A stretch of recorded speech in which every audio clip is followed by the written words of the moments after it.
A crap game is usually one that is uninteresting or unbalanced, has terrible controls, or is overly difficult. The VR game, Tower of Trials, just happened to belong to this category of games. As soon as the game came out, players who loved to beat the developers gathered together to beat it. For this, they sacrificed sleep and energy 365 days a year. But time passed, and after 3 years, people finally realized that this game was simply impossible to complete. And it was all about the practically invincible guard, who from the very beginning of the game made it clear that everything would not be so simple. Or the polar temperature of -60, which was capable of freezing anyone in just an hour. A labyrinth more than 10,000 kilometers long, in which players get lost forever. In other words, this is not a game for entertainment, but for torture. Therefore, many players, due to the fact that they could not complete it, simply stopped playing. Thus, the popularity of the game began to fall sharply. The game practically died, but there were those who continued, despite everything, to play this game and try to pass it. Congratulations! You are the first to reach the last floor of the test tower. This is the message received by one of those most persistent players. The guy's appearance and well-being left much to be desired, and he himself could not believe that he had managed to do it. Unlike others, he conquered the tower in a new way, regularly clearing the tower, learning the intricacies of the levels to the point of automatism, and all this was in order to get the long-awaited achievement, which took him 11 whole years. He still couldn't believe that he would actually be able to get to the top floor, and now he really regrets that he didn't start a stream so that as many people as possible could see it. On the other hand, it seemed to him that it was not too late to upload a video walkthrough to YouTube because he believed that even such a game could get views. Suddenly his thoughts were interrupted when he saw that he had received a message. In this message, the developers wanted to express their gratitude for playing their game and also to inform him that in 12 hours, a game restart update is scheduled to be installed, followed by a server reboot. But for the guy, it was a little unclear, because as it seemed to him, the game was with zero profit and doing something like that didn't make sense, although he didn't rule out the fact that perhaps they had a plan. In any case, he understood that no matter what update they came up with, he was no longer going to play this game, and from today on, he was also stopping streaming. Even though he didn't need to feed anyone, even in that case he understood that living on 500,001 was simply impossible. He also decided to tell the coach that he would take a break from sports for now, although he was once told that he could wrestle professionally. But now he is sure that money is much more important. But first he launched a stream where he ate on camera and chatted with viewers. At one point he finally decided to tell them something. However, his viewers started laughing at him and making jokes, so the guy hesitated and said that he did it only to make them laugh a little. He mentally decided that when he closed the channel, he would simply write about it on the page, but now there was no point in even thinking about it. Against the backdrop of these thoughts, he drank a little too much and therefore fell asleep like a baby. And when he finally woke up, the first thing he thought about was that he had an incredibly bad headache. But even in this case, he needed to download a video of the passage of the test tower. But when he turned on the computer and saw the main news of the day, his health suddenly faded into the background, and the whole point was that the test tower appeared in real life. People started discussing it, and many who played the game noticed that there is exactly the same tower in the game Tower of Trials, which was released 11 years ago. The guy, watching the broadcasts, noticed something more. Looking at everything that was happening, he realized that at the moment all this looked like a prologue when you first enter the test tower. Suddenly, a message from the system appeared in front of him, stating that the installation of the first update for the test tower restart was complete. And then, over the loudspeaker, they informed all the players that they had to advance to the next floor of the tower within 90 days. Otherwise, in case of failure, humanity will completely disappear. The first update of the test tower reboot version, people quickly adapted to the new realities, and in the guy's head, there were only thoughts that he needed to immediately cool his head. After all, he understood that if the testing tower became real, then he couldn't just sit and wait with folded hands. He immediately decided that he needed to act quickly to get to the place where he could get this item first. Even though he had thoughts that humanity might disappear, inside he was still incredibly excited. At this time, people had already begun to gather in the capital, wanting to know when the trains would finally arrive to Busan, where they hoped to find salvation. but many believed that they could not stay in Korea at all and needed to immediately flee to another country. Although the news spread that this tower appeared in all countries and there is simply no point in fleeing to other countries, Jin Hyun Hak didn't waste any time. He purposefully tried to get to the place where the object was lying, which in his opinion could save his life. He approached one of the entrances to the dungeon and thought that now, in fact, is not the time to escape, but the time to fight. Jin Hyun knew very well that on the Korean server, this place was chosen as the area outside the tower, and there are about 30 of them around the world, and this is the closest one. As soon as he descended into the underground market of Seoul, the system notified him that he had entered a special area. There were already people there, and Jin Hyun understood perfectly well that all the people here had played the initial levels of the test tower. They all knew too much about each other here, so they looked at each other. But for now, it was the only thing they could do. The number of items that will appear here is limited. Getting at least 5 pieces will be incredible luck. When suddenly his thoughts were interrupted by some person who somehow knew the name of Jin Hek. And when the guy turned around, his interlocutor was very glad that it was really him, although according to him, he was not surprised that Jin Hyuk came here, because he spent whole days in this game. This guy was a streamer and partner of the Paprika channel. This is a YouTube channel that has 500,000 subscribers. His name was John Soo, or as people call it, a celebrity.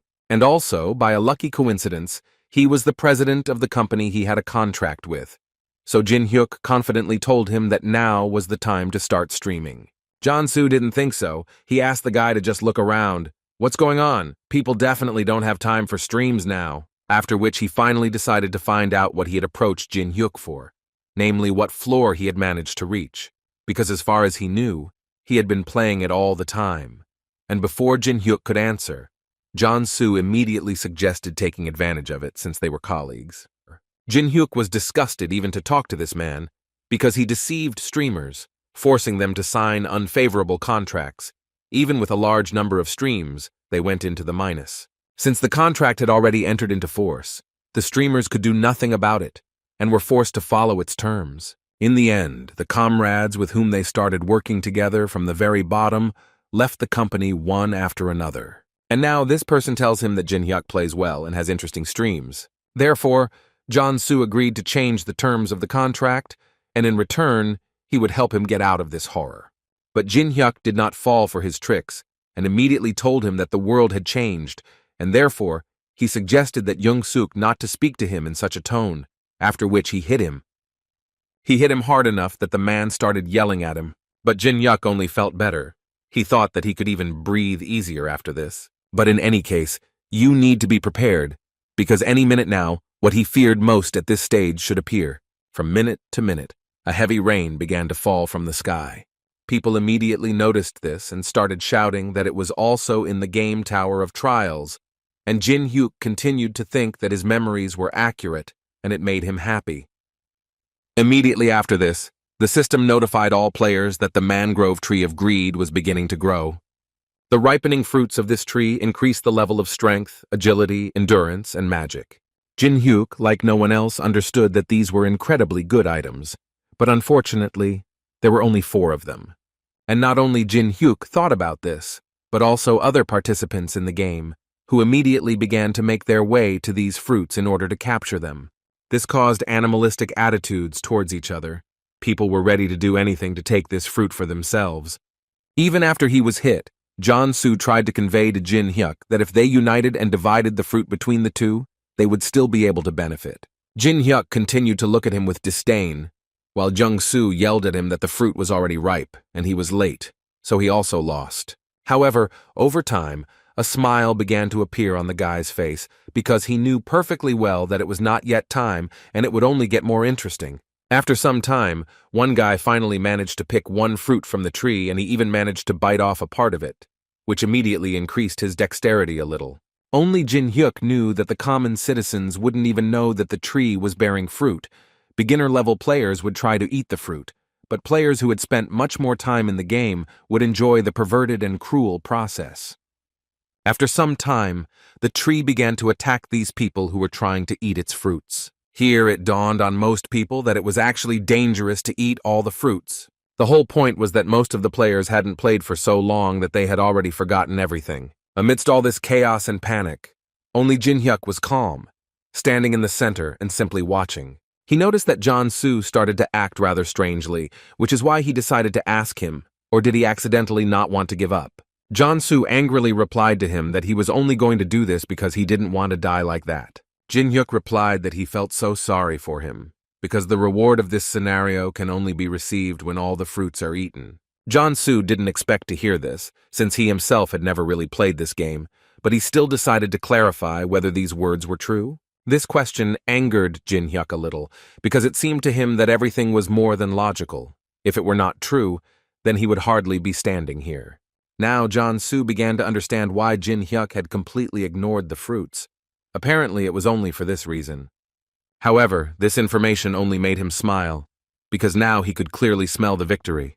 But he still continued the dialogue with the guy, and now he wanted to know what Jin Hyuk was going to do next. The answer was short and confident. Jin Hyuk said he was going to go inside. He also said that if they went one by one, they would only become easy targets, so it was necessary to move from both sides. Jong-soo realized that the guy was talking about how they needed to distract the tree, and then they would have a chance. Jin Hyuk confirmed his words, and added that he needed to remember that if they made even one mistake, it would be the end for both of them. Jong-sun assured him that there was no need to worry, since he had also played similar games. When they were both ready, they immediately began to carry out the plan. At least that's what Jin Hyuk thought. But in reality, Jong-soo decided differently. He stayed where he was, and started shouting that Jin Hyuk was a fool that no one was going to listen to. According to him, he simply made bait out of it in order to survive himself. However, the smile on Jin Hyuk's face did not disappear, and he only thought that fortunately, Jong-soo remained the same as he was. But this would only play to his advantage. Because in that case, the only real bait left is Jong-soo himself. He didn't have time to react before the tree eventually grabbed him and began to wrap around him like a snake. Jin Hyuk ignored him and simply continued running towards his goal. Jong-soo tried to shout to him so that the guy would save him, but in response, he only received the question, "Why?" Jong-soo couldn't answer, so Jin Hyuk decided to tell him that if he didn't like it, he could file a complaint through his law firm. Jong-soo didn't want to die so much that he started crying and still asked Jin Hyuk for help. But he understood perfectly well that he could no longer help him in any way. And a few seconds later, the tree finally crushed the guy. Jin Hyuk wasn't upset at all and just mentally said goodbye to this bastard. However, there was no time to relax because the tree continued to attack him. Although, judging by Jin Hyuk's movements, one could say with certainty that it wasn't that difficult for him to dodge. In the end, he saw what he needed so much. The treasured fruit that Jin Hyuk wanted to get appeared on the horizon. He immediately noticed the core of the mangrove tree, and thus once again became convinced that everything was as in the game, and now he needed to find a trajectory, provoke the tree to attack and get to the roots. Jin Hyuk decided to offer to speed up this process, and suggested that this tree stop torturing him, and that he simply give peony. Since this is a special task, you won't even get experience points for it. The maximum you can do is stand on the honor roll for 24 hours. The mangrove tree did not fall for the guy's tricks, and immediately applied what he called the stem of bloodsucker. He understood that even though he was a player who had been playing this game for days, it was still quite difficult for him to dodge all the blows. However, what he can do infinitely is change the trajectory of the attack. Jin Hyuk repeated in his mind that there was no point in him being afraid, and there was no reason to be afraid. He believed that he should become the one who could complete this game a second time without making a single mistake. Besides, he is the person who made a lot of mistakes in this game. Quite a lot of time passed, and Jin Hyun managed to advance quite far. He was almost at his goal. But everything will not be as fast as he would like, because the tree was not going to give up and used a skill called sleep butterflies. This skill sprays a pollen that puts the player to sleep. A newbie who doesn't know how to protect himself from pollen can fall asleep, even if he takes a breath for a second. But Jin Hyuk was far from a newbie, and he knew perfectly well that it was easy to protect yourself.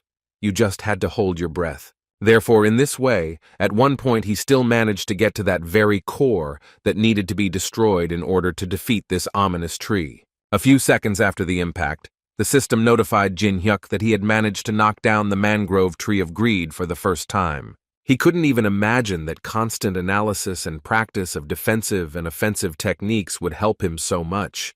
He even felt gratitude to himself for everything he did. The system also notified him that he would be on the honor roll for the day, but he had to give his name, which made him immediately think that it was just a resemblance, and the system was simply using the honor roll to find out personal information.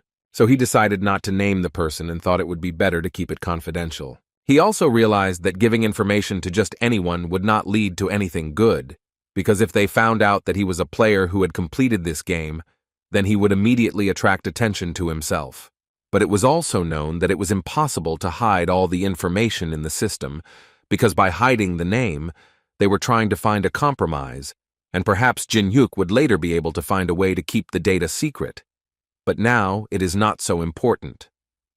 What he wanted most at that moment was to get the heart of the peony tree, which he managed to do. If each fruit increases strength, agility, and magic threefold, then peony gives 12 bonuses at once, and if we consider that 3 bonuses are 1 level, then in the end you can rise as many as 4 levels. In other words, by finding this heart, Jin-hyuk hit the jackpot, because at this stage a better reward cannot be found, and most likely throughout the entire journey on all floors, there will not be a better reward. So he didn't think long before throwing this thing into his mouth and swallowing it. Immediately after this, a green light lit up inside him, which could only mean one thing, that his skills had begun to grow rapidly. When the assimilation was finished, he immediately decided that he needed to check the assimilation. Even though he was currently level 1, his stats were the highest for that level, so the guy was more than happy. 10 minutes later, the video of Jin-hyuk destroying the tree was uploaded to YouTube. And another 10 minutes later, you could see a huge number of comments, and basically everyone was surprised and didn't believe it. They said that it was either luck or cheating.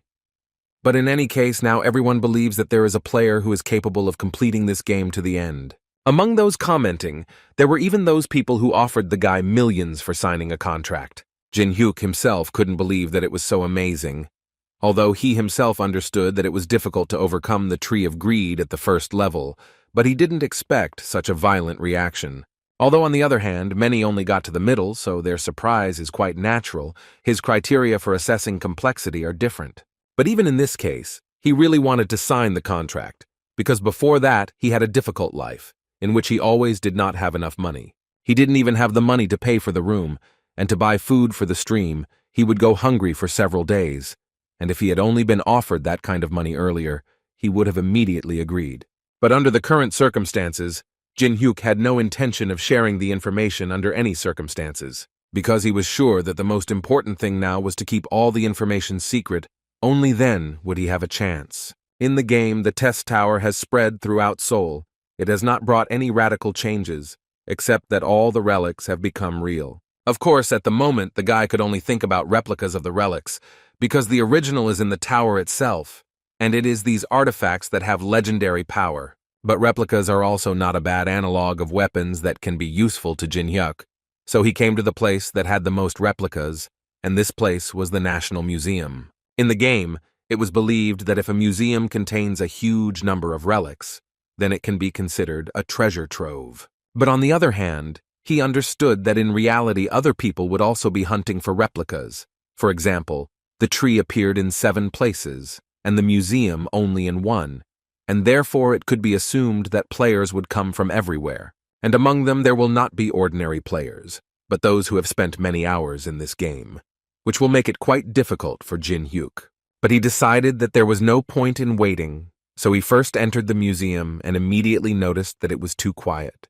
However, after a few minutes, he still noticed that there were those who arrived first. Jin-hyuk had believed all his life that one day people would change along with the world, but now he realized that his assumptions were too far from reality. Everyone started hunting for the relics that are kept in the museum, and they most likely come here in order to get one of them. It was clear that people certainly did not come to study the administrative districts of Korea. The ancient magic map contains information about the test tower, so everyone wants to get it.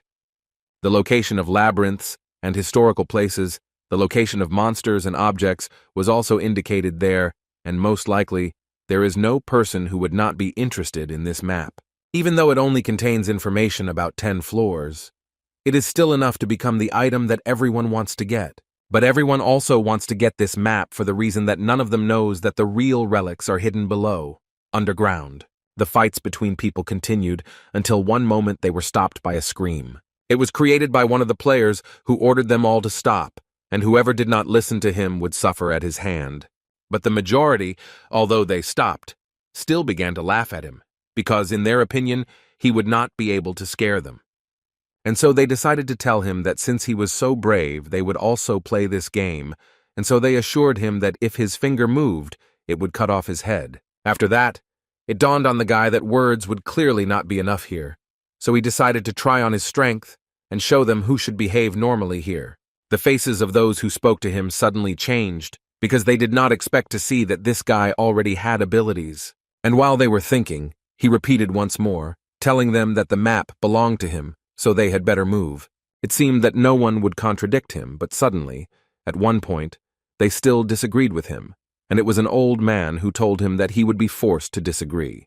The boy looked at him with contempt and asked him a question in which he became interested to know whether the old man had gone crazy.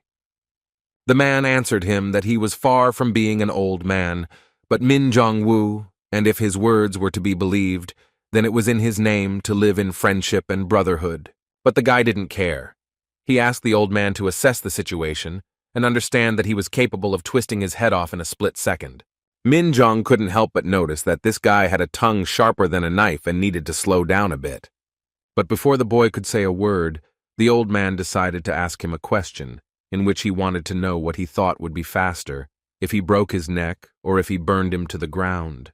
The guy's face immediately showed surprise and fear, and that was quite normal because no one expected to see magic at such an early stage. However, to his great regret, it was already too late and the old man still used his magic. After a few minutes, only embers remained of this boar, and now he will hardly be able to threaten anyone. A girl immediately approached the old man and noted that since he possessed magic, this was a good reason for cooperation, and in response, Min Jong asked her to finish what she had started. Besides, she had already received the item in her hands. Yuri, that was the name of this girl who treated this game with a smile, but was always ready to do what was needed of her. And in order to complete her task, she needs only one figure, and if someone interferes, he will do everything. A few seconds later, a huge monster appeared from a small figure, and the girl immediately told them that whoever moved from the spot would become her enemy. And to make it more convincing, she decided to remind them that this monster starts eating from the head. Therefore, she suggested that they not make any unnecessary movements and still cooperate. It would be much safer for them. Regular players didn't expect to see so many experienced players in this place, but they still decided to throw down their weapons and surrender, because they understood that at the moment, there was simply no point in fighting. However, this was only at first glance, because a few seconds later, a guy appeared in the center of the hall, walking slowly, and telling them that they had made too much of a mess. Jin Hyuk didn't understand them. Did they really have no respect for art? But it's good that at least the card didn't tear. The girl immediately started to get nervous and call the guy names, telling him that he was apparently stupid because he didn't understand anything. Without thinking twice, she ordered her pet to destroy Jin Hyuk to show everyone that she was not joking and that all this was quite serious. The monster and his huge spear immediately rushed into attack. At one point, it seemed that soon there would be nothing left of the guy. But Jin Hyuk was not a simple player, and the girl did not think about this, and this gave him the opportunity to parry the blow. The people around were shocked that the guy managed to block the blow, and he did it with just one hand. Jin Hyuk understood that they were reacting this way, because they didn't know how many bonuses he had in total. He decided to irritate Yuri a little and ask what her puppy would do now that he was completely unarmed. She immediately reached into her backpack and laughed at him along the way, and then declared that he was a fool if he thought that she only had one statue. Within a few seconds, she had already summoned several more of the same soldiers. Jin Hyuk was so interested in watching this, even though it was a replica of the Anubis awakening skill. And when the girl finally had a small army around her, she finally decided to ask the guy if he found it funny now. Now for Jin Hyuk, everything has become much more interesting. Even with a low level of magic, controlling 5 statues at the same time is not so easy. Apparently, there are quite a few people among the experienced players, for example, that old man with fire magic. Yuri wanted to know how he felt about this. Would he also resist now? Jin-hyuk wasn't afraid of her, so he said quite confidently that, to be honest, these puppies of hers don't look as scary and stern as she thought. Yuri thought he was too self-confident, and therefore thought he was just bluffing. Jin-hyuk didn't argue with her, and only wanted to offer to teach her a lesson that she would have to remember for the rest of her life. In this game, it is impossible to estimate the difference in strength theoretically, so he decided to demonstrate to the girl how big the gap was between them, and for this, he decided to use a skill called Tiger among the pines. When the tiger finally appeared, Jin-hyuk wanted to know what kind of jackal appeared in front of the powerful tiger, after which the tiger attacked and destroyed the first statue so easily that it seemed like they didn't even resist. The statues were destroyed one by one, and Yuri couldn't believe it, although deep down she knew that the guy's skill was much stronger than her statues. She had of course heard that there were different ways to use relics, but this technique was definitely new to her. Plus, she saw that the guy's magic was much stronger than hers, which caused fear inside her. So at one point, he made her sit on her knees and start crying. The fear of this guy won. Everything was so unclear in her head because she was actually confident in the power of the statues. But now, when she looked at this guy, she only wanted to know who he was. Jin-hyuk, instead of answering, asked her to simply give him what she had hidden. She pretended that she didn't understand what he was talking about and what she was supposed to give him. In that case, Jin-hyuk had to get down on her knees and tell her directly that he was waiting for her to give him Tutankhamun's mask. Yuri started to get angry because she knew that this mask was actually useless in Korea. But Jin-hyuk didn't care about this at all, and in order for her to give him the mask faster, he decided to use the tiger, after which the girl gave him a relic called Tutankhamun's mask. Jin-hyuk liked this, because in such a short time he was able to get the second relic quite quickly. Yuri suddenly decided to ask the guy if it was true that he was hunting for the map. Jin-hyuk actually forgot about it, but told the girl that she didn't need to know it at the moment, after which he again approached his tiger and ordered him to stand here and make sure that no one followed the guy. With all the preparations complete, Jin-hyuk was finally ready to go for the trial tower's ultimate ability. A few minutes later, the guy stood next to the old man, while the man mentally could not understand how Yuri could lose to him at all.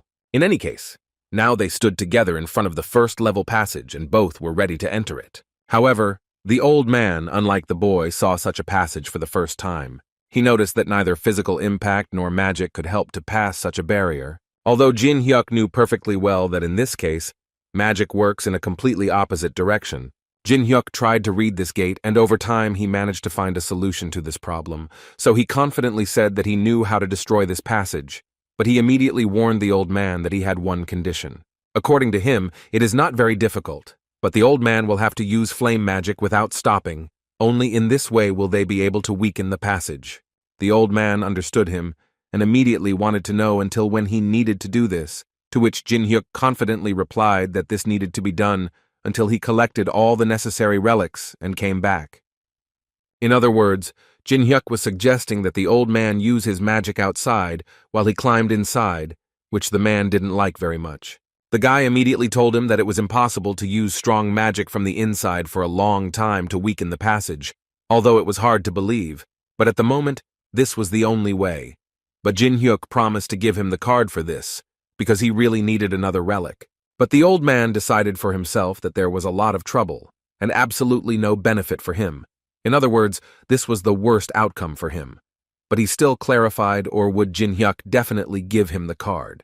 The guy assured him that this would be the case, because he really didn't want to make an enemy in the form of a holder of cyclical magic.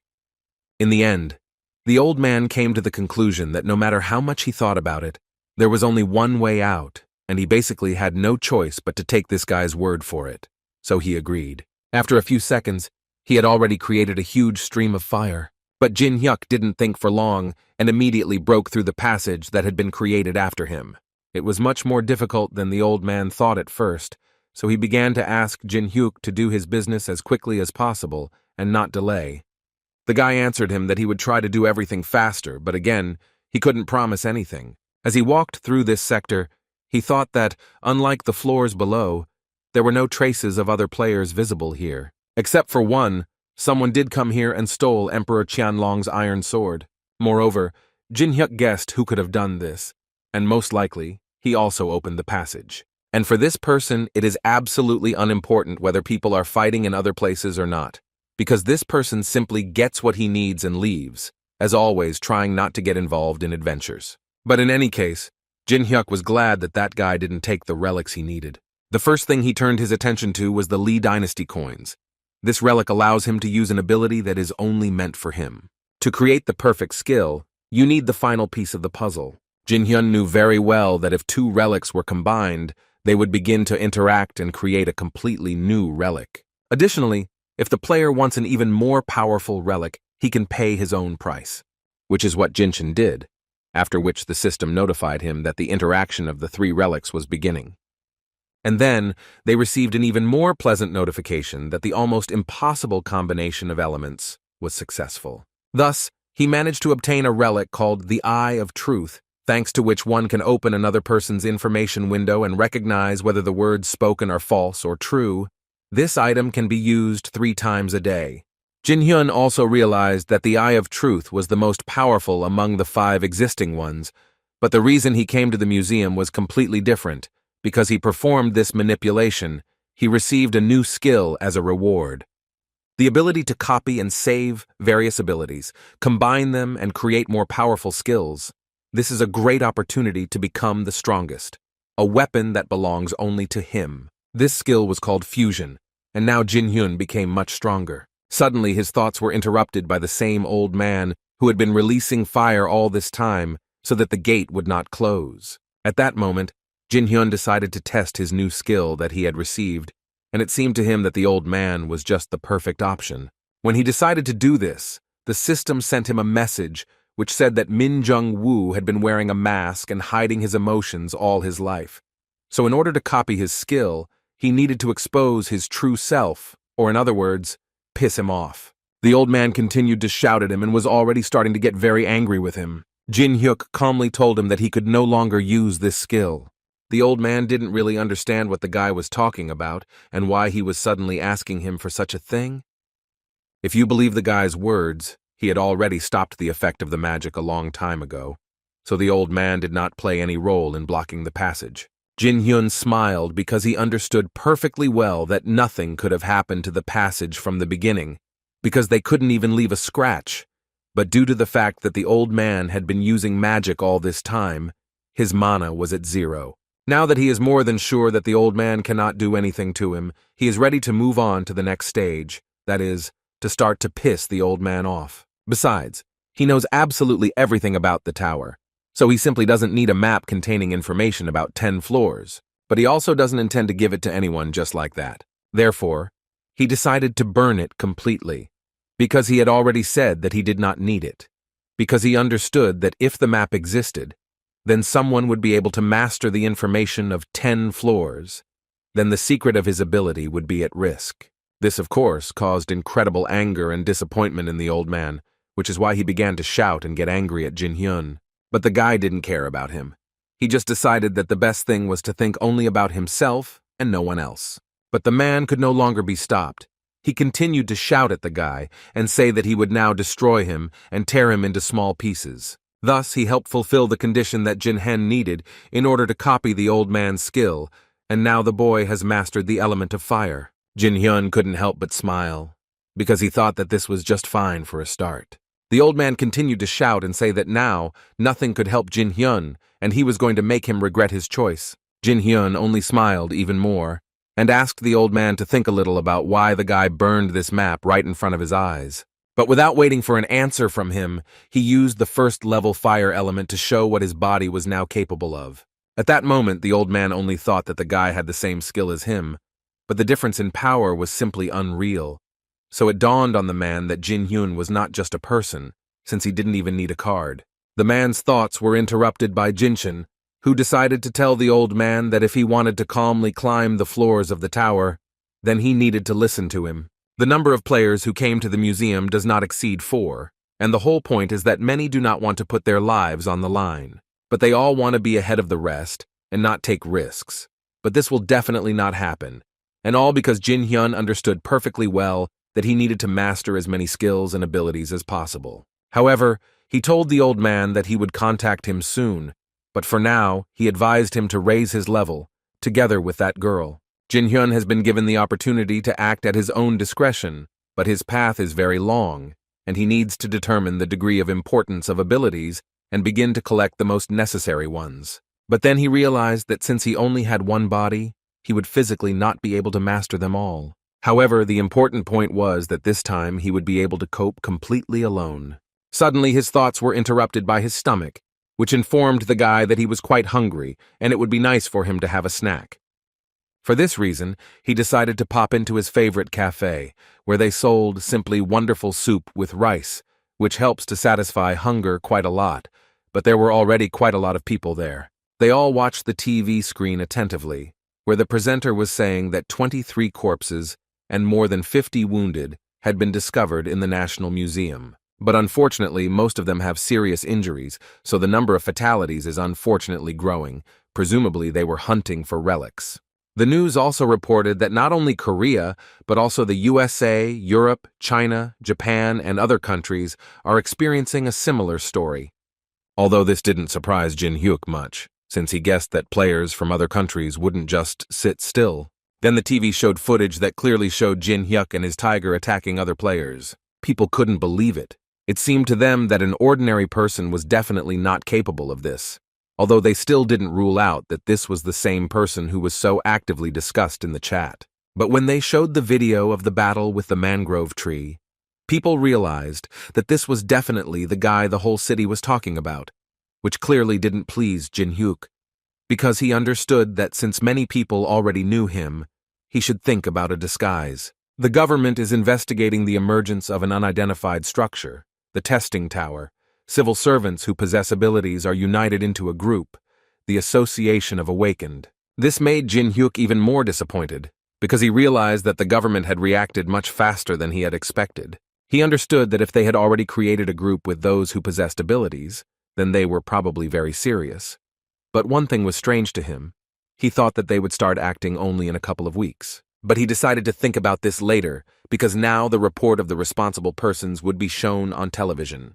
The first to speak was the association leader Han Sang-jin, who first said that he was here to gather all the awakened. Depending on the level, he and his team offered a minimum annual salary of 60 million won and the title of a 7th-level civil servant. However, he immediately added that the exception was the man who had just been shown on air. After all, they decided to provide Jin Hyuk with special conditions, which consisted of the fact that if he still decided to join them, then they would try to fulfill all his demands. Even though people didn't know who the guy really was, they were incredibly jealous that they weren't in his place.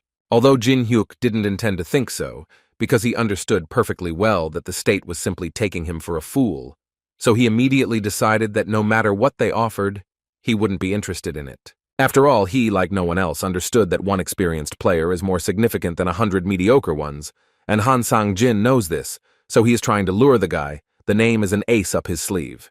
But what was more interesting was that Jin Hyuk wouldn't mind knowing the reason why Han Sang-jin was leading the association. Was it because he had a good ability? Although, on the other hand, he did not rule out another option, that the man could have played the test tower for a long time. And since it turned out that way, Jin Hyuk wanted to check it, because in that case, he would be able to copy his skill, if it was worthy. When the hour hand points to a new time, the test tower opens. And when it finally happened, an incredibly huge number of people gathered inside her, including Jin Hyuk, who could not believe that this reality was no different from the game. When players enter the tower, they immediately receive 100 coins. They can be used as currency. Thus, players can record videos and upload them to the network. For 10,000 views, 100 coins are given, however. The size of the commission depends on the level of the player. Viewing a video by a person outside the tower is counted as one. The broadcast function can only be used when moving to the next floor. The system also immediately notified each player that cheating views and other illegal actions will be punished, and the punishments will be very severe. What connects the players climbing the tower and the people outside the tower is the streaming system. Spectators watch videos of those players whose capabilities allow them to climb the tower. This system is the most exciting feature of the test tower, because with popularity come those very coins that are so important in this tower. After the system notified each player of these rules, they all immediately rushed to the Goblin's Cave, because they thought that settling there and starting a hunt was the ideal option, because you can quickly take coins and have fun. Everyone was in such a hurry. except for Jin Hyuk, who stood still and kept thinking that they looked so funny when they wanted to attack as soon as possible and get ahead of the others.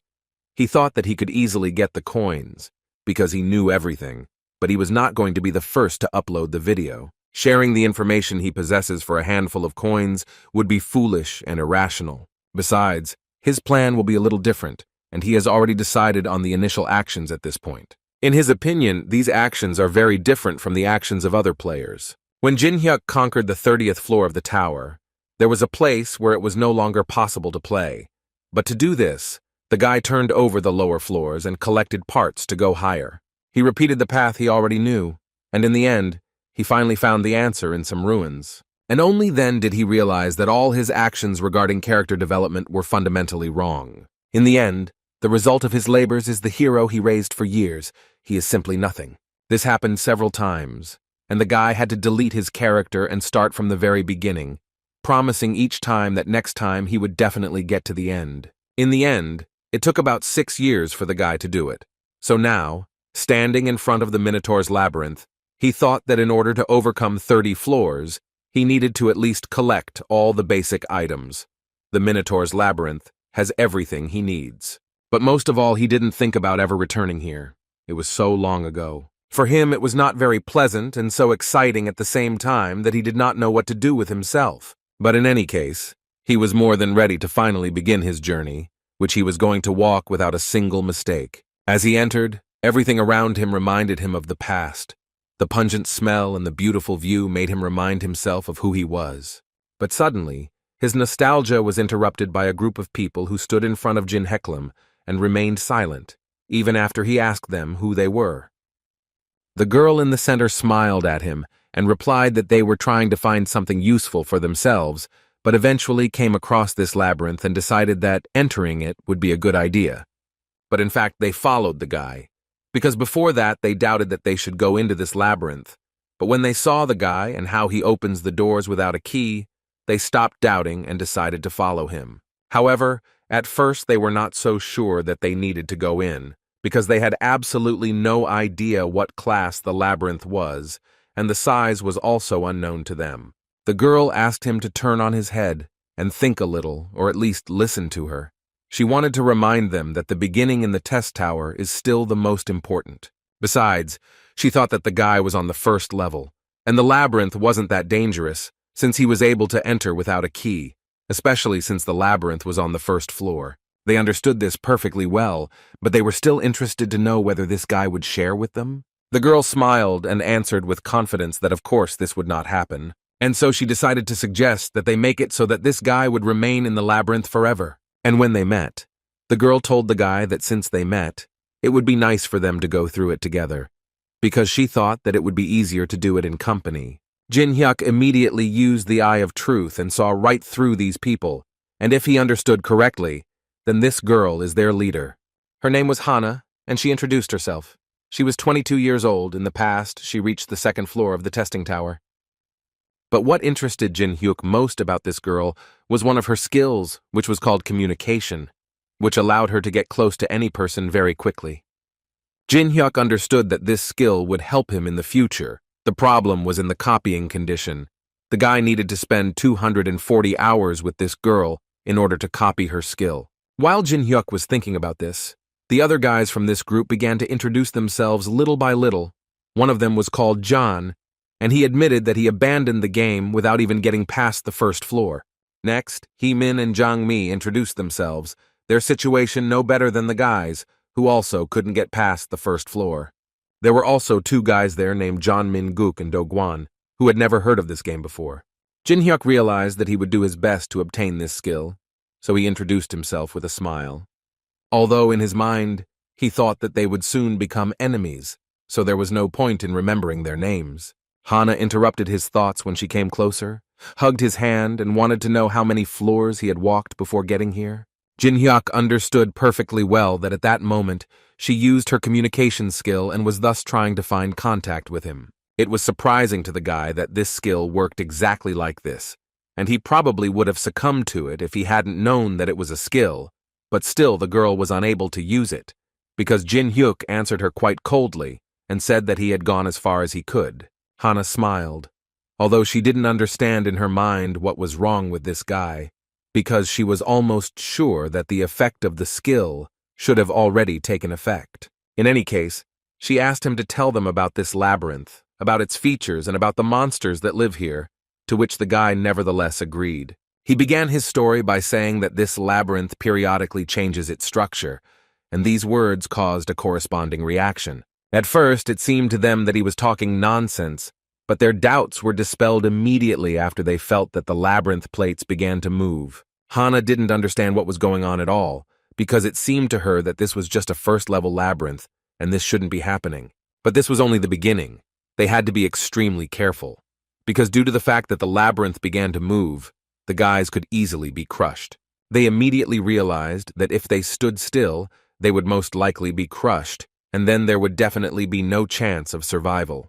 After some time, they still managed to cope with this misfortune, and thus they survived. At least it seemed that way from the very beginning. But in the end, they discovered that Hana was missing. But they were more worried that there were such difficulties on the first floor of this labyrinth. And what would happen next? They were even afraid to imagine.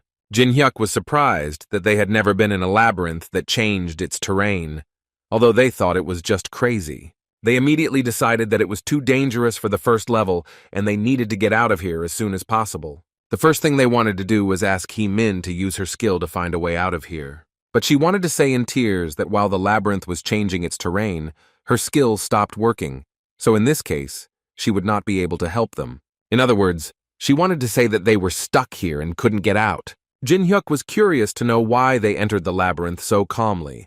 But now he understands that all they were counting on was navigation skill. These newbies went into the labyrinth thinking that it would be no more difficult for them than going to the store. But now, it was clear to him what was wrong with these guys. He was more interested in the fact that that thing should soon reveal itself.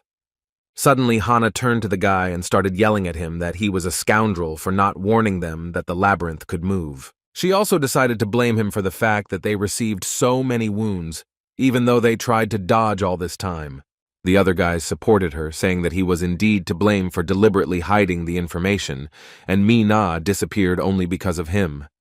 He sighed heavily and answered them that he did not force them to go with him. Hana immediately froze because she didn't understand how he even found out about this. And Jin-hyuk added that it was entirely their idea, because he didn't drag them here. One of them got even more angry and started shouting that he didn't want to hear anything more from a scumbag like Jin-hyuk, especially since he was now in a bad mood because they ended up stuck. But suddenly the guy's words were interrupted when they heard the cry of a beast, and when they turned around, they saw a monster. It was a huge minotaur. Hana, looking at this monster, already then understood that they were most likely finished, and now they had a good chance of staying in this labyrinth forever. However, she was a little mistaken, because she didn't think that Jin-hyuk could attack this monster. A few seconds later, he entered into battle with the monster, and thus he had to dodge the monster's attacks, in the process of which he was able to obtain a new skill, which was called a jump. The system also notified him that in a battle with a stronger opponent, the difference in strength is reduced, but with a weaker one, on the contrary, it increases, and Jin-hyuk knew this very well. The guy clearly understood that thanks to this, it is possible to develop even now, at the first level, through repeated trials and errors. He finally found this only path to victory. In addition, while he was playing this game, he encountered attacks from this monster 1,000,000 times, so he managed to learn all the attack patterns during this time. During the fight, Jin-hyuk also managed to increase his strength and jumping ability. But he also understood perfectly well that no matter how strong the attack was, it would still be of no use if he couldn't hit the enemy. The guys, watching all this, could not believe that they were trying to deceive such a person. Hana now understood that they had no chance of taking the rewards from a monster like Jin-hyuk. The guy, meanwhile, decided to make fun of the monster a little and tell him that he was somehow too slow and he clearly needed to speed up, because he was sure that the monster would definitely not be able to hit him if he just waved his weapon. The monster apparently understood the language the guy was speaking, so he became even more angry and started screaming. After which, he again went on the attack against Jin-hyuk, who at that moment was thinking that it would be very easy for him to become strong in a short time. After all you need to do is put your life on the line, and all that remains is to receive an equal reward. But the bigger the reward, the more dangerous it will be for Jin-hyuk, Although this did not frighten him at all. For just one drop of spilled blood, Jin-hyun received 1 point, and it seemed like a good exchange to him. He decided that he would continue in the same spirit. But all this time, he remembered that random mistakes could lead to death, and he should slowly finish. At some point, he turned his attention to the guys who were standing to the side and apparently were about to run away. Hana decided that if they constantly walked along the wall, then sooner or later they would still be able to find a way out. Suddenly, she was interrupted by Jin-hyun, who approached her quite unnoticed and wanted to know where they were going, which frightened the girl. But before she could answer, Jin-hyuk added that if she wanted to get a reward, they had to fight with him. He also told them that if they dodged the attack of this monster, they could get secret points that would clearly be useful to them in the future, and according to him, it was easier than they thought. However, looking at their expressions, it was clear that they had no intention of joining the fight and helping Jin-hyun. Besides, Hana simply couldn't answer him as quickly as she wanted, because the monster attacked her and tried to destroy her. Fortunately, Jin-hyun managed to save her, after which he subtly hinted to her that it was better not to stand like that in one place. It was better to hide or move away. The giant monster was not going to stop there, so he decided to continue his attacks, until suddenly he saw how the labyrinth began to change its terrain. Then he looked again at the guy who raised his hand and started waving at him, signaling that they would most likely see him again, but it would be a little later. Even after the danger had passed, Hana still could not recover from what had happened for a long time. She tried to convince herself that the monster would not follow them anymore and that all this horror was long over. And then Jin-hyuk spoke to them again, wanting to tell them that the pollen of the sun moth is very attractive to the Minotaur, and what is most surprising is that, according to the guy, the Minotaur will follow them to the very end. The girl sincerely did not understand why he was doing something so crazy. Jin-hyuk thought the answer to this question was too obvious. He was doing all this to improve his skills. He also added that while the labyrinth is moving, they can calmly rest and gain strength. And when the calf comes again, they will be ready to play the game with it again. Hana clearly didn't like these games, so she wanted to find out as soon as possible how long they would have to stay here. Jin-hyuk forgot that these guys apparently knew absolutely nothing, so he had to tell them about this. According to him, they would be in this labyrinth until they managed to get out, and this would be about a month. She couldn't believe the fact that they would have to stay in this hell for 30 days, so she decided that they would separate, and each of them would go their separate ways. They thought that if they didn't go with the guy, they would most likely be able to avoid being chased by that monster, and Jin-hyuk confirmed this. But then, with a smile, I decided to ask them in which direction they were planning to move. Before they could say a word, Jin-hyuk added that thoughtless actions would bring great danger. Then they wanted to know as soon as possible how to find a way out for them. Jin-hyuk already told them that he knows everything about this labyrinth, so it is logical to assume that he knows where the exit is. Even after Hana heard this, she still continued to search in her head for a way that would help her and her friends cope with this on their own, but she couldn't find it. So she was already ready to tell Jin-hyuk that she agreed.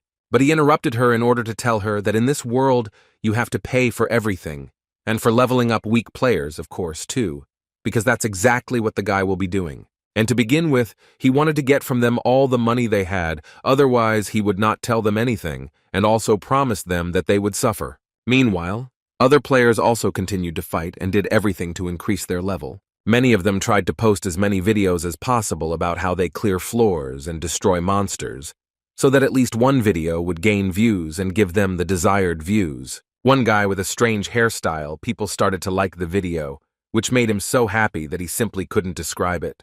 In the whole conversation, only his name was mentioned, and so he decided that it was not in vain that he fought with these goblins until his nose bled. Moreover, having calculated the approximate number of coins that he could get, they realized that this amount would be about 1,000 coins. This made him even happier, so he decided to thank his friends once again who helped him in this difficult matter. One of them decided to say that everyone around them thought that it was only his merit, but in fact, the video was well edited, and they thought everything out cleverly. All that was left was to hope that no one noticed that they used additional skills. But suddenly, their conversation was interrupted by a man with the nickname Big Head, who wrote that 15 hours is not so fast, because he knows a player who did it in only 5 hours.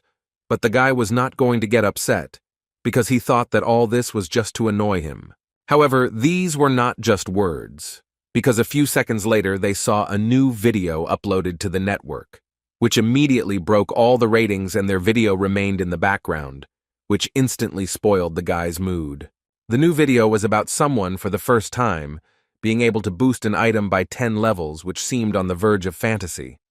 10 minutes before this new video was uploaded online, Jinhet asked his new friends to listen to it carefully. He wanted them to first of all not stand like idols, but to do their job and do it as well as possible. To begin with, he asked them to prepare a place to spend the night. Then they needed to find logs for kindling.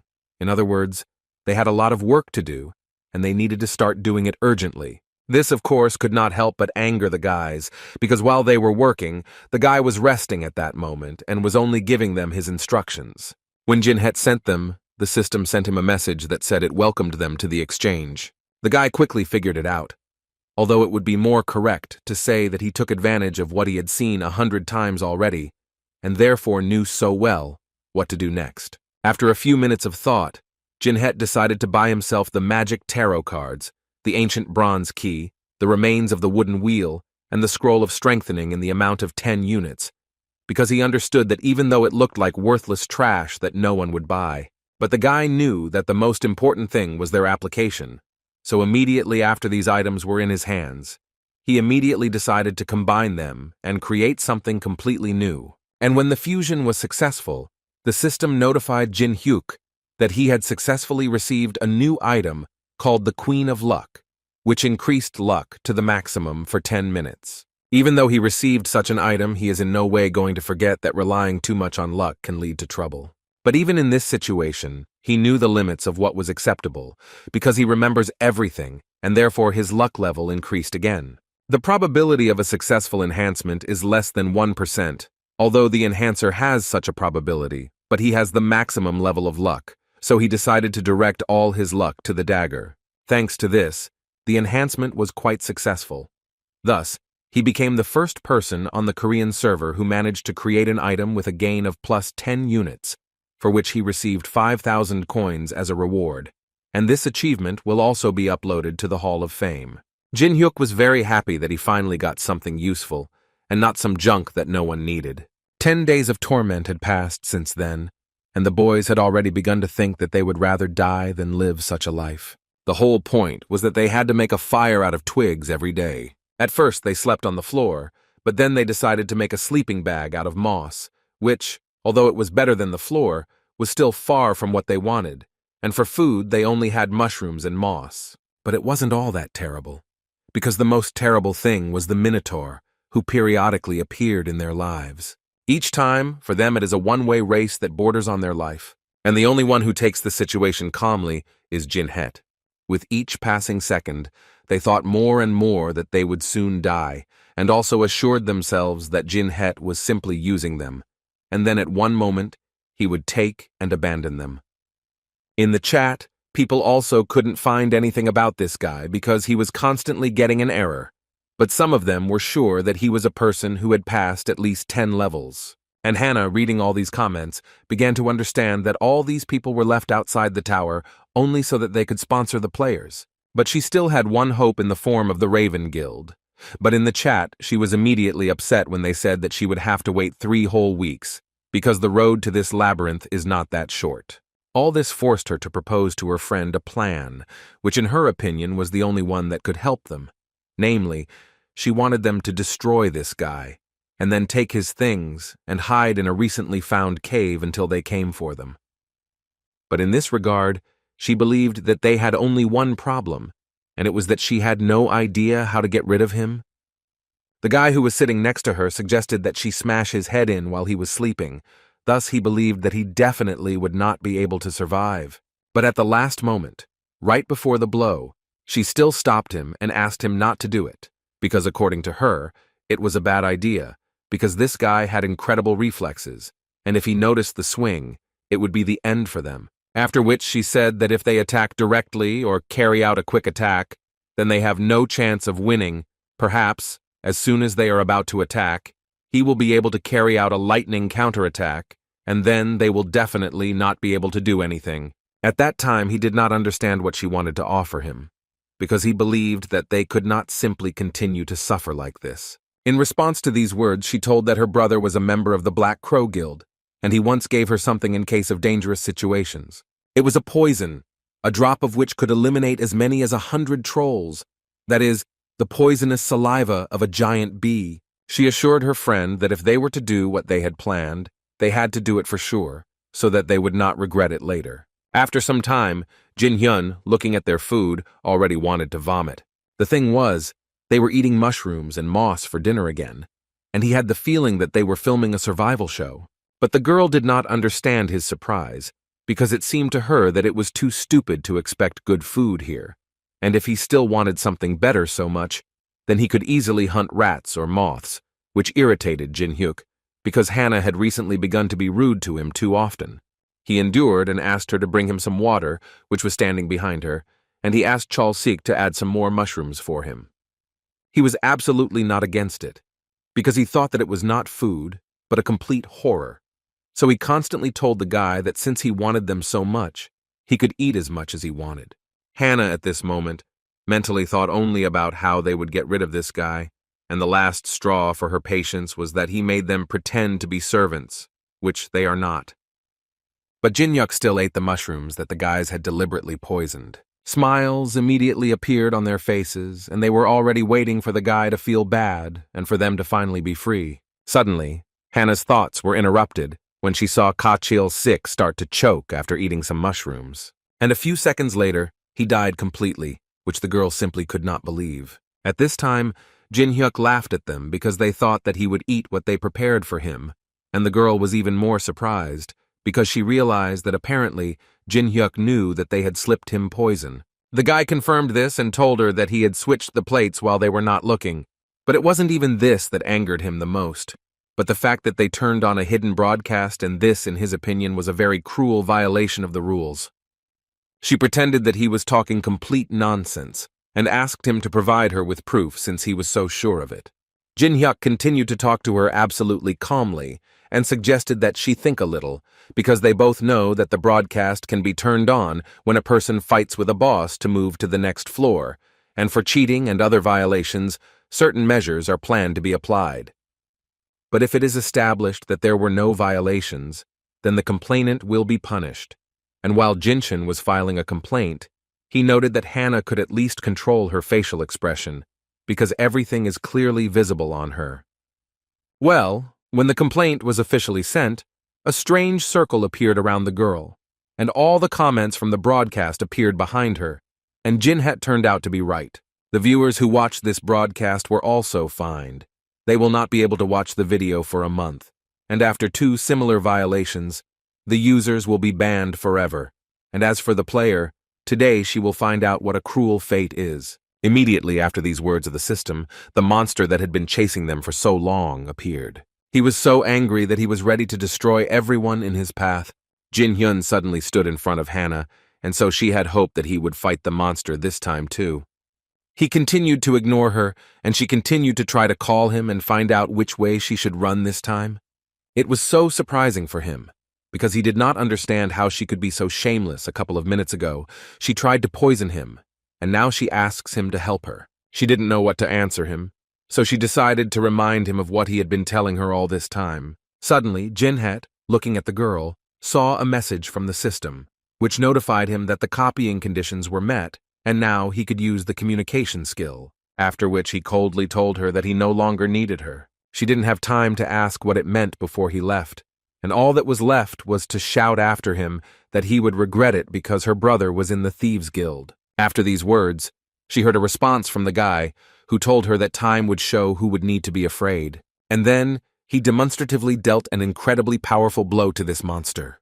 The guy felt that even though it was small, he still had some damage, so he was glad that he had not pumped up the skill called Power Surge in vain. But even in this case, he understood perfectly well that he would not be able to destroy this monster. Then he decided that he should attack a little differently. So, to begin with, he decided to use the first-level fire element to see how this monster would react to it. In this way, he was able to slow it down a little, which caused the monster to even drop to one knee. Jenahane continued to mock this monster and tell him that if there is too much muscle, the meat will become too tough. And mentally, he understood perfectly well that just a little more, and he was practically at his goal. According to his feelings, there was little left to reach the monster and destroy it. Jinhine understood perfectly well that the moment would soon come when he would have to reveal his trump card. And as soon as he thought about it, the system immediately notified him that the Minotaur had activated the 10th level Berserk skill. The monster's form has become completely different. Its power has been revealed to its full potential. Now it is not just a bull that can be taken by the horns. Now it is a real machine of destruction that Jin Hyuk will have to cope with. Hannah, looking at all this, could not even approximately imagine how a guy could defeat such a monster and what he needed to do for this. The Berserk skill lasts for 5 minutes. The strength and speed of attack, as well as the speed of movement of the Minotaur, increases by 30%. Mental abilities are also enhanced, and most surprisingly, the ability to speak appears. But his first words were not so good, because the first thing he did was to threaten the guy and tell him that he would smear him on the walls and not leave even a wet spot of him so that he could not run away from him again. Jin Hyun immediately noticed that his magic had improved significantly, and he liked this skill more and more. The Berserker's blows were much stronger. Jinshin had to apply a lot of force in order to somehow block them. As a result, their fight dragged on for quite a while. Jinshin continued to confidently repel each attack of the monster, and the Berserker continued to advance. Hannah also noticed that the monster had completely stopped dodging attacks and preferred to fight with full force. The dungeon boss, who used a level 10 skill, had become incredibly strong, so she was confident that even if all the members of the Black Crow Guild came, they would hardly be able to win this battle. But what was the strangest thing about this situation for her was that this madman Jin Hyuk was smiling in this situation, which was completely incomprehensible to her. The whole world froze, no matter how the guy ran. In reality, it seemed that he was walking in place. He felt helpless in the frozen reality. But now he realized that it doesn't matter whether it's reality or a game, life is still hellishly difficult. But the world he's in at the moment rewards his efforts. It was with these thoughts that he destroyed his opponent, who was trying to tear him to pieces. At least that's how it seemed at first glance. But a little later it became clear that this monster is not as simple as it might seem. He decided to strike back and shouted at Jin Hyun that he was trying so hard, but still couldn't make even a small scratch. Suddenly, his words were interrupted when he realized that he was no longer able to strike. His arms and body literally did not obey him, and Jin Hyun at that moment happily noted that his 5 minutes in which he should have managed had successfully expired. The Berserk skill gives the creature incredible strength for 5 minutes, but the skill has one important nuance. The one who used this skill loses consciousness for 24 hours. Thus, Minotaur immediately after the end of this skill fell into a coma for 24 hours, and Jin Hyun was happy that he was able to increase the power surge by 57 units. He also did not forget that there were only 20 days left, and if he continued as he planned, he would be able to increase his statistics to the first 100 points. Hannah was still there and watching everything, so at one point she decided to ask the guy if everything was over, to which he answered her that this monster had simply fallen into a deep sleep and would return to normal in 24 hours. In other words, he wanted to tell her that the labyrinth would change again, and in about a day, he would hunt them again. After which he turned to her and reminded her that they still had 20 days left to spend in this place. As he had said earlier, they would definitely need to spend a month here. Exactly 20 days had passed since then, and Jin Hen still had to fight with this Minotaur, who had been hunting him all this time. But on the good news, Jin Hyun was able to increase his strength to 100 points while fighting this monster. Therefore, with each subsequent day, this monster seemed weaker and weaker to him, because of which at one point it simply became uninteresting for him to fight with him. Their last fight didn't last long. Jin Hyuk was able to quickly destroy this bull, after which he turned his attention to the girl with whom he must decide what to do next. She thought in her mind that he would finish her off, but then he suddenly told her that he was recruiting trainees for his squad, which surprised the girl greatly. Hannah stood and just looked at him, not understanding what was going on and what kind of squad this was, and he could only notice that she was behaving too sluggishly, and apparently she was simply not interested. But the girl immediately changed and began to say that she was very interested in this, and that she would incredibly like to get into such a group. Before accepting her into this group, Jin Hyuk wanted to ask her how she could be useful in his group, to which the girl almost immediately responded that her ability to communicate would definitely be useful to him for managing people. Although the guy himself understood that this skill was no longer relevant since he himself had it. So he asked the girl to come up with another reason why he should take her. She decided to promise him that she would never, under any circumstances, betray him, but Jin Hyuk thought that this was too weak. Hannah fell silent, and Jin Hyuk decided to announce his decision, but she immediately stopped him and asked him to give her some time.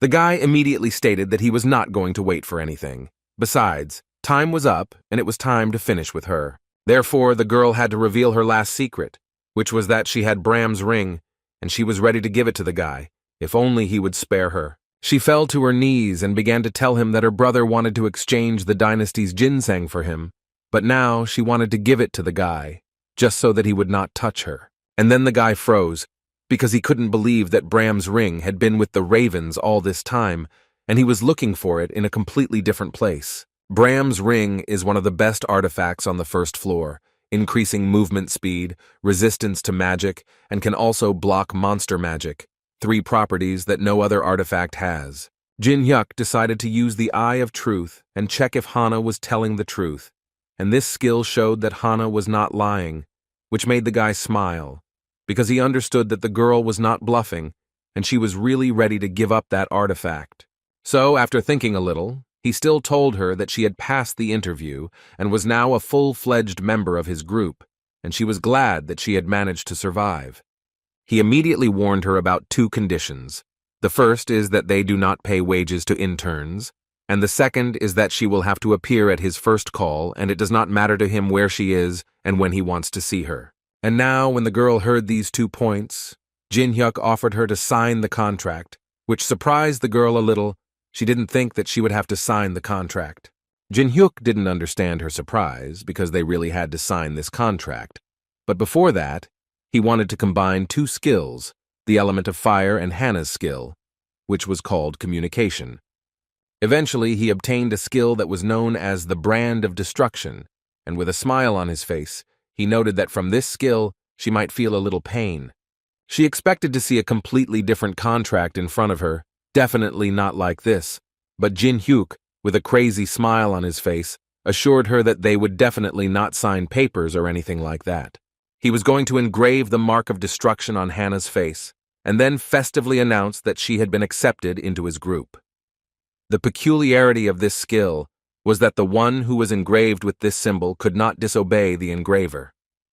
A few hours later, they left the labyrinth, and the system notified the guy that he had passed the labyrinth for the first time and congratulated him on it. Also, each player who managed to pass the labyrinth was given a reward of 5,000 coins, and the girl considered that this was the very reward for all her torment.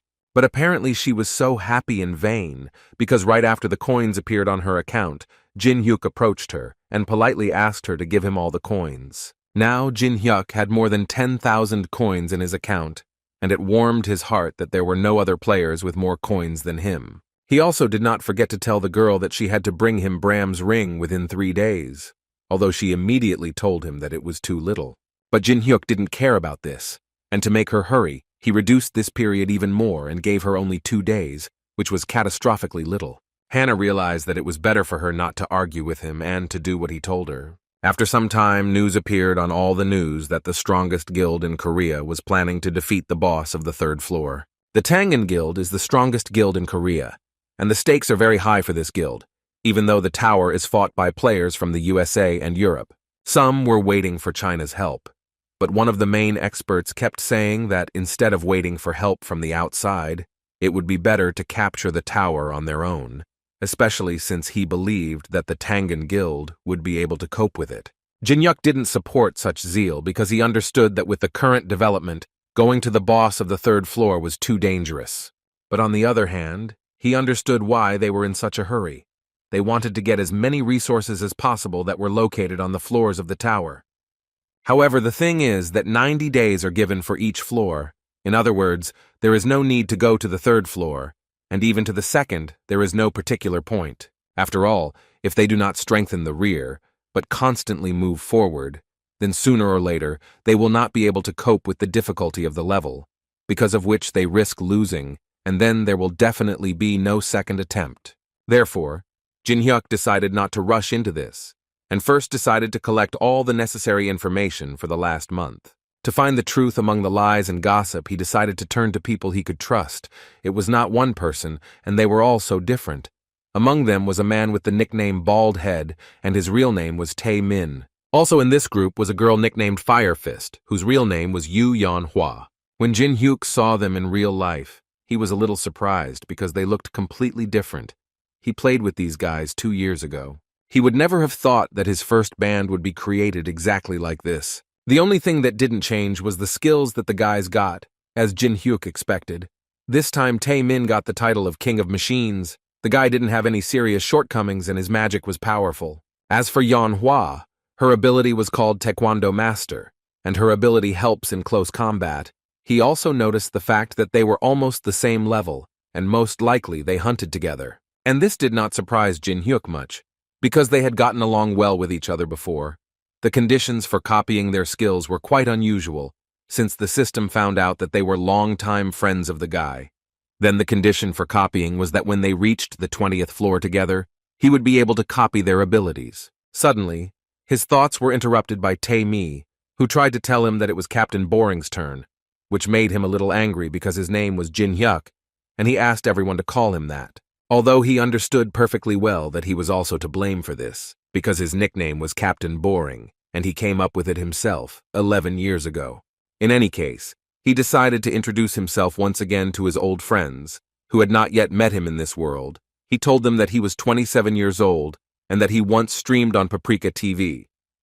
Hearing this, Tae Min remembered who he was, and immediately told the guy that they could all relax since they had actually played together for so long. Those who wanted to use him, those who wanted to betray him, Jin Hyuk was so tired while he was among these hypocrites. Finally, he got into the company of people with whom he felt so comfortable and good. He learned from them about what happened while he was in the labyrinth, the development of the world's main guilds, streaming trends, and of course about the group of miners who created a certain factory and kidnapped people. Tae Min wanted to know in response where Jin Hyuk had been for the last month, since there had been no news from him. And before Jin Hyuk could say a word, Tae Min decided to ask him if the guy had taken the test, which surprised him because he didn't understand what kind of test they were even talking about. A few minutes later, they were already riding in a taxi, and the couple was telling him that when the tower first appeared, a stream of players rushed inside. But from the second floor, the number of deaths increased. Therefore, in the end, the association set a limit, and now only those who pass the test can go up to the second floor. Also, after passing this test, each player is given an individual code like the one on Yeon Hwa's hand. The head of the Awakened Association, Han Sang-jin, under the guise of reducing the number of victims, gathers people with powerful abilities. At least that's what Jin Hyuk thought. And since this had already happened, he decided that he would use the system created by the association, of course, for his own benefit. After the association was created, players who received a rating below F lost the opportunity to advance to the second floor. However, players with high scores immediately receive offers from the best guilds in the country, so 3 types of people gather at the testing site. The first are those people who are madly eager to gain the right to enter the tower, and those who want to show their right of entry to the whole world, such as Park Ha-jin, who is a rising star of the Raven Guild. Also, no one forgot about Kim from the Father of Wrestling Guild, who was an idol for many, and everyone wanted to become like him. But Kim was not so kind to his fans. He considered them all to be retarded people who just came to gawk. They always explained to him that this was absolutely normal, because many people want to get rich quickly or become famous, but he always replied that he did not have time for this, so he always asked to clear the way for him. Because of his request, the guards immediately began to clear the way so that they could pass, but not all people obeyed. One of them was Jin Hyuk and his friends. At one point, they started yelling at him and telling him that he had to immediately move away, otherwise they would use force. But he immediately answered them that he had received his number for the test and was not going to leave here, and besides, he didn't care who was there. At this point, Pak Ha immediately intervened, because he didn't understand what was so difficult about getting this guy out of the way. The first thing he did was start telling Jin Hyuk that the guy was making a big mistake, and he was giving him one last chance before it was too late. The people around watched this closely, because no one had dared to oppose Park Ha-jin before, and Jin Hyuk finally realized that this was Hannah's brother. So he decided to use the Eye of Truth and see what kind of person he was. He was 26 years old. He was at level 8. The conditions for copying his skills were unusual. Jin Hyuk needed to raise the target's interest to the maximum. Then he would be able to successfully copy the ability. The system also notified him that if he raised his hostility to the maximum, he would be able to copy another skill, which certainly interested the guy. Park Ha continued to say unpleasant things to Jin Hyuk, and of course it didn't go without threats. Everything continued until Hannah approached them and saw the man with whom her brother was arguing. Looking into his eyes, she immediately realized that things were bad for them. But she didn't have time to do anything or even say anything before Jin Hyuk broke Park Ha's finger. Everyone around was shocked by what they saw, because most were afraid to even talk to Park Ha, and this guy broke his finger, which made him even more angry, after which he didn't think for long before going on the attack. But his attack ended in failure, due to the fact that Jin Hyuk instantly dodged and even managed to launch his own counterattack. Everything happened so quickly that most didn't even have time to see how Jin Hyuk managed to strike. It seemed to everyone that Park Ha just fell in one moment, and that was it. Hannah realized that it was better for her not to show herself in front of Jin Hyuk in front of so many people, but she was most worried about what he was doing here at all. Kim stopped the whole mess and ordered the boys to calm down immediately, or he would have to use force. Upon seeing this guy, Jin Hyuk immediately used the Eye of Truth to read his skills and understand what this guy is capable of. But in the end, he failed to do it because the system showed him an error. The whole point was that the skill could not be used due to too big a difference in levels. Jin Hyuk heard that this guy had already reached level 20, but in any case, he wasn't going to be afraid of him, and told this Kim to his face that Park Ha didn't need a nanny, to which he immediately received a sharp response from Kim that he was a pretty useful guy. This made Jinshin smile, because he knew very well what the word useful meant. After all, this guy was doing everything to deliver some forbidden things to China. From the expression on Kim's face, it was immediately clear that he didn't understand how this kid even knew about such information. Jin Hyuk thought that Kim was asking him the wrong questions, because in reality it didn't matter where he learned this. What was important was something else. For example, how to get rid of the side effects that these drugs cause. This was the last straw. Kim used a skill called Dungeon and thus protected the two of them from other people. He did this so that their conversation would remain confidential, and Jin Hyuk was completely prepared for such a conversation. So he immediately asked the man for 10 dungeons, but for Kim this was quite a lot. So he asked Jin Hyuk to first prove that he was not lying to them.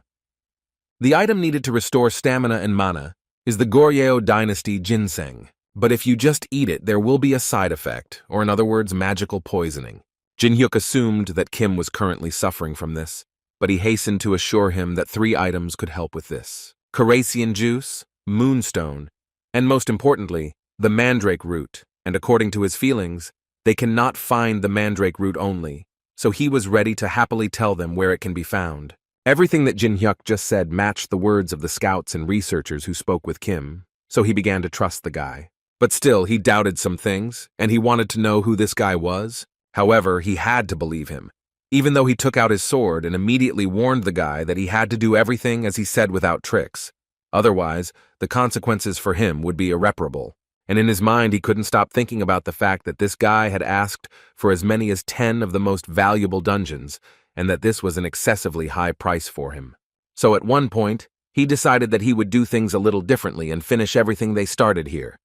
But suddenly his thoughts were interrupted when at one moment he felt incredible pressure on his body.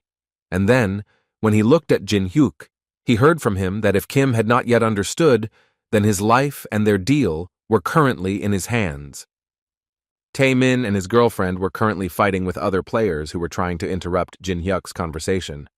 As the conversation suddenly ended and the dungeon skill ceased to operate, Jin Hyuk asked Yeon Hwa to calm down first, as she was obviously already on edge and ready to destroy anyone. They both immediately ran up to the guy to find out how he was feeling, because it seemed to them that he had just been kidnapped. But he immediately calmed them down and assured them that he was actually fine. He also added that he and Kim actually found common ground, and now everything will be different. Meanwhile, Park Hui pestered Kim, not understanding why the man suddenly decided to leave so quickly when he needed to punish Jin-hyuk. Moreover, according to him, he was ready to do it himself, if only the man would give him a chance. But his words and vows were suddenly interrupted when Kim approached him and grabbed him by the neck, then lifted him up and said only that it was time for the guy to finally understand the fact that he was not his equal. After which he warned him that if he did something like that again, he would greatly regret it. He almost strangled him, but in the end he heard the answer he wanted to hear. Until the very end, Hannah's brother could not understand what had happened in that dungeon that made his master so angry with him. Anger was overwhelming him at that moment. He incredibly wanted to wipe this guy off the face of the earth, because he believed that he had just been very badly humiliated. The copying conditions were successfully met. Jin-hyuk managed to raise his hostility towards himself to the maximum, and thus he was able to copy the skill called stealth. Well, now that he had completed this task, he decided that the time had come to take the test for which he had come here in the first place. Arriving at the main arena, Jin-hyun immediately noticed that his trainee was in first place on the main scoreboard, so he assumed that she might have drunk mountain ginseng. Before the test began, he was told that it was actually quite simple. You just need to hit the magic stone, objects, skills, you can use everything. The hidden power of the stone is revealed during the attack. After hearing all this, the guy decided that he would use a dagger, which surprised the examiner a little, because it seemed to him that this was too little, but the guy assured him otherwise, so he decided that he would not interfere with the guy and told him that as soon as he was ready, he could begin. Jin-hyuk went to the middle-level stone first, which confused the examiner, so he asked him to go to the starting stone. After all, he was sure that ordinary players couldn't even activate a mid-level stone. But when Jin-hyuk activated his skills and decided to show what his torment in the labyrinth was worth, the examiner immediately realized that the guy was not just a player. At first, he reacted like everyone else. It just seemed to him that it was impossible, because most of the players do not pass the selection because they do not have enough magical power to attack the small stone. And now he sees a broken mid-level stone in front of him, which simply shocks him. As a result, after such a blow, the examiner noticed that the guy had an S rank, which he needed to immediately report to his superiors, so he immediately began to pick up the phone. But he was stopped by Jin-hyuk, who asked the guy to report back in a week. It was very important for him, although the man did not understand what was so special about it and why exactly in a week. Jin-hyuk assured him that he had his own personal reasons for this, which is why he wanted the examiner to report this in a week. He understood perfectly well that most likely words simply would not be enough, so he decided to subtly hint to him that he needed to do as he said, and if someone found out about this, the examiner would have a hard time. On the way out of the testing room, Jin-hyuk met Hannah, who, as it turned out, was already waiting for the guy. According to her, she stood here to give what she promised. She had in her hands that very ring of Bram. Jin-hyuk was glad that she finally managed to do it, even faster than she promised. But the girl wanted first of all for Jin-hyuk to remove his brand.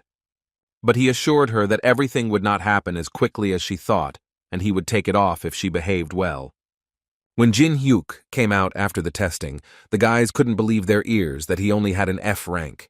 They were sure, until the very end, that his rank would be much higher than theirs. Although he told them that this was a temporary result, and that he would have to take a re-exam in a week, in any case, he asked them not to worry about him and to go to the tower. The first test determines rank based on magical family, and whoever passes this test moves on to the second. The task of the second test was quite simple. You just had to go through one of the tower's dungeons. There was also no difficulty limit. You could choose any opponents. But the place that Jin-hyuk chose was the trust of the ruins on the first floor. Neither in the 11 years that they played the game, nor now that it appeared in reality, has anyone been able to pass this zone. Mountain ruins, first floor of the trial tower with a rank of F. He can't get there alone because the guild guarding these ruins won't let him in, and the best option in this case is to go on this journey as a porter. Jin-hyuk did so, saying that his main reason was that he needed money to survive. But he was not alone here, because his colleague was here to feed his family. Although Jin-hyuk was there for a different reason, he understood that this man was one of those who went to such places for money, in order to somehow survive. This man kept repeating that they and their F rank must be extremely careful, that they must go where they are told, that the equipment inside does not work, and the ambulance will not come. But Jin Hyuk assured him that there was no point in worrying, because he was confident that those who were here would at least return home unharmed. The man, of course, took all this as a joke, because he did not understand how the guy could even know this, but he was still grateful to him for the fact that the guy was much braver than the others. At one point, they arrived at the place they needed, and now all they had to do was wait for the raid group. At this point, Jin Hyuk received a notification that the first person to pass this dungeon would receive a special reward, and as far as Jin Hyuk knew, he had already received it. He received an increase in some characteristics, but what is most important is that he managed to get a cold heart. It gives the ability to remain calm, even in a critical situation. He also received another skill called monopolization, which will work when the guy goes through the quest himself. Then the reward will be increased to the maximum possible level. Although there are an incredibly large number of awards in the tower, getting one of them is already a big victory, so the guy simply did not need luck. But suddenly, his thoughts and joy were interrupted by a teleporter, which worked, and the raid group arrived at the site. At the center of this group was their leader, who had an unbearable headache, but he still came to this mission. It was a raid group called Parhe, and that guy was apparently the leader, at least that's what the guys thought. Jin Hyuk used the Eye of Truth, and immediately saw that this guy's name was Song Jung Hwan, and he was the first to start giving orders. The conditions for copying his abilities were very difficult in Jin Hyuk's opinion, because he had to earn Song Jung Hwa's trust during the raid. The guy understood that at the moment they were in different groups, and it would be incredibly difficult to earn the trust of such a person. Suddenly, the guy noticed for himself that the head of such a guild, which is among the top 10, has such a low level. In any case, it was time for them to move out, and one of the magicians asked them all to follow him closely, because if any of them got lost, then no one would come back for them. After some time, they finally entered the ruins they had been talking about. There were bodies of monsters scattered around that had been destroyed by the raid group.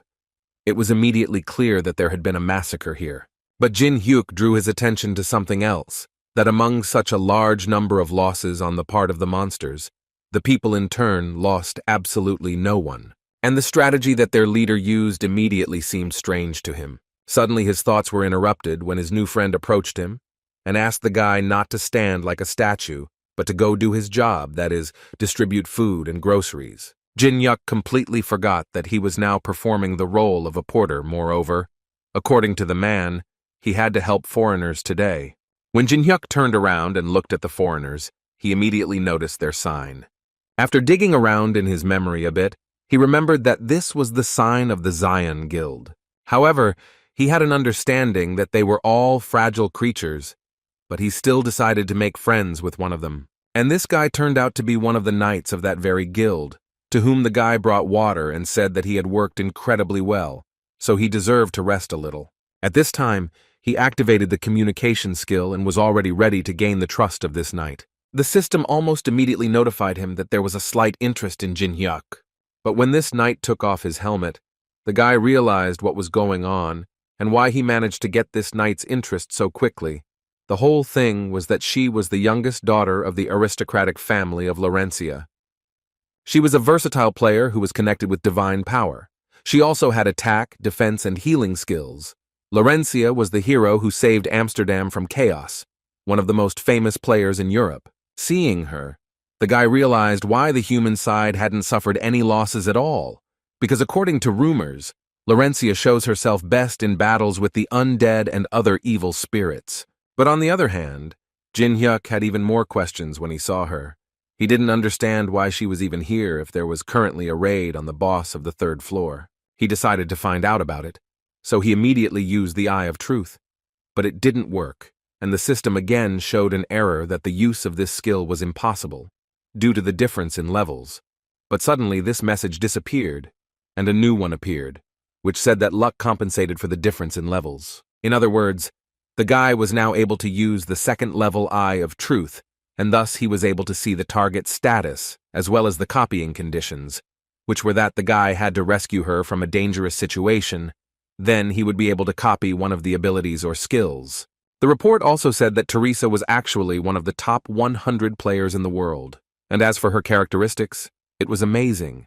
Now Jin Hyuk understood why this girl was admired so much. After some time of studying her profile, The guy at one point noticed that she was currently on a quest to choose a profession, and most likely that was why she went to these ruins.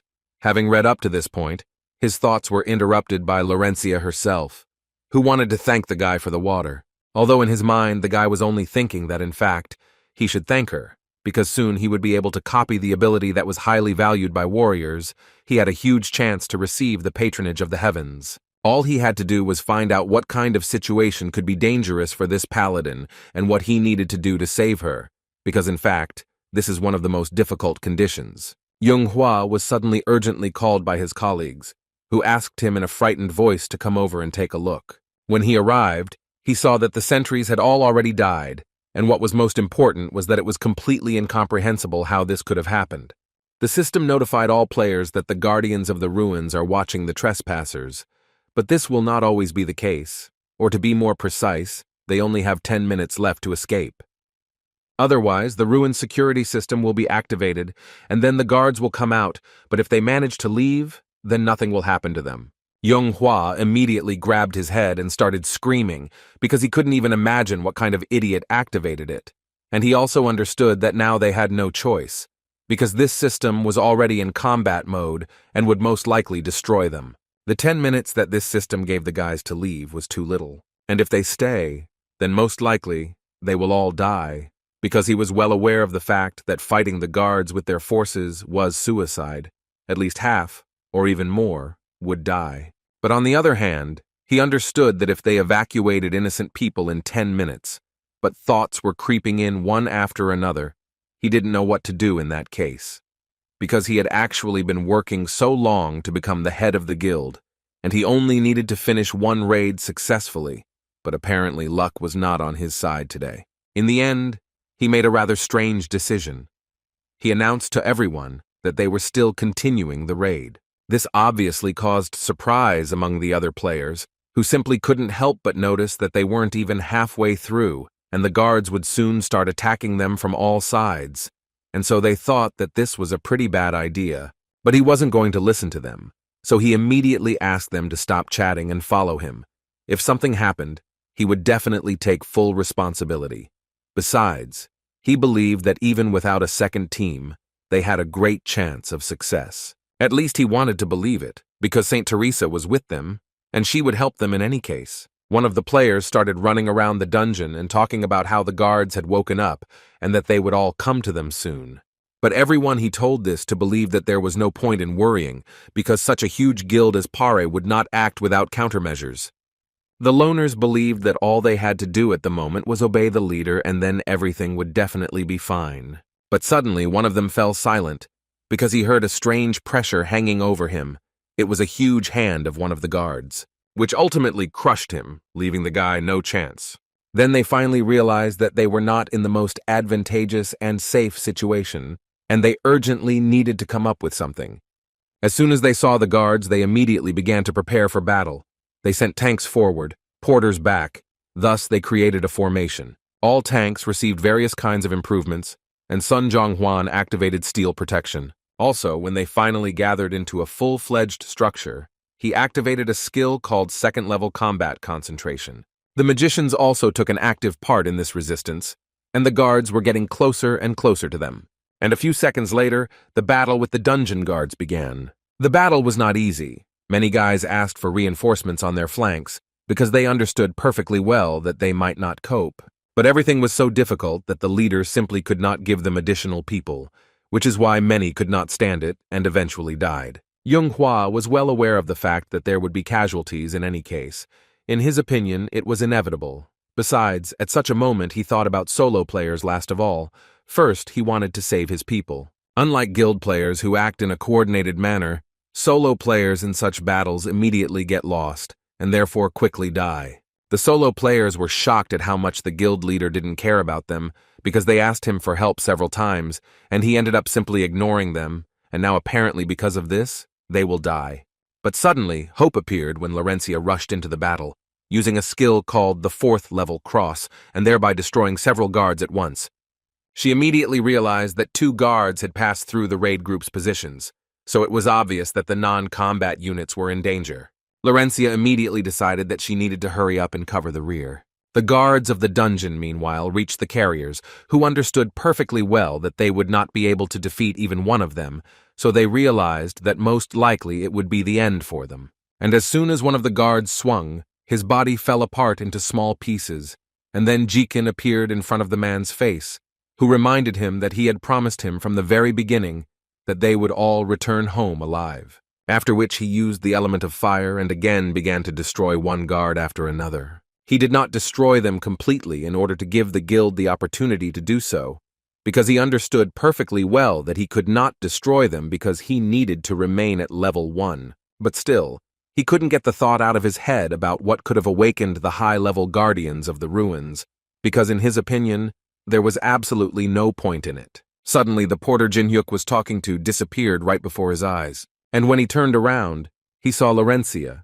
who moved the porter away from the guy, and then said that she considered the guy a good person, but he ultimately decided to threaten others with his knife, and so she decided to assume that perhaps it was Jin-hyuk who woke up the guards, but first she wanted to arrest him to find out.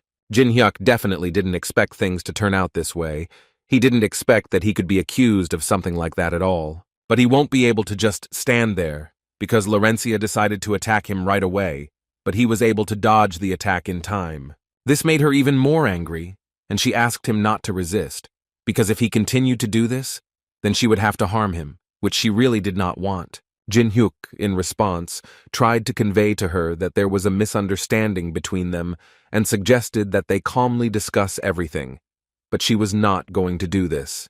She believed that first she needed to arrest him, and only then would she listen to his excuses. The guy realized that she was too angry with him, and therefore was not even going to listen to him, so he simply had no other choice, except to engage in battle with her and punish her, and then explain that it is she who is wrong in this situation. When she was disarmed, he pointed his knife at her and once again, in a convincing tone, told her that it was not he who woke the guards. Moreover, he tried to convince her that if he needed it, he would destroy them all with his own hands, after which the same man intervened in their dialogue, who did not understand why Laurencia was doing this, because Jin-hyuk saved his life, and did not try to intimidate her. At that moment, she realized how stupid a thing she had managed to do. She immediately stood up and began to ask him for forgiveness for this, although Jin-hyuk assured her that everything was fine, because his actions looked suspicious, and she had the right to do so. After a short time of conversation, she found out that his name was Jin-hyuk, and that he was hiding his identity, which was not entirely clear to her, and she wanted to know the reason. But the guy answered her pretty quickly. He said that his reason was very similar to the girl's reason, because he knew that she invited the Zion Guild for cover, but in fact, she secretly wants to get the contract of St. Peter for the quest to choose a profession, and he needs one item, the receipt of which no one should know about. He also told her that he knew absolutely all the strategies for passing these ruins, and then even suggested working together, because their items were in the same place. The guild leader at that moment was shouting that they should go forward, coordinating their actions, and he did not support the fact that they wanted to go alone.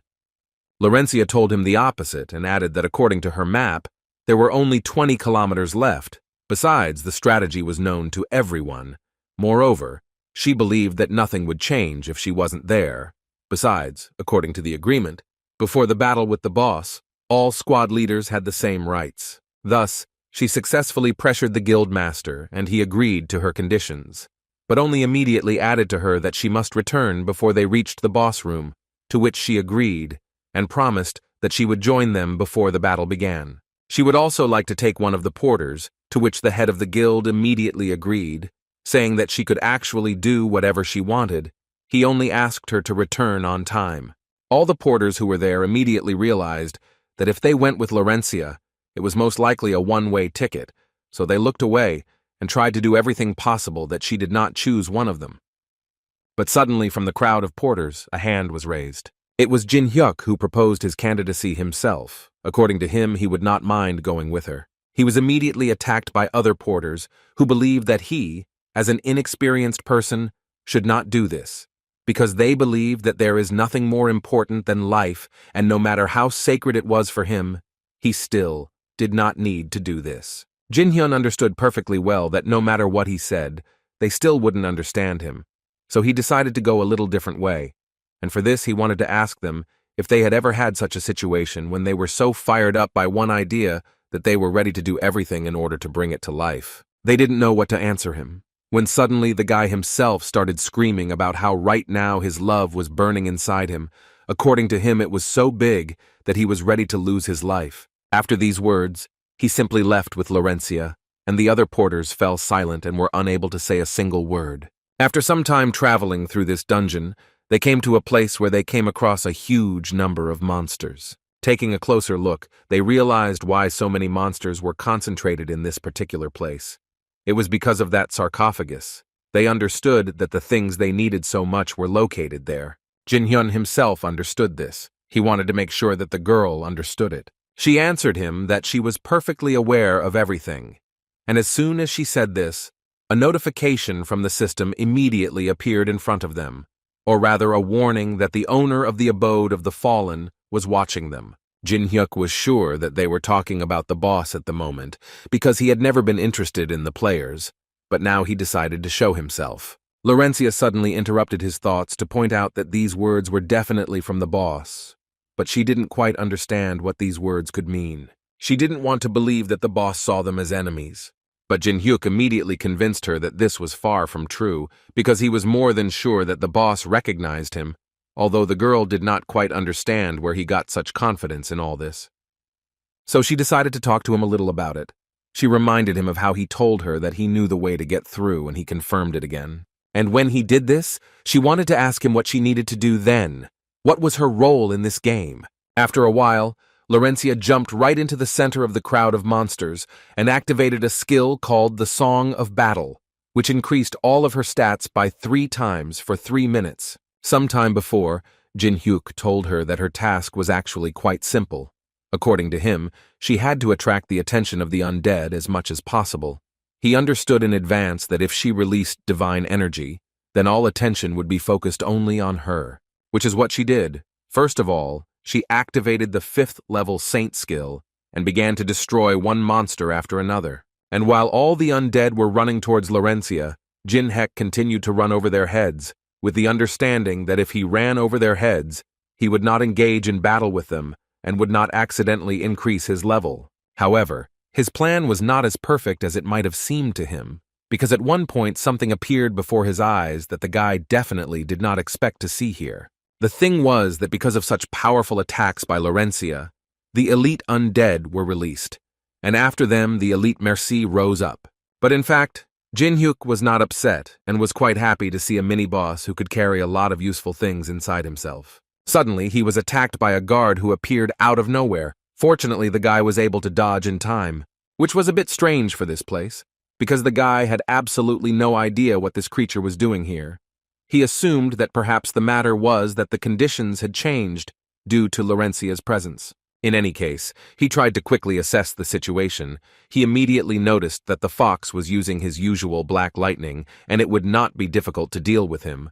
But as for the flying monsters, he was clearly not sure, and he would definitely need to be as careful as possible with them. Overall, it didn't take him long to deal with these monsters, and he got even closer to the sarcophagus.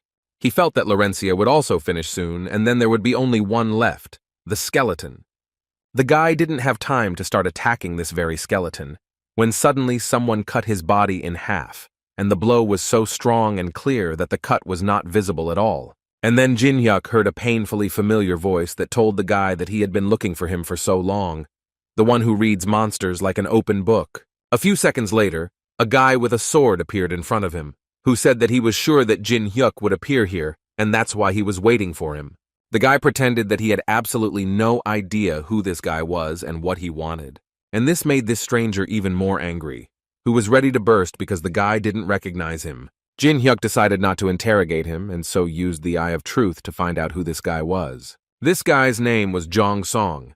He was level 29, and the conditions for copying his skills were that he had to defeat this guy in a sword fight, thereby breaking his self-confidence. But what the guy noticed was that in the guy's hands was a sword from the Chanlong dynasty, and this was the very item that had disappeared from the artifact museum. Back when the test tower was still a game, Jong Seong had already lost to Jin Hyuk several times, after which he pursued him wherever he was and tried to take revenge on him, but he was never able to win. He couldn't believe that this warrior eager for battle was Jong Seong. This guy was incredibly angry because Jin Hyuk underestimated him so much, because the game had only recently become a reality, and he had already managed to forget him so quickly. Jin Hyuk actually remembered this guy back when he was in the museum, but it didn't make him too happy, because more than anything in life, he dreamed of this guy finally leaving him alone. However, Jong Seong assured him that this time things would be different, and he was more than ready to fight Jin Hyuk in a fair fight and defeat him. He thought so because he was sure that they were both at the very beginning of their journey, and he did not yet have the advantage of a huge number of skills. Jin Hyuk answered him quite calmly. He told the guy that if he wanted to fight so much, then he wouldn't interfere with him, but he still wanted to know from him if he was sure that he would definitely cope with this task. While he was thinking, Jin Hyuk pointed his finger at his partner and subtly hinted that she definitely wouldn't just stand there and watch them fight. Jong Song was not afraid of Laurencia. Moreover, he was quite interested in fighting the saint. But still, he didn't come here for this, so first he wanted to do everything so that no one would interfere with them. And for this, he decided to use a skill called Level 5 Battlefield Selection. Laurencia, seeing this, immediately began to worry about the guy and therefore wanted to do everything to help him. But she was stopped in time by Jin Hyuk, who was holding a small ball in his hands and saying that there was no need to worry, because they would definitely see each other soon. After which they disappeared along with Chan Son, and Laurencia was left standing alone. They both moved to a completely different place, which was apparently prepared in advance so that they could both fight without any problems. Jong Seong even decided to give Jin Hyuk an official invitation to a fight in which no one would interfere with them. He also activated a skill called a Level 5 Duel. Thus, all of this guy's stats increased by 10%. But the problem with this skill was that it not only increased the characteristics of the one who used this skill, but also reduced the power of his opponent's skills. In other words, Jong Sung's special ability greatly reduced Jin Hyuk's skills. Therefore, he understood with a smile that the situation at the moment had become too unfavorable for him. But the smile on his face was because when the copying situation is unfavorable, the conditions are adjusted in accordance with the changing situation. The conditions were so simplified that Jin Hyuk was able to copy Jong Sung's unique ability instantly. He copied a unique ability called the Sword Song. This skill increased the swordsman's skills by as much as 200%. Jong Son didn't understand what was going on there, and became even more angry because of it, until at one point he finally broke loose and ran into battle. But Jin Hyuk was already more than ready for this, so he began to gradually summon his sword. Jin Hyuk blocked Jong Sung's blows too easily, but at that moment, Jong Song turned his attention to completely different things, namely, that they were fighting him at a medium distance, and this guy was only using a dagger, which was not entirely correct. Although Jin Hyuk thought that this was enough for him to win, because if he had fought with a sword, this fight would have ended long ago. All these words made Jong Sun more and more angry. At one point, it seemed that he was about to burst from anger, and therefore he successfully activated the skill called the Soul of the Sword, after which he delivered almost his strongest blow, which Jin Hyuk was able to dodge with incredible ease, after which he couldn't help but ask this guy a question, in which he was interested to know if he was trying too hard when he used the highest techniques in a fight with a newbie. This question could not have caused any other reaction except anger, and Jong Sun could be understood, because few people would dare to call Jin Hyuk a newbie. Jin Hyuk was worried about other things at this moment. If he wasn't wrong, then if he continued to parry his opponent's attacks, then his dagger would come to an end. Therefore, he decided that it was time for a skill that could counter the sword. In this way, he successfully combined the Sword Song skill and the skill called Demon Soul. Thanks to this connection, synthesis began to take place, and thus the creation of a new ability began, which was called the Sword Graveyard. This skill was incredibly powerful, as it was capable of increasing a swordsman's skills by 500%. Thus, the body uses only the most effective sword techniques, perception at its maximum. But even though this skill was now in Jin Hyuk's arsenal, he still couldn't use it to the fullest, because for now, it only gives out 1/10 of its full power, and all because he doesn't have enough mana to control this power, so he thought that he needed to increase its supply as soon as possible. Jong Seong immediately realized that something abnormal was happening, since a strange flow of mana began to flow from Jin Hyuk. He tried to understand what this incredible power was, because until the very end he was sure that this was the most convenient battlefield for him, and he also tried not to fight at his usual distance. The conditions around him were maximally favorable, but even taking all this into account, he still couldn't win. He tried his whole life, but in the end, both in the game and in real life, he couldn't defeat this guy who always seemed incredibly strong to him.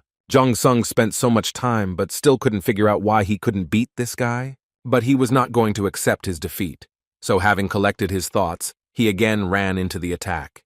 However, all of his attacks were blocked again by Jin Hyuk, who did it quite quickly and immediately went on a counterattack, which Jong Sung clearly did not expect.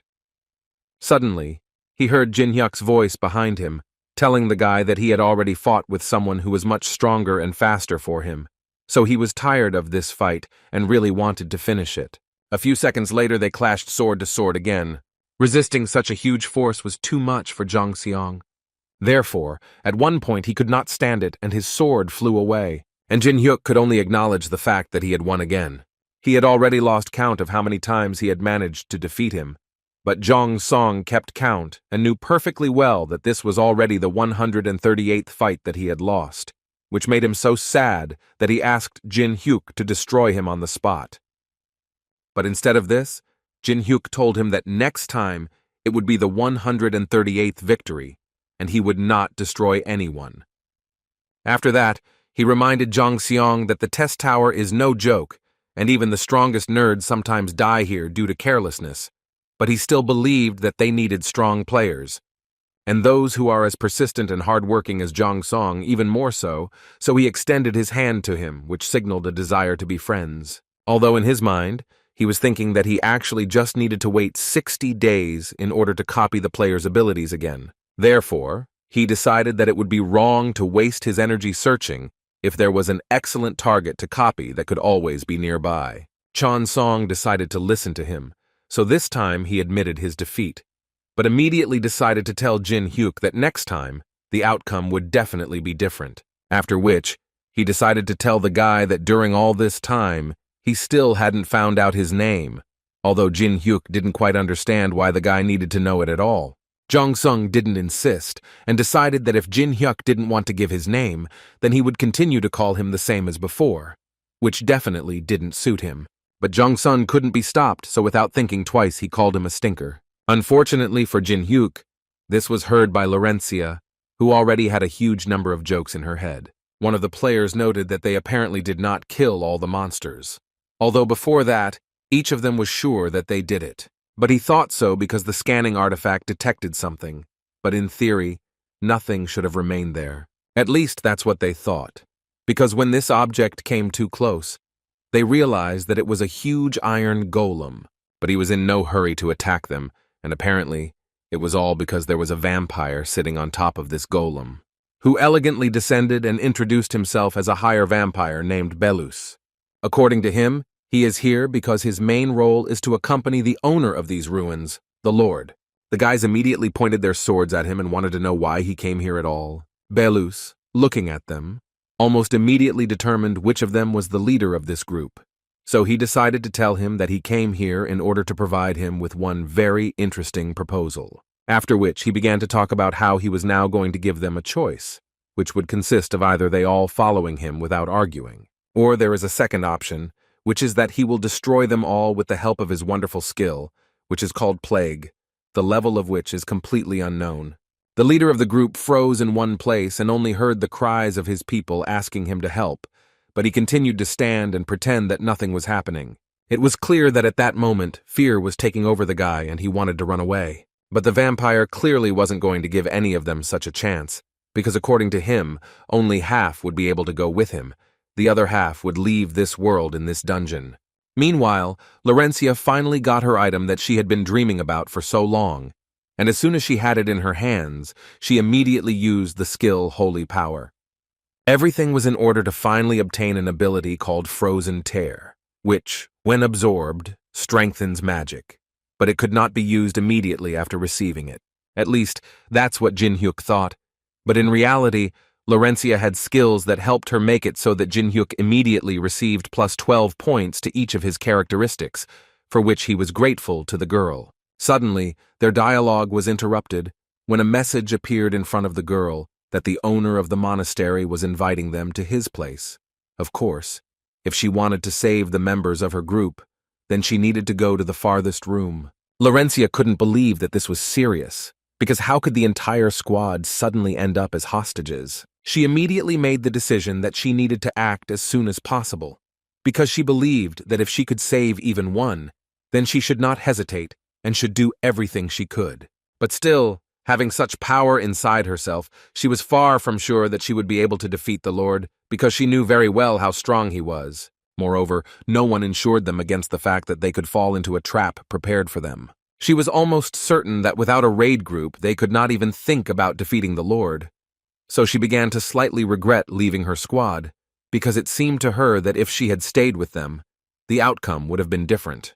By joining the party as a paladin, she simply wanted to protect the players, but was it really the wrong choice? Suddenly, her thoughts were interrupted by Chon Song, who decided to tell the girl something that in fact had nothing to do with it, so he decided that he would go there himself. And he decided to give Laurencia advice that would help him make decisions quite quickly in the future. He turned his gaze to Jin Hyuk and said that this man has no honor at all. In Jong Sun's opinion, he is just an egoist, and for this he simply hates him. But on the other hand, he knows him very well, so he can guarantee that if anyone can defeat the Lord, it is only him. After these words he left, and Laurencia stood for some time and thought about the guy's words, and at one point smiled and thanked him for the advice. And when she decided to do this, she immediately approached Jin Hyuk and told him that she accepted his invitation. He was glad to hear this, but still immediately noted that his services cost quite a lot. Laurencia immediately answered him that she was ready to pay as much as he needed. She just wanted him to help her. Jin Hyuk understood that it didn't matter what answer he gave her. The girl would go for it anyway. So he made a decision and agreed to it, and the system immediately notified him that the quest was accepted. A few minutes later, they arrived at the lair of the lord of this dungeon, and the first thing the girl noticed was the volume of mana that was in the air. It was simply enormous. Although Jin Hyuk believed that there was no need to be afraid, because now they had an idea of the enemy's strength. The guy was surprisingly calm, which confused the girl a little, especially after he said that the strongest does not always win in a battle. He also asked her to remember one very important thing, which was that no matter what happened there, she must believe him and do it until the end. After these words, they entered inside this huge castle. Coming a little closer to the throne, they saw that same lord, whose name was Alice, and according to her, she was already waiting for them. The first thing Jin Hyuk wanted to know was if his people were safe. Alice raised her hand and asked him to take a look himself if he was interested. Among all these people, Jin Hyuk at one point noticed Park Ha-jin, who apparently awakened the guards who attacked them. Anyway, at the moment it's not that important, and now he's talking to Alice, who was telling him that she invited them here because of the smell that was coming from him, which surprised the guy a little.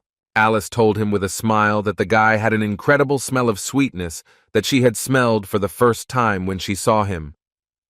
She gently bit her finger and repeated that the smell of his blood was so wonderful that she could not compare it to anything, a sweet aroma that excited her.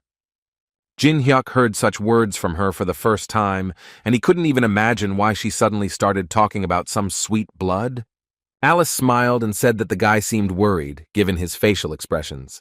Jin Hyuk believed that when a vampire talks about blood, a person cannot be calm. Alice assured him that he would like it, because she always eats tasty food very slowly, and according to her calculations, he could live another 60 years.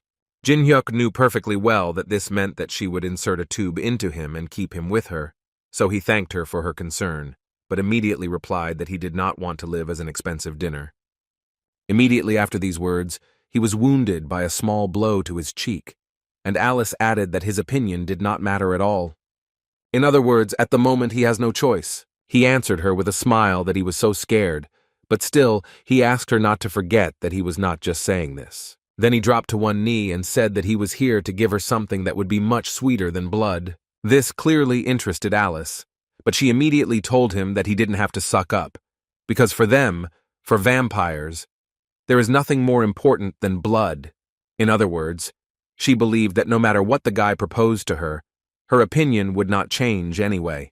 Jin Hyuk continued to smile and tell her that she shouldn't be so confident. After all, he was here to offer her freedom, and from the look on Alice's face, it was clear that she was interested in this offer. The other vampires immediately started yelling at him and telling the guy that he simply had no right to talk about this. However, Alice immediately calmed them down and ordered them to shut their mouths while she listened to her guest. After which she turned to Jin Hyuk again and told him that it would be better for him to back up his words with actions. The guy immediately told her that if he didn't stand behind his words, he simply wouldn't have come here. And when he told her this, she was ready to listen to him. First, he introduced himself and said that his name was Kang Jin Hyuk, and he, as a representative of the Manes, vowed that he would do everything possible to free her. Mane is the master of the abode of the fallen. He is the one who, because of money, revenge, personal convictions, turned away from people. Manes prevented players from climbing the tower and helped monsters located in labyrinths and ruins. Alice had of course heard about the Manes, but she didn't quite believe that the guy was one of them. Instead of evidence, he told her that he had established a connection with the temple on the 27th floor, and according to him, he was told there how to deceive the barrier covering the ruins, how to find Alice. He learned all this right there. Laurencia, watching and listening to everything the guy said, wondered what all this could mean and why he said that he was Mane. Besides, she didn't quite understand why everyone around started to worry so much when they heard about this temple. But Alice still thought that it didn't matter to her whether he was Mane or not. She reminded him that they had been locked up here for centuries, so all this was just empty chatter, and she dislikes chatterboxes the most.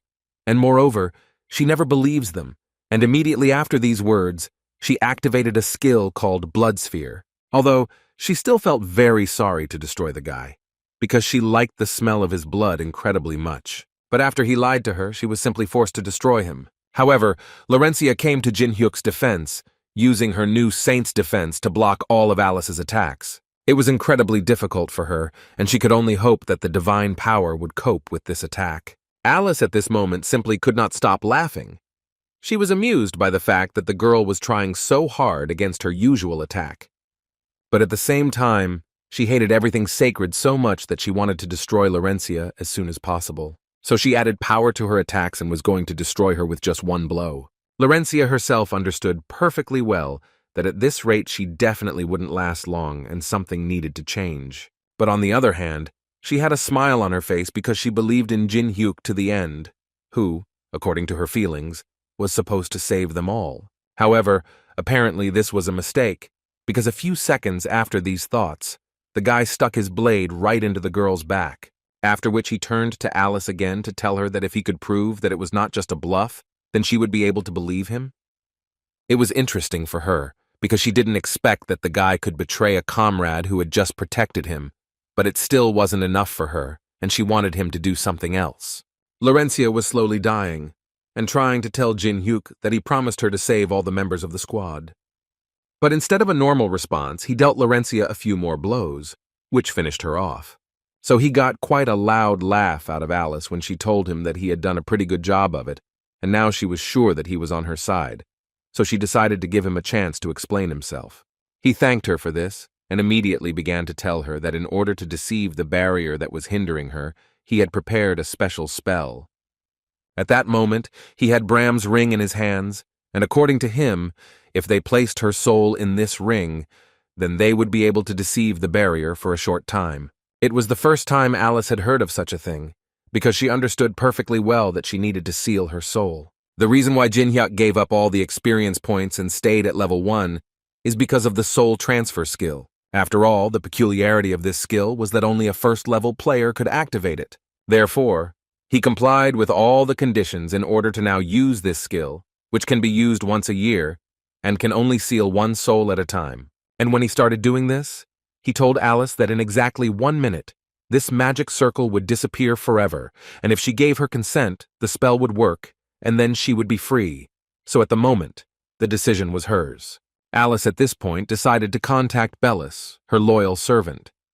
Telepathically, she told him that it was very difficult for her to completely trust Jin Hyuk, so she decided to ask him to destroy Jin Hyuk immediately after he did something suspicious. She understood that she had one last step to take, but on the other hand, she did not want to give her life into his hands as much as she could. But she had lived in captivity for too long. More than 1,000 years had already passed, and if she did not do it now, she was not sure that she would ever have such a chance.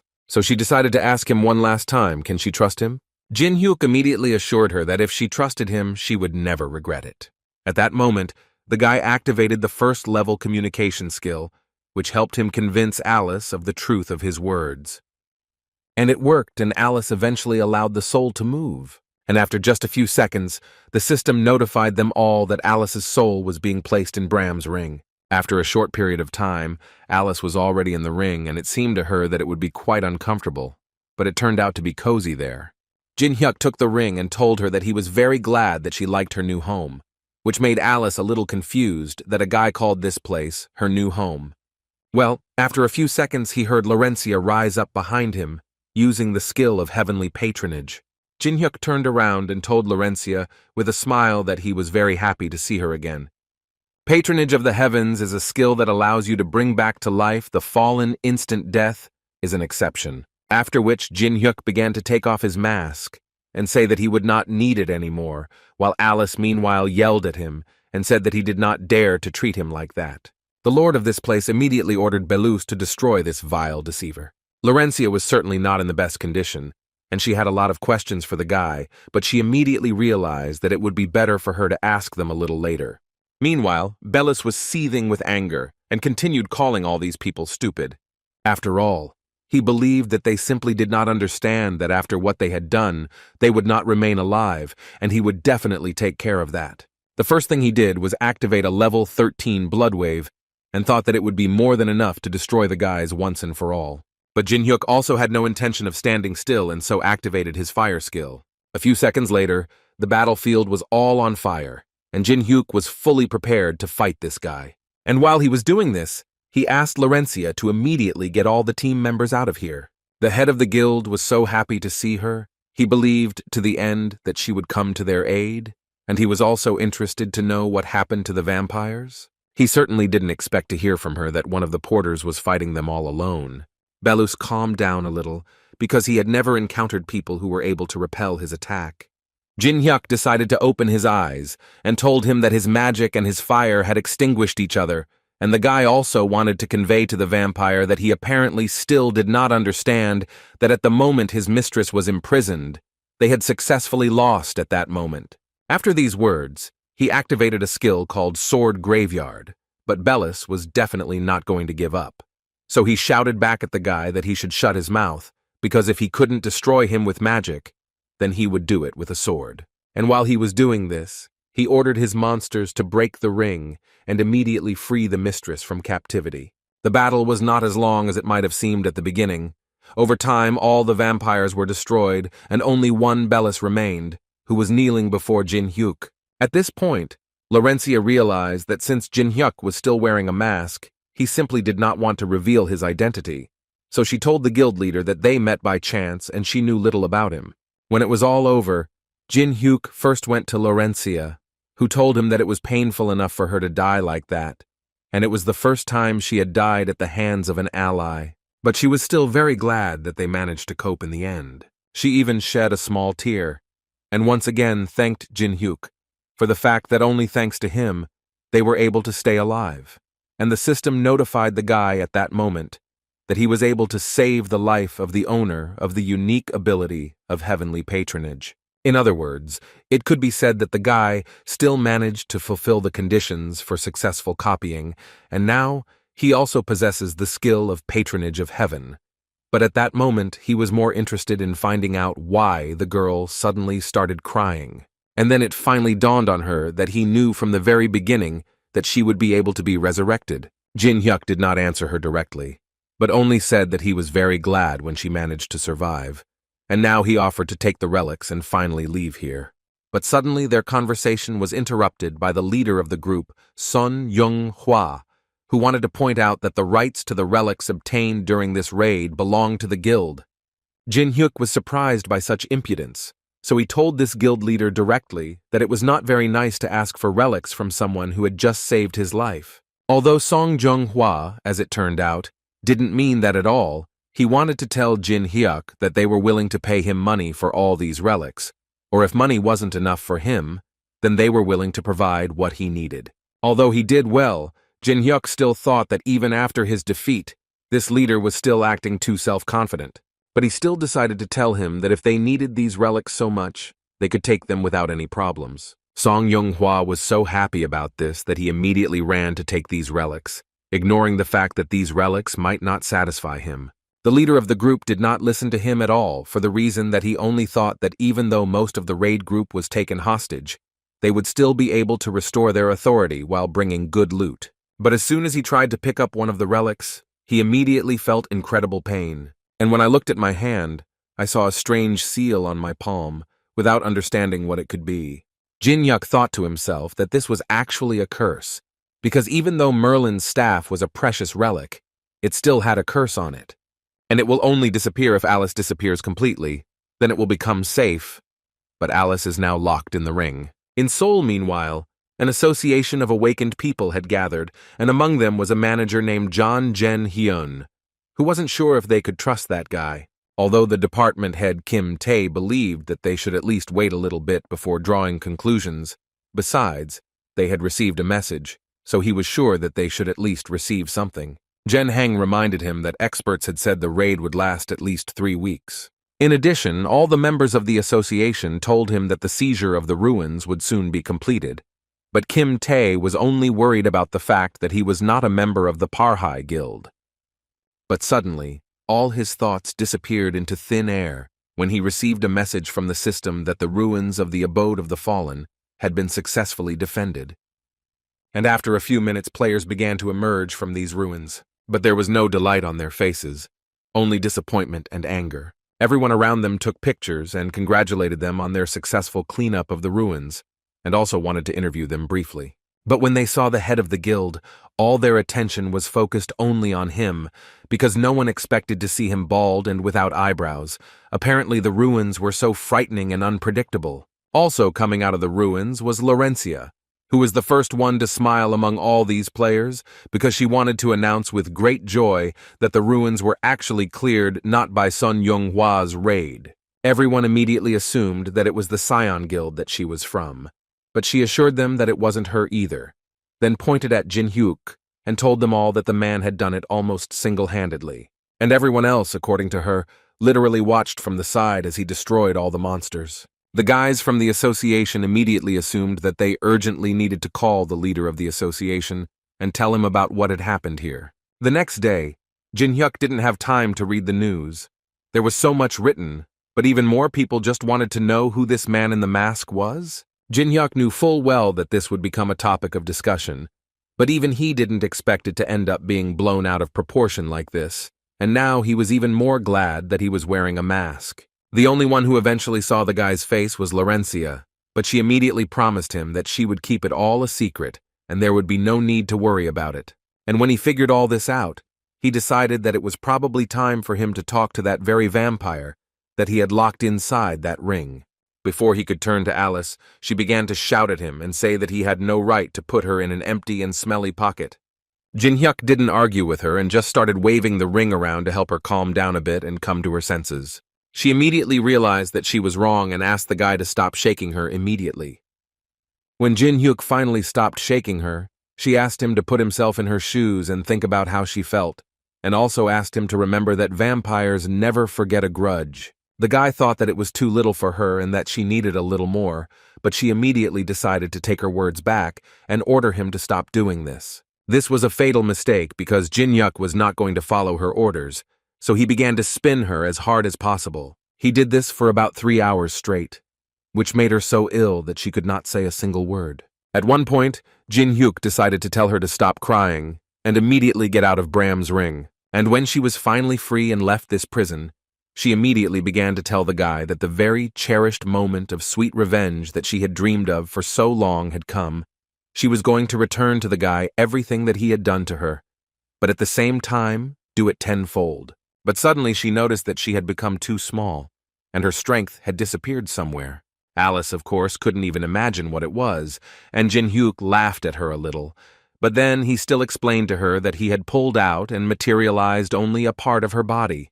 In other words, she can now be called a mini version of Alice, because now she can only use 1% of her powers. Although mentally, the guy understood perfectly well that even though he had imposed his restrictions on her, Alice, even in this state, was stronger than any vampire. But he still asked her to calm down and stop crying because according to him, everything he said to her in the ruins were not empty words. However, Alice no longer wanted to listen to him and asked him to just shut his mouth because she really didn't want that kind of freedom. Jin-hyuk understood her. It was really hard to call it freedom, and so he decided to promise her that he would give her the real freedom that she was so eager for. She immediately calmed down and wanted the guy to explain to her in more detail what he meant.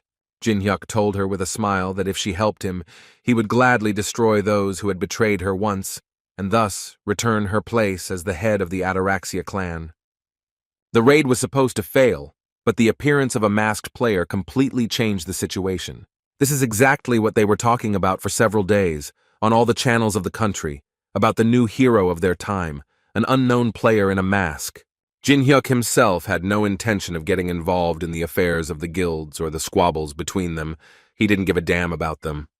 But on the other hand, he did not forget that they wanted to destroy him, and he was not going to forgive that. For such an act, he was going to tear them all to shreds. Meanwhile, in the upper floors of this building, Hannah's brother was kneeling, having been given a clear task to make sure that Jin-hyuk died in these ruins. But he ended up waking up the guards and achieving nothing. And because of some idiot he can't handle, their guild is losing its reputation and may cease to exist altogether. The head of the Black Crow Guild, Shin Gong-soo, told him about this. Suddenly his screams were interrupted when the doors of his office were torn apart by fire, and then Jin-hyuk entered, who wanted to talk to the master of this guild. Sin-gon didn't understand at all what was going on here, and who this person was, so he immediately ordered the guards to seize him. At that moment, Hannah's brother understood perfectly well who this man was and what he was doing here, so he immediately decided that this was the only way to restore honor in the face of the head. So without thinking twice, he took out his blade and attacked Jin-hyuk, while thinking that he would again be called Park Ha-jin, the man with super arms. But then, Jin-hyuk took off his mask and decided to say hello to Park Ha, who couldn't believe his eyes. Because he was distracted, he missed a fairly strong blow which sent him flying to the side. Headmaster Shin Gong immediately realized that this was the same guy because of whom they lost their positions in the association, and so he decided to immediately tell the guy that he had no right to just walk around here. Jin-hyuk smiled at every word he said and also asked the man to stop yelling, because he felt like that wasn't what he should be worrying about right now. The leader didn't think for long and immediately took his katana in his hands, and then activated the skill called the Flash Sword, and was completely ready to attack Jin-hyuk. The man was confident that his sword was so strong that it could easily pierce the heart of this impudent man, but still, deep down, he doubted it because Jin-hyuk was somehow too relaxed. And apparently he tensed up for a reason, because after a few seconds, all that was left of his katana was the handle that he was holding onto. After which Jin-hyuk put his feet on the table and told the man that he should also sit down and talk to him anyway. From the conversation, the man finally realized that the guy came here only because he ordered him to be destroyed in those ruins. The leader believed that this reason was not so significant that he had to destroy his entire guild. Jin-hyuk certainly didn't like these words, so he immediately decided to punish the man and threw a small coin at him. But the force was so great that it was a great blow, causing the guild leader to fall off his feet. After which he took another coin in his hands and told the man that such words were definitely not appropriate now, and that he should think twice before saying something like that, unless of course he wanted to die early. The boss realized that he was not in a position to set his own conditions, so he immediately told the guy to stop. The man began to ask him to be more objective. He wanted to remind his interlocutor that they had a lot of people in this building right now. Jin-hyuk understood what the man was getting at, but he still wanted to hear from him why he was saying this at all. The leader literally started shouting at him that even if he destroyed him, many people would start pursuing him to take revenge. Blood for blood. Revenge begets revenge. Until one side forgives the other, there will be no end to the bloodshed. That's what the man meant. Jin-hyuk noted that even though it sounded like it was coming from his mouth, there was still meaning in it. Blood and revenge. It seemed to him that these things really interfere with normal life. So he still offered to finish as the head of the guild wanted, but the man immediately felt that the guy did not understand him quite as he wanted. And he was absolutely right because Jin-hyuk got even more angry and literally started screaming that he would take revenge, and his side would forgive and end the war. That's exactly what the guy wanted to do. The chief asked him to stop and not be so rude, because he didn't see any point in it, but it seemed like the guy couldn't be stopped. Jin Hyuk released all the coins that were on the man's table from his hands, and he did it with such speed that they could destroy everything in their path. When it was finally over, Jin Hyuk came closer to Park Ha-jin to tell him that he only spared his life because of his sister. But he still advised him not to catch his eye for the rest of his life, otherwise he would suffer the same fate as his boss. After which he turned to the guard who stood behind him and was afraid to say even one word. Jin Hyuk decided to give him a chance, so he said that if he proved his usefulness, he would spare his life. But first, he wanted the guard to tell a little about himself. According to this guy, his name was Kim. He was 26 years old, and he does general work in this guild. He also said that he studied at Stanford, so he is ready to do any work that Jin Hyuk gives him. The guy was very happy to hear this, so he noted with a smile that the guy was apparently quite diligent, but he was obviously more interested in what he thought about this situation. But before Kim could answer this question, Jin Hyuk added that it was not particularly profitable to destroy such a guild, so he wanted it to continue to exist, but it would have a new leader, and it would be Kim. This obviously shocked the guy, because he expected to hear anything but such things. But Jin Hyuk immediately told him that he shouldn't worry too much, because he was offering him to become an official representative, nothing more. However, even in this case, Kim believed that if he became the guild master, no one would follow him, which Jin Hyuk agreed with. After all, if an ordinary member of the organization suddenly gets a high position, everyone will be against it. But in this case, everything will be different. Jin Hyuk immediately assured him that the guy does not have to worry about those who suddenly decide to disagree, but Kim was not entirely sure that Jin Hyuk would be able to deal with them himself. As it turned out, the guy had no intention of doing this from the very beginning. He never needed extra problems. According to him, he would give the guy a small thing that would do everything for him. Sometime after the end of another raid, the players of the Black Raven Guild returned to the headquarters. The first thing they noticed was that quite a lot of people had gathered near the main office. They decided to push these people away first to find out what had happened here and why there were so many people near their building. None of them expected to see the leader there, who had been thrown out of the window by someone. One of the main players of the guild immediately realized that the leader was dead, and he immediately ran into the office to find out who dared to give such an order. In place of the leader, he saw Kim, who was sitting in place and looking him straight in the eyes. This made him angry because he immediately thought that Kim was to blame for everything. He grabbed him by the tie and ordered him to immediately tell him what had happened here. Kim began to speak in a quiet and trembling voice about how the guild now had a new owner, after which he turned his attention to a rather cute girl who was standing behind Kim. That's why he didn't believe Kim that this little girl could destroy everything here. It seemed to him that it was just nonsense. But this guy had to be extremely careful in his expressions because Alice hated being called a little girl. A few seconds later, an explosion thundered in the high-rise building where the guild office was located. Jin Hyuk couldn't believe his eyes. He gave Alice an entire guild to manage, and on the very first day she managed to blow everything up. About 2 months had passed since the tower had appeared. The world had changed rapidly during that time, and people had quickly adapted to the changes that were taking place. A man in a mask was shown on the news because he was of interest, because he had single-handedly cleared the ruins that large detachments could not handle. Only 2 people know that the masked man is a former porter. One of them was Uncle Kim, who was the leader of the porters, and he did a great job of keeping it a secret.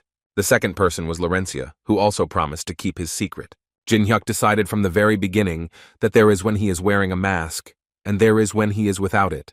This way it will be easier for him to act. Thus, he prepared everything that was needed, and finally the time came to seize all power for himself. The next day, Jin Hyuk met with his friends, who decided to brag to him that during their separation, they had managed to level up a little. But at this point, they wanted to know a little more about the people who were standing behind them, because according to them, they said that they knew Jin Hyuk. The guy carefully came down and said that this was indeed the case, and since they had already met, he was ready to introduce them officially. He introduced Alice first, who he said was a player from Northern Europe, although he knew in his mind that if he told them she was a vampire, there would be a stir. After which he introduced Kim Hee-woon, who currently serves as the manager of the Black Crow Guild, and Jin Hyuk also said that he will be exploring dungeons and helping them with leveling up. Kim could barely hold back his tears because he was introduced as an equal player to them, he immediately thought that if compared to how Shingun Su exploited him, then this treatment was just a reward. In any case, Jin Hyuk told them that if they needed anything, they could ask this guy, and the guys at that moment could not believe that Jin Hyuk had essentially become the master of the Black Raven, although he asked them not to talk about it so loudly, because officially the master is Kim. In any case, the guys were very glad that they were Jin Hyuk's friends and not his enemies, because then they would definitely have a hard time. When the guys went away to talk to Kim a little, Jin Hyuk decided to ask Alice if she thought it was okay to destroy a building just because she was called a brat, to which she responded with the same scream that she didn't want to go that far. And besides, according to her, they started it first. He reminded her that she had lived 1,000 years in this world, and that during all this time she still hadn't been able to learn to control herself, although according to her, no one dared to call her that. The guy no longer had enough patience for her, so he ordered her to go with him. Today, according to him, they would go on a driven hunt, where he needed her support. The girl didn't even think that there were still places left for hunting, which is why Jin Hyuk had to tell her that the 3rd floor had been cleared, and the 4th had not yet been opened.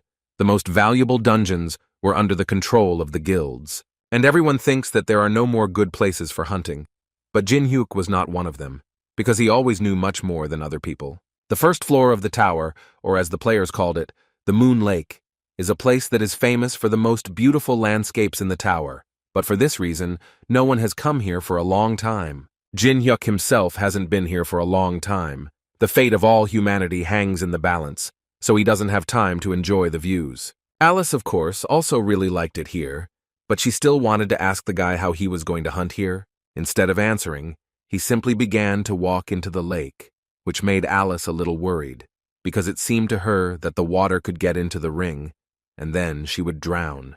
But the water, strangely enough, did not rise above the guy's knees, and while he walked slowly, he thought about the statues that decorate the calm, moonlit lake. There were 12 of them in total, but the guy only needed one of them. The statue is not just a decoration, it has another function that few people know about. In fact, there are only 3 players who were able to reveal this secret.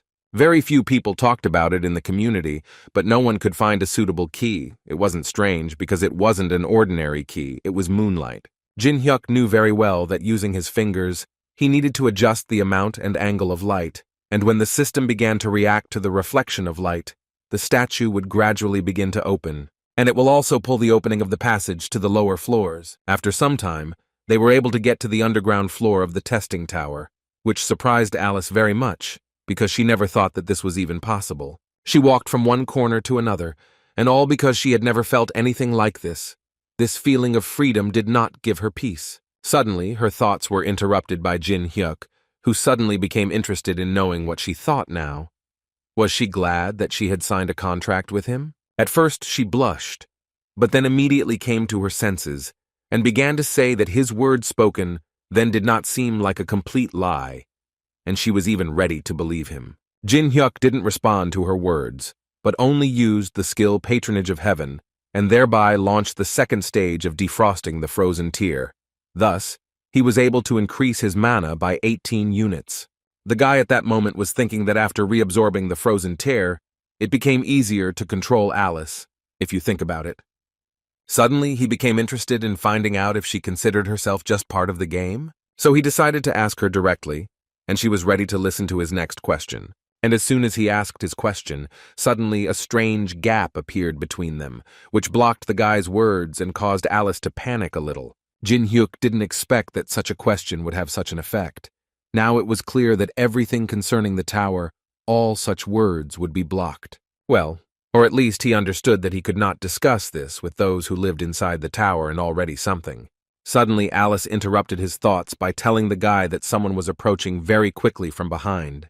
Jin Hyuk also noticed this, so he immediately used fire magic. After all, he, like no one else, understood that this hidden floor of the testing tower was much more dangerous than all the others. And the main reason for this thinking was that there was an endless stream of monsters here. Even though Alice was stronger than all these bugs, she was still very scared, and all because for her all this was incredibly disgusting.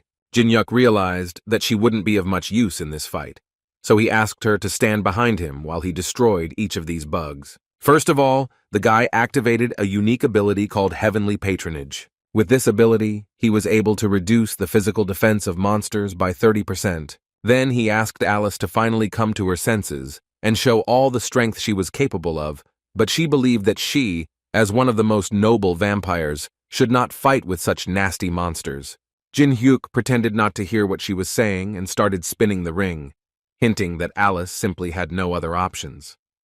She realized that it would be better for her to enter this battle and destroy these monsters, and to begin with, she decided to activate a skill called Bloody Paths. This was exactly what Jin Hyuk needed. He was just missing something like this. Therefore, he did not waste much time and immediately used the skill to jump in characteristics, thereby temporarily increasing his level and statistics, and then went into battle. He destroyed the monsters quickly and mercilessly, and all because it was incredibly difficult for him to restrain himself all this time.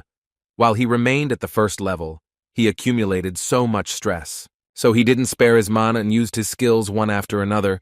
The sword graveyard was no exception. At one point, Jin Hyuk began to cross the line and go a little crazy. He was literally screaming about how incredibly happy he was that they had appeared, because finally he could relax at least a little. Meanwhile, absolutely everyone had gathered in the Olympus meeting room. The head was not in the best mood, and when the time came, he finally decided to start these preparations. This man's name was Frederick. He was the head of the Titan Guild, and he was in such a mood at least for the reason that the 8th raid on the 4th floor ended in failure. According to him, out of 100 people divided into 15 detachments, only 9 people returned alive. And this was very surprising to him, because he thought that the boss of the 3rd floor was quite ordinary, but his main feature was that he summoned thousands of statues, so they still could not defeat him. But the leader was sure that in this world there was a way that they had not tried yet. Teng Wei, the leader of the China Guild, was very disappointed when he heard this information, because he thought that they had failed even with the divine artifact, so he didn't even know how they could get rid of those damn statues. Maria, the head of the Olympus Guild, believed that the 2nd and 3rd floors were completed too quickly, and good players had too little time to level up, which is why it is currently so difficult for them to pass the boss of the 3rd floor. And Baek Jin, the head of the 3rd squad of the Tangan Guild, agreed with her. He believed that they needed more level 15 players, and that was the reason why they couldn't get past the 3rd floor. And he also wanted to touch on the topic of the China Guild, monopolizing everything around them for the sake of controlling the magic crystals. Tai Wei immediately decided that this was not a simple statement, and thus it seemed to him that his guild had just been challenged, although Baek Jin believed that he had said nothing of the sort, only facts. Of course, an argument started between them. The head of the guild, China, argued that they were simply going through the tower for the sake of humanity, and he would not tolerate insults. But Baek Jin continued to prove that this was just another excuse. Guildmaster Titan asked them to stop this argument because it seemed to him that now was definitely not the time for them to argue with each other. Besides, they all gathered here to solve another problem. Maria asked him to speak out and tell what he thought about this situation. He turned even paler and said that things weren't going so well at the moment, if you believe him, that a message had arrived from Maine yesterday. According to him, they told the man that if all the guilds got together and fulfilled one of their conditions, then they would definitely help them, which was unacceptable for them, because all these guys were wanted internationally, and they simply had no right to work with such worthless people. Laurencia was also at that meeting, and she understood perfectly well that they were all afraid to interact with Maine, and this was not surprising to her, because the influence of the guilds was already higher than the influence of the government. Moreover, in her opinion, the greater the influence, the more important moral character becomes, and they must act with this in mind. Head of Maine listened to their conditions, and could not say anything else, except that they already knew perfectly well that they would definitely not be able to cope on their own. Everyone jumped up from their seats and did not understand where this creature had even appeared here. Baek Jin immediately started yelling at him, because he believed that Maine had no right to appear here. But, on the other hand, he was quite glad that this creature had come here, because he would be able to destroy it right here and now. The head of the Chinese guild agreed with Baek Jin for the first time, so he also took out his blade and was ready to help destroy this monster. Maine laughed at their heated words, but still asked them to stop for a second and first listen to the proposal. assuring them along the way that after hearing it, they would definitely change their minds. After which, he told them with a smile once again that they could work together since they were the ones who could easily defeat the boss of the third floor. Baekjin thought that this was all nonsense, and therefore said that if they did decide to unite, then in that case, there wouldn't even be 100 people, which meant that they simply physically wouldn't be able to cope with a huge army. But the old man told him that in fact it was not such a problem because they could always create the army they needed, after which he decided to demonstrate this and used a skill called the Guardian of the Black Cemetery. A few seconds later, monsters began to emerge from the ground, and the old man just continued to thank all the warriors who died in this place. In other words, he believed that there were a lot of useful corpses here, and as they could see, among the main there were many strong ones. For example, necromancers. Guildmaster Titan couldn't believe what he was seeing with his own eyes. It seemed to him that it was simply impossible, until he noticed the staff that Mane was holding in his hands. The old man was surprised that the man even knew about this staff, because it can only be obtained if you collect 99 items, and this staff is called the Staff of Greed. As much as he didn't want to, the head of the China Guild put all these facts together and realized that in this way they had a pretty good chance of dealing with the boss of the third floor. Maria immediately started yelling at him and telling him that he was saying things he didn't understand, that these were the damn Mainas, and that's why she thought that they simply couldn't get involved with them. Baekjin completely agreed with her, and also believed that it would be more correct to destroy the leader of these monsters right here and now. Laurencia, watching all this, understood that events turned out completely differently than they should have happened, and cooperation with Mane, in her opinion, is complete madness. At one point, she really wanted Jin Hyuk to be here. Then nothing like this would have happened. At least that's what she thought, and now she stands there and simply doesn't understand what to do next. Suddenly her thoughts were interrupted when the system notified the girl that she had received a request for a call from outside. And as soon as she picked up the phone, she immediately saw Jin Hyuk, who called the girl to find out how she was doing. But before the girl could answer, the guy immediately noticed the strange situation in which Laurencia was taking part. Old Man Mane heard another voice and asked the boy to appear since he had already cast his vote. Jin Hyuk didn't mind, and switched their call to conference mode so that everyone else could see it. And then everyone saw the same man in the mask who cleared the dungeon on the first floor. Everyone thought that Jin Hyuk was an incredible player, because he was able to clear the dungeon alone without anyone knowing. But even without that fact, all the big guilds from all over the world wanted to get this player. And now this super newbie has appeared right in front of them and is ready to talk a little. They had made such efforts to contact him, but they could not.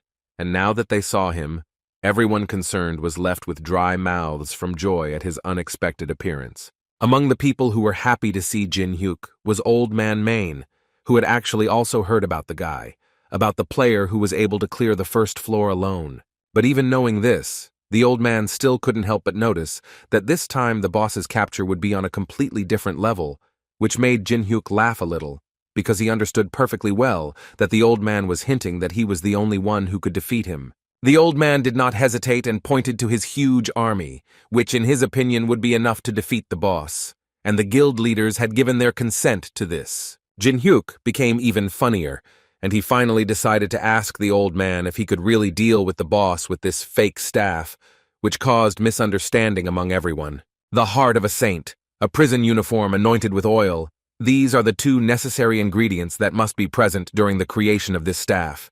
And as far as Jin Hyuk knows, the old man created the staff without them. Guildmaster Titan immediately asked the old man to give them proof that his words were true and that he was not trying to deceive them. But before the old man could say a word, Jin Hyuk decided to also add that the real Staff of Greed has a red stone under the skull, and what is most important is that on the open floors there are not some materials needed to create a real staff. After which, he asked the leaders to also pay attention to the fact that the summoned zombies were too weak. These soldiers would not even last a quarter of a day in the boss's room. Therefore, the guy believed that if there was danger, he would simply abandon them, running away with the loot, like a typical swindler. In response to these words, the old man could only say one word, which he called Jin Hyuk impudent. And then he began to tell them that they would regret not accepting his offer, and he also assured them that they would definitely not be so calm at their next meeting. After a few seconds, he disappeared completely, and now the only mystery left was what they should do next.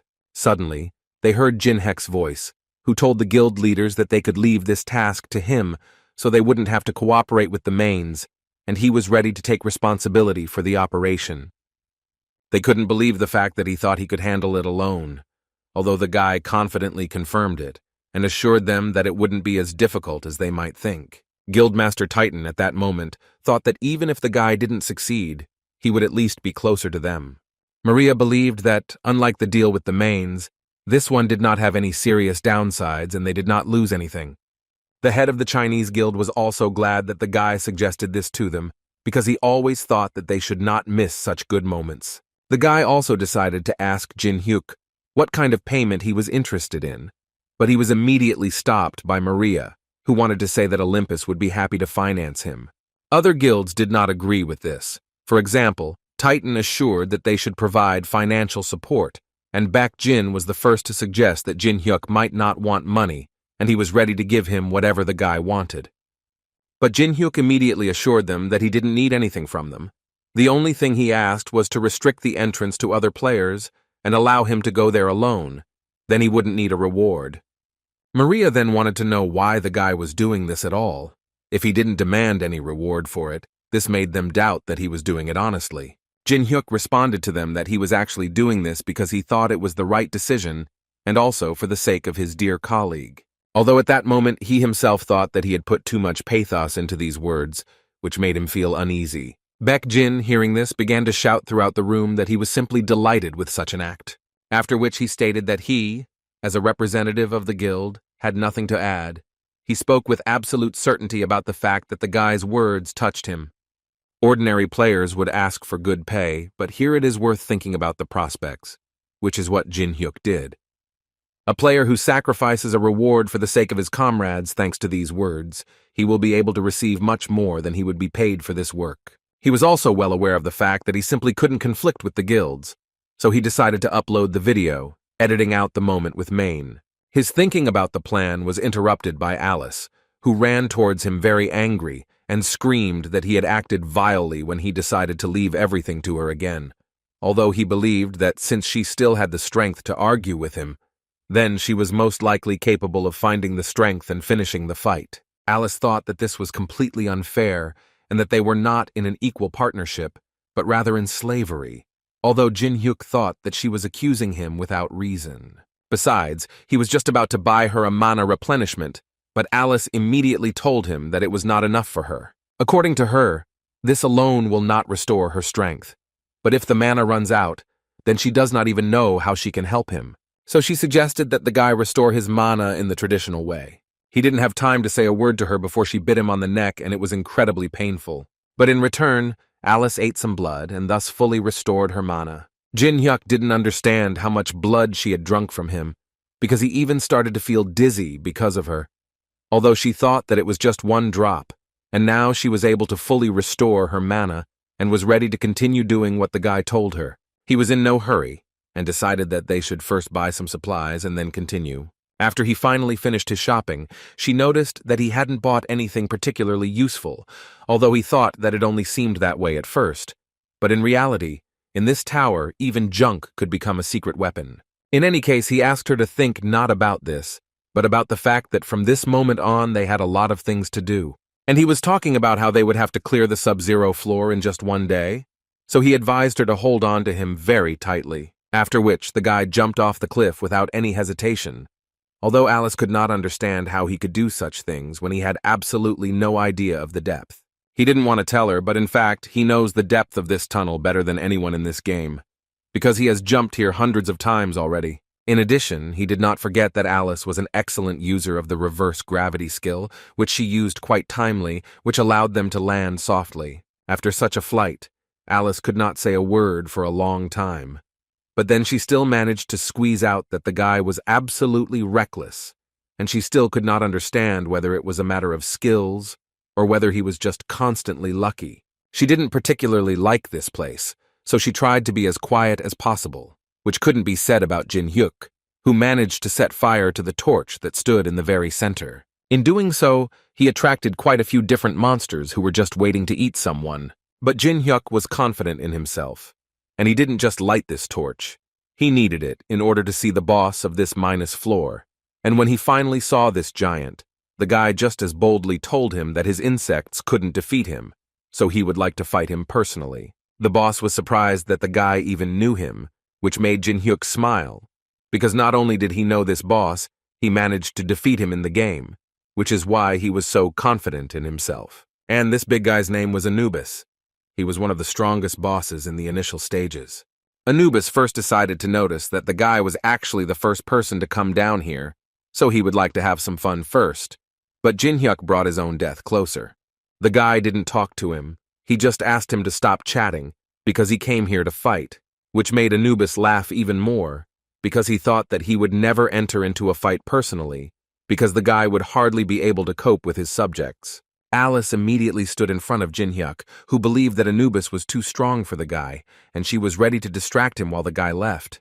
Now there was a smile on Jin Hyuk's face, because he didn't even think that Alice could care about him so much. But in any case, he wanted to do everything himself, so he asked her not to worry, but just watch how he would destroy this impudent fellow. After which, he again turned to Anubis and told him that now he was going to show the big guy what kind of person he had made a contract with. Anubis was becoming more and more interested in talking to the guy, so he decided to continue this dialogue, and for this he used his special skill, which was called the Judgment of Anubis, to ask Jin Hyuk, or did the guy find out about it from the vampire?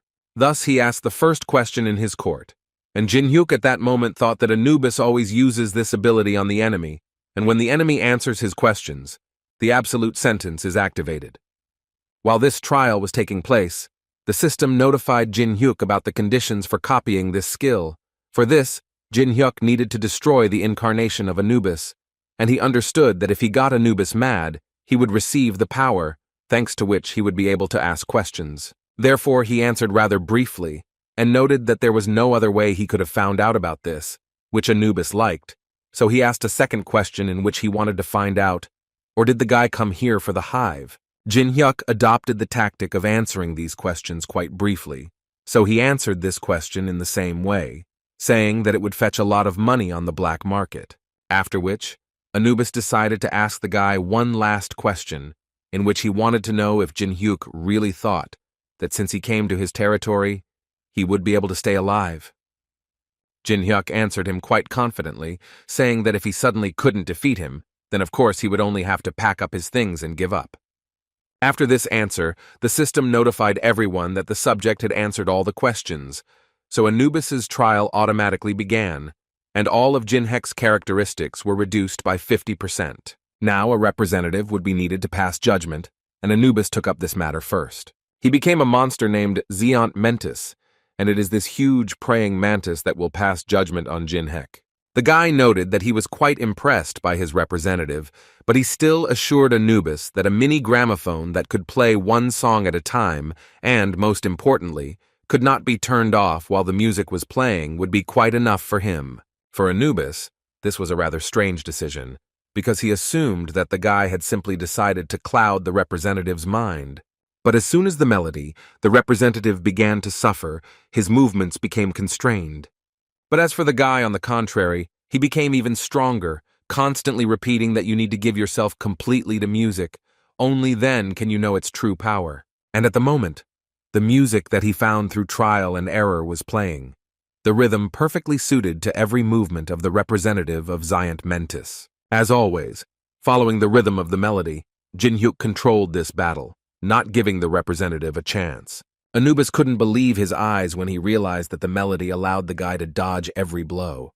And what was most surprising to him was that it was perfect timing and no luck. Well, as soon as exactly 1 minute passed, and Jin Hyuk was able to use his skills again, he immediately activated the sword graveyard skill, and with 2 precise strikes completely destroyed this monster.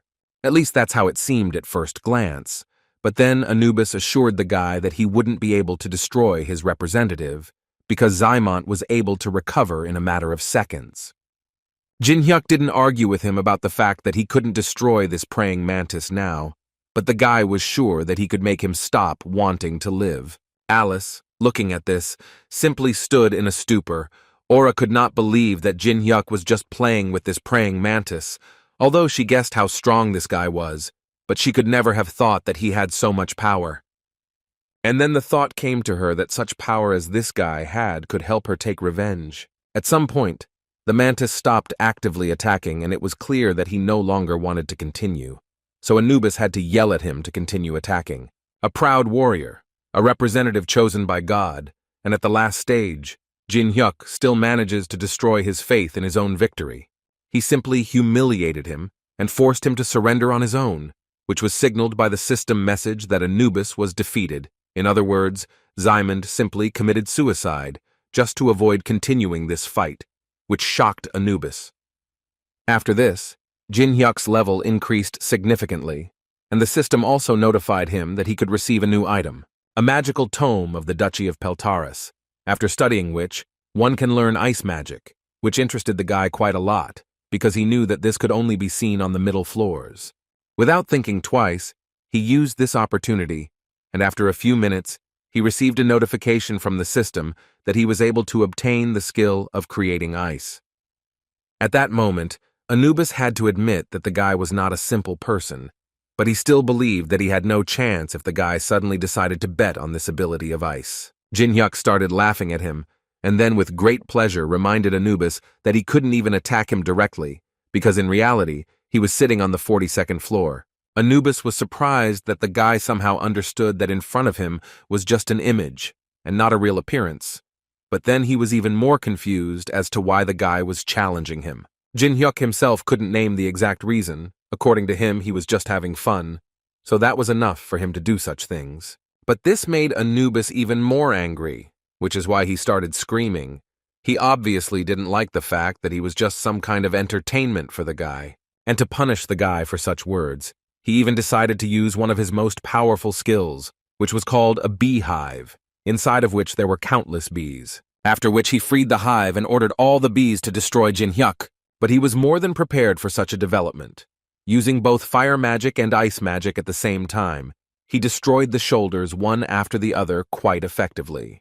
With this symbiosis, he was able to create a new skill called Daylight. This skill was incredibly rare. It allowed the owner to release magical power, had a fairly high power, and also limited the enemy's field of vision in battle. Anubis watched as all his bees flew away one after another, and he decided that he needed to change his tactics immediately. So he decided to use his secret weapon, which he called the Chosen Creature. Now not just bees began to emerge in the hive, but an instrument for the destruction of all living things around. But apparently the guy was not going to retreat, and continued to fight, using all his new skills, with which he was able to destroy the monster that Anubis had summoned all too easily. But as it turns out, he calls this chosen creature that for the reason that it cannot simply die. After its death, it becomes even stronger due to the fact that it is capable of dividing. In other words, Anubis was trying to prove to Jin Hyuk that no matter what skills he used, he still wouldn't be able to win this resistance. The guy's smile never disappeared, which meant that he was more than confident in his victory. He decided to use the so-called enhancement pill, which by its action increased the definition of an object tenfold. But he will have to wait a little, because the effect of this pill appears after 1 minute, so he will have to hold out and not die during this time. Jin Hyuk managed to literally tame one of these bees. Anubis, sitting on his throne, could only scream and order his bees to immediately destroy this guy. The guy, in turn, understood perfectly well that they do not die, but only multiply, and this feature leads any enemy to despair, because in terrible, absurd conditions the enemy cannot sensibly assess the situation. But Jin Hyuk knew very well that through endless repetitions, one could understand the tactics and then correctly assess the entire situation. And as a result, you can come to a rather unexpected solution, such as using the 5th level fire element, as Jin Hyuk did. Before that, he managed to put all these bees into a small cube, which seemed to be of no help, but this was only at first glance, because when the enhancement pill began to work, everything became clear. After which he added fire, and all these bees began to destroy each other, and Jin Hyuk received an improvement pill for each of them, while thinking that in order to become an equal opponent for the boss with a huge army, he needed the maximum number of these pills. By endlessly destroying monsters, Jin-hyuk received not only a ton of experience, but also an incredibly large number of items. Anubis was as if paralyzed. He simply did not understand what was happening here and how did this happen. Looking at this guy, for the first time in his life he felt fear, because he didn't even understand how the guy managed to find out the features of the hive and create a trap. But at one point, he finally realized that Jin-hyuk had been provoking him to do this from the very beginning. As a result, he had to destroy this hive himself and not let the guy get a huge level.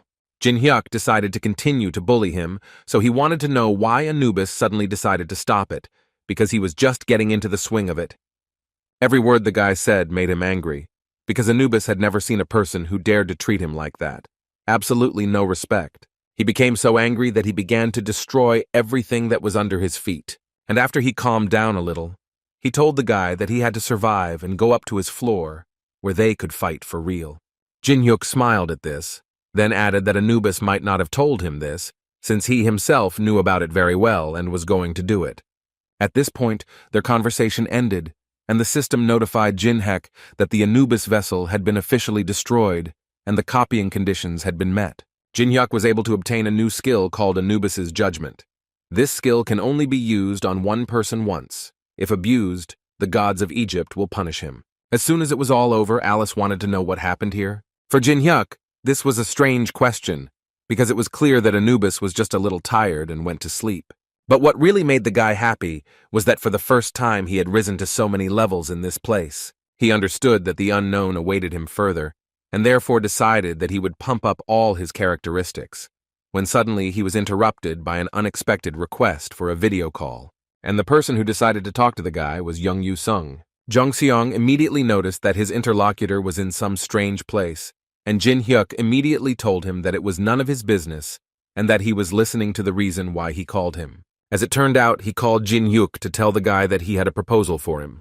According to him, in 24 hours, a martial arts tournament will begin in the Awakened Association, and players of various ranks, including Jung Seong himself, have been invited.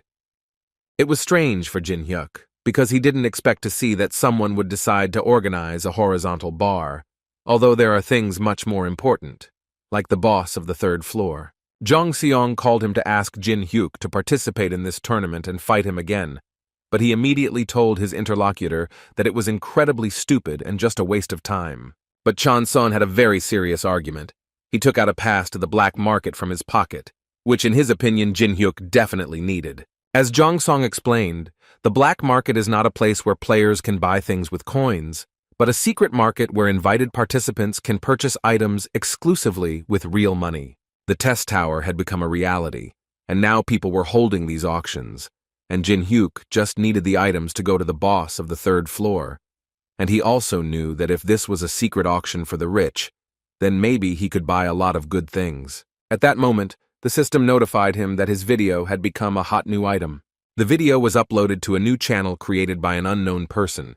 Here you can see an unknown person in a mask, Laurencia and the leaders of large guilds.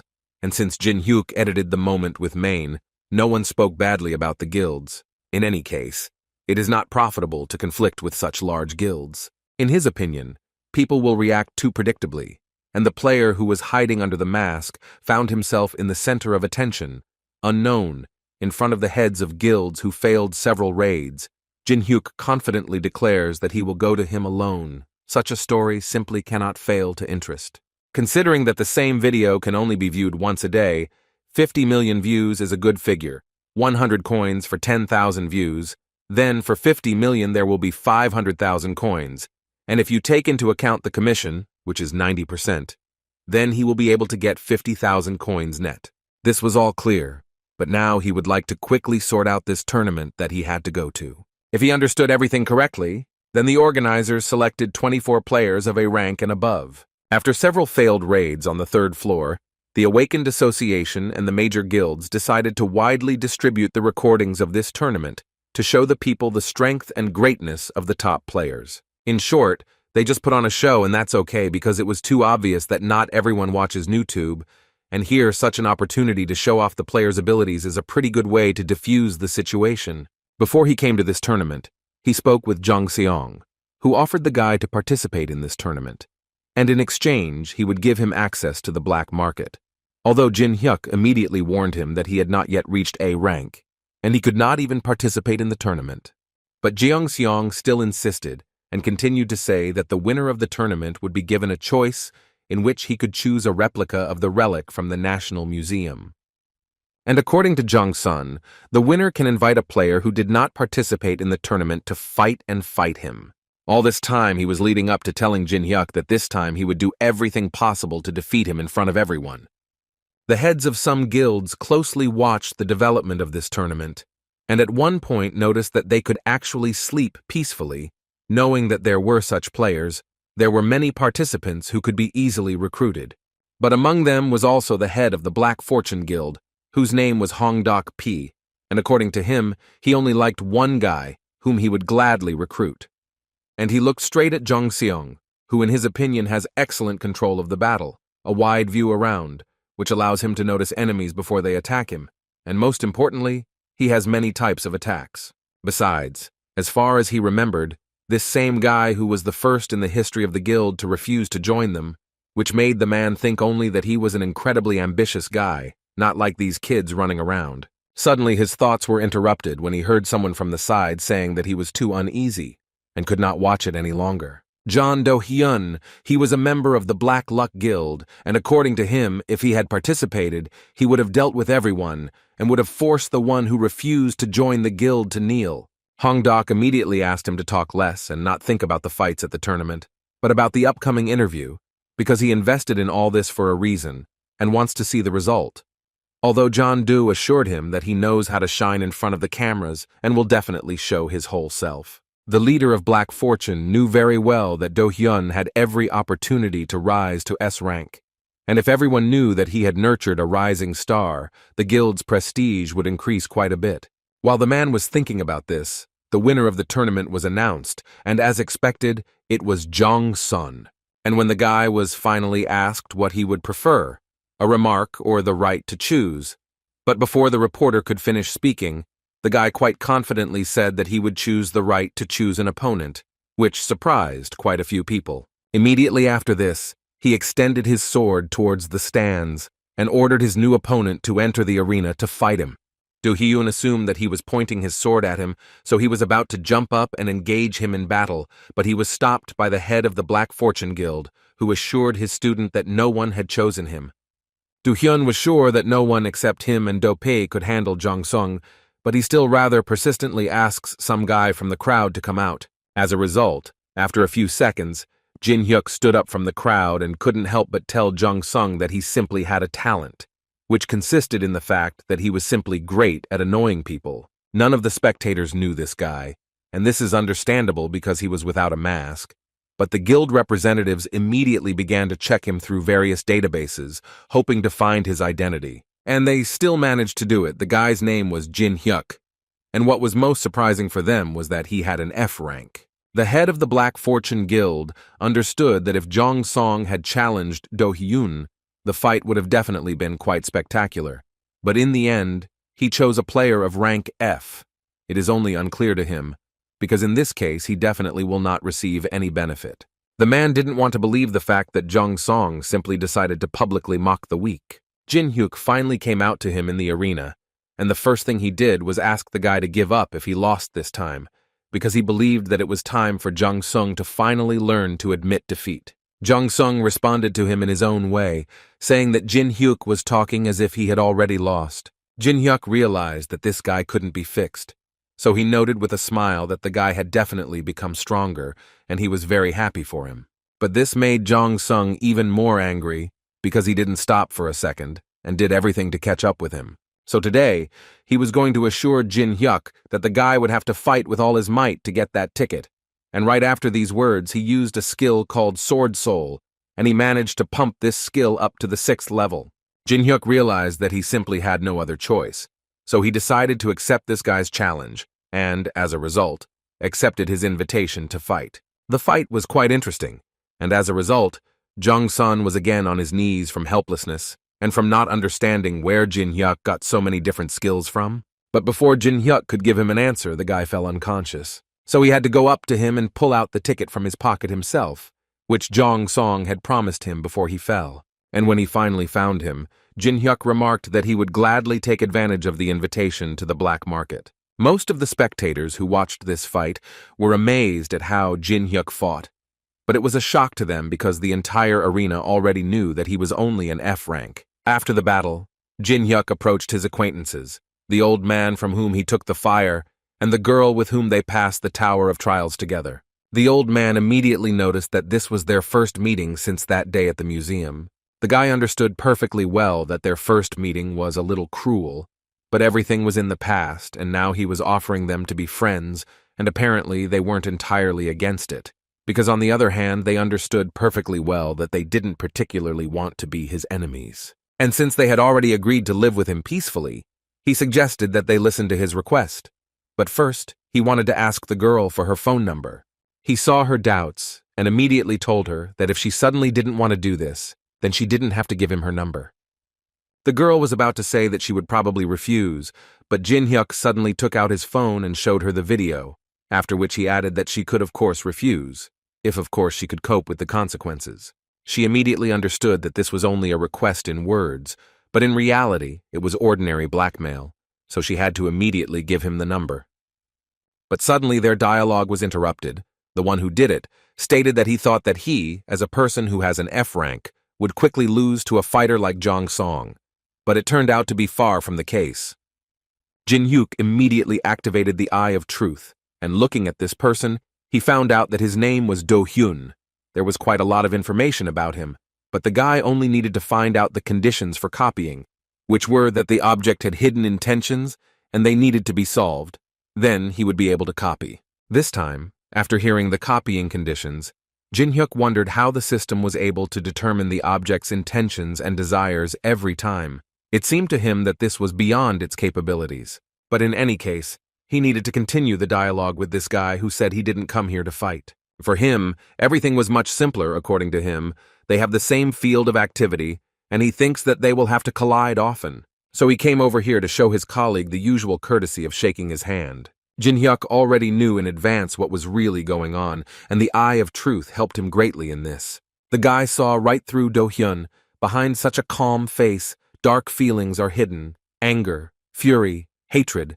Besides, there are a lot of reporters in this arena who were just waiting for this. In addition, the leader of the Dark Luck Guild was present at this tournament, and he was eager to see his best player defeat the newcomer Jin Hyuk. In other words, the guy had just read their intentions like an open book, for which the system praised him and notified him that he had identified Do Hyun's hidden intention. In this way, he fulfilled the conditions of copying, and thanks to this, he received a skill called the Hand of Giants, using which one can obtain the power of a giant.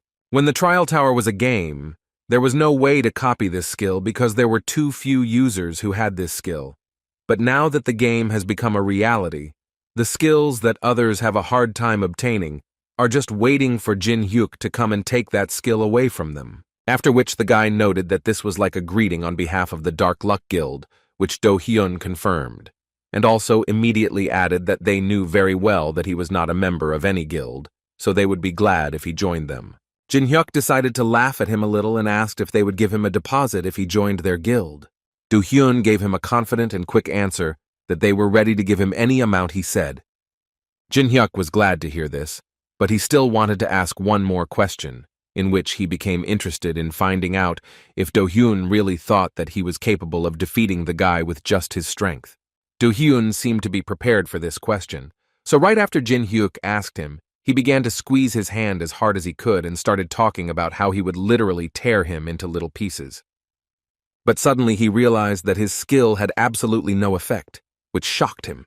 But Jin Hyuk didn't waste time, and as soon as he had the opportunity, he immediately activated the skill that he had recently acquired, and it was about the trial of Anubis.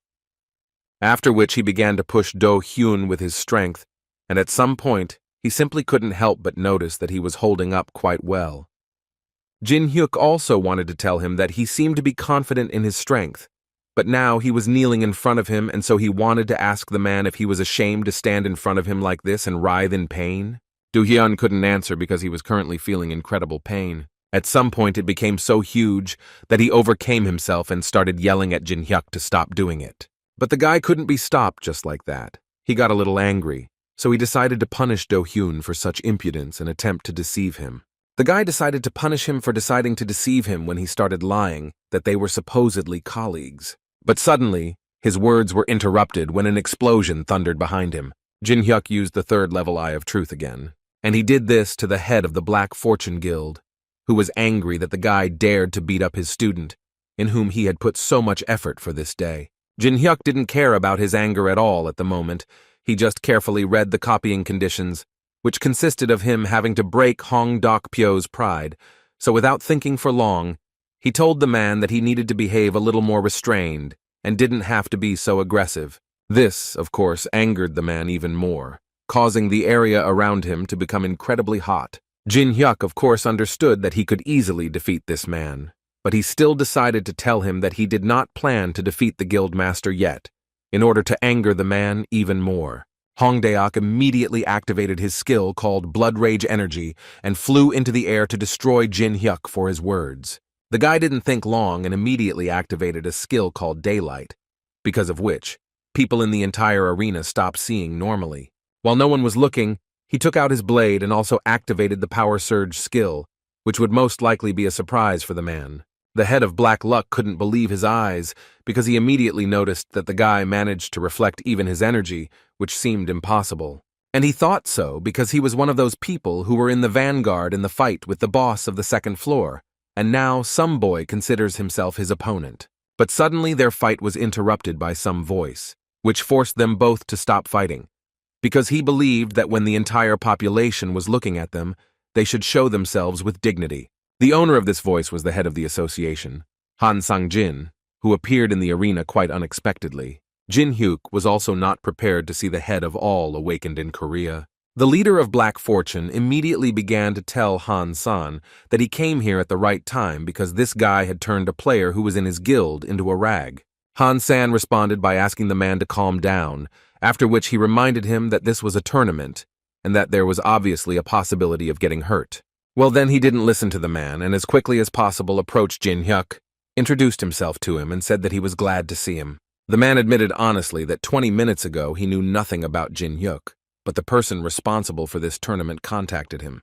And the first thing he did was tell me that he urgently needed to come, and when asked what had happened, he simply answered that something incredible was happening.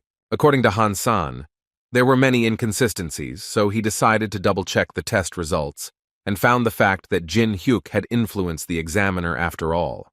But apparently no action will be taken on this matter, because Han San bowed and began to congratulate Jin-hyuk on receiving the 16th S rank in Korea, and he also asked for forgiveness for the fact that they mistakenly gave him the wrong rank. Everyone in the arena started to run around that guy, because it was the first time they had seen an S-rank player. The leader of the Black Fortune Guild was not entirely happy about this because he thought that this arena today was supposed to be a stage for his guild.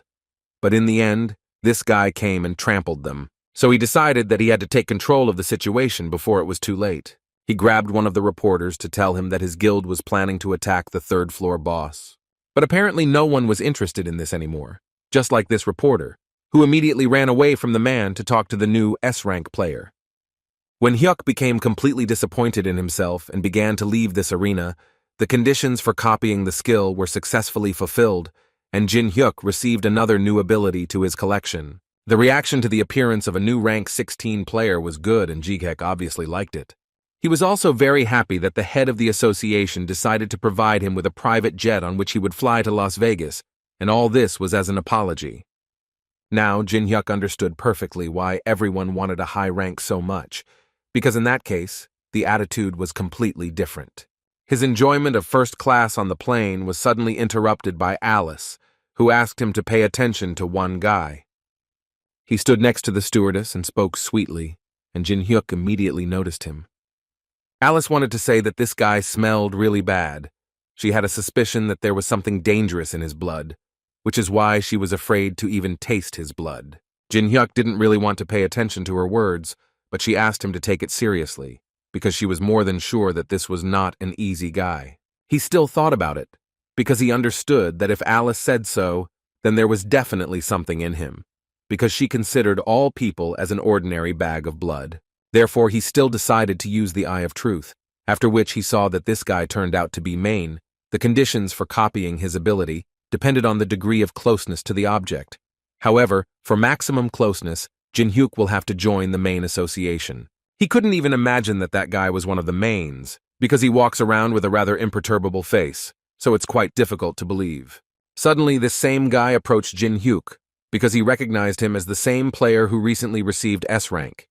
At that moment, Jin-hyuk was thinking that this was definitely not a simple coincidence, and that this guy had apparently boarded this plane on purpose, which meant that after the news that he had an S rank, not only large guilds began to be interested in the guy. The guy kept praising Jin-hyuk and telling him that he saw him on TV, and it was just amazing to him, after which he realized that he had not introduced himself and decided to correct this oversight by telling that his name was Alex. According to Alex, they met by a happy coincidence of fate, and since this had already happened, the guy decided to offer him a little drink, because he believed that on a long journey, nothing helps pass the time as well as alcohol. Jin-hyuk decided to play along with him, and so he agreed with Alex, and decided to drink with him after all. Alex took out an expensive cognac and began to talk about himself, how his cosmetics business was progressing, what difficulties he had to endure after the appearance of the testing tower. At that moment, he couldn't even suspect that this smiling face of Jin-hyuk actually already knew everything about him. But at some point, he finally told Jin-hyuk that he actually came to Korea not to run a cosmetics business, but to expand it and start something new, for example, to do business with the Awakened. But no matter how hard he tries to do this, unfortunately, he has one problem that he has not yet been able to solve. After which he began to talk about that very masked player that all of Korea and some neighboring countries already know about. Jin-hyuk also supported this dialogue and said that he saw how that guy suggested attacking the third boss. And Alex immediately added that they actually also wanted to take part in the raid of the third floor boss, but he unfortunately got in their way, which is why such an unpleasant situation arose. Alex didn't even want to take into account what the guy in the mask said about how all this was only for the sake of protecting his comrades, because he refused them with the words that he needed to do something alone, and so that they wouldn't interfere. Jin-hyuk, listening to him attentively, suggested that it seemed that Alex was personally acquainted with the unknown person, to which the guy agreed. But for the player, it was surprising that Alex was able to lie to him with such a calm face. That's why he wanted to ask Jin-hyuk for one favor, which was that it would be nice if he went with them to the third floor to the boss's room. According to him, it would be a great help for them. Jin-hyuk immediately pretended to be surprised by such a proposal, because from what he heard, the unknown person said that he would fight the boss alone. Alex, in response, handed him a bottle of cognac and said that since S rank is given the right of freedom of action, this means that no one will touch them. In addition to everything, they will be able to get items from the third floor. Jin-hyuk understood that even the big guilds allowed the unknown person to go through the floor alone, and they would most likely block the entrance to the boss room. But he still thought that this person's request was too serious for him, because he had only just received S rank, and he already wanted Jin-hyuk to go against the decision of the major guilds. Alex didn't think long before answering, and immediately reminded Jin-hyuk that he was just a businessman. With this phrase, he wanted to say that if he asks for a lot, then he is ready to pay a lot for it. After which, a small bottle began to appear on his hands, according to Alex. Inside was a substance that would be able to cure the guy from an incurable disease, or, for example, bring him back to life if he suddenly, somehow dies.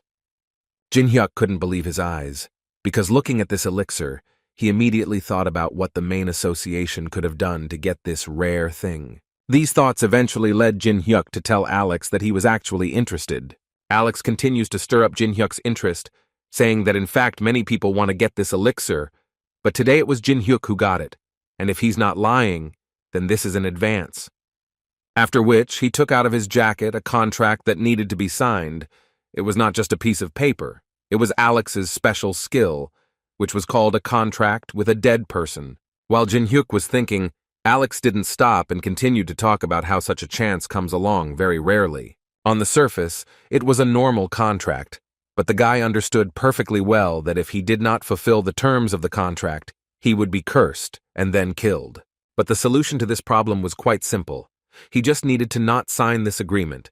and then he would not need to think about unnecessary problems.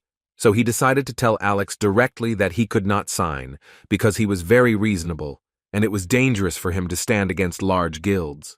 It was immediately clear from Alex's face that he was surprised to hear such an answer, because it seemed to him that this would be more than enough. But now he sees that he had completely relied on Jin-hyuk in vain. After which he tried to take back his elixir that he had just given to Jin-hyuk. But the guy pulled his hand away at the last second. Alex didn't understand why he was doing this at all, and for now he asked him politely for the elixir, to which he received an immediate response from Jin-hyuk, who stated that he was actually a reasonable person, but also greedy, so he believed that he must definitely get what he wants. Alex started to get angry and tell Jin-hyuk that everything he says is complete nonsense, which is starting to bore him. Suddenly, his words were interrupted by a strange jolt to the plane they were flying in, and Alex immediately mentally wanted to understand what the guy was going to do with so much mana. He tried to convince himself that this sick man did not want to cause the plane to crash. His thoughts were interrupted when an announcement was made throughout the plane that the plane had encountered sudden turbulence, and all passengers were to immediately take their seats and buckle up, after which Jin-hyuk immediately began to stand up, because as an obedient passenger, he must immediately take his seat. Alex immediately started yelling at the guy and giving him advice, saying that it would be better for him not to irritate them, because he would make the unknown person pay the appropriate price for this situation. Jin-hyuk turned to him and said that he was incredibly funny, because in fact, the guy knew that it was a lie and even knew that he was kicked out of Olympus, and now he was trying to prove to him that he was on the same side with the unknown. Alex immediately stood in a stupor, because he simply could not imagine how the guy could know about this, and was he really personally acquainted with that very stranger? But on the other hand, he also understood the fact that the big guilds might share information with him after he was given S rank. Jin-hyuk decided to anger Alex even more, so he told him that if he behaved well, then maybe he would share information with him. When they finally landed, Alice immediately decided to tell Jin-hyuk that she really liked this city, and he in turn asked him to lead her calmly and not attract unnecessary attention. As a thank you for her sensing mana, he decided to let Alice out so she could walk around a bit and look around, and with his current amount of mana, the limit for her was no more than a meter. But most of all, he was looking forward to landing in order to combine two skills called the Eye of Truth and the Energy of Bloody Fury. Thus, the unification was successful, and he was able to obtain a skill called Greedy Look.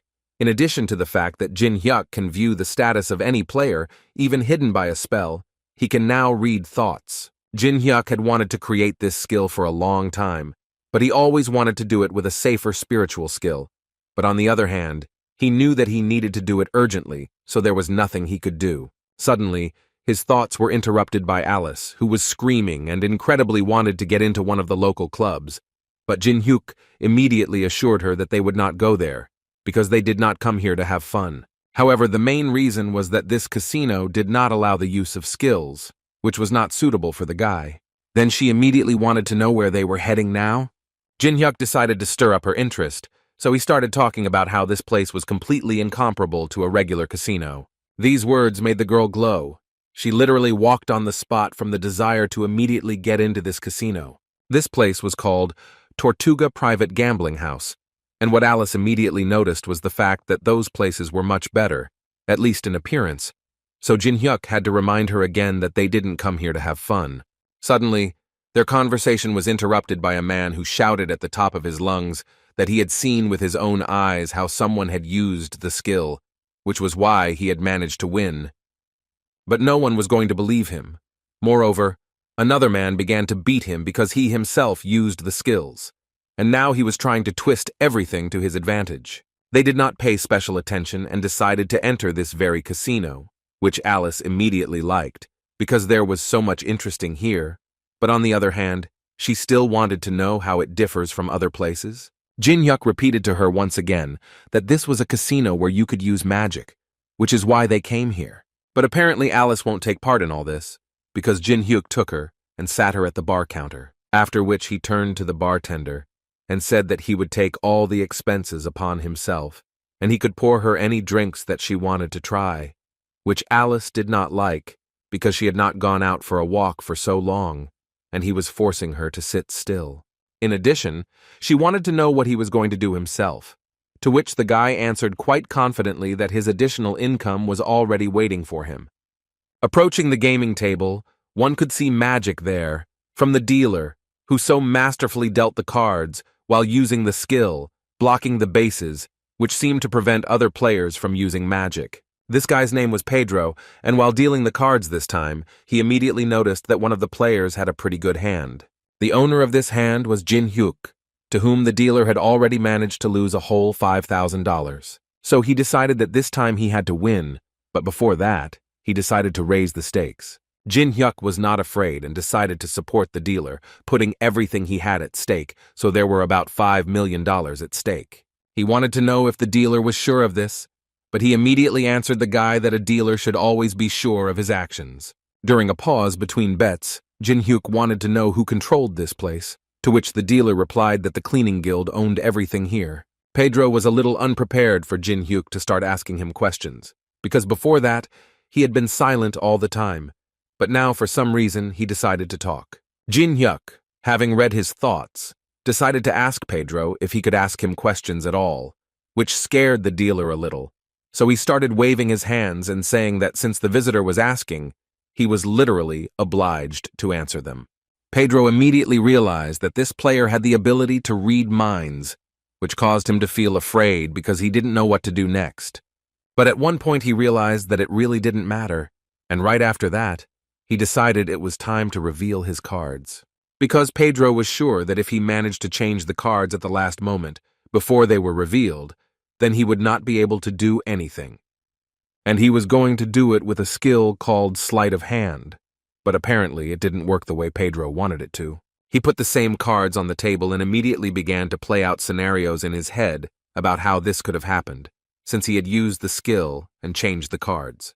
But Jin Hyuk was confident of his victory, and so it happened. He had a pair of kings in his hands, which allowed him to win again and ease his condition a little. In his mind, he thought that his new skill, which allowed him to read minds, was a pretty good skill. As Jin Hyuk was about to reach for his winnings, he was immediately interrupted by several big guys who said that although they didn't know how he did it, they decided to tell him that he had to follow them. The guy noted that they didn't behave very well with visitors, to which they replied that people like him were not visitors for them. After which one of them started shouting that he wanted to immediately see this guy in the detention center, where they would speak to him in a completely different language. Before he could finish speaking, his friend, who was the strongest on their team, literally flew in front of him. And when he turned around, he saw Jin Hyuk looking at him and saying that when he heard these words, he remembered what he heard at the entrance. The fight went on for some time. Jin Hyuk, of course, could have easily finished it much earlier, but he wanted to have a little fun. One of them took out a gun and started shooting at everything he saw, trying to hit Jin Hyuk. So the guy had to jump on him and destroy him on the spot. While something like a catastrophe was happening there, Alice was slowly enjoying the cocktails that the bartender was pouring for her. She especially liked the cocktail called the Kiss of Fire. According to the bartender, this is not a simple cocktail, but one that can express the budding, passionate love between lovers. These words pierced Alice to the very heart. Although then, she continued to drink and think that all this was nonsense, because it was just a drink and that's all. Meanwhile, Jin Hyuk continued to beat up everyone in a row, and the casino owners at this time tried to call the guild leadership so that they would deal with this guy. Their leader understood that there was something clearly wrong with this guy, even taking into account the fact that they were currently in a crime-ridden area, but even here it was incredibly difficult to find such an unstoppable destroyer. His assistant interrupted the man's thoughts, saying that he had found something and asked him to look at it, which at first seemed like complete nonsense to the man because they had more important things to do right now. But then he looked anyway, and then he realized who they were really dealing with. According to his assistant, they were dealing with a person who had recently received an S rank in Korea, and this player's name was Jin Hyuk. Now inside him there was only fear, because he understood that there were too few such people in the whole world. Even in America there were only about 20 of them, and now one of them was right in front of him. The man understood that if this guy continued to destroy everything here, he would eventually simply destroy this casino into small pieces. So he made an immediate decision. He shouted and ordered all his men to stop immediately. After which he took off his jacket and fell to his knees in front of Jin-hyuk, and then began to ask the guy for forgiveness, because he did not recognize him, and therefore behaved so tactlessly and asked to spare them this time. Jin-hyuk had just started the fun, and then suddenly the man decided to end everything, so the guy became curious to know why he suddenly started apologizing. Was it really all because he found out what rank the guy had?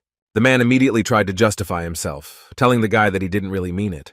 But Jin-hyuk wasn't going to believe him, because he knew very well that this place was originally like this, and the main proverb here was that the one who gets beaten is the fool. After which the guy noted that he made a bet, won an average amount, but they intervened, and then also caused moral damage. So if you count everything, then he will only need $10 million to cover all the winnings, as well as moral damage. Jin-hyuk thought he told them quite clearly, either they pay him 10 million, or they will have to close their establishment. After some time, this amount was credited to the guy's account, and now he mentally understood that this should be enough for him to get the desired item at the auction. When he left the casino, a car was already waiting for him, the driver of which explained to Jin-hyuk that he had come to pick him up to take him to the auction hall. On the way, Jin-hyuk noticed that the car was so tinted that it was simply impossible to see what was outside, and so he came to the conclusion that the auction location was apparently being hidden. But this captivated him even more, and he wanted to get there as soon as possible. They arrived quite quickly, and as soon as Jin-hyuk got out of the car, the driver wished him a good time and immediately got ready to leave. The guy hadn't even managed to get far enough when Alice immediately started to address him, wanting to remind Jin-hyuk of his promise 1,000 times, but he asked her to wait for her, because he was specifically going to a quiet place. And as soon as he released her, she immediately began to talk about how this place was simply wonderful, and it was simply ideal for someone like her, just as noble. Jin-hyuk was glad that she liked him so much, but he still wanted her to draw as little attention to herself as possible, because they were already going to the auction. The guy told her that there were too many extra eyes here that could cause them problems, so for this reason, he asked her to behave more carefully. Suddenly, their dialogue was interrupted by Alice, who began to cover her nose, and all because there was a simply terrible smell around. At first, Jin-hyuk didn't understand what was going on, but then he turned around and noticed the staff from which the smell was apparently emanating. And the owner of this staff was Julius Zedrick, at least that's how he introduced himself. And he also added that he was the teacher of the guy standing behind him. And this student was Alex, who most likely got it for being subjected to no result and also lost the jar with the elixir. In any case, Jin-hyuk didn't wait long before activating his greedy eye and seeing who this Julius really was. As a result, as Jin-hyuk expected, this necromancer has simply amazing abilities. Necromancy and his abilities are combined perfectly, because with minimal mana costs, they can use a lot of magic, so everyone wants to get this skill. But the guy really liked the conditions for copying. Because Zedrick was disappointed with his student's failure, Jin-hyuk would have to become his student and learn dark magic from him, and only then would he be able to copy his skill or ability. But first, Jin-hyuk decided to talk to him. He told him that he had a great experience flying with his student on that plane. The old man was glad. According to him, he came here specifically to clarify again about the information he had. It was about the unknown, because for them, he was quite a big problem. Jin-hyuk was glad that this old man was so straightforward. This way they could save time. But still, the guy decided to answer him that at the moment, they were in such a beautiful place that he suggested the old man to discuss it a little later. Zedrick stopped him and assured the guy that there would definitely not be another time, so he once again insisted that Jin-hyuk should tell him the information about this now. The boy took his staff away from him and told the old man that he seemed to have missed the moment when this became his concern at all. Well, after that he successfully left, which angered Alex even more, who literally exploded with anger because of the way this guy was behaving. Zedrick stopped Alex and asked him to stop, because in fact, there were other ways that would help him stop this guy and achieve his goal. At that moment, Alice was thinking about getting rid of these stinking people who were making her incredibly angry, but Jin-hyuk assured her that it wasn't worth doing, because that way they would make even more noise, and that certainly wouldn't make things any easier. Besides, he wants to buy just one item, and after that, they will leave here. They entered the hall just in time, where the annual black market auction had already begun. The first item that went on sale was a meteorite that has been able to emit strong magic ever since the trial tower appeared. The price of this item started at hundreds of thousands of dollars. Jin Hyuk carefully watched the price of this item and also understood perfectly well that at the moment there was no craftsman who could process the meteorite, that is, this item could not be used at the moment. But on the other hand, he was well aware of the fact that this was a great opportunity to buy this item cheaply, so he decided to offer $300,000. Having named this amount, the guy was incredibly happy that he had managed to get this item for such a pittance. But suddenly the host of this auction shouted that someone had decided to offer $1 million. Jin Hyuk definitely didn't expect this, so he wanted to see who these people were, and when he lowered his eyes down, he saw Zedric and Alex there. The bidding continued, and the following items were no less interesting. For example, a baked catalog of mental hospitals, the starting price of which was also about $100,000. Jin Hyuk decided to take part this time too, so he offered the same $300,000. But his bet was again outbid by Zedric, who offered $1 million. The people in the hall didn't quite understand what was going on and why the price was being raised so suddenly. In the end, the second item went for $1 million to an old man from the front row. Now the guy understood the tactics of this old man. He simply decided to buy out everything that Jin Hyuk had his eye on. The next lot, found in South America, is a relic of the Mayan civilization. But before the host could finish speaking, Jin Hyuk raised his sign and offered $500,000. Alice didn't quite understand the logic of his actions, because he hadn't even finished listening yet and had already decided to buy.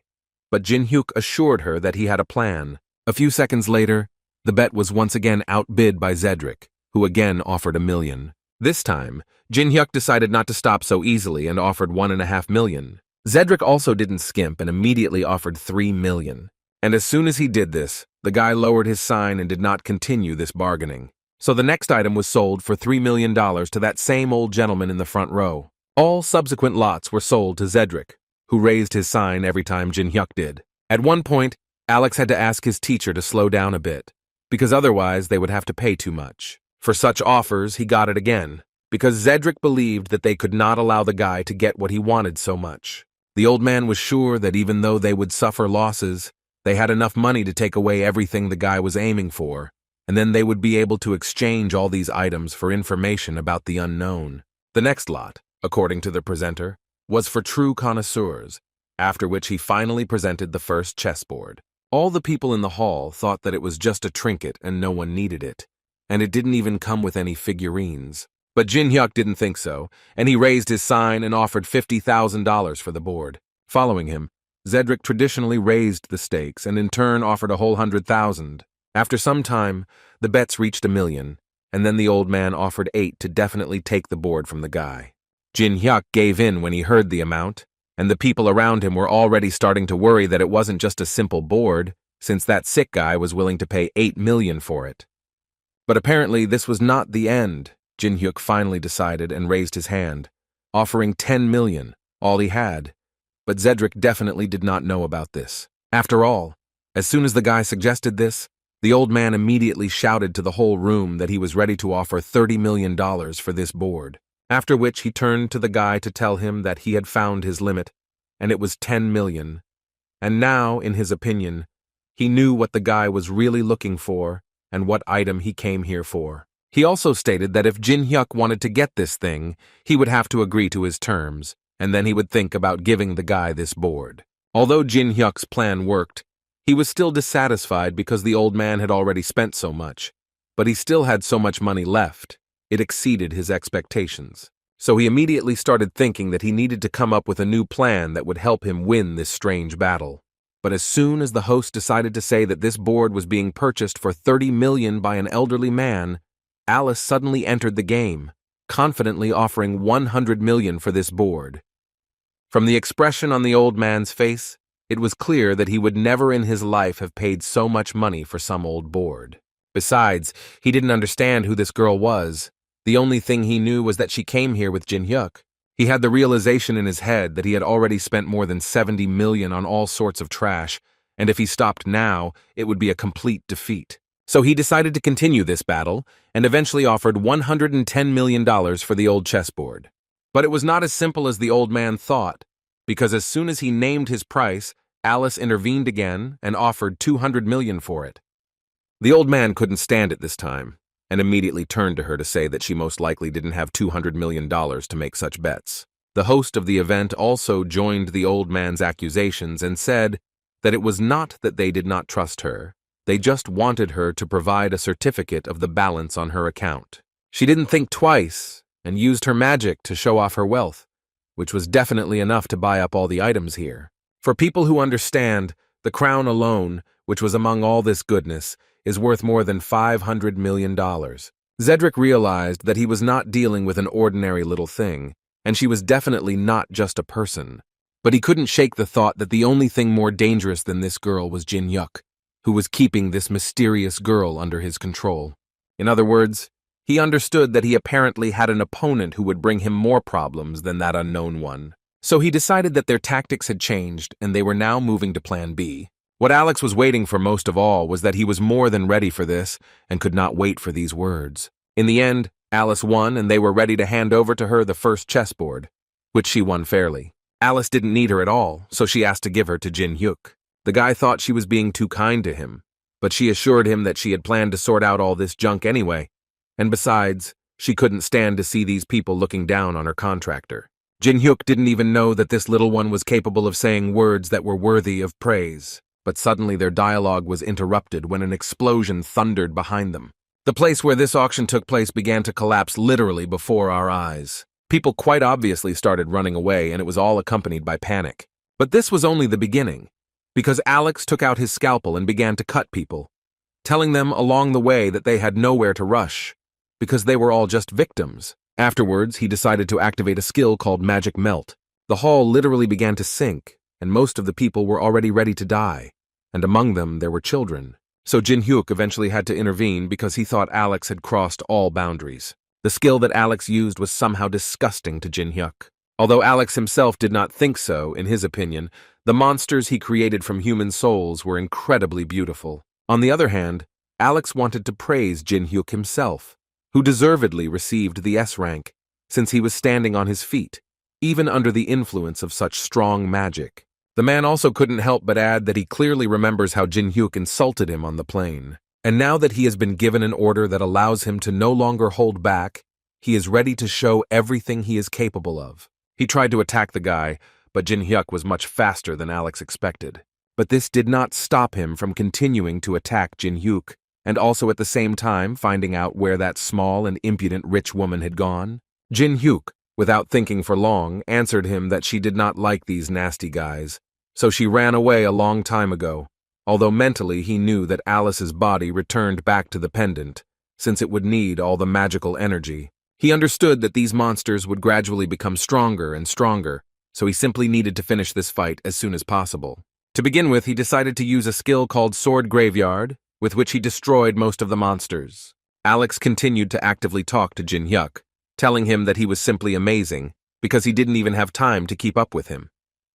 But on the other hand, he said it was so nice when the amount of resources exceeded expectations. Jin Hyuk was not stupid, and immediately understood that in this way, the guy wanted to drag out the battle and exhaust him. Only in this way, in his opinion, he would be able to win. If he understood correctly, then these monsters feed on the powers of these people and remain in the ranks, and the enemy runs out of mana, and as far as Jin Hyuk remembers, this is their standard tactic. This is how necromancers like Mayna's clan fight. But Jin Hyuk definitely wasn't going to give up. He decided that it would be nice if he could burn all these monsters before they recovered, and for this he activated a skill called Daylight. Alex was very disgusted by this skill, and he hated it most of all when Jin Hyuk used it. But this time, he was more than prepared for it, because he had analyzed his technique by watching the video from the tournament, so he knew perfectly well that he needed to attack before the beams of light united. At least that's what he thought, until he noticed that the beams that Jin Hyuk was using weren't moving at all. But the legs of his monsters simply froze and they stopped moving. It finally dawned on him that this was how Jin Hyuk decided to hide his ice skill so that Alex wouldn't notice and couldn't do anything about it.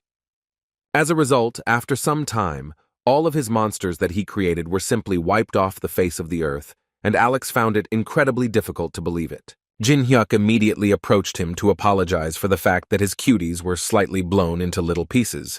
Alex immediately began to try to escape from here, At that moment, he thought that he had lost, although he had a huge advantage. But now it was no longer important, and the most important thing at the moment was that he needed to escape and find his teacher.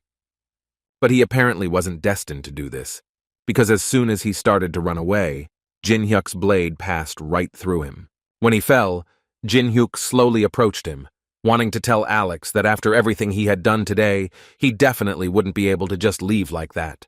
Jin Hyuk also decided to tell the guy about how he would die today, because it seemed to him that the information was quite important. According to him, over the next half hour, blood will accumulate in his lungs, and when they fill with blood, he will begin to choke. It seemed to him that the worst death was to burn a person alive, but suffocation seemed to him no less an easy death. But still, Jin Hyuk did not consider himself a monster, and was ready to make sure that the guy did not suffer for so long. He took out the elixir and told Alex that it would help him, but only if he told him everything he knew about the main association. Inside Alex, hope was born that he could survive. But the problem was that the blood filled his internal organs so quickly that he could hardly speak. But he still decided to find a way out of this situation and began to try to write with his own blood. However, Jin Hyuk didn't like this and stepped on his hand, not allowing him to continue doing what he had planned. And then he added that if Alex didn't want to tell him, then unfortunately nothing could be done about it. And then it finally dawned on Alex that Jin Hyuk wasn't really going to listen to him. The last gesture Jin Hyuk made before leaving was to throw the business card and tell the guy that he no longer needed it. After which he turned around and started to leave, saying that Alex deserved to die a long and painful death because he was a damn scumbag. But before leaving, he decided to do one more thing. He saw among all the junk that they wanted to sell at auction a safe that was created by Michelangelo, and in it most likely lay the heart of Ichthyosaurus. Jin Hyuk immediately took these items and combined them into one, and as a result, he managed to create a huge subspace for inventory. Suddenly, his celebration of receiving a new item was interrupted by someone's voice, and when he turned around, he saw a man standing there with his son and thanking Jin Hyuk for saving them. The little boy was so scared, but even he plucked up his courage and said thank you to Jin Hyuk. But the guy at that moment was thinking about something completely different, because he understood that now he couldn't just take these items, but he really needed them, so he decided that he would just pay for everything and then take them. Suddenly, the man began to tell him that Jin Hyuk saved their lives, and they were incredibly grateful to him. In addition, the guy saved the host's only son, whom he treasures so much, so he decided that he would not inform on the guy if he suddenly decided to take something for himself. Jin Hyuk decided to leave them alone, and his mood improved significantly because he was experiencing such a feeling for the first time. The third floor of the testing tower is the Cathedral of Hatred. It was quite a dangerous place. It was famous for the number of traps that were at every step, and Melina and her friend, who asked her not to complain every time they passed this place, felt this quite clearly. But this made her even more angry, because she thought that she shouldn't worry about what kind of mood this guy was in. But he advised her to do it, because otherwise, she risked dying. Their sweet conversation was interrupted at one point by an unknown being, who ordered them to stop immediately, and he also added that he simply could not believe that they had somehow survived 10 years together. He was always curious to know why they always behaved like cats and dogs. In any case, this is not the main issue now. According to him, he called them here because a new character has appeared who requires special attention, and his name is Jin Hyuk. Melanie thought that this guy was doing so well in the test tower only because he had played a lot before, but she felt that this did not mean that he was stronger than other players.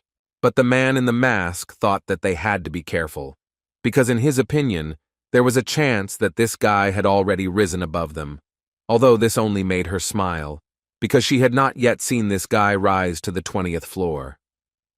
Her boyfriend also thought that he was wrong to think so, because according to him, they chose an unpopular virtual reality, the test tower, to hide from the surveillance of the international police, and therefore, they know the tower well.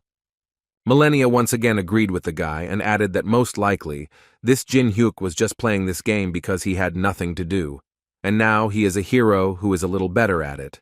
But in her opinion, he is still not a threat to them. Moreover, she believed that only a mentally ill person could try to complete this game.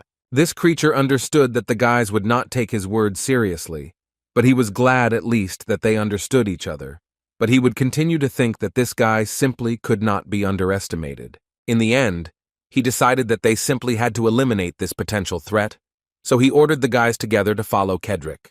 They treated it as a joke, but still decided to fulfill the old man's request so that he would finally calm down. Meanwhile, Jin Hyuk's friends were practicing wrestling, but at one point the girl apparently overdid it a bit and struck too hard. At this point the training ended, and Tae decided to show Nuna some rather interesting news. The conversation was about the very person who wears a mask and thereby hides his identity. Nuna thought that this guy was no different from other players and was bluffing in the same way. He agreed with her, but partly because he was sure that there was something special about him. They decided to turn on the news on TV, where they showed this man in a mask when he finally came to the Temple of the Tree of Man in the room of the third boss, and this place is incredibly popular, because if you answer 3 questions of this strange tree, then he will give an item with a skill as a reward. But now absolutely every player understands that the main difficulty of this task is that this tree asks incredibly difficult questions, which are almost impossible to answer. He saw Jin Hyuk. The tree smiled and said that in fact, he hadn't had visitors for a long time, and therefore, he was very happy to see the guy. He assumed that the guy came to him to solve his riddles, and Jin Hyuk immediately confirmed this information, asking the tree to quickly ask him the most interesting riddles that he has. This creature agreed to these conditions, but before that, he reminded Jin Hyuk that if the guy answered 3 questions, he would give him the piece of paper that he would choose. However, he asked the guy to remember the fact that if he suddenly makes a mistake and gives the wrong answer, he will punish him. The first question, the essence of this question was that the tree wanted to know from the guy, what is the optimal depth and temperature for the life of kellhorns in seawater? These questions were impossible. Everyone who watched TV understood that the answers to such questions cannot be found out just like that. But they all fell silent when Jin Hyuk said the correct answer in a few seconds, which was 1.5 degrees Celsius. After which he immediately asked the tree to ask the next question, although the tree had not yet told him that this was the correct answer, but the guy was already sure that it was absolutely correct. The tree had to agree, because in the end it turned out to be the correct answer, and he was ready to ask the next question, which, according to him, would be even more difficult. The second question was indeed even more difficult. It was that it was necessary to say the method of using the spongy body of Feliani, to which Jin Hyuk gave the same immediate answer, saying that it was necessary to boil the salt of the sunny desert and the holy water of the priest over a low fire for 5 hours. And that was the correct answer, which led them to the last question, in which the tree wanted to ask the guy when the giant eagles from the celestial plateau mate. Jin Hyuk did not change the traditions, and gave his answer almost immediately, saying that mating occurs when the first snow falls in the tower. The tree paused for a moment, but then began to laugh and say that it was actually true. And what made him laugh was that Jin Hyuk was the first one who could answer all his questions. And since the guy succeeded in this, the tree was ready to give him 3 leaves to choose from, yellow, red, green, and the choice was left only to Jin Hyuk. Red, as is known, was a fire modifier. Yellow increased defense, but green increased movement speed. Nuna assumed that Jin Hyuk would most likely choose movement speed since there would be a long fight with the boss. At least that's what she would do. But Jin Hyuk decided to choose a completely different option. He went closer to the tree and asked to give him the black leaf that he hides from everyone. The tree couldn't believe the fact that it was hearing this, because no one was supposed to know about it. But still, he answered the guy that he simply could not give him this black sheet, and since the guy was so persistent, he offered to give him an additional green sheet, if of course he chose the red one. In response to his words, Jin Hyuk simply turned around and started talking about how he had promised to give him any sheet he wanted if the guy gave the right answers, and now he was talking nonsense to him, which made him feel disgusted. But he still decided to insist and asked the tree to give him the black leaf. Otherwise, he would be considered a dishonest liar, and they would never come to him again. In addition, the guy asked him to think about what would happen if the managers found out about this, which is why the tree had to fulfill its promise and give the guy the black leaf. Jin Hyuk was very happy about this, because he was finally able to get the last piece of the puzzle that he could assemble. But first he had to deal with the tree guards who were angry at the way the guy acted. 2 guys standing near the portal were talking about how the masked guy had already started raiding the 3rd floor boss, which was surprising to them because no one thought he could do it so quickly. Besides, they thought that they could go home peacefully, because no one would come here, unless it was some crazy person. But they were still ordered, so they had to stand in defense. But suddenly the conversation between these two guys was interrupted when they noticed that they were the only two left near the entrance to the dungeon. Well, a few seconds later they saw an old man in front of them who had bound everyone with dark magic and asked his assistant to do everything quickly, because the unknown man in the mask had already started, and they also needed to hurry. Meanwhile, Jin Hyuk gradually walked further and further along the third floor, approaching the boss. An incredibly large number of people watched this action, and watching all of this gave them goosebumps. But most of them didn't believe that the guy would ultimately be able to defeat this boss, although Jin Hyuk didn't care about their comments, because he had his own plan, which he obediently adhered to. Suddenly, he saw a stream of dark energy from the side, which appeared unexpectedly. He understood that apparently someone else had appeared here, although he asked the guild leaders to do everything possible so that he could enter this floor alone, but apparently they did not listen to him. Jin Hyuk came closer to see what was going on there. He saw that the army of necromancers was fighting with the army of warriors of the boss of the third floor. These were mains, and from Jin Hyuk's observations, they were a little stronger than the monsters from the third floor. So Jin Hyuk decided to even the odds a bit and began attacking the main army. At first they didn't understand what was going on, but then they finally saw that there was a person there who was actively attacking them. One of the main mages of the main army noted that there was only one of him here, so they should eliminate him as soon as possible and continue their offensive. But everything will definitely not be as simple as they planned, because Jin Hyuk activated the skill of heavenly patronage. The mains began to realize that they wouldn't be able to control him just like that, since he was using a holy skill. So Zedric started getting reports that most of their attack groups had been destroyed, and they needed to do something. But he was not in the best mood, so he asked them to close their mouths, because he himself could see perfectly well what was happening here. He understood that they had created 4 teams in advance to effectively control the undead. One of them was destroyed, and if the first one was destroyed and the network was broken, then the control would be completely destroyed. While Zedric was thinking about what to do next, Jin Hyuk slowly got closer and closer to them. After some time, he was informed that the first team had also been destroyed, and if this continued, they would simply be surrounded. Zedric got incredibly angry and started yelling at the guy because he always ruined everything. So he decided to deal with this guy here once and for all. And to do this, he decided to use a skill called Pyramid Guardian, even though he was warned that if he did this, then he would not have any mana left to fight the boss. But Zedric didn't care about this at all, because he had already decided that he would concentrate all his mana into this skill and destroy the guy. That's why he managed to wake up the Guardians, who, in his opinion, were supposed to destroy the guy in the mask. Using this skill, he instantly felt weakness inside himself, because he used a huge amount of mana, which he would not be able to replenish for a long time. But he had one idea, so he asked his assistant to come closer. And when he did this, the old man simply pumped out all the energy from him, even life energy, just to replenish a little of his mana. Jin Hyuk noticed this, and although he understood what kind of person this Zedric was, he still had a hard time believing that he could absorb the energy of his comrades. But in any case, he was already in the ranks and ready to start a real fight. Now the old man wanted to ask the guy how he liked his army. According to him, she is capable of many things. His mummies were not simple, and were capable of doing things that ordinary monsters cannot do.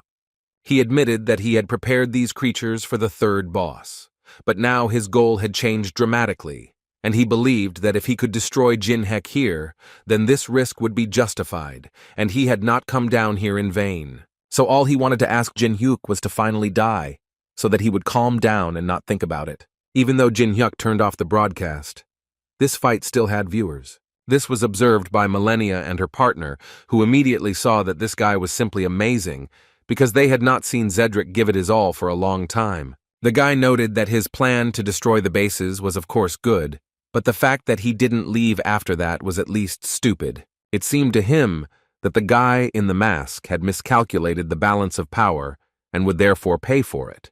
He assumed that he most likely saw the skeleton and the knights, and therefore thought that he could cope, but he did not take into account that Zedric still had many problematic abilities. Based on everything he had just said, he could confidently say that there was no point in them interfering in this fight.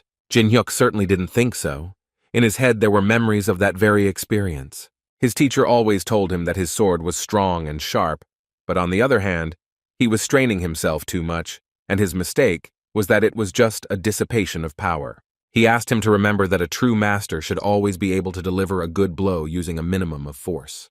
He always used his rope as an example, which, according to him, moves freely, like the wind, is responsive and flexible and fickle. And what is most important is that he must release energy in time and create with it a certain blow. That was when Jin Hyuk first heard about it, and that was when the master first asked him if the boy wanted to learn his spiritual sword art, Chuhongomu. These memories allowed Jin Hyuk to recover part of his Chuhongomu spiritual sword art skill, and he could now produce it. Zedric was surprised when he saw such a picture, because looking at the guy and his spiritual art, one could notice that he was so strong that he attracted everything around him. At one point, the system notified the guy that he could now use the 5th type of sword dance, which he immediately did. Zedri couldn't believe his eyes, because only half a year had passed since the world had changed, and this guy already had such enormous power. All these thoughts were interrupted when his staff exploded right in his hands and made the old man acknowledge the boy's strength. He realized that he had to run because he couldn't win this fight, but deep down he knew that it was already too late. Hysterically, he began shouting to his subjects that they should detain the guy and protect him, but no one heard him.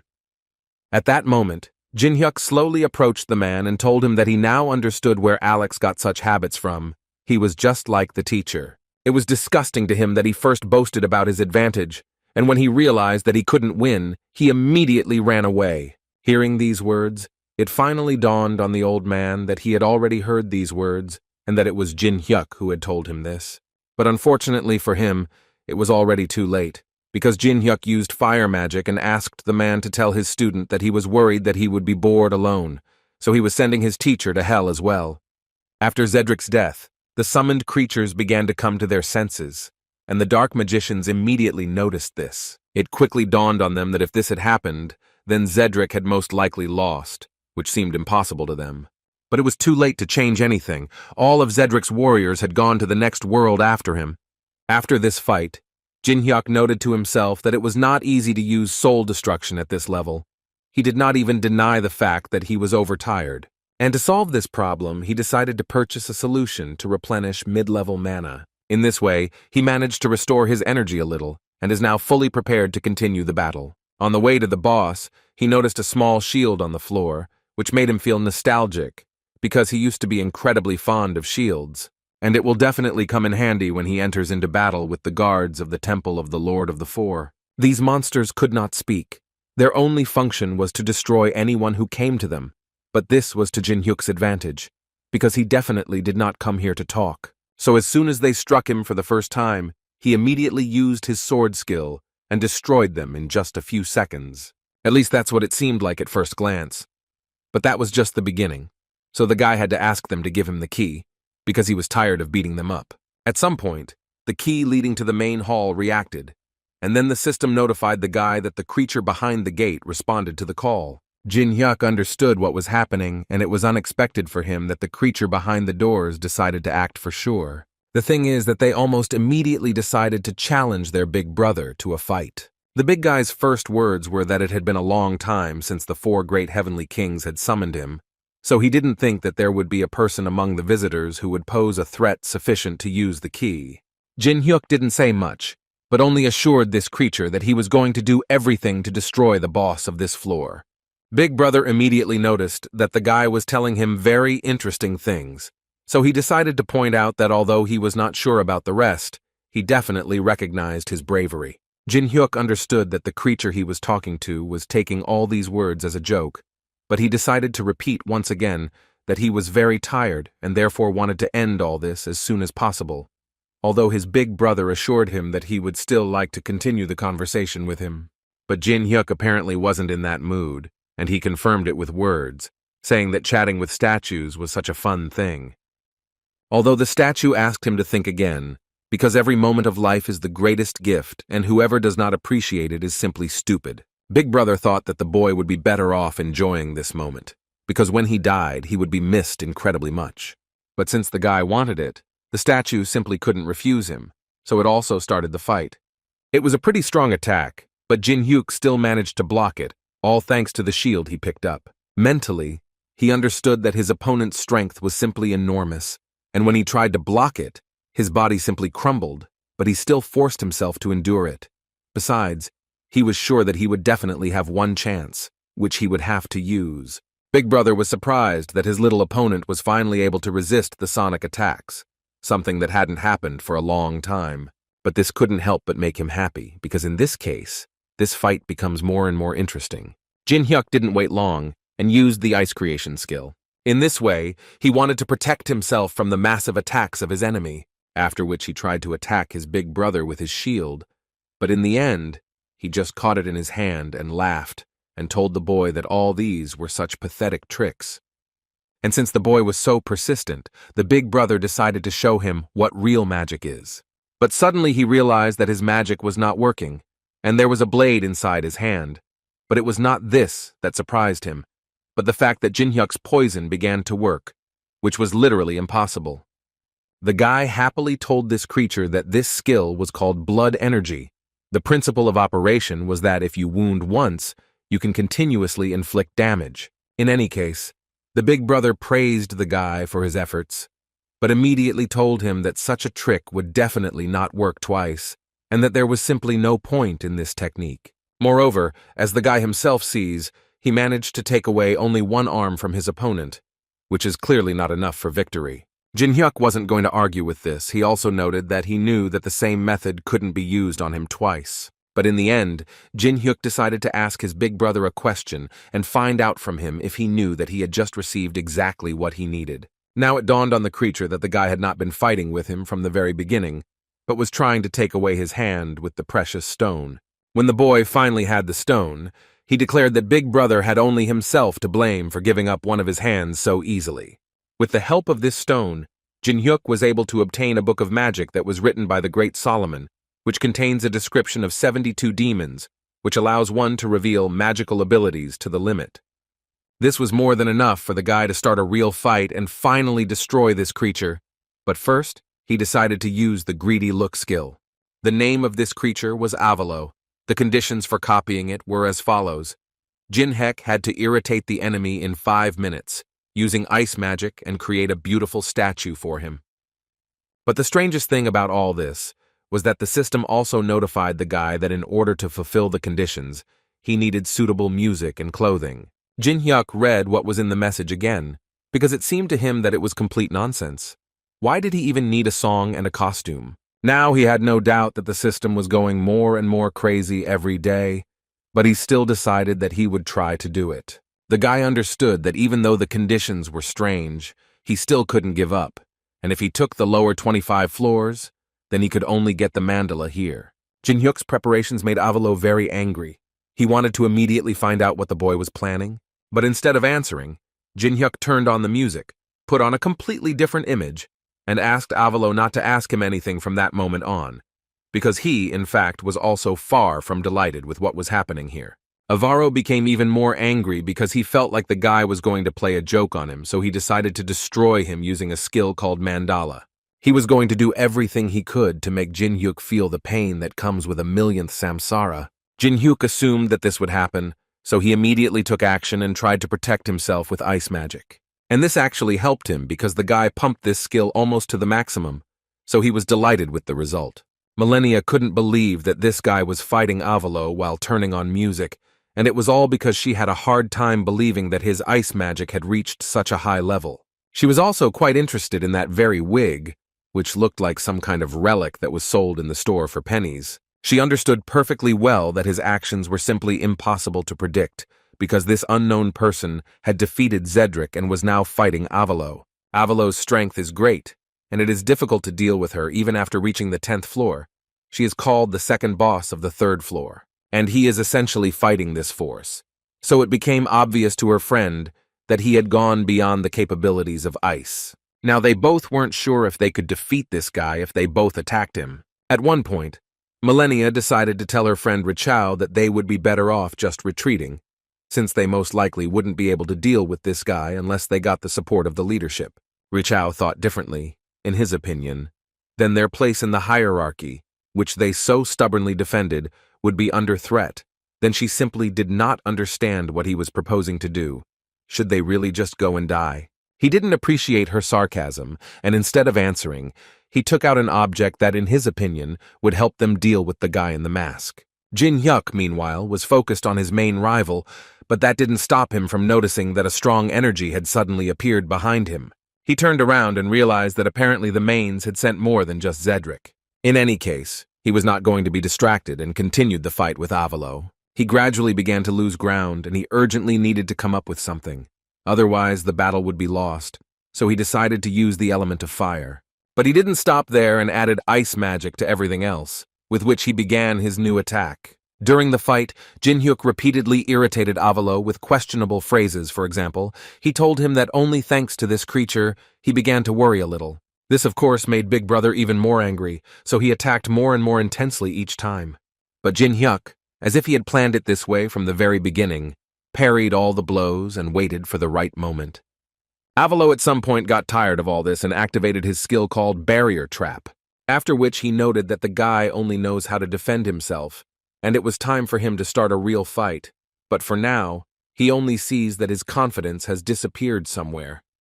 He also simply couldn't help but notice that it was useless for the guy to resist, and he had to admit that he had lost.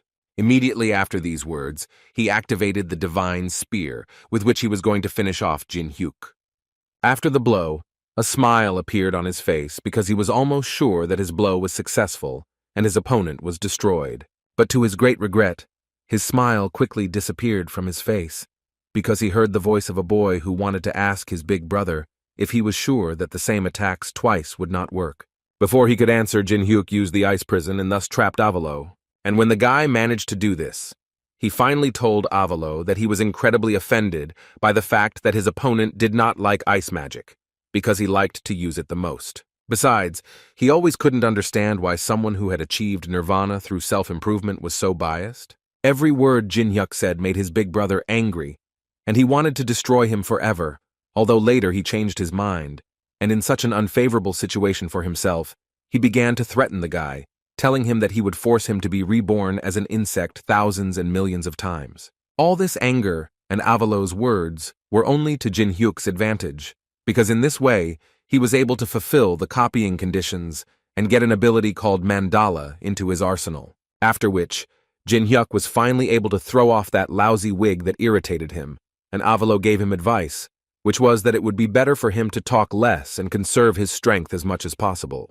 And as soon as he finished speaking, he immediately used his new skill called Mandala, which shocked Avalo, because he couldn't even imagine how Jin Hyuk could even learn such a skill. After all, he himself needed an eternity of meditation before the Mandala opened up to him, so it was incomprehensible to him how a simple person like Jin Hyuk could use it. All Jin Hyuk could answer him was to promise that he would make sure that the potential of this skill was not wasted. And with this, he decided to finish. So he dealt a fatal blow to Aval, after which he was supposed to disappear forever. And so it happened. His body broke into several hundred small pieces. But what was most important for Jin Hyuk was to get the very key that he came here for. This key, regardless of the situation and the owner's level, could summon the boss of this territory. However, it can only be used on the 3rd floor.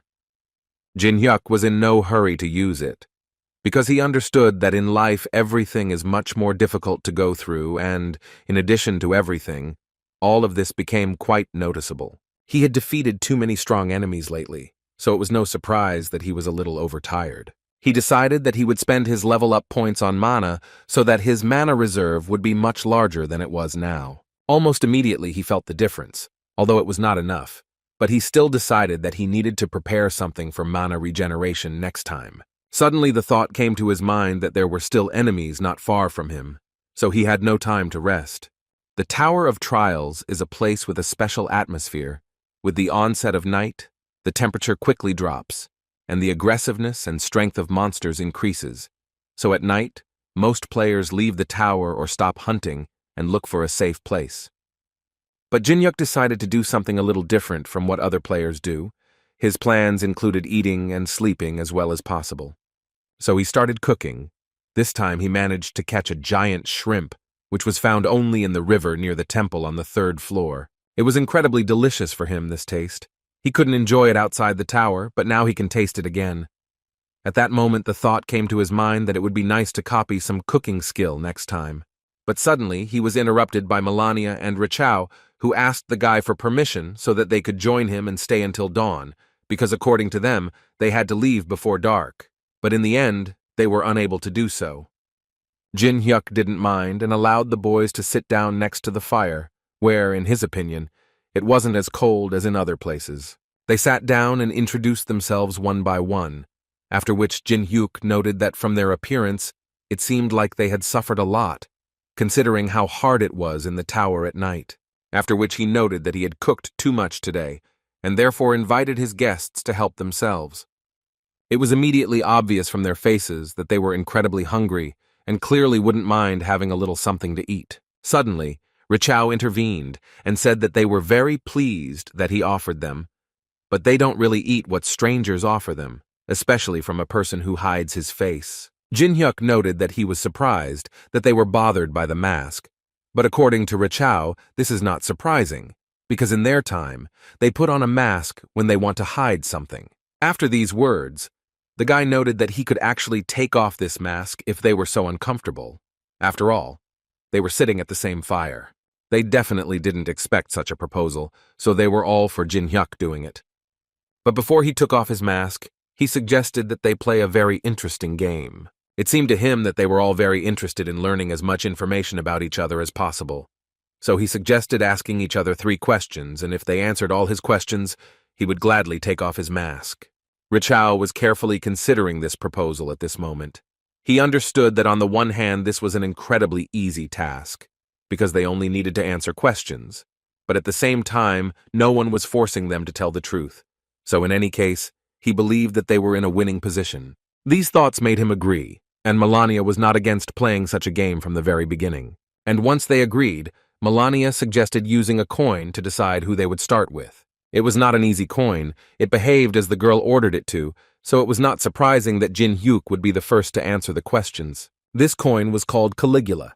Its main ability was that you could choose a target and pour magic into this coin, after which you could influence the opponent's mind. Melania started by saying that if she asked the guy his name or guild, he most likely wouldn't answer. So she decided to find out if any of the guy's friends were nearby. It was a pretty normal question for Jin Hyuk to ask, since she wanted to know what they were going to be dealing with, but unfortunately for them, he came here alone, so it was easy for him to answer that question. Now it was Jin Hyuk's turn, and he decided to ask them a question in which he wanted to know why they only watched the boss, although it seemed like they wanted to destroy him.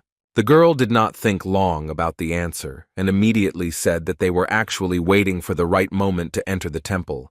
And they also did not forget that this place had a bad reputation, and they believed that they needed to be as careful as possible. After that, it was her turn again, and she wanted to know the main reason why he came to the tower. Jin Hyuk also understood why she was asking this question, because if their interests coincided, then she would most likely want to lure him to her side. So he answered with a question, saying that if he told them his reasons, would they be able to help him in carrying out his plans? Melania didn't think long and immediately told him that they would try to do everything possible, and if their interests coincided, then most likely they would be able to help him, because according to them, they were capable of a lot. Then Jin Hyuk decided to ask his last question, and if they answered, he would definitely take off his mask, as he promised. The last thing he was interested in was whether the main association really thought that the 2 of them were enough to stand against him. They assumed that he would ask this very question, because they knew that he was incredibly strong and saw it with their own eyes, and the fact that he was able to deal with Avalo alone also amazed them no less. But they also understood perfectly well that he was quite tired, and most likely, after such battles, he was quite weakened. So, in answer to his question, they were more than confident that the 2 of them would be enough to destroy him. After these words, Melania was going to use that same magic coin and subdue her opponent, but to her surprise, nothing happened. Her boyfriend immediately started yelling at her because he just didn't understand what Melina was even doing. But their dialogue was interrupted by Jin Hyuk, who assured them that their Caligula coin was fine, and the reason for their failure was something else. According to him, the thing was that at the moment she simply couldn't use it, And all this became possible thanks to the guy using the skill Anubis's Judgment, which blocks all opponents' skills for a while. Richao immediately started shouting that they had been exposed and that they should immediately move to the second plan, so he asked her to immediately use her skill, but he apparently still hadn't realized that none of the girl's skills worked.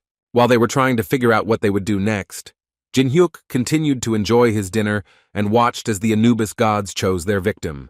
From the expressions on the boys' faces, it immediately became clear that they had never seen anything like this in their lives, and therefore were not ready to fight such enemies. Guardians of the Earth, the great commander, and next to him was the commander of the afterlife. That's who the guys will have to fight with.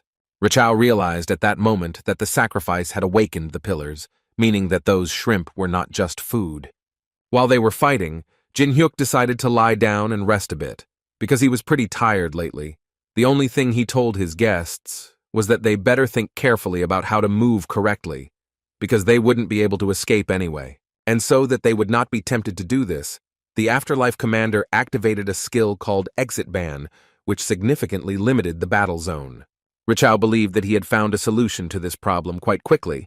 In his opinion, he only needed to destroy the guy in the mask and then these statues would disappear, so he went into battle against him. But suddenly he felt an incredibly strong pressure behind his back, and all this was because he started moving, although Jin-hyuk warned them about it, but they did not listen to him. And this is what came out of it. A few seconds later, due to his stupid mistake, this guy was crushed by a fairly huge force. Even his strange glasses were shattered into small pieces. Milena stood still and just hoped that somehow she would manage to survive. Now she realized that she needed to run away as soon as possible while there was such a chance.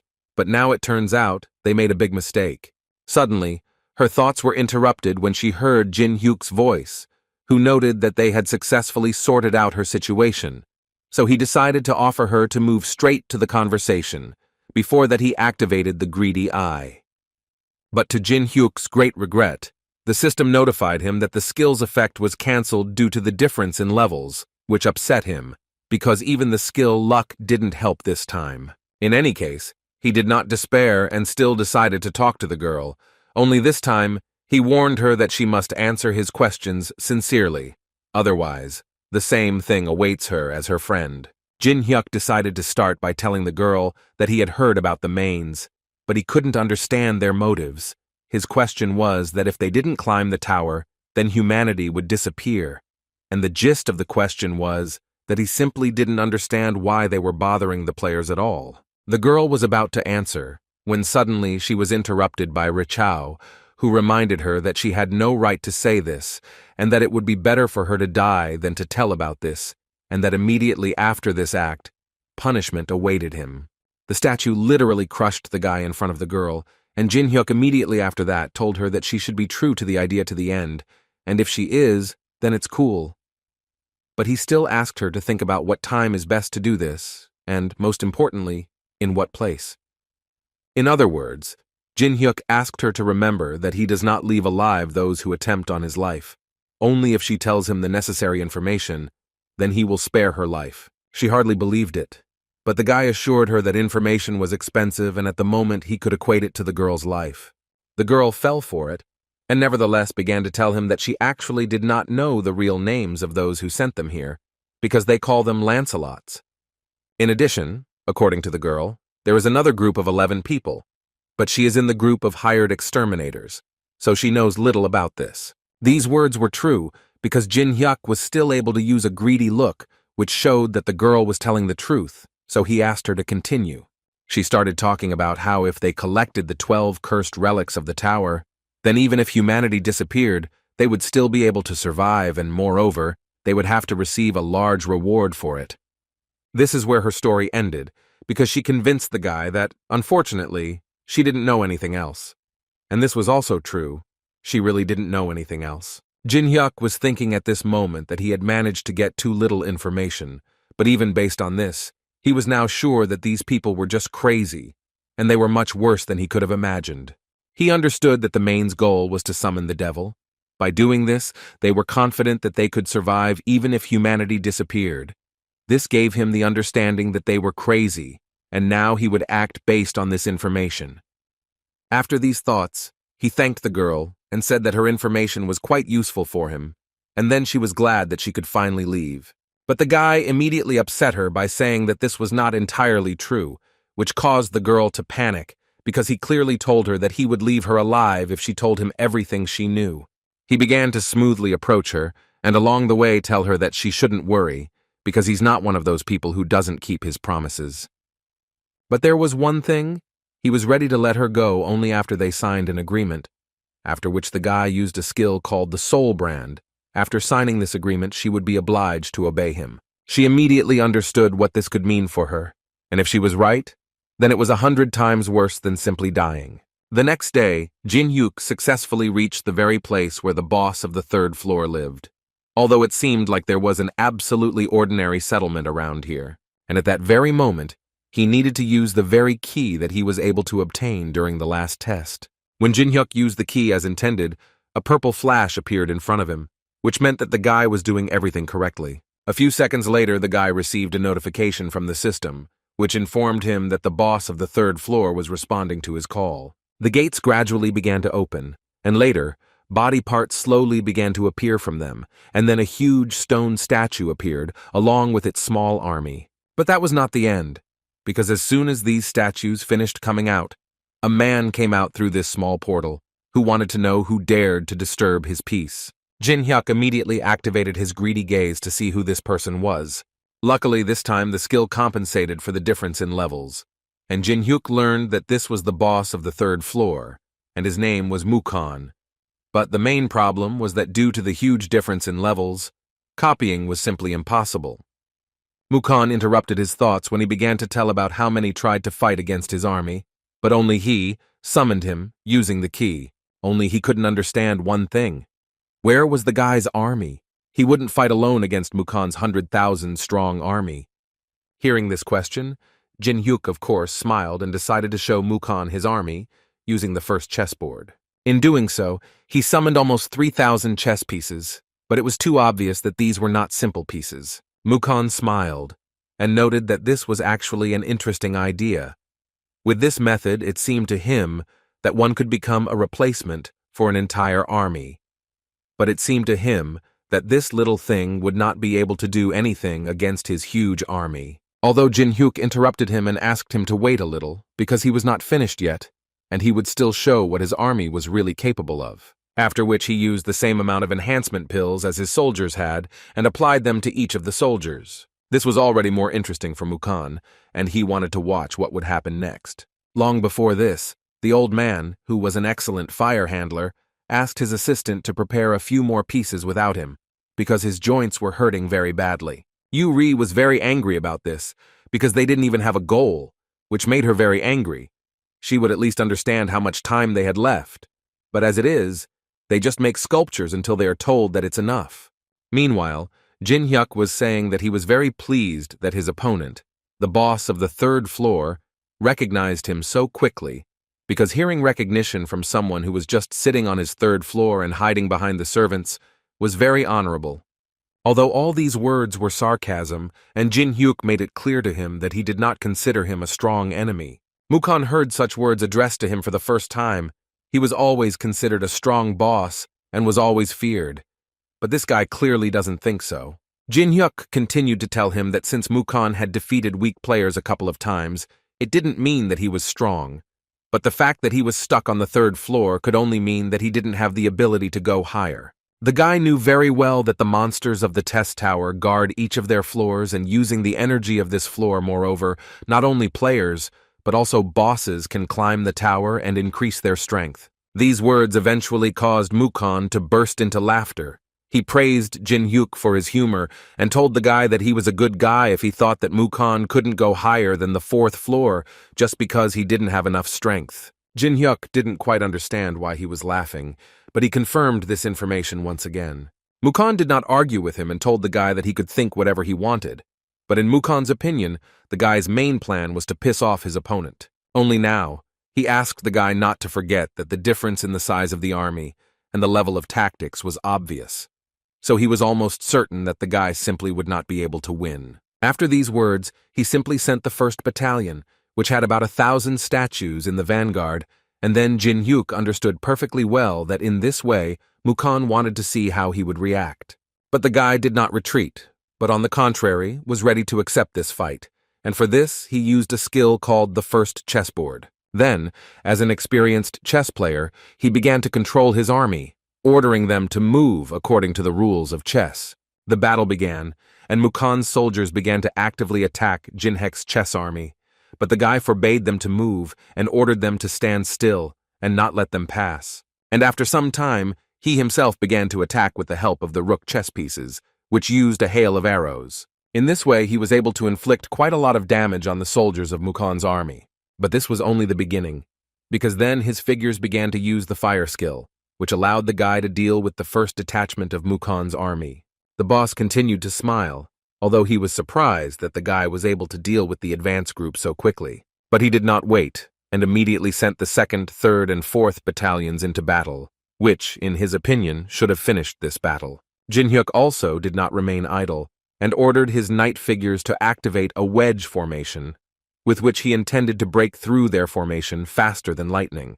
At first glance, everything worked out for him, and Mukon's other battalions also began to disintegrate into small pieces. The smile on the boss's face began to disappear, and thoughts began to appear in his head that this guy was quite skilled in managing an army, timely switching to attack or defense, precise and timely orders. All this allowed the guy to fight quite successfully. But still, at one point he noticed that there was a hole in the guy's formation, which looked too appetizing to him. But on the other hand, he understood that it could be a poisoned treat that the guy had prepared especially for him. So in order to avoid getting into trouble, Mukon decided to activate a skill called weakness detection. The system gave him the result, which was that if he destroyed the crown, then the figures stop moving. The crown can only be a king or a queen. Based on this, he understood that if he managed to destroy the crown, then victory would be in his hands. So at some point, he started laughing and literally screaming that this was too obvious a trick. Now it became clear to him that this guy was making a mistake that even beginners don't make. In any case, now he knows his enemy's plan and immediately orders his warriors to break through. But Jin Hyuk decides to ignore this and orders his soldiers to advance further because now his enemy has 3,000 soldiers less. Although Mukon understood the guy's plan perfectly well, in his opinion, he specially lured him by opening the center and showing the bait in the form of a crown. But in the end, he still figured out the guy, and was now more than ready to finish this fight. But before that, he wanted to tell Jin Hyuk that the guy had come far enough, and it was worthy of praise, because he still managed to get to him while having such a small army. Jin Hyuk asked him not to talk nonsense because he actually knows that Mukon left that passage on purpose. Mukon asked him to stop the battle, because for him everything was already too obvious. He gave the crown to this little girl and got through to him with such small forces, but he would not allow the guy to achieve more, after which he decided to use one of his skills and thus end the fight on that note. His skill was that he used 2 huge statues that were supposed to destroy both the guy and his army along with him. These statues could speak, and they found it a little funny that in the whole world there were no better warriors, and they decided to send this little one, who in their opinion was completely unsuitable in proportions as a strong man. But all these words and actions of Jin Hyuk's opponent made the guy laugh, which irritated Mukon even more. Sometime before this, Alice couldn't believe her ears that the guy was actually going to go there alone. He joked that she must be really worried since she was saying that, but she was probably really worried about the guy, and that's why she wanted to remind Jin Hyuk that he wasn't the guardian of the 3rd floor for nothing. Jin Hyuk noted that this was the first time she said that she considered someone strong. Was she really afraid of this boss?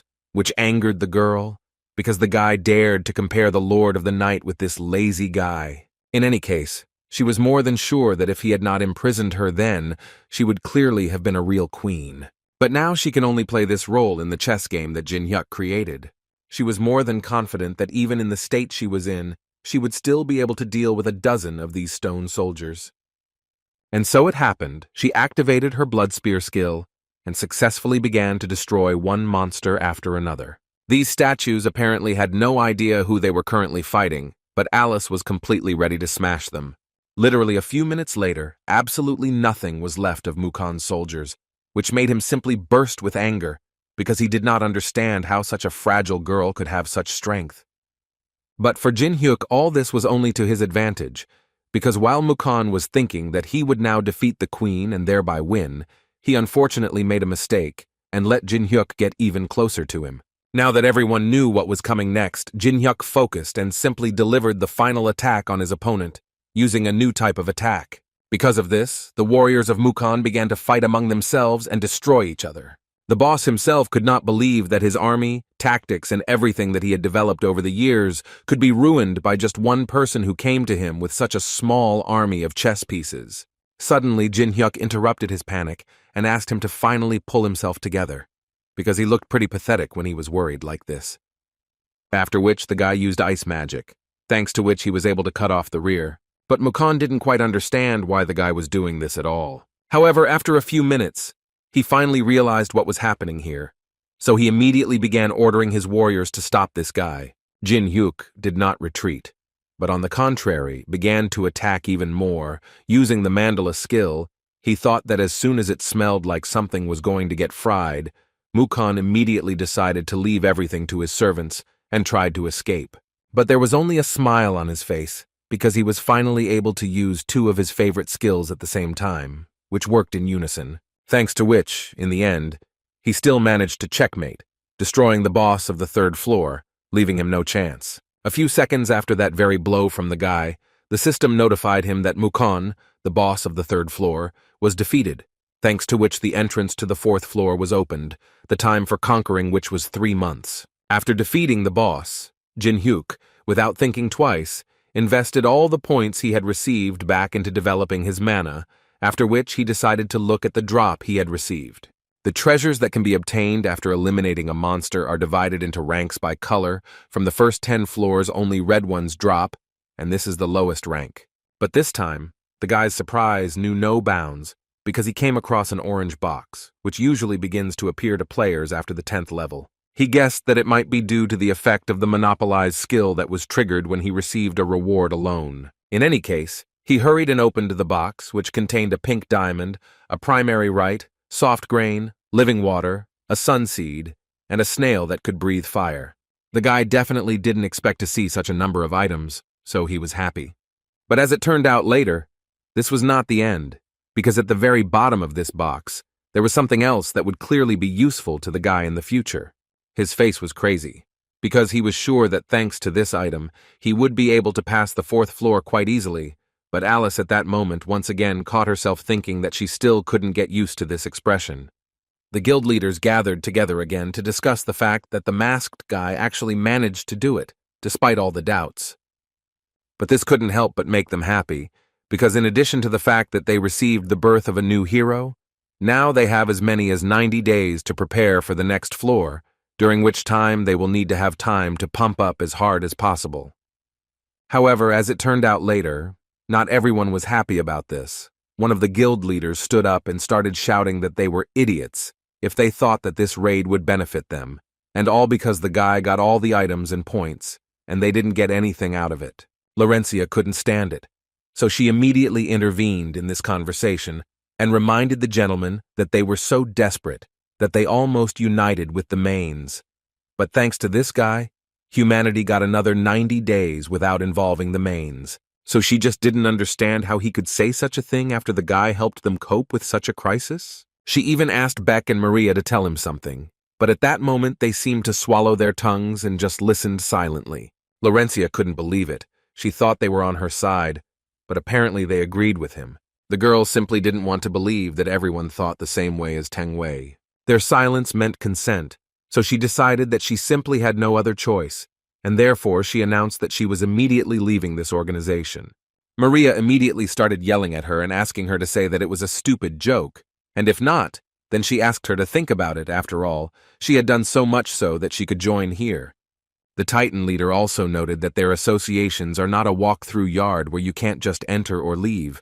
Only people who can really protect humanity receive an invitation, so the elite is gathered here. And so he wanted to warn her that if she suddenly decided to leave them, then she would no longer be able to return. Besides, it seemed stupid to them to trust their lives to this man, but this angered Laurencia even more, and without a drop of regret she opened the doors and left, telling them along the way that she would trust him again, as she had already done once. Meanwhile, Jin-hyuk was walking along the beach after the raid and thinking that he had money to spare, so he decided that it was time for him to rent a good hotel and have a good rest. Suddenly, his thoughts were interrupted by a call from Yeon-hwa, although in fact she had called more than once, but the guy could not pick up the phone because he was in the tower. She called the guy to tell him that her grandfather, unfortunately, does not open his eyes. Jin-hyuk tensed up and immediately wanted to ask her where she was at the moment. Yeon-hwa, aka Fire Fist, is the granddaughter of the legendary martial artist Yoo Chung-yeon, a great master in the field of Korean martial arts, and she was so similar to her grandfather because she was just as steadfast, active, and cheerful. But when the guy saw her in the hospital, he immediately noted that it was the first time he saw her in such a state. He immediately came closer to her and asked her to slowly tell him what happened here. Yeon-hwa started her story by saying that it started around the time of the appearance of the test tower, or more precisely during the Incheon incident, but at that time, Jin-hyuk was in the labyrinth with Hannah. Anyway, according to Yeon-hwa, her grandfather was there at the time. If the stories are to be believed, then the grandfather defeated the monsters that awakened after the outbreak, but ended up getting seriously injured, and by this time he was never able to recover. But that's not the worst of it, because now he's getting even worse, and every day his condition is getting worse and worse.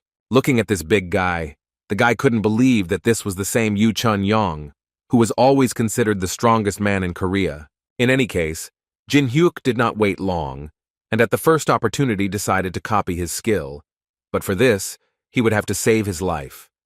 But what is most interesting is that the man allegedly has never been to the tower, although he has skills. At that moment, the old man's attending physician entered the room, and the first thing he wanted to know from Yeon-hwa was what was going on here. It was an A-rank doctor who wanted to immediately warn Jin-hyuk that even an S-rank person would not be able to help here. The guy immediately noticed that this doctor was somehow hostile towards him, so he decided to answer him in the same manner, saying that he came here to help his old friend. After these words, the doctor asked the guy for forgiveness for the misunderstanding, because he was embarrassed, thinking that he, the famous Jin-hyuk, who decided to become a brilliant doctor. Then the girl intervened in their dialogue again, reminding the doctor that the best local specialists in this field were here, but for some reason, her grandfather still had not recovered. The doctor assured her that they were doing everything they could, but even with the help of modern equipment, they were not able to study the diseases that appeared due to the influence of the tower, and he could only hope that they would be able to understand that they were doing everything they could, that it depended on them. She realized that she had attacked the doctor in vain, so she had to ask him for forgiveness, because in fact she had simply given in to her emotions. Yeon-hwa decided to ask her friend Jin-hyuk to leave so as not to disturb the doctors, but suddenly she noticed that something was clearly wrong with him. The guy was incredibly angry at that moment. It was clear that he was ready to destroy someone, and the whole thing was that he used his skill, which allowed him to read minds, and began to hear how these so-called doctors only pretended to treat the old man, although in fact they didn't care about him at all, and they wanted Jin-hyuk to leave as soon as possible, because he only interfered with them doing nothing. The doctor at this point explained to Yeon-hwa that due to the conflict of energy between his techniques and the tower's magic, he fell into a coma. He also added that they wanted to use the method of healing with magic stones, which they are currently researching, but the price of the raw materials is high. Yeon-hwa immediately assured them that there was no need to worry about money, because she was ready to do anything, but she would get the money, and the rest did not matter to her, as long as her grandfather was healthy. But before the doctor could respond to these words, Jin-hyuk intervened in their conversation, who simply could not stand the fact that this doctor was talking all this nonsense and was also extorting money. Other doctors came to the defense of this alleged doctor, asking Jin-hyuk to watch his words because accusations of extortion are a very serious crime. The doctor himself thought that all this was complete nonsense, and he also asked him not to forget that since he was God's guest, he could not say whatever he wanted. And at that moment, he himself was thinking that Jin-hyuk was most likely bluffing, because he definitely couldn't find out anything. But on the other hand, even if they were caught, he still wouldn't be able to find their accounts for cryptocurrency wallets registered under fake names. But apparently this guy didn't even imagine that Jin-hyuk was reading all his thoughts. But he realized it right after Jin Hyuk publicly started repeating every thought of the guy, including fake accounts, noting the fact that apparently the doctor went too far. For a long time, Yeonhwa couldn't understand what they were talking about and what kind of fake accounts they were. But the doctor was not going to give up and immediately demanded proof from Jin Hyuk, because such accusations cannot be thrown out just like that. At the same time, this doctor continued to panic, and there was a war of opinions inside him. He could not understand who this Jin Hyuk was and how he found out about their affairs. But at one point, the doctor's thoughts went in the wrong direction, and he began to fear that Jin Hyuk knew that the Black Luck Guild had contact with the inhabitant. Fear immediately appeared inside Jin Hyuk, because he did not believe that the inhabitant had even made contact with people. Jin Hyuk still can't get his head around the fact that Hong Dok Pyo had contact with an inhabitant, because for the tower's inhabitants, people are a serious external threat, but then the guy will have to understand what they are thinking at all. Suddenly, his thoughts were interrupted when Grandpa Yeonhwa became even worse, causing the medical equipment to start beeping. Yeonhwa, for obvious reasons, was afraid for her grandfather and began screaming for him to be saved. That same doctor jumped up and started running away, because he understood what would happen to him if this old man suddenly died. But before he could run out, the doors closed right in front of him, and Yeonhwa did it with her foot. After which, she wanted to ask him where he was going. Besides, she could assume that since he started running away so quickly, he really did have something to hide and something to worry about. Without waiting for an answer from him, she immediately warned him that if her grandfather died, he would hardly leave here alive. She was interrupted in time by Jin Hyuk, who reminded her that the most important thing at the moment was treating her grandfather. This doctor immediately began to say that he was just about to go get the necessary medicines. But what should he do now if they simply do not let him do it?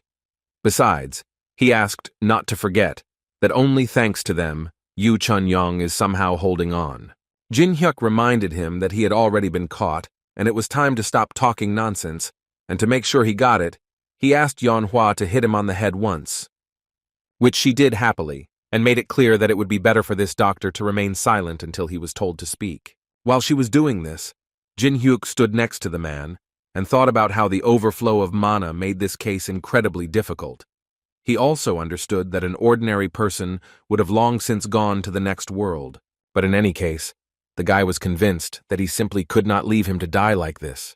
That's why he decided to use the same elixir that Alex had once foolishly given him. The guy wanted to use it in a particularly important case, but he has known Yeonhwa for a long time, and besides, he simply cannot miss such a chance and not copy the skill of a person like Yu Chun-yong. As soon as he poured this elixir on the man, the system immediately notified the guy that he began to be absorbed by the patient. After a few seconds, the old man's body returned to normal and his indicators stabilized. Yeonhwa couldn't believe her eyes, but in any case, she was incredibly happy that her friend helped her save her grandfather. She was so happy to see that everything was okay with her grandfather that she couldn't hold back her tears, although it wasn't quite like her.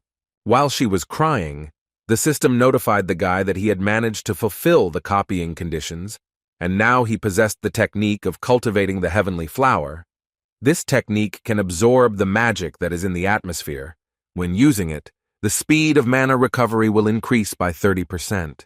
The non-doctor at that moment simply could not believe his eyes.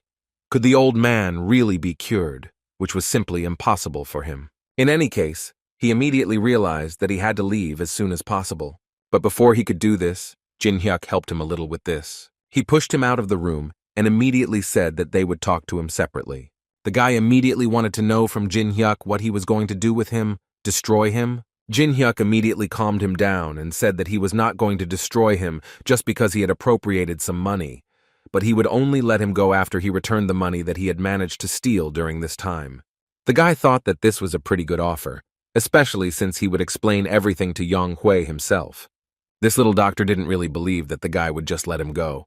For him, it was all quite suspicious. Jin Hyuk interrupted his thoughts and asked the question again, but this time at the end he added a clarification. Does he want to live? But the guy decided to listen to Jin Hyuk and did everything the guy told him, after which he really let him go, and this little doctor started running away from this hospital at breakneck speed.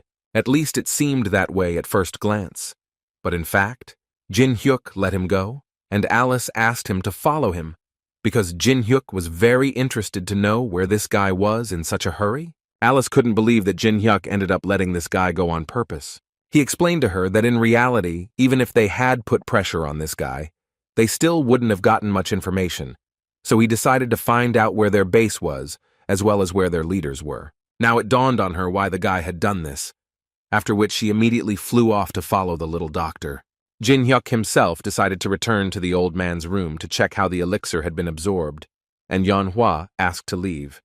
And as soon as everyone left, Jin-hyuk turned to the man and told him that everyone had already left and he could wake up. Right after this phrase, the man opened his eyes and told the guy that he was quite surprised that the guy found out that he had been pretending all this time, because it seemed to him that he was doing it perfectly. Although Jin-hyuk noted that he did indeed do everything perfectly, he just used his own methods that helped him figure out the old man. In any case, the guy assured the man that he understood him perfectly.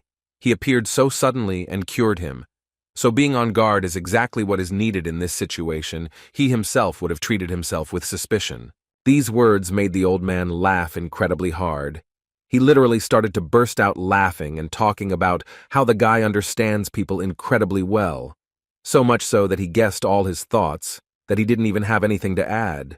Jin-hyuk was glad that he was completely okay, because Yeonhwa was so worried about him, so much so that she even asked for help, although she usually never does that. But now he is sitting with him to ask him one question that has been bothering him for a long time, and the man was ready to answer any question, if of course he knows the answer. Jin-hyuk didn't think for long and immediately wanted to know what happened during that explosion. The man started telling him that he was on his way to a conference when it all started. Then the tower showed itself for the first time and monsters were everywhere. The police tried to resist and fight back, but against such monsters, ordinary weapons clearly did not work. That's why Grandpa Yeonhwa had to join the fight. It's not for nothing that he is considered the strongest man in Korea. That day, he decided that he would take on the monsters himself, and he asked the police to evacuate people while he dealt with the monsters. But he didn't take into account the fact that at the head of these monsters was a man who said with a smile that it was rare to meet a worthy person in this world. The old man already at that moment understood perfectly well that he would somehow cope with these huge guys. But he didn't understand what to do with this character who appeared unexpectedly. Before he had time to think about it, he immediately received a rather strong attack that dealt an incredibly huge amount of damage. Grandfather was already ready to say goodbye to his life, because his body no longer obeyed him. This is the last thing he remembers. Then he woke up in the hospital. But what he can say with absolute certainty is that he has never seen a person in his life who is capable of controlling a speed sword like that. Given everything his grandfather had told him, Jin-hyuk could only assume that this meant that the Murim forces that dominated the 21st floor had begun to behave extremely unpredictably. They were quite persistent guys who used any possible means and methods to achieve their goals. Even when Jin-hyuk was just playing the tower, it was quite difficult because of them. But at the moment, he was most interested in the question in which he wanted to know what they wanted to achieve when they got out into the outside world. Jin-hyuk thought for a bit, and decided to tell the old man that the one who attacked him was actually a resident of the tower. But he didn't think that they would get out of the tower, which is why it now seems to him that the situation could become seriously complicated. Grandfather seemed not to hear him, and instead of an adequate answer, he decided to offer Jin-hyuk to marry his granddaughter, since they were such good friends. But Jin-hyuk immediately assured him that they were not in such a relationship. The man continued the dialogue and began to say that perhaps he was not very smart, but with age, he began to understand many things quite well, for example, people. He was often told that to become skilled in any field, you need to spend at least 10 hours in it, and he actually believed that there was some truth in these words. Jin-hyuk understood what this man was getting at, but the guy had more than 50,000 hours of playing the tower behind him, so he had already become a professional 5 times. But the old man continued to talk about how the tower had only appeared a few months ago, and that the awakened, who were considered experts, were often overestimated. But looking at the guy, for some reason he was sure that he was completely different. It seemed to him that the guy had already been through this millions of times. The bitter taste of defeats and deserved victories, the experience gained through all sorts of trials, and how much effort he put in to achieve such results. Jin-hyuk immediately assured him that the man was exaggerating his achievements, but in the old man's opinion, this only emphasized once again that he was right. and also added that the guy was modest. In any case, no matter what, he would like to repay the one who ultimately saved his life, so he wanted to ask the guy how he could be useful to him. Jin Hyuk smiled, knowing that he had just received the opportunity to receive gratitude from Korea's most prestigious martial artist. The man assured the boy that he could feel free to ask him for anything he wanted. A few minutes later, Jin Hyuk came out of the room, and Yeon Hwa immediately ran up to him, wanting to know how her grandfather was doing. Jin Hyuk immediately told her that the elixir had entered his body and was starting to work, and in a few days he would be completely healthy. Upon hearing this, she immediately wanted to somehow thank the guy. But he assured her that there was no point in worrying because her grandfather had fully compensated for all the losses. Meanwhile, the man sitting in his room shed a tear, and all this was because the guy asked him for a rather unusual thing.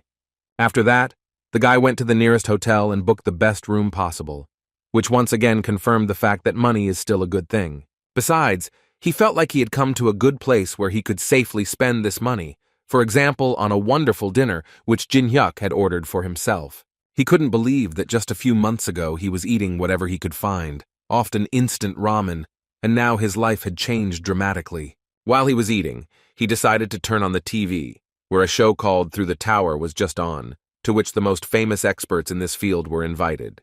And today's guest was Jang Yoon-seok. According to the host, he was a ranker of the Danggun Guild. They began to ask him what is the most important thing in conquering the tower, to which the guy confidently stated that the most important thing in conquering the tower is the ability to become stronger as quickly as possible. To do this, you can use two methods. The first method is the most common and well-known, that is, to raise your level and skill level. The second method was to use coins that only work in the tower. In other words, the second method was to buy useful items, and this is, in his opinion, the best way for players at the moment. He continued to assure everyone that previously the dominant currency was the dollar, but now the main currency is the coins that are in the tower. At this point, Jin Hyuk stopped watching the show and simply left, but Alice picked up a bottle of wine and continued listening. Jang Seok moved on to another topic, where he talked about how whoever cleared the third floor would be among the first to get to the fourth.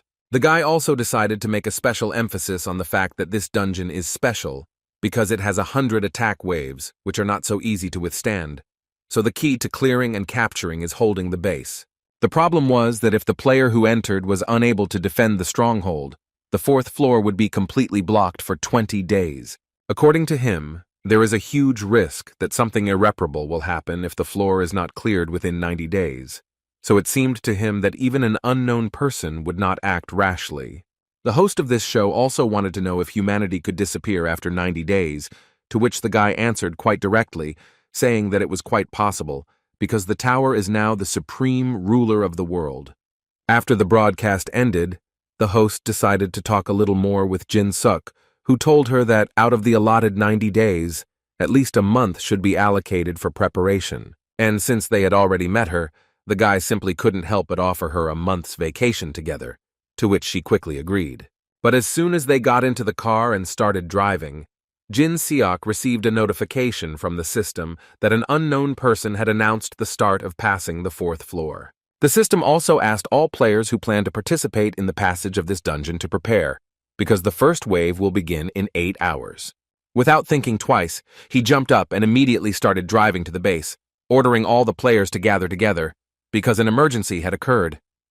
Jin Seok simply didn't understand why they had to start getting over this hangover so quickly, because they weren't ready at all, and there were only 8 hours left.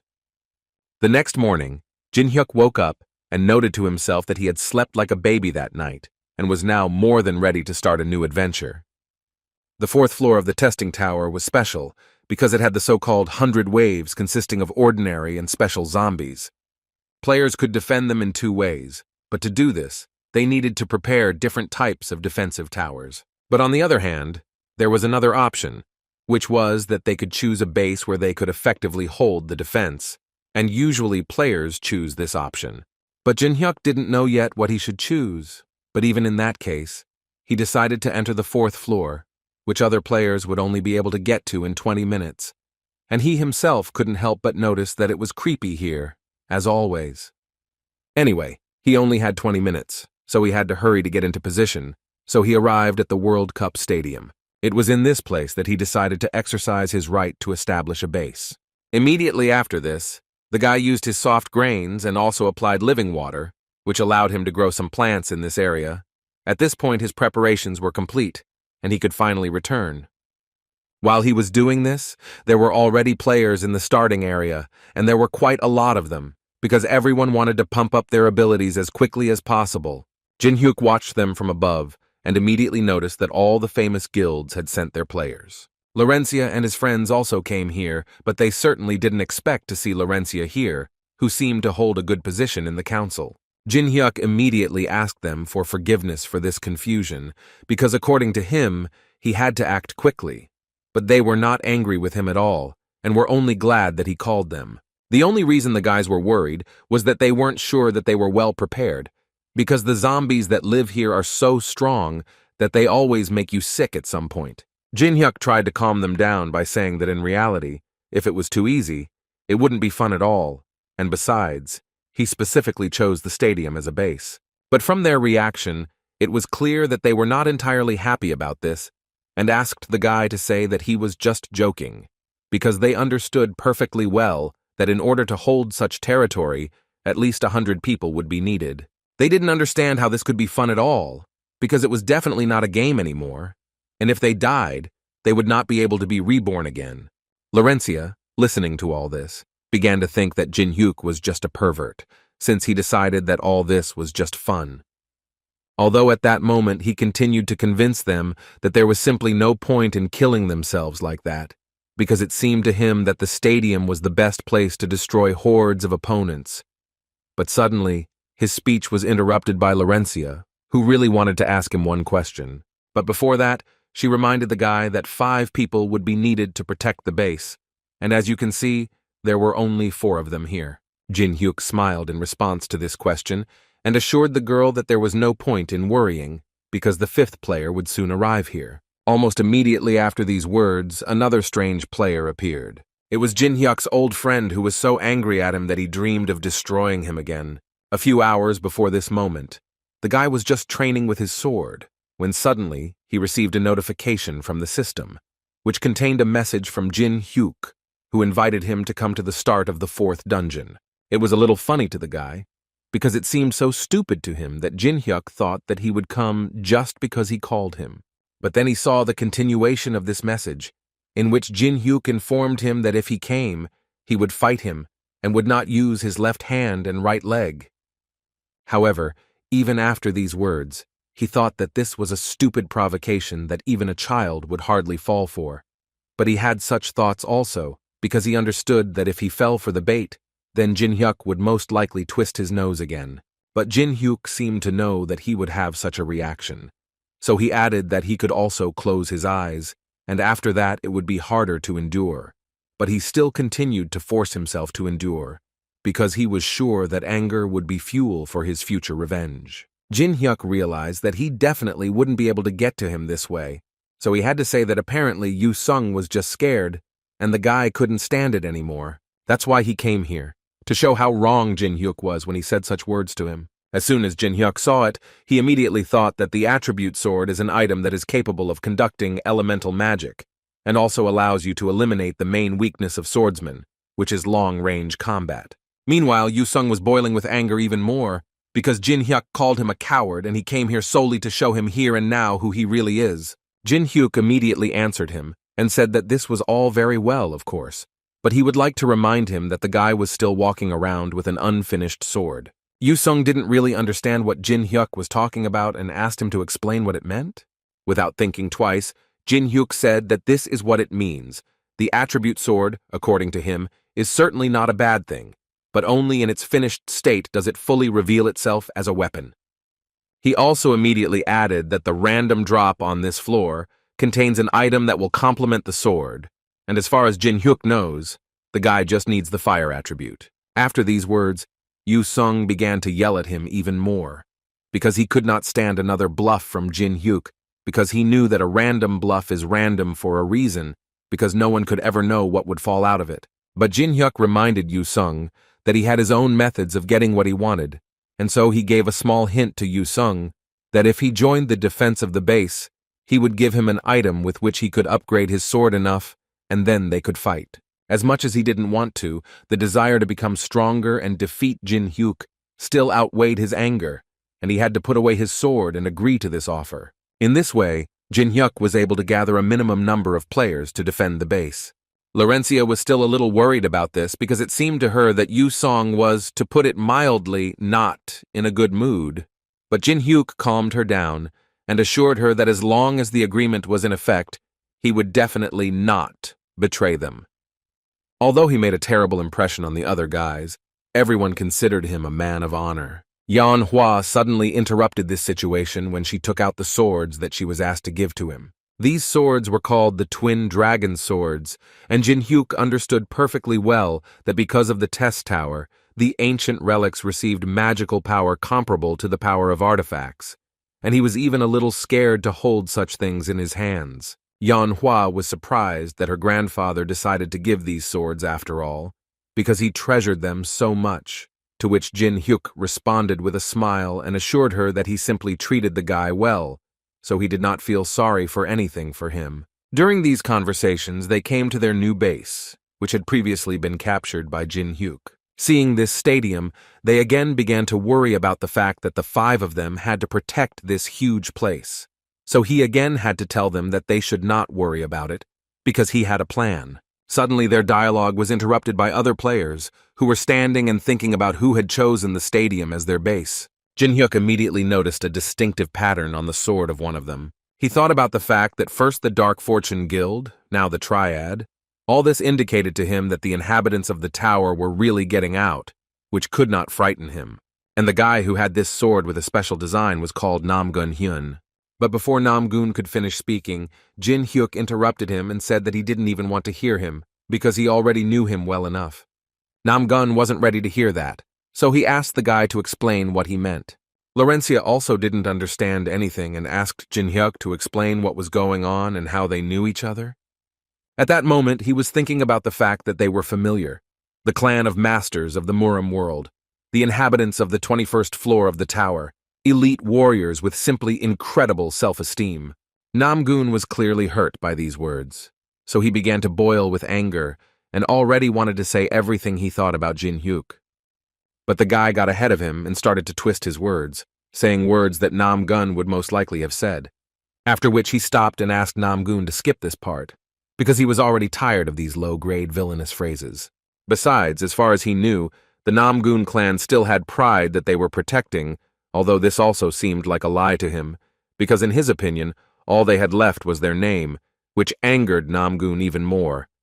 And at some point he couldn't hold back and started shouting that he didn't dare insult his clan. But since he has already done it, the guy is going to do everything possible to punish him for these words. Jin Hyuk was carefully reading the conditions for copying this guy's skill at this moment, where it said that he needed to find all the players of this clan who were hiding, then he would be able to copy their skills. Laurencia became even more worried because Jin Hyuk just stood there and kept quiet while these strange guys were trying to attack him. But at that moment, the only thought in his head was that he didn't really care what their task was. He was just going to copy all their skills and be done with it. Thus, the battle between the players began. Some of them were happy about it, like Yan Hua, who could not wait for the moment when she could finally warm up properly. Jin Seok first decided to activate his skill called Machine King. His skill was famous for being able to summon mechanisms. At this moment, Yanhua activated a skill called No Step Back, which reduced damage taken by 15% until she stopped fighting. At that moment, Laurencia decided that she would do everything to cover her back, and Yun Seong noted that he once again realized that Jin Hyuk did not care at all about the circumstances. Jin Hyuk didn't respond to these words. He just wanted to ask Yun Sung to buy him 3 minutes of time. It sounded pretty strange to the guy, but he still promised to do it for him. Although looking at their opponents, he understood that in fact, 2 would be enough for him to destroy them all. The battle began, and now the guys had to fight so intensely that there was no time even for a short break. Nam Gun watched these guys closely, and he immediately noticed that they were incredibly strong, and apparently it would not be easy to deal with them. He especially paid attention to that evil guy with a sword who instantly destroyed several of his guys at once. Therefore, he made a decision and entered into battle with Yun Seong, who did not expect such resistance, because it seemed to him that only bugs had gathered here.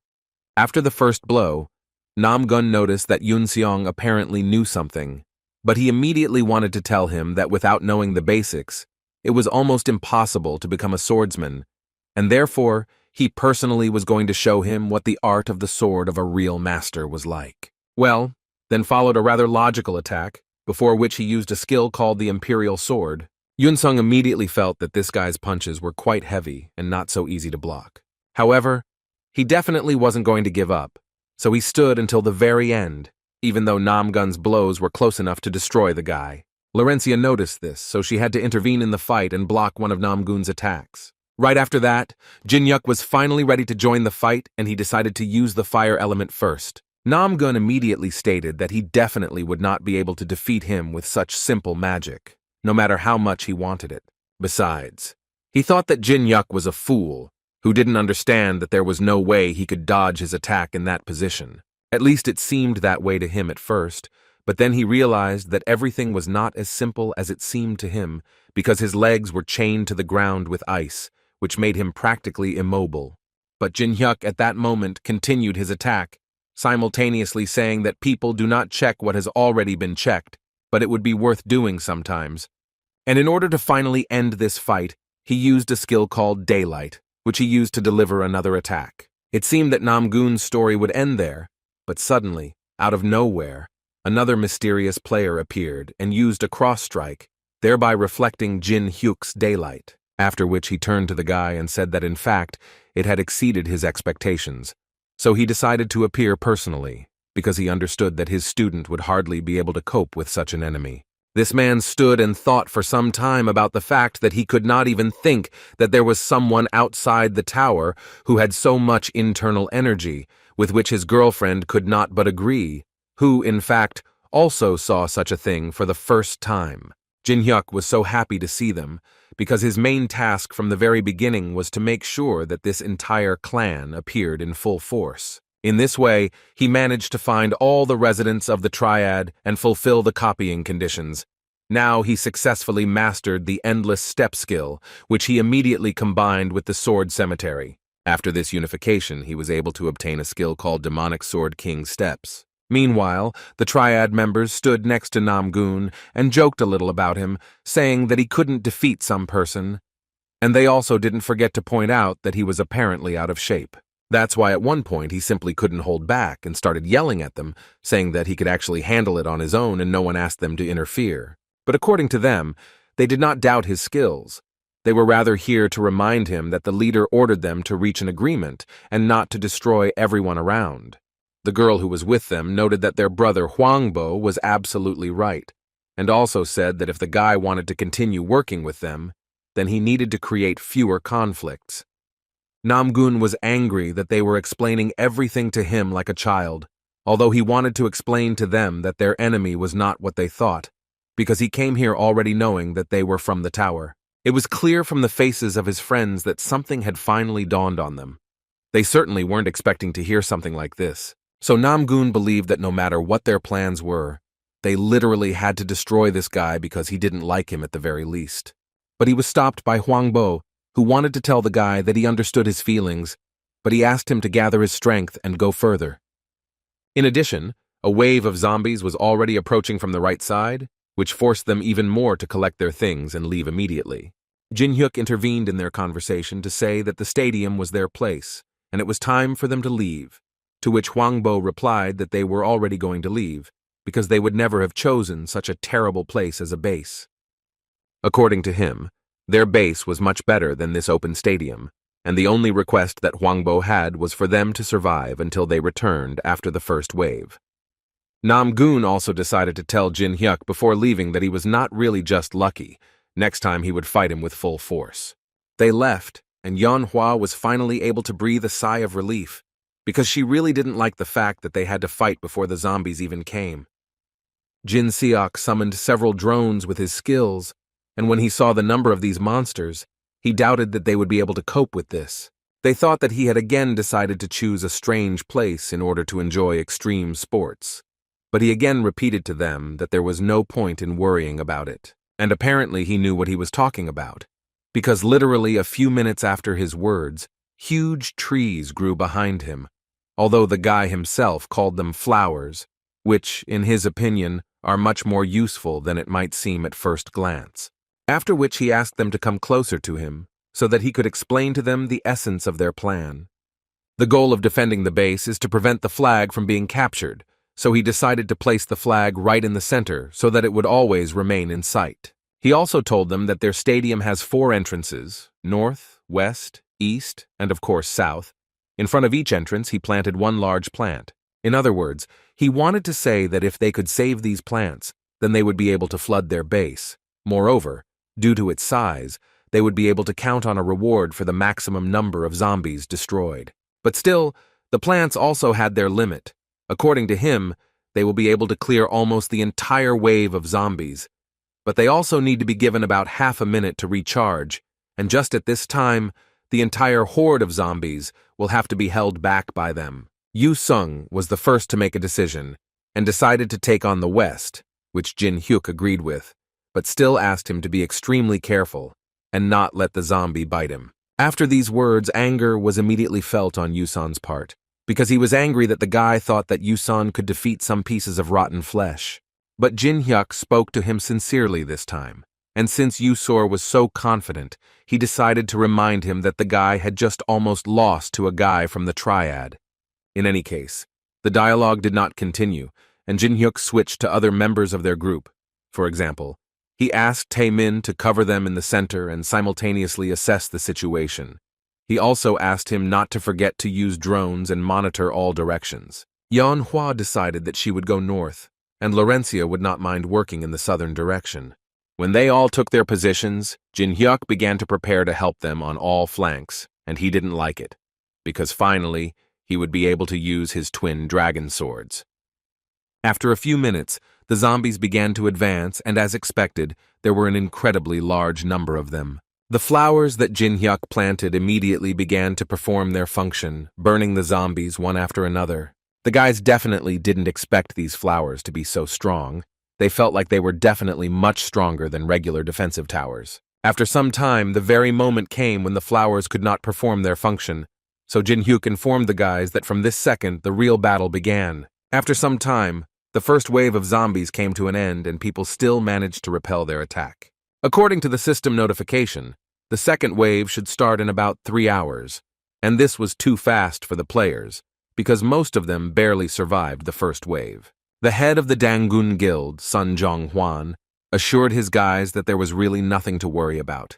It was important to gather their strength and get some rest, and while they were doing this, he suggested that they think about the items and experience that they could get for completing this level. After which, he and his assistant assessed the base of the Triad Guild, who had chosen a supermarket for themselves, and it also became known recently that they had chosen a new type of defense that helps protect narrow passages, which made them even more vulnerable. But suddenly, his thoughts were interrupted when his guys asked him to take a look at the team that had taken the stadium as their base, but they were more surprised by the fact that there were only 5 participants. Hearing this, he immediately decided to see how this was possible. He immediately saw huge flowers that were releasing fire, and the guy didn't even have a rough idea of what needed to be done with these flowers to make them so strong. But on the other hand, he simply couldn't help but turn his attention to the guys who were fighting there. It was immediately clear from the video that even the zombies, with their huge herd, couldn't crush them. All these guys were quite famous among the players, because they were all famous newcomers. But Song Chong was most interested in another character, namely Laurencia, who was his ideal. As soon as he saw Mrs. Laurencia, who saved his life, he immediately went crazy and ordered all his people to vote for the video with him. After they finally got through and finished the battle with the zombies, Jin Hyuk calculated the energy of the sun, and this time he got almost 2,000 units of energy. And when the guys asked him what kind of energy it was, he told them that it can be obtained when you destroy zombies, and it is necessary to strengthen plants, and most likely, over time, it will become even easier for them to defend themselves. After these words, he gave the girls 2 more grains each and asked them to plant 2 more flowers in the east and south. He gave the guy slightly different grains, and accordingly a completely different type of flower will come out of them, but they also received their seeds. Once all the seeds that the guy had were in two, he still had one left in his hands, with which he did not yet know what to do, but his thoughts were interrupted by Yan Hua, who wanted to ask him if it was possible to simply plant these seeds in the ground. He immediately answered her that if they did that, it would not grow in the time they needed.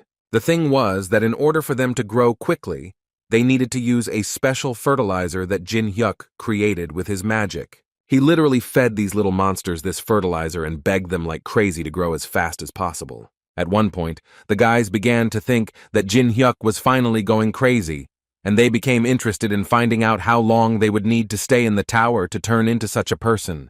In other words, the guy wanted to convey to them that if you give these plants fertilizer, they will grow very quickly, but he also did not forget to ask them to take care of them until the next wave. While he was telling them all this, Laurencia immediately noticed that the guy was going somewhere, and she wanted to know where he was going. According to him, everything was quite simple. He needed to clean up a bit. Stepping outside the stadium, he immediately noticed that almost all the players were busy collecting supplies, and this was not entirely surprising, since they were preparing for a long battle. But he still thought that they were doing it in vain, because in his opinion, only simpletons were preparing for a long battle. Entering the very building where he had not been for a long time, if he was not mistaken, about 8 years had passed since the last time he was here. But no matter how dirty it was there, he still found it very pleasant to be there. Even the view from the window was preserved. However, he definitely didn't come here for the view from the window, but for something else, so as soon as he was ready, he immediately got down to business. Having entered this magic mirror from one side, he managed to come out from a completely different side and in a completely different place. At that moment, Namgoon was smashing all the walls around him and screaming about how incredibly badly he wanted to finish off Jin Hyuk. His sister usually doesn't agree with her brother's words, but this time, she still agreed with him because she didn't really like this guy either. While she understood that they needed to increase their influence, she also felt that it was not at all necessary to unite with someone who simply could not be controlled. Namgoon couldn't believe his ears that his sister, for the first time in her life, decided to take his side and agreed with him. But his older brother, at that moment, was thinking about how they had secretly met with people outside many times. But unlike him, no one could expose them. So he was primarily interested in how this guy managed to expose their identities. The thought also wandered through his mind that perhaps if he were removed, as Hen had said, there would be no reason to worry. Suddenly, his thoughts were interrupted by a small earthquake that began so unexpectedly. One of the clan immediately ran out of the warehouse and said that a monster had appeared there. And after a while, Jin Hyuk came out of the warehouse, bringing with him a small gift in the form of a red gourmet flower.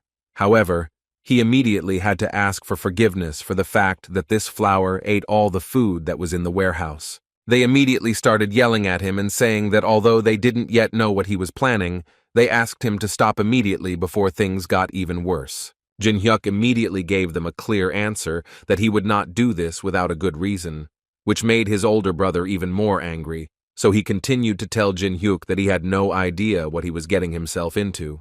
The guy pretended not to hear him and asked him to repeat what he said about his queen, although no one had told him about the queen, and the expressions on the boys' faces only made it clear once again that they didn't even roughly understand how he knew all this. Without waiting for them to tell him themselves, Jin Hyuk began to say that if a base defended by more than 200 people falls before the third wave, then the mistress of the fourth floor, nicknamed the Queen, will definitely appear. But what worried him more was thinking about how he could do so as to fulfill this condition. And then he realized that the entire Triad Guild had decided to help him by coming to this place. Namgoon's sister pointed out that the Queen could not be defeated even by uniting, so she did not understand why someone who knew this very well wanted to summon her so much. Jin Hyuk told her that the answer to this question is quite simple. He is just too lazy to clear out the fucking zombies 100 times, so he would like to do everything as quickly as possible. Therefore, leaving his pet here, the guy immediately disappeared from the scene of the crime, finally wishing the guys to disappear from this world as soon as possible. After a fairly short amount of time, the system began to notify other players that the supermarket base had been destroyed.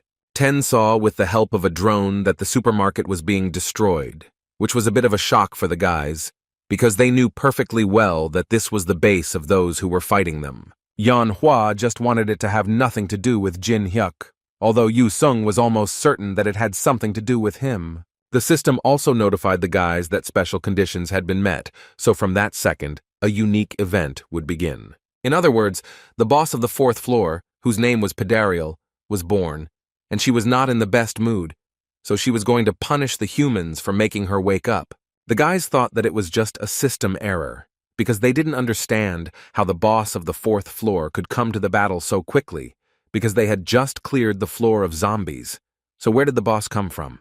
Yu Sung was the only one who didn't panic as much as the others, because he understood that Jin Hyuk was definitely involved in all of this. But the only thing he didn't understand was what he wanted to achieve when he called the boss of the fourth floor so quickly. The guy himself, meanwhile, stood on one of the high-rise buildings and looked at this ruined city, with the thought that this was once a beautiful place. In any case, now he has a completely different task, which he can only complete if he uses the item he received after destroying the boss of the third floor, and this item was called the Solar Eclipse Stone. And the time has come for the guy to use it, which is what he actually did. Laurencia suddenly felt like her powers had literally been reduced by half, causing fear to appear inside her. But the skills with the darkness attribute, on the contrary, increased by 100%, which was a bit unexpected for the boss of the fourth floor. She immediately realized that one of the people was involved in this, who immediately seemed to her to be impudent, whom she wanted to find and destroy. After some time, the system notified the guy that the boss of the fourth floor was directing the entire attack to the Sanam Stadium. But given the guy's attitude, he believed that it would only benefit him. Almost all the players, having heard that the boss of the fourth floor was out hunting, immediately began to run away. At this time, Jin Hyuk managed to post a video where he talked about how he cleaned up after the triad. This video instantly gained a lot of views. His team members couldn't understand when he managed to film this video and how it managed to get so many views in such a short time. But the saddest thing is that they understood perfectly well that Jin Hyuk would most likely bring these monsters to their base, which they definitely did not like.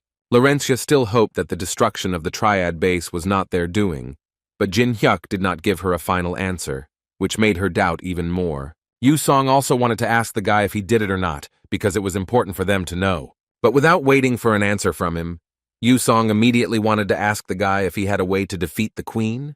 He already had an answer to this question. According to him, he still has one way. Yu Song expected to hear some other plan, but it was not at all as he thought, because at some point, Jin Hyuk simply pointed his finger at him and said that this time, the main role in all of this would be played by Yu Sung.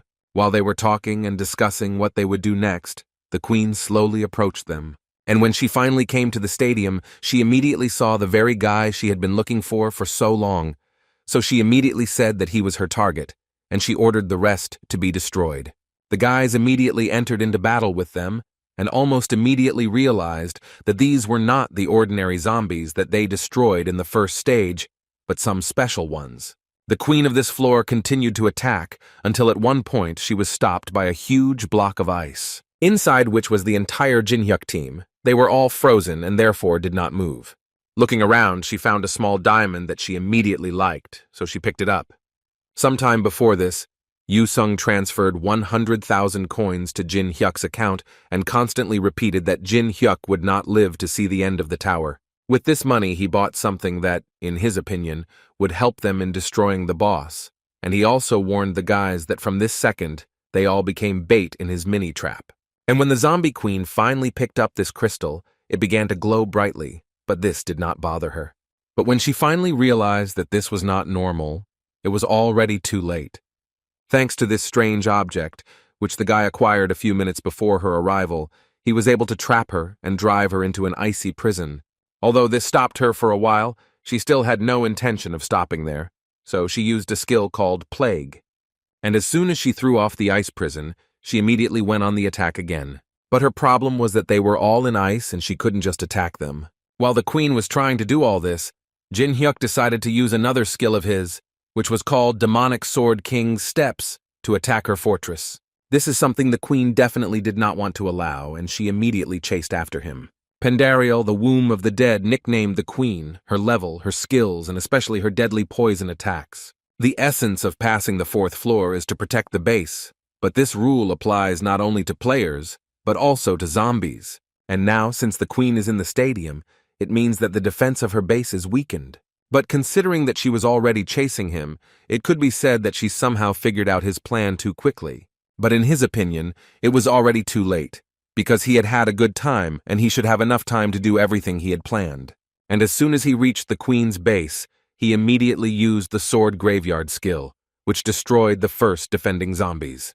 The guy didn't really like this floor when he played the game because everything was disgusting here, so he wanted to finish everything as quickly as possible. Therefore, as soon as he saw the flag, he immediately started running towards it. But right in front of the flag itself, the one Jin Hyuk didn't want to see the most appeared, and he was a fairly well-known guard who protected the queen's flag and was called the Butcher. Jin Hyuk felt even more disgusted by this place, so he hurried to deal with this big guy as quickly as possible. First, he used his swords to stop the Butcher's weapons, and then he took off to use fire magic, thanks to which he was supposed to finish off this monster. Of course, the guy wouldn't be able to destroy a monster with such a regeneration speed so quickly, so he decided that it would be better to limit its normal vision first. Because of this, the Butcher began to fight the guy blindly, which was only to Jin Hyuk's advantage, because now he was able to land a good blow one after another. Well, when he had prepared the ground to finish off this big guy, the guy finally used his skill called Mandala. This was Jin Hyuk's 31st victory, for which he received the scissors with a soul thirsty for revenge. And now that he had finally finished off this creature, he could finish this floor with a clear conscience, and to do this he needed to capture the flag that was so close to him. But as he got closer to the flag, the system suddenly bombarded Jin Hyuk with notifications, which said that a certain black gancha was showing the guy its presence. A representative of the Egyptian gods was making him a business proposal. Jin Hyuk understood perfectly well that this name actually hid Anubis, who, in Jin Hyuk's opinion, should have sat quietly for some time after he spent his strength on the -1st floor. So he hugged the flag with his hand and shouted to the sky that he was listening to him. He appeared in the sky and let out a long howl that could mean many things. But the guy assumed that this could mean that this creature was very angry, and since he decided to do so, Jin Hyuk suggested that he simply take the flag and end the conversation. Anubis immediately became confused and began to ask the guy to calm down, and also told the guy that the Egyptian gods want to see the logical conclusion of the battle. Jin Hyuk understood what he meant, because those who guarded the floors above the current one, they simply could not accept that the clearing of the 4th floor would end without a boss fight. Or was there a second option, in which these bosses could have simply hated Jin Hyuk and really wanted the 4th level boss to deal with him? So the guy decided to clarify why he should accept their offer. After all, he understands so much that he can win by simply taking this flag and move to the 5th floor with a calm soul. Immediately after these words, Anubis offered the guy a contract, by fulfilling which he would be able to receive quite a lot of useful things. For Jin Hyuk, this was too suspicious of generosity from the gods, so he thought about making his decision. During this time, the queen managed to return to him, who was incredibly angry because she had been deceived. But when she returned to her base, she did not expect to see her flag in place. Suddenly, her thoughts were interrupted when she heard the voice of a guy who spoke to her to tell her why he didn't take the flag and get an easy enough victory. According to him, someone simply forced him to fight her, and besides, he had already received an advance, so he simply could not take the flag until he defeated her. The queen froze at these words, because she did not understand at all what he was talking about and what advance he was talking about. Instead of words, the guy decided to give her an answer by showing his new sword, which was bigger than Jin Hyuk, according to him. This was that very advance. She didn't listen to him anymore, and just started telling him that he would regret these words. Jin Hyuk didn't listen to her, and as soon as she finished speaking, he immediately activated a skill called Patronage of Heaven. Moreover, due to the influence of the solar eclipse stone, skills with the light attribute were weakened by 50%. The guy understood that even if the jump skill worked at full capacity, skills alone would not be enough to defeat this monster. Before the guy had time to think over his next plan, he felt a slight chill behind his back. The queen had approached so unnoticed that he would have to take the necessary measures as soon as possible. However, this time he didn't manage to do it, and she managed to land a good blow on him. At least that's how it seemed at first. And a few seconds later she saw him come out of the shadows with wild eyes and let her know that everything would not be as simple as she thought. She was already incredibly angry and simply did not understand what else she needed to do to finally kill him. Without waiting for his answer, she finally took off her mask and began to scream at the top of her voice, which gave her strength. Jin Hyuk didn't get flustered and first activated the demonic Sword King step skill, which allowed him to increase his movement speed by a whopping 70%. Then, in the classic manner, he decided to use ice creation to finish off the girl as quickly as possible.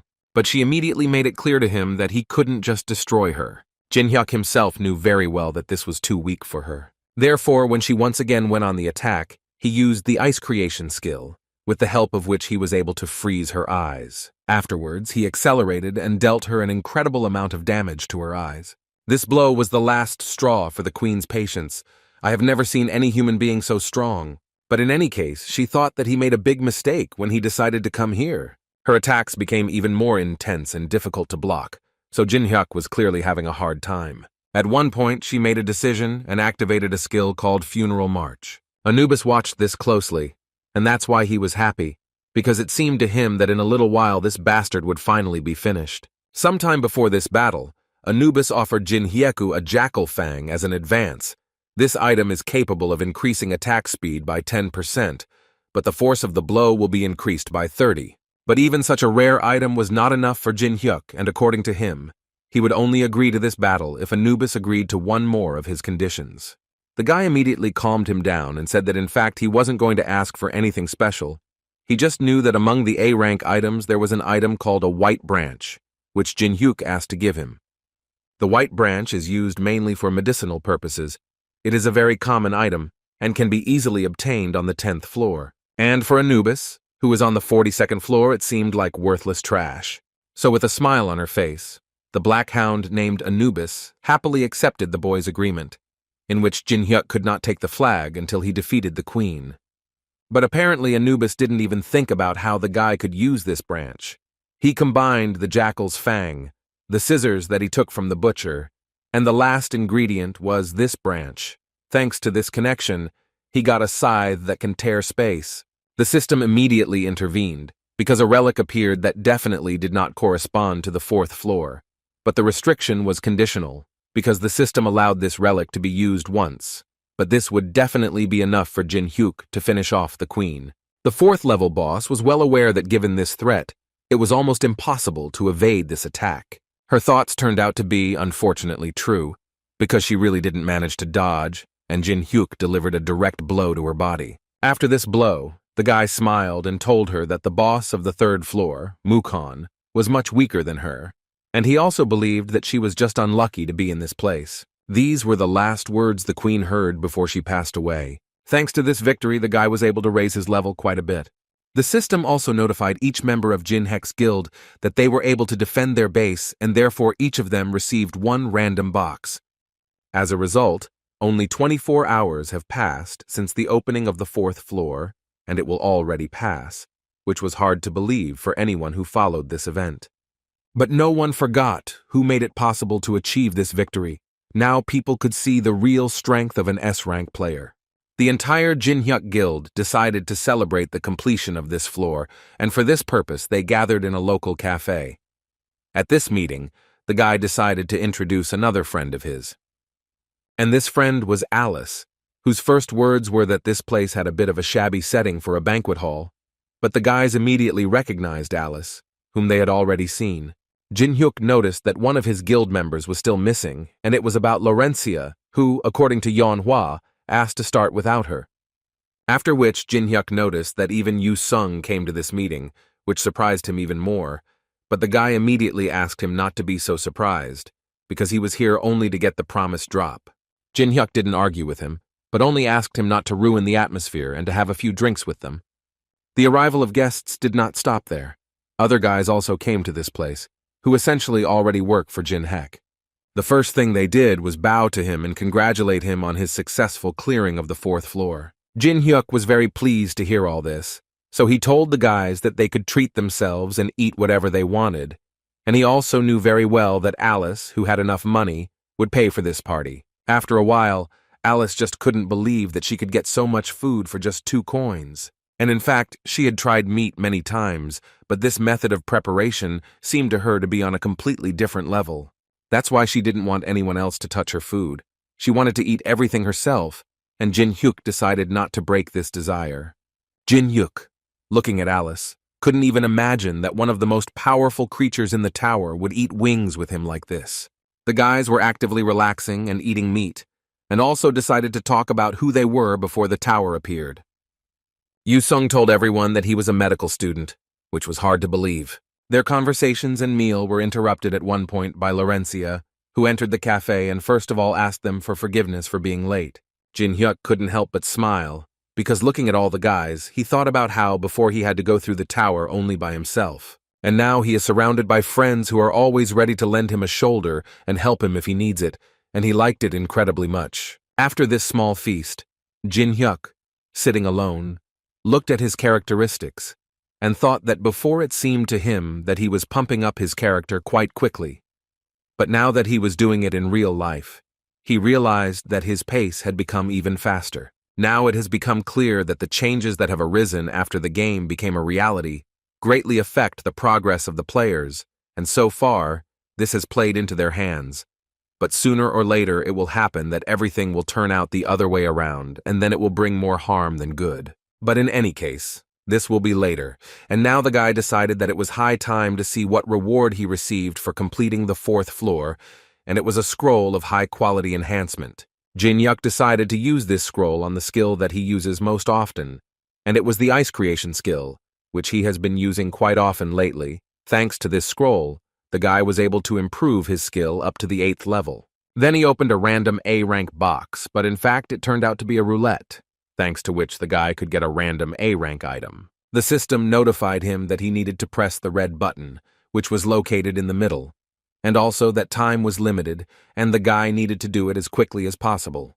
But he understood perfectly well that all this was a cheap trick. If you do not stop the rotation, the loud sound and visual effects will begin to cause anxiety in a person. Therefore, due to this reason, most people panic and press the button, which is absolutely forbidden to do. And the guy found out about this when he was looking for various bugs, and since then he suspects that this function was specially added as a reward for patience. You had to spin the roulette 36 times, and on the 37th spin, the speed of the roulette would decrease by 99%, and thus, you could get the desired A-rank item. But the most important thing is that Jin Hyuk gave Yu-sung the opportunity to get the item he needed. But because of this method, a logical question arose about how much time Jin Hyuk spent in this game. In any case, Yu-sung was incredibly happy about his new soul, because it seemed to him that now he could defeat absolutely anyone, although Jin Hyuk decided to keep quiet and did not tell the guy that when receiving an item in this way, there is a small side effect, which is that the item can only be used for 1 week. Jin Hyuk liked to watch Yu-sung's joy, but most of all he wanted to see the guy in a week, what he would say and think then.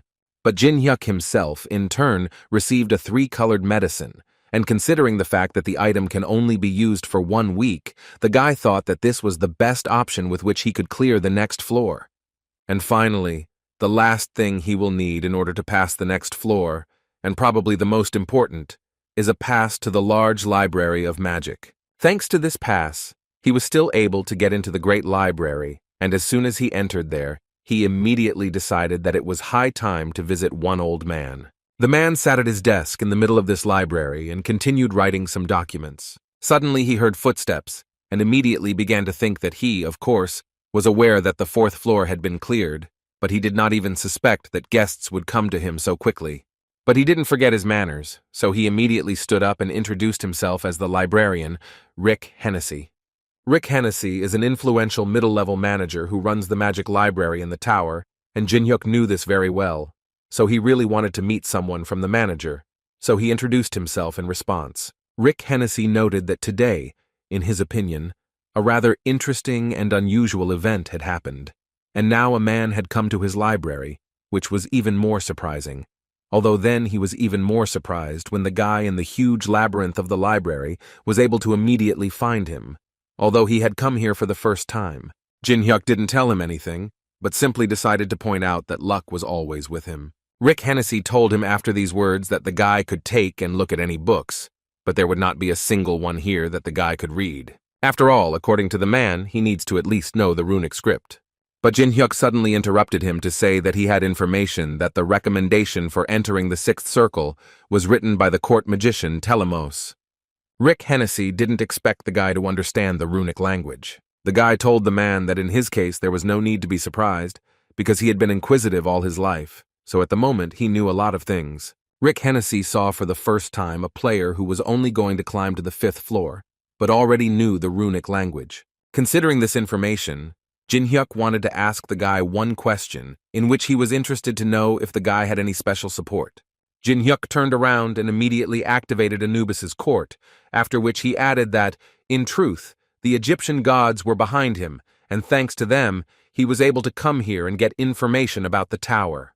Hennessy wasn't exactly sure if it was even possible, but on the other hand, he really did feel Anubis's energy. Jin-hyuk noted that they seemed to value him, which is why they shared some of their power. Rick Hennessy seemed to realize that he was not talking to a common man, so he decided to tell the guy that since he was a worthy person, he should be treated with dignity. So he took off his hat, bowed, and told the boy that he had misjudged the important guest, for which he was a little ashamed, and for which he would like to ask forgiveness. Jin-hyuk, listening to Rick Hennessy, couldn't stop thinking that if Anubis saw this, he would simply strangle himself from indignation. Meanwhile, Rick Hennessy decided to give the guy one of the books as a gift to prove the sincerity of his apology. Jin-hyuk decided to ask the man if he could choose anything he wanted. Rick Hennessy immediately answered him that the guy could pick a book for himself, especially since the man would really like to offer a suitable book for an important guest. It didn't take Jin-hyuk much time to do this, and he quickly chose the book he needed.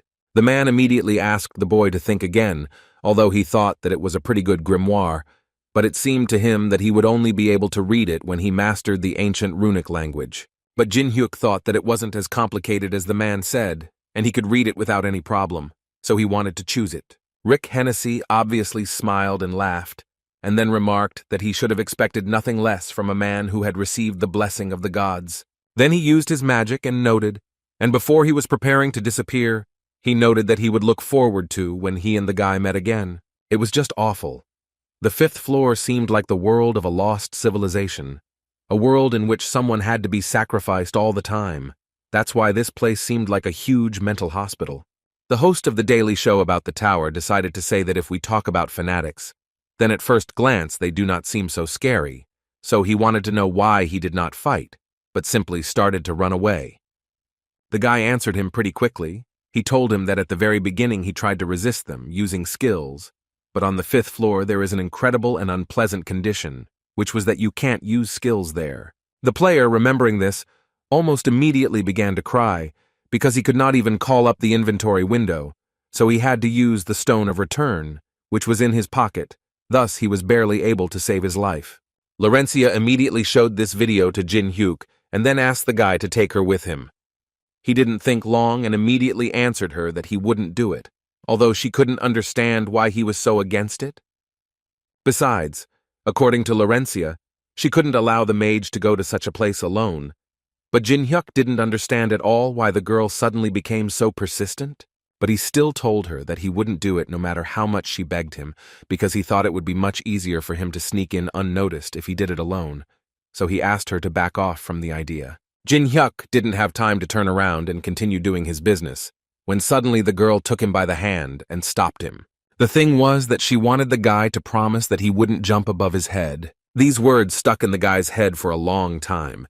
Even when he was already riding in a taxi, he still repeated these words. But suddenly his thoughts about this conversation were interrupted when he received a notification from the system, which informed the guy that he received a gift from Caladium. Jin-hyuk had heard this name before. He knew that Caladium was a kingdom, and they were known to him as enemies of Murim. As a gift, the guy received a skill called Concealment of Smell. From the name it was clear that this skill makes it possible to hide one's own smell, breath, and signs of presence. But the guy was more surprised by the fact that they went against the tower and gave him this gift. In other words, it was like they were starting to contact the players they were interested in, just like Murim did, and on top of that, the guy was confident that he would be able to put this skill to good use. With such thoughts, he entered the territory of the 5th floor, where the system immediately notified him that all skills were disabled. But immediately after that, it reminded Jin Hyuk that he was the owner of the ancient grimoire of Macedrian, so one of his skills was unlocked, and now he could use the greedy gaze. Now it was perfectly clear why Jin Hyuk had chosen this particular book in the library, but he certainly wouldn't stop using it there. The guy was going to save this book for future use. While the guy was thinking about this, other guys started arriving and found themselves at the same starting point. At this point, he decided to leave them and proceed to go through the floor. But suddenly, he heard the system notify him that the tracking bracelet had been activated, which the guy did not expect to see. But when it happened, the guy quickly realized what was going on and who was behind it. A few seconds later, Laurencia appeared on this floor, saying that she was more than sure that he would not keep his promise, so she decided to follow him. Jin Hyuk immediately started getting angry at her and saying that he seemed to have told her not to follow him under any circumstances. Laurencia thought that he would be glad to see her, so in response, she told him that he shouldn't scold someone who came because he was worried about him. But these words did not lift the guy's mood at all, and he still thought that he would have to change the plan, and apparently it would need to be done very quickly. At that moment, Laurencia noticed how all the people around her started to rummage through their pockets and say that something appeared in their pocket. She reached into her pocket, where she found a flashlight, after which she turned to Jin Hyuk to find out what he had found. The guy was not entirely happy to hear this question because, unfortunately, he got a pen, which, in Laurencia's opinion, would definitely not be useful in this place. Although Jin Hyuk certainly didn't share this thought with her, he believed that his subject would be one of the most useful. The girl did not argue with him and wanted to turn on the flashlight so that they could see what was around them, but Jin Hyuk quickly stopped her. Other players didn't know what would happen if they turned on the flashlight in the wrong place. Therefore, a few seconds after they tried to illuminate this place for themselves, they were faced with the fact that a whole crowd of some inadequate people started running towards them. While they were trying to escape from them, Jin Hyuk and Laurencia took a completely different tactic, hiding nearby and watching everything closely. After a few minutes, Laurencia suggested that it would be a good idea for them to save those people. However, Jin Hyuk immediately decided to tell her that from this second on, she would have to follow him and listen only to him, since she had already come here. The guy believed that in this place, they needed to avoid unnecessary risks, and especially to expose themselves, and all because at the moment, they were definitely not ready for a direct combat clash. Laurencia found these words quite offensive, because it seemed to her that Ji Hyuk was considering her weak in this way, because she not only ran after him, but also made some preparations before entering this floor. Well, right after these words, she took out and showed him 2 stones of return, which, according to her, were so necessary on the 5th floor. However, from Jin Hyuk's reaction, it became clear to her that she had made a slight mistake, and was unlikely to please him. The others, meanwhile, were fighting to keep these monsters from breaking into their room, and for this they needed the help of the guys who were standing behind. There stood a girl who, in all likelihood, was definitely not going to help them, because she took out the stone of return and screamed that she was not going to stay here anymore. At least that's what she thought. But then the stone literally cracked in her hands, which was definitely incredibly unexpected for her. Other guys also tried to use these stones, but unfortunately they also failed. As a result, the monsters of this floor managed to break into the room they were in, only this time, these were not ordinary soldiers. This was a big guy who was able to open these doors single-handedly. The stones of return did not work, which is why people began to suspect that this was the end of their lives. Jin Hyuk also couldn't believe that Laurencia fell for this trick and bought stones that were simply advertised on TV. The girl already realized how much she screwed up, especially when she decided to buy 2 whole stones in order to give one to Jin Hyuk. Suddenly, she felt a strange energy behind her, which made her incredibly scared.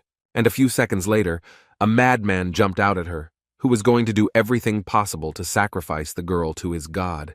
However, Laurencia did not lose her composure, and she had more than enough skills to put this lunatic on his shoulder blades. But because of this, other crazy people discovered the guys, and they had to give up their location. These animals began to actively approach the boys, and with each step repeat the same phrase, which was that God requires new victims, and they must help the return of the ruler. At this moment, Jin Hyuk decided to use his item, which was given to him at the beginning of the passage of this floor, With the help of a simple pen, he was able to destroy one of these guys. And then a few more blows caused harm to other crazy people in these yellow suits. So the guy let them know that they had picked the wrong guy, and he was also very interested to know who else wanted to read him a confession. At that moment, the same big guy whom these people called their deputy appeared. While they were sorting things out there, Jin Hyuk suddenly asked Laurencia to remember how she played hide and seek as a child, because now this knowledge would be very useful for her. According to Jin Hyuk, that big guy definitely wants to play hide and seek with them, so for now they have to do everything possible to make sure he can't find them. And as soon as he began to attack the boys with his huge weapon, they immediately decided to save themselves and run away. Meanwhile, one of these yellow guys came to the main one, to whom he told that they were currently going through the stage of catching strangers. But he was not satisfied and repeated several times that God wanted more sacrifices, and therefore now, when the tower was opened and so many fools were wandering in, they should not miss this moment and take as many as possible. In his opinion, the time has finally come for the great ruler to return to this world. He thought so until his assistant asked him to pay attention to something interesting. They showed him a video where two victims had been running away from the deputy for quite some time. But what's even stranger about this situation is that this is the first time they've seen the deputy suffer so much. And in his opinion, these victims are too agile for ordinary strangers. The one standing next to them suddenly said Jin Hyuk's name in a quiet voice, after which he also noted that this particular guy would be their big problem, who could interfere with the execution of their plan. Meanwhile, Laurencia was doing everything she could to escape from the deputy, but she didn't understand how such a big guy could have such enormous speed, and therefore, for her, he was quite different from those other fanatics. Jin Hyuk advised her to ignore such things and continue running away because he believed that for now they had no chance in a fight against the deputy. He asked her not to relax and to keep her distance. After some time, they still managed to break away from the chase, and in Jin Hyuk's opinion, this will give them some time to come up with a new strategy. Jin Heka immediately asked Laurencia to listen to him carefully because he had an idea that should help them in this case. To begin with, he suggested that she lure this big guy, which was unexpected for Laurencia because they had just managed to get rid of him. The guy calmed her down and said that everything was fine, and in any case, they would have to face him in order to pass the floor. And while he was distracting him, she would need to find other people and evacuate, because he understood that everyone had relied on the stone of return and had come here, and now they couldn't get out of here. And he, in turn, will try to clear the 5th floor as quickly as possible, even though it has become more difficult.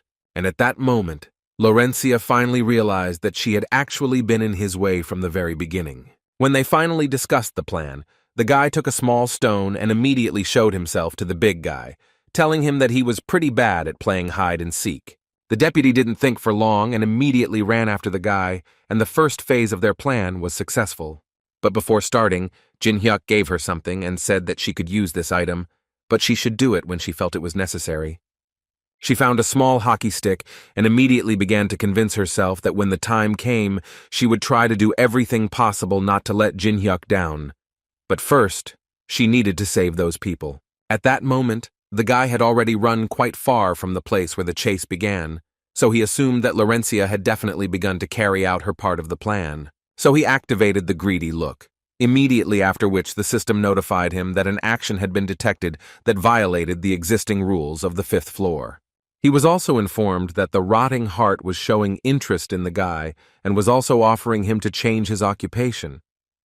In other words, the rotting heart offers to become his sword. By accepting this offer, Jin Hyuk will be able to become a black apostle. Rotting heart. This is one of the perfect creatures from the upper floors of the tower. Like Alice, it is also called the Demon King and the Devil. If in a place like this floor, if you try to overcome the restrictions created by this creature, it will attract attention.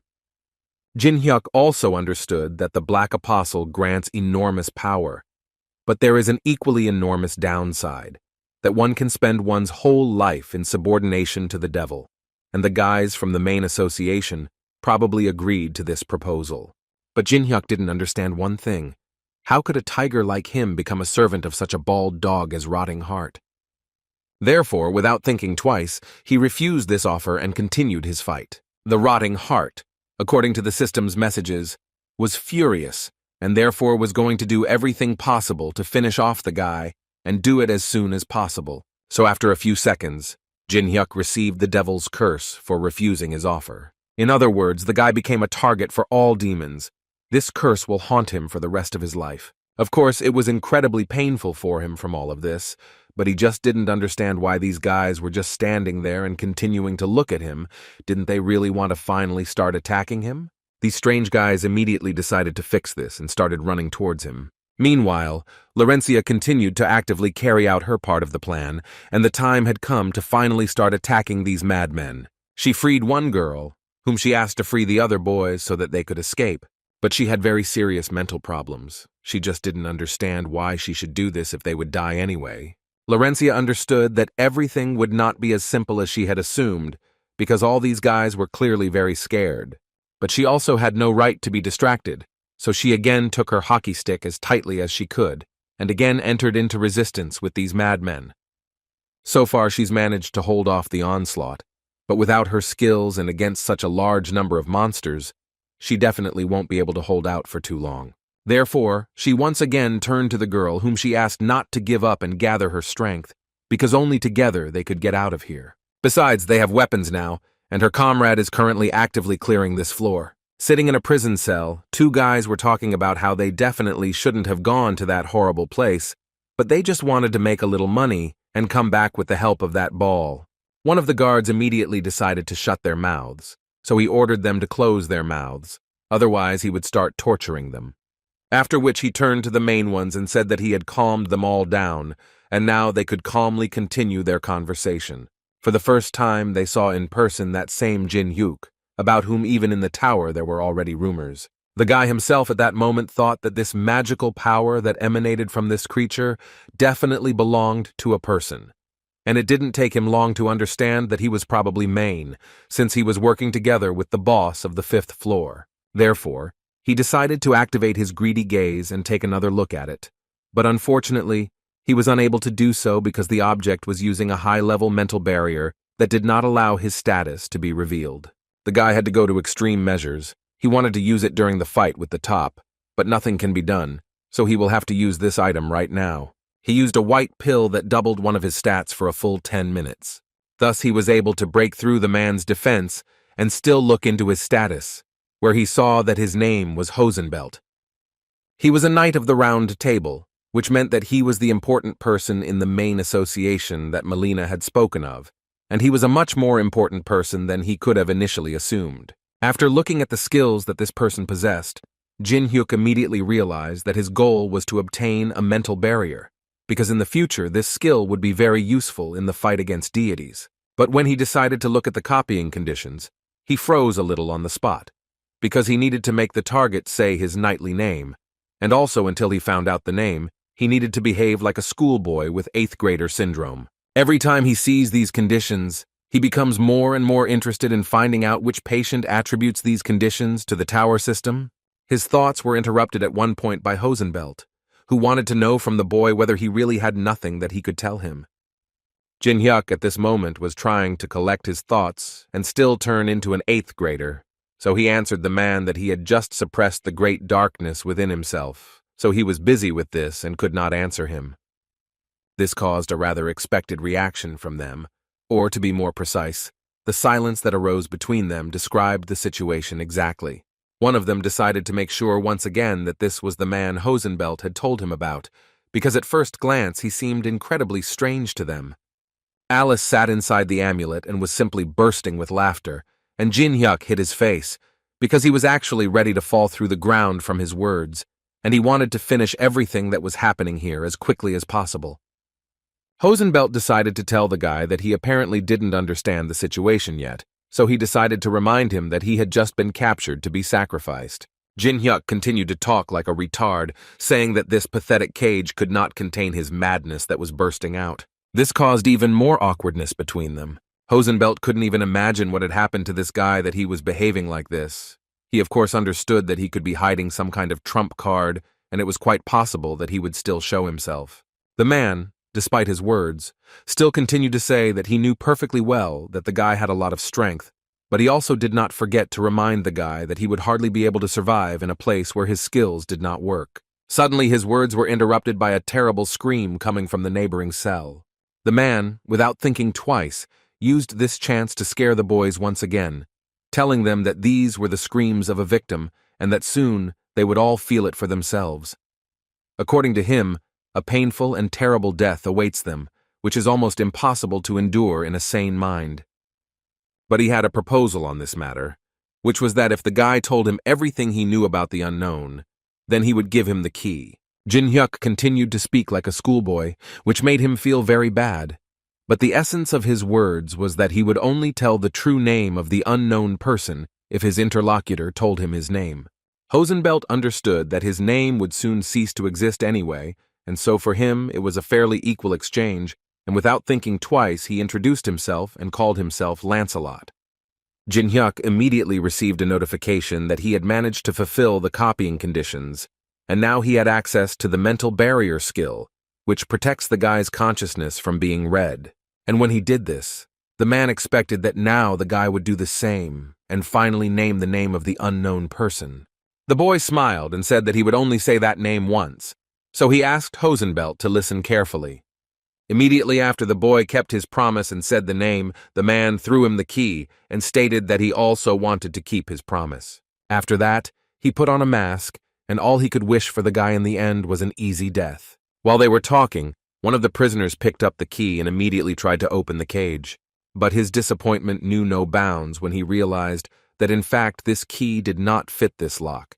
And at that moment Jin Hyuk decided to lie down a little and rest, because it was clear to him from the very beginning that this was a common trick. The guy was more worried about Laurencia.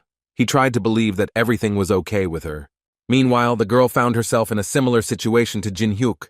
She was also put in a cell and forced to wait until she was taken away for sacrifice. Although these creatures, who managed to catch her, did not even think that there were such people with whom it would be so difficult, because this girl defeated no less than 24 people. But on the other hand, this is good, because she obviously has a lot of life force, and God will most likely be pleased with this. When she came to, the first thing she saw was other prisoners fighting among themselves and blaming each other for being the only ones who got there. She immediately jumped up from her seat and ordered them to stop immediately. The same girl who was the first to receive a chance for salvation decided to tell the saint that she had no idea who she was protecting. According to her, at the moment, she is protecting the man who lives in this tower. Laurencia immediately turned around to look at the girl and saw a small child who was just as scared as the others.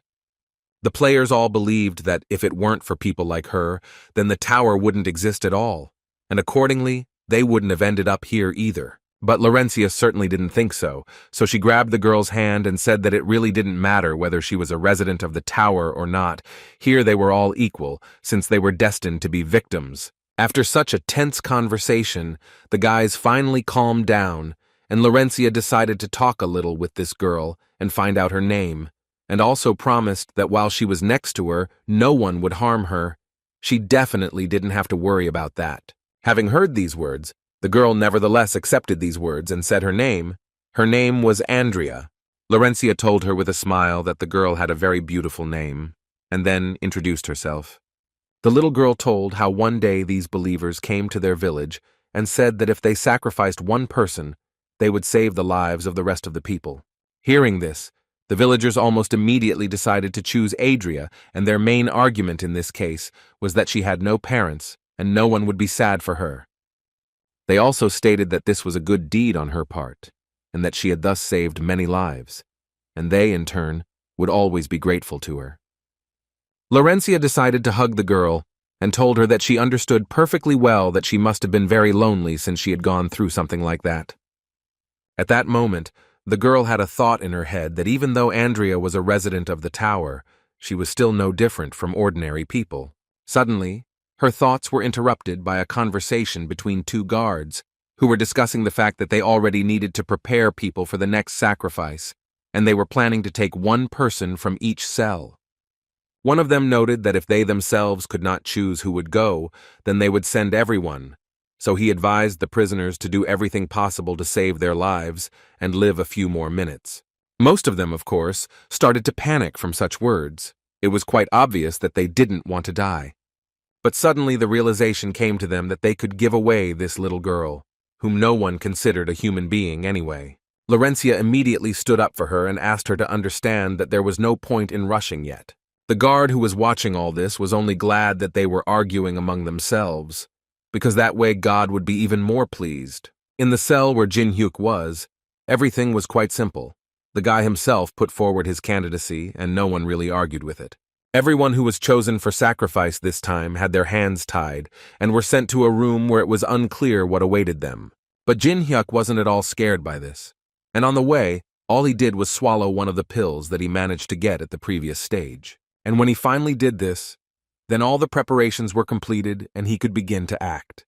The guy understood perfectly well that Laurencia had most likely already been caught, and that she would also be in a cage, and given her character, she would definitely be the first to volunteer, and this, in this case, would play into the guy's hands. He thought that this part was the first time that it was going according to such a scenario, but it seemed that everything was going well so far. As planned, he received a hidden quest. This quest was that fanatics who take the lives of others become villains, and when a villain is eliminated, the villain's characteristics increase by 1 unit, and when the leader is destroyed, by as many as 30 units, which clearly interested Jin Hyuk. When they finally entered the hall where the sacrifices were taking place, the first thing he noticed was that there were too many of these creatures here. The other players couldn't calmly watch all this, so they felt sick, although it seemed to Jin Hyuk that everything here wasn't so bad that it made him feel sick. But suddenly, Jin Hyuk's satisfied face changed to a surprised one, because he saw what he feared most. The host of this event announced that the next victim would be the girl who decided to sacrifice herself, protecting a girl she did not know at all. And this was Laurencia, who, judging by her appearance, felt very, very bad. The host continued to shout at the top of his voice into his microphone that the blood of this excellent victim would grace today's sacrificial ritual. Jin Hyuk immediately decided to take action, although he initially wanted to just get some small stat boosts and be done with this floor. But apparently he won't be able to do everything so simply. He decided to immediately end this torment, and for this he used the ancient grimoire of Macedrian. In this way, he was able to free himself from the power of the 5th floor master, and all the skills that were sealed due to restrictions were once again available. The first thing he did was use the element of fire to slightly warm up the very tablet that he threw into the water stream of that place. Because of this action, constant explosions began to occur around this entire arena. All these people who were hunting and bringing new victims immediately began to run away, while thinking about how it was even possible that the guy was able to use his skills, because in this place, they are limited by the will of God. Next, Jin Hyuk successfully freed Laurencia, who, even after the shackles were removed, did not come to her senses. The girl's condition was very bad, which made the guy even more angry.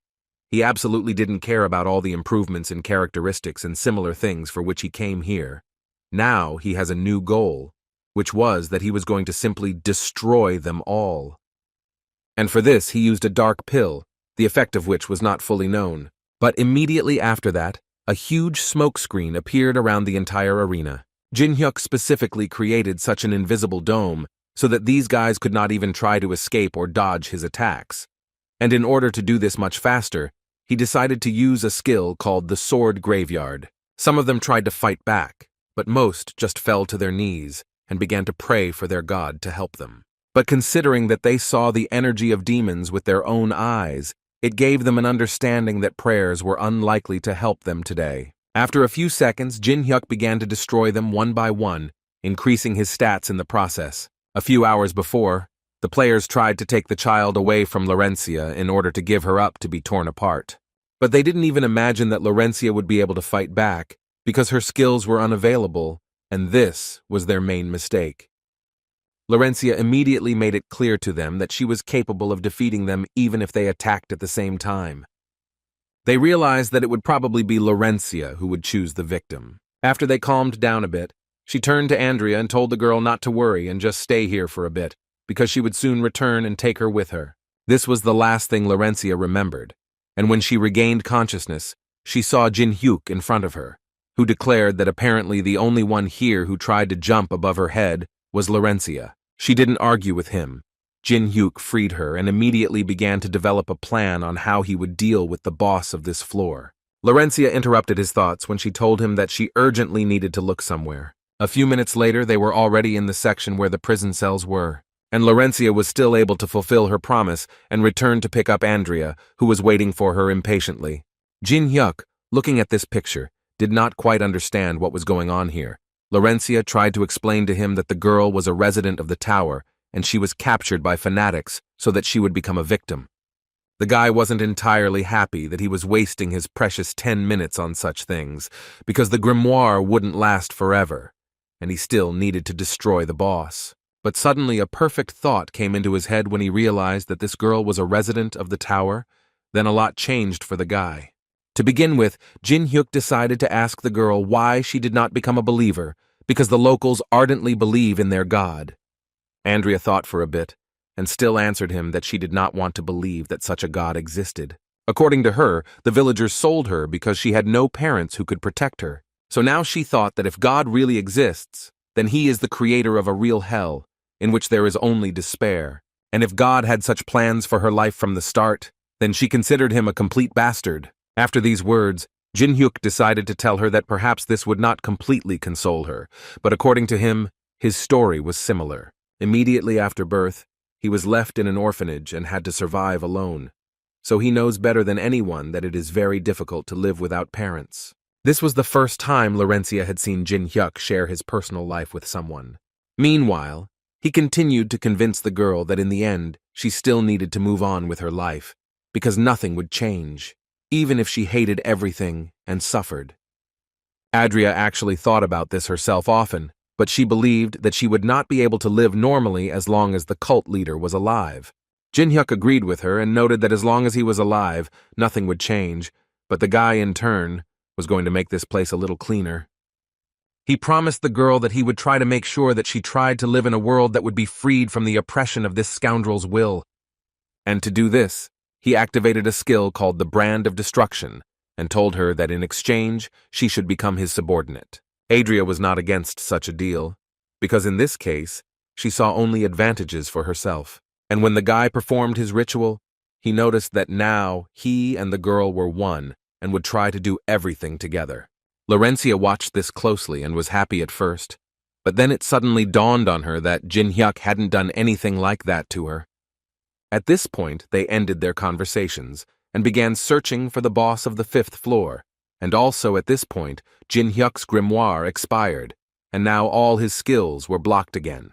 According to Jin Hyuk, their leader is very different from ordinary fanatics, although he cannot use skills like them, but in terms of strength, he is definitely not inferior to the destroyer. Hearing this, Laurencia immediately assumed that the guy would then be able to suppress his skills, just like he did in the last battle, and that was what the guy had originally planned to do. But unfortunately, this option can no longer be used because the time when he could use the skills has passed. Jin Hyuk, of course, understood that he could easily try to attack himself, but the relic that the boss possessed was very dangerous, so he himself was unlikely to cope with him. If Jin Hyuk is not mistaken, then this relic is called a pot that can absorb evil spirits, a relic that can be ordered to destroy a chosen target. Laurencia, hearing this, realized that things were not going well for them and that things would clearly be tough for them. But Jin Hyuk still thought it was worth trying, for the reason that the relic has a cooldown before reuse and its role in this case is very important. The guy asked her to get to him while the relic was on recharge and destroy it. While they were discussing this plan, they came rather quietly to the place where they were already expected. Before entering, the guy asked them to remember everything he told them, and he also noted that if they remember all this, then most likely they will be able to win. As soon as Jin Hyuk saw the one he came for, the first thing he did was to ask him where his friend was, who went with him everywhere, to which he received a rather short answer. The man told him that he got his and left. This made the guy a little angry, because he wanted to destroy them both in one place, but apparently he would have to wait a little longer before he could get to that guy. Jin Hyuk didn't have much time to think, because this madman threw off his robe and shouted that although he didn't know how the guy managed to use his skills here, he would still do everything possible to sacrifice the guy and make him repent for all his evil deeds. Laurencia, meanwhile, noticed the very relic that Jin Hyuk had told her about. The guy didn't just stand there and decided to start attacking first. Meanwhile, Laurencia also did not stand still, and having come up from behind, she tied his mouth. But unfortunately, the girl did not have enough strength to hold back this monster, and in the end he simply threw her away. Afterwards, he turned around and directed all his strength at Jin Hyuk, who was running towards him at that moment. However, everything was definitely not as simple as it might have seemed to the boss, because Jin Hyuk easily dodged the attack and delivered his blow quite accurately. After such a successful attack, Jin Hyuk noted that he had destroyed monsters with these hands that were 10 times his size, so he was confident that this time too, he would be able to handle it without any problems. Apparently, this inadequate person didn't think so, because he immediately started laughing at Jin Hyuk's words and telling him that it was a good blow, but unfortunately for him, it was the last successful blow. He took his relic in his hands and declared that the boy would become his first victim and apparently the most pleasant. He used his relic in the hopes that he would be able to destroy the guy. Laurencia was collected at this moment because she understood that this was the very moment that Jin Hyuk mentioned. At that moment, he shouted and decided to remind her that she should not forget his words and remember that this relic has a fairly long recharge before reuse. He also added to her that it would be a good idea if she watched the pot's eyes closely so that she could determine when the order to reload was given. And when he finally finished the whole plan and all the important points, he was finally ready to tell her that from this moment on, he was leaving everything to her. At first, it was not entirely clear what he was talking about, but then these magical shadows pierced the guy right into the body. She immediately jumped up and ran to help Jin Hyuk, who had fallen unconscious. At this point, the system notified Jin Hyuk that he had died, and since he was now in this state, the devil's curse was disappearing. Meanwhile, this demon was so happy that he managed to get such a fresh victim, and now he was more than sure that the Great One would definitely be very happy with her. Laurencia continued to ask Jin Hyuk to open his eyes and show some signs of life. But this inadequate guy apparently enjoyed his victory because he really liked seeing how the girl suffered when she saw the death of her comrade.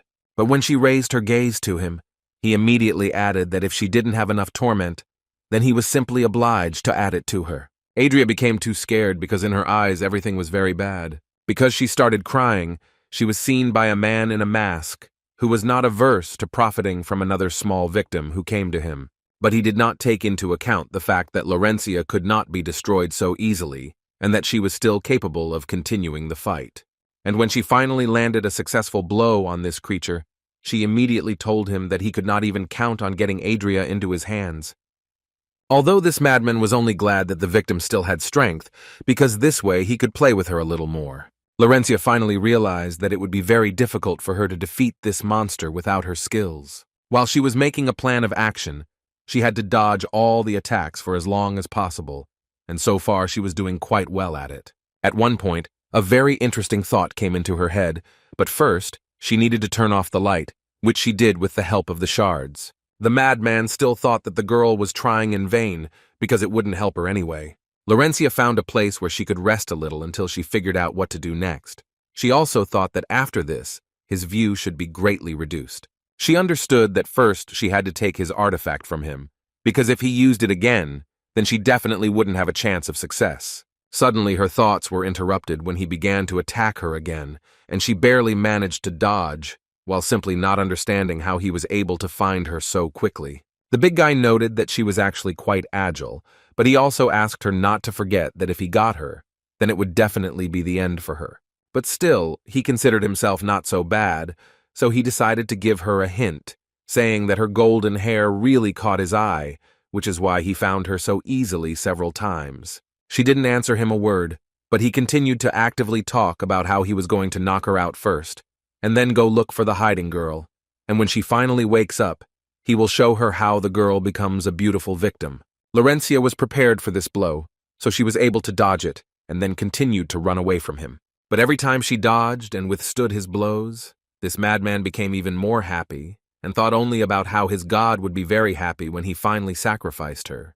The only thought in the girl's head was that she simply couldn't waste the precious time that Jin Hyuk had bought for her. She understood that if she lost, she would most likely drag Jin Hyuk and Adria down with her, which would be a disaster. But a rescue plan was born on its own when she saw a small fragment from some vase. The madman did not stop talking, and at that moment continued to tell her that she also had a second option, which was that if she suddenly decided to surrender, then he would do everything possible to save her life. He thought that being a demon saint was wonderful, so he continued to persuade her to go out and take the child with her. Otherwise, he would destroy her himself. At least that's what he thought when he saw her hair, but as soon as he looked around the corner, he saw that it was a cut strand of hair that Laurencia had used to distract him. The girl was more than sure that compared to Jin Hyuk's sacrifice, a strand of hair was nothing at all, so she cut it off. But this boss was not simple. His reaction speed was at an especially high level, so he managed to react and was already ready to finish off the girl once and for all. Suddenly his blow hit some vase instead of Laurencia. The culprit of this was Adria, who also decided to take part in this battle and help Laurencia a little. Thanks to this, she was still able to snatch the relic from the hands of this monster, although he found it very funny because he had absolutely no idea what she was going to do with it. Was she really going to sacrifice someone? Before they came to this creature, Jin Hyuk asked her to remember something else. It was a spell with which this artifact could be activated. But he didn't tell her this, but only asked her not to forget about it, because if she needed it, she herself would understand when to use this phrase. Now Laurencia realized that the very time that Jin Hyuk had spoken of had finally come. She said the spell that Jin Hyuk told her, and immediately after that, this artifact was activated. The madman simply couldn't imagine how the girl could possibly know this ancient language. Laurencia didn't tell him about it, because she believed that he didn't need this information at all, because he himself would soon be gone. He begged her to stop and think again, because he so badly did not want to die. She didn't listen to him, so after a few seconds, she received a notification from the system that she had managed to defeat the leader of the culture, namely the boss of the 5th floor. After which she immediately ran to Jin Hyuk and began to ask him to get up, because she did everything as he asked and everything worked out for her. But he did not react to her words, so she began to cry and beg him to get up, and also promised that she would never make such mistakes again. Suddenly, the system notified them both that due to the absence of the boss, the restrictions imposed by the devil had disappeared, and the block on the use of skills had also been lifted. Immediately after this message, Jin Hyuk activated the skill of heavenly patronage, thanks to which he was able to return to life. All he could say after he came to was that dying was quite painful and he would not recommend it to anyone. As soon as he came to his senses and understood what was going on, Laurencia decided to show him that the boss of the 5th floor had been defeated. But she didn't understand why there was no message about the opening of the next floor. Jin Hyuk noted that there were slightly different rules on this floor, such as the fact that the main condition for clearing it was escaping from it, meaning that the conditions would be met the moment they walked out that door. But he wasn't finished with the features yet, and he wanted to note that this floor had one more feature. It was that the status of the boss of the 5th floor should continue to exist, or, in other words, should be transferred to another player or person from the tower. According to him, this happened precisely because eliminating the boss is not a condition of the cleansing, and whoever picks up this pot becomes the new owner of the 5th floor. And this place of the ruler, the guy quite unexpectedly wanted to give to Adria. Of course, such a decision was quite surprising, both for Laurencia and for Adria herself. But the guy reminded the girl that he once gave her a promise that she would be able to live without the bodybuilders and their leader, and Jin Hyuk thought that the time had come to fulfill his promise to her. So the only thing he asked her was to live the way she wanted, because from now on, no one could make her unhappy. The position of the floor master has been officially handed over, and the body of the status bearer is being rebuilt to match the power received. After a few seconds, Adria's body became twice as big. She grew and felt much stronger than before. She was so grateful to Jin Hyuk for helping her get such a title that she decided to fall on her knees before him. Thus, Jin Hyuk became the first player to whom the boss swore an oath of allegiance, which meant that his achievement was worthy of the Hall of Fame. Jin Hyuk was glad that she liked this title, and now he wanted her to live freely and enjoy every day she lived. After that, she decided to hug Laurencia and ask her to visit her as often as possible. As soon as Jin Hyuk and Laurencia left the 5th floor, the system immediately notified all players that the 6th floor was officially open, and now they had 90 days to clear the new floor. While everyone was rejoicing that the 5th floor was officially cleared, Yu Sung was sitting in his room and only thought about how Jin Hyuk was doing everything in his power to prevent Yu Sung from getting even a little closer. Suddenly his thoughts were interrupted when someone knocked down the door to his room. Yu Song immediately jumped up, took his sword and wanted to find out from this man who he was and what he wanted from him. It was a strange guy in a mask who introduced himself as Gawain. Immediately after this, he noticed that this house was too small for the one they called Unknown, and he himself expected to see something of higher quality and more expensive.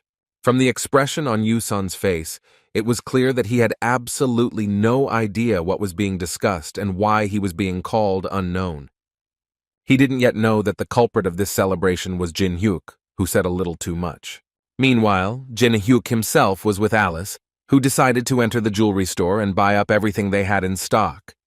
As payment for Andrea's education, he allowed Alice to enjoy life to the fullest, but as it turned out later, it was mostly spending on everything. In return, Alice taught Adria how to properly live as a boss, what position a boss should have, how to properly create a boss's schedule, in general, all the things that Adria should know to become a real owner of the floor. And Jin Hyuk was glad that his characteristics had increased by several levels, and thanks to the 5th floor, he was able to raise his adaptation to 78 units. The guilds that raised rankers thanks to the dungeon have now pumped them up to about level 30, but it will be impossible to find a player with better characteristics than Jin Hyuk. And the items obtained from clearing the 5th floor were quite rare, so much so that the guy didn't even suspect that he could get such rare items. One of these items was a barrier-piercing mirror capable of connecting Jin Hyuk to a desired location, which is located on the first 10 floors of the tower. Jin Hyuk knew that he now had a lot to prepare before he entered the next floor. So he decided to call his old friend Kim, who picked up the phone immediately and was ready to listen to Jin Hyuk. The guy was glad that Kim was so responsible in his position, so he immediately went on to tell Kim that he had one request for him. Before the guy told him the essence of his request, Kim decided to tell him that he became so famous that there is no channel where he is not shown. Also, many want to join his guild, and all this thanks to his popularity. According to Kim, about 100 people come every day. But that's not the most important thing now. He first wanted to know how he could help Jin Hyuk. The guy told him that first he would send him some kind of list, according to which he would have to book everything that was listed there, which was a little strange for Kim. Jin Hyuk assured him that there was nothing difficult, and he would definitely cope with this task. But that was not all.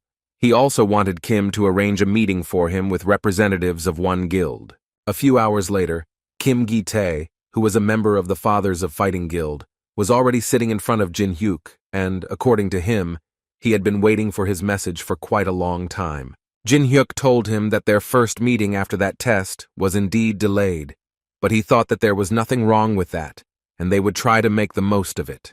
The guy, looking at his interlocutor, could not help but think that this big guy had since become such an authoritative man, but in any case, it played into his hands.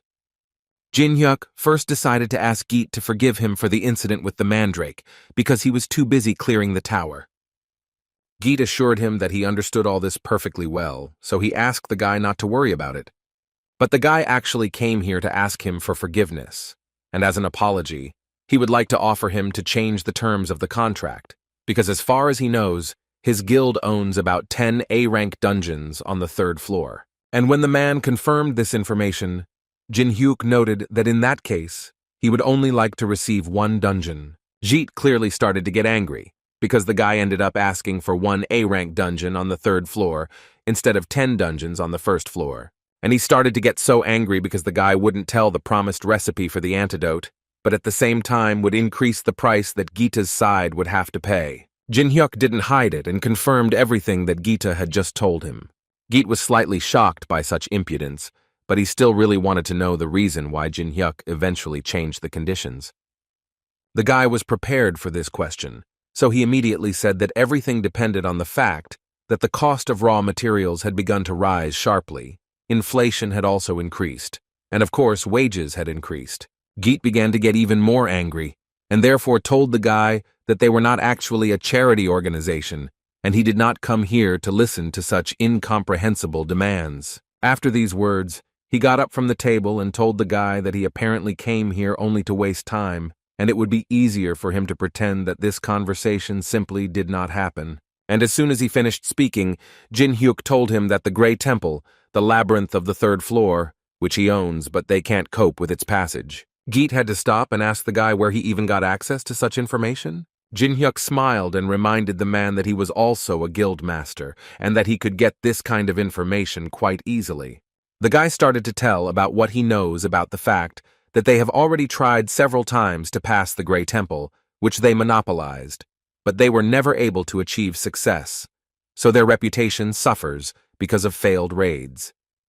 And all this, as we know, puts a man in a dangerous position, both him and his entire guild. Jin-hyuk said all this in order to finally tell Gita that he was ready to go through this labyrinth instead of him and thus solve all their problems. That same evening, Jin-hyuk and Alice decided to attend an orchestra performance that was taking place in Austria, where Alice was simply overwhelmed with feelings that she could not describe in words. Alice, of course, was not against it, but still, at one point, she decided to ask Jin-hyuk why they were having fun with him so calmly. The guy answered her that it was all because everything was going according to plan, so they had the opportunity to have fun in peace and not think about anything. The Elven Forest, that was the name of the 6th floor of the tower.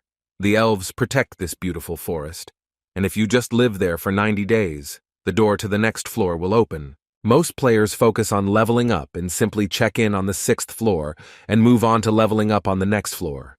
But Jin-hyuk was the only one who didn't forget that each floor had its own goals and opportunities, so he prepared for something before entering that floor. The next day, thanks to teleportation magic, he got to the place he had wanted to go to for a long time. The Temple of Career Choice is located on the 3rd floor. The first public place for choosing a profession attracts many people.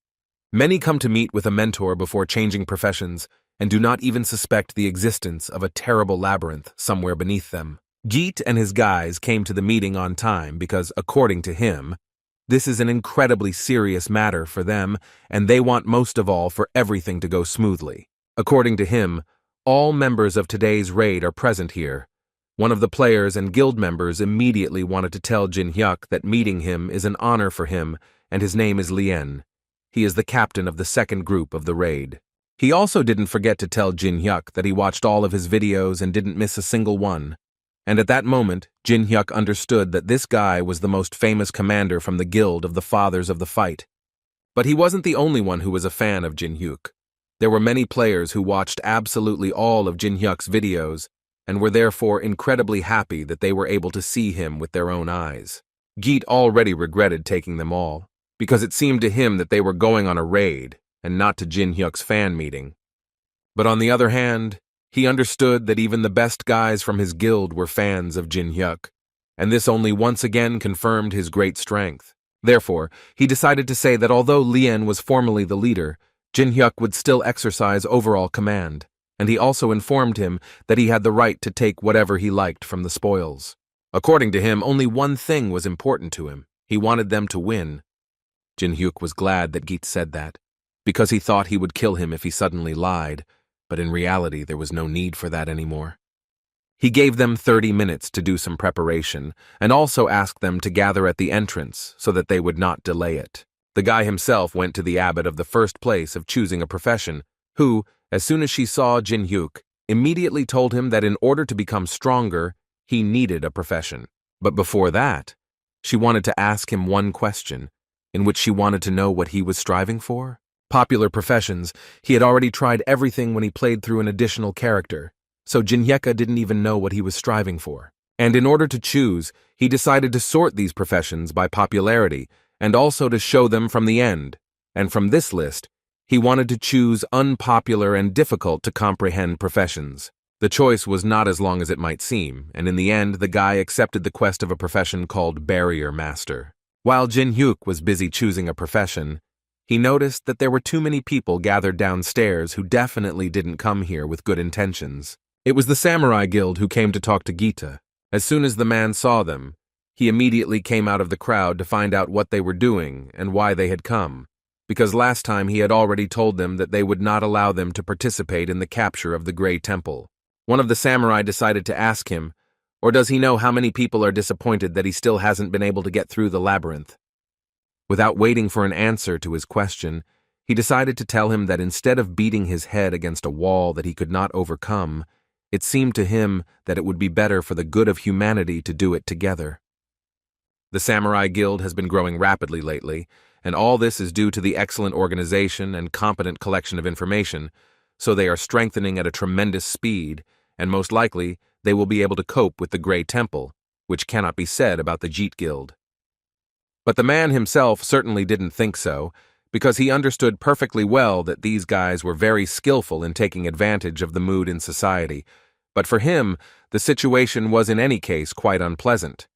And he didn't know what to do next until Jin Hyuk appeared. The head of the samurai knew very well who this guy was, but he was more worried that he might be somehow connected to the Guild of the Fathers of Fighting. The first thing the guy decided to say was that he was standing there listening to them and could not understand the samurai. They say that the fathers of the struggle have weak strategies, and because of this, they cannot pass this labyrinth. But as far as Jin Hyuk understands, the samurai themselves are no different from them. One of the samurai was about to teach this impudent man a lesson, but he was stopped in time by the leader, who reminded him that they were currently talking to a man who had an S rank. He decided to calmly talk to Jin Hyuk and find out what these words meant, whether it was that they simply did not have enough strength, to which he gave them an answer, saying that it meant that they did not even reach normal standards.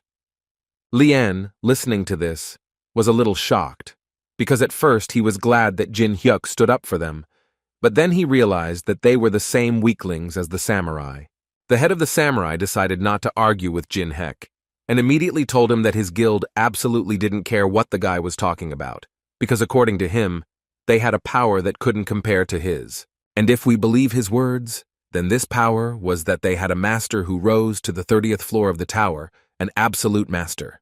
This couldn't help but interest Jin Hyuk, because before he thought that such people simply didn't exist. These words flew around, and after a few seconds, all the people around were discussing it. Now each of them understood why they had so confidently burst into the top guilds. In addition, the leader of the samurai said that they have detailed information about territories that no one has even reached yet, and no matter what traps and troubles they encounter along the way, they are able to prepare for them in advance. He believed that if they could use this information wisely, they would become the first heroes to save humanity from the tower. Well, of course, they certainly wouldn't be against becoming a little richer in the process of all this. Jin Hyuk didn't argue with him. He just wanted to know if this man was telling the truth, and for this he decided to use a greedy look. The system notified the guy that the target's words were true, which means that he at least believes in his words. But this does not mean that it is true, so the guy decided to find the one who is spreading this nonsense. Over time, he managed to find a strange man named Yamamoto. The strange thing about this guy was that he had an ability called partial foresight, which, depending on a person's experience, allowed him to look at the floors above. Learning about this was a pleasant surprise for Jin Hyuk, and now he is more than happy that everything turned out this way. No one knows that his ability is not a full vision of the future, so Yamamoto thought that if his ability is disguised as something else, then in this way he can get an even better attitude towards himself. At least the guy was sure of this. He hoped that no one would ever find out about this, and then it would even be possible to consider that it was not such a lie. Only now he is far from sure of his plans, because he sincerely did not understand why that guy was looking at him like that. At this moment, Jin Hyuk said with a smile that although he doesn't know who he is, he climbed all the way to the 30th floor. It's amazing. Besides, if you believe the rumors, there are no people who know about the information about what is above the 10th floor. The samurai leader believed that Jin Hyuk was very knowledgeable, and in their time, having the necessary information was a huge advantage, so he wanted to ask Jin Hyuk for permission to take them along on the raid. Jite had to intervene in time and assure the samurai that he would definitely never believe it. But he was stopped in time by Jin Hyuk, who noted that they should have told him about this earlier, and then they wouldn't have had to talk so much. In other words, he quickly agreed to go with them. The head of the samurai was expecting a slightly different answer. He believed to the end that they would have to fight to enter this labyrinth. But surprisingly, the guy agreed so easily. But in any case, he was very glad that finally there was a person with whom he could have a conversation. As for Commander Geet, he asked him to relax, because when they finish the raid, their reputation will finally rise. After these words, Geet immediately came closer to Jin Hyuk to find out what was going on and for what reason the guy decided to let them enter the labyrinth with them. Jin Hyuk turned slightly towards him and asked him to calm down first, after which he decided to ask him if Jin-hyuk had not agreed to let them into the labyrinth. Then he would have continued to resist just so that the samurai would not enter. Gite confirmed this and added that he would never let them in, after which Jin-hyuk told him that this cannot be done because they really want to become heroes of humanity, and so he believed that they should help them with this. In other words, he wanted to do everything to give these guys a chance to test the difficulty of passing this labyrinth. Geet, looking at Jin-hyuk's satisfied face, realized that the guy had apparently planned something and that his plan was most likely not aimed at helping the samurai. Lien suddenly interrupted the leader's thoughts and said that they should also enter this labyrinth already because the samurai had already entered. As soon as they entered this labyrinth, the first thing they did was turn their attention to the statues that were here. In all likelihood, these were the players who were here before them. Everyone felt quite sorry for them, and they would like to help these guys, but unfortunately, they will not be able to turn back time, and they were also a little worried that they could become the same victims. However, the head of the samurai told them that there was no need to worry about this, because they had already foreseen this moment, so they had time to prepare. Jin-hyuk, seeing this shield, immediately realized that they had to spend quite a lot, although it seemed to him that they did not even know how to properly use this item.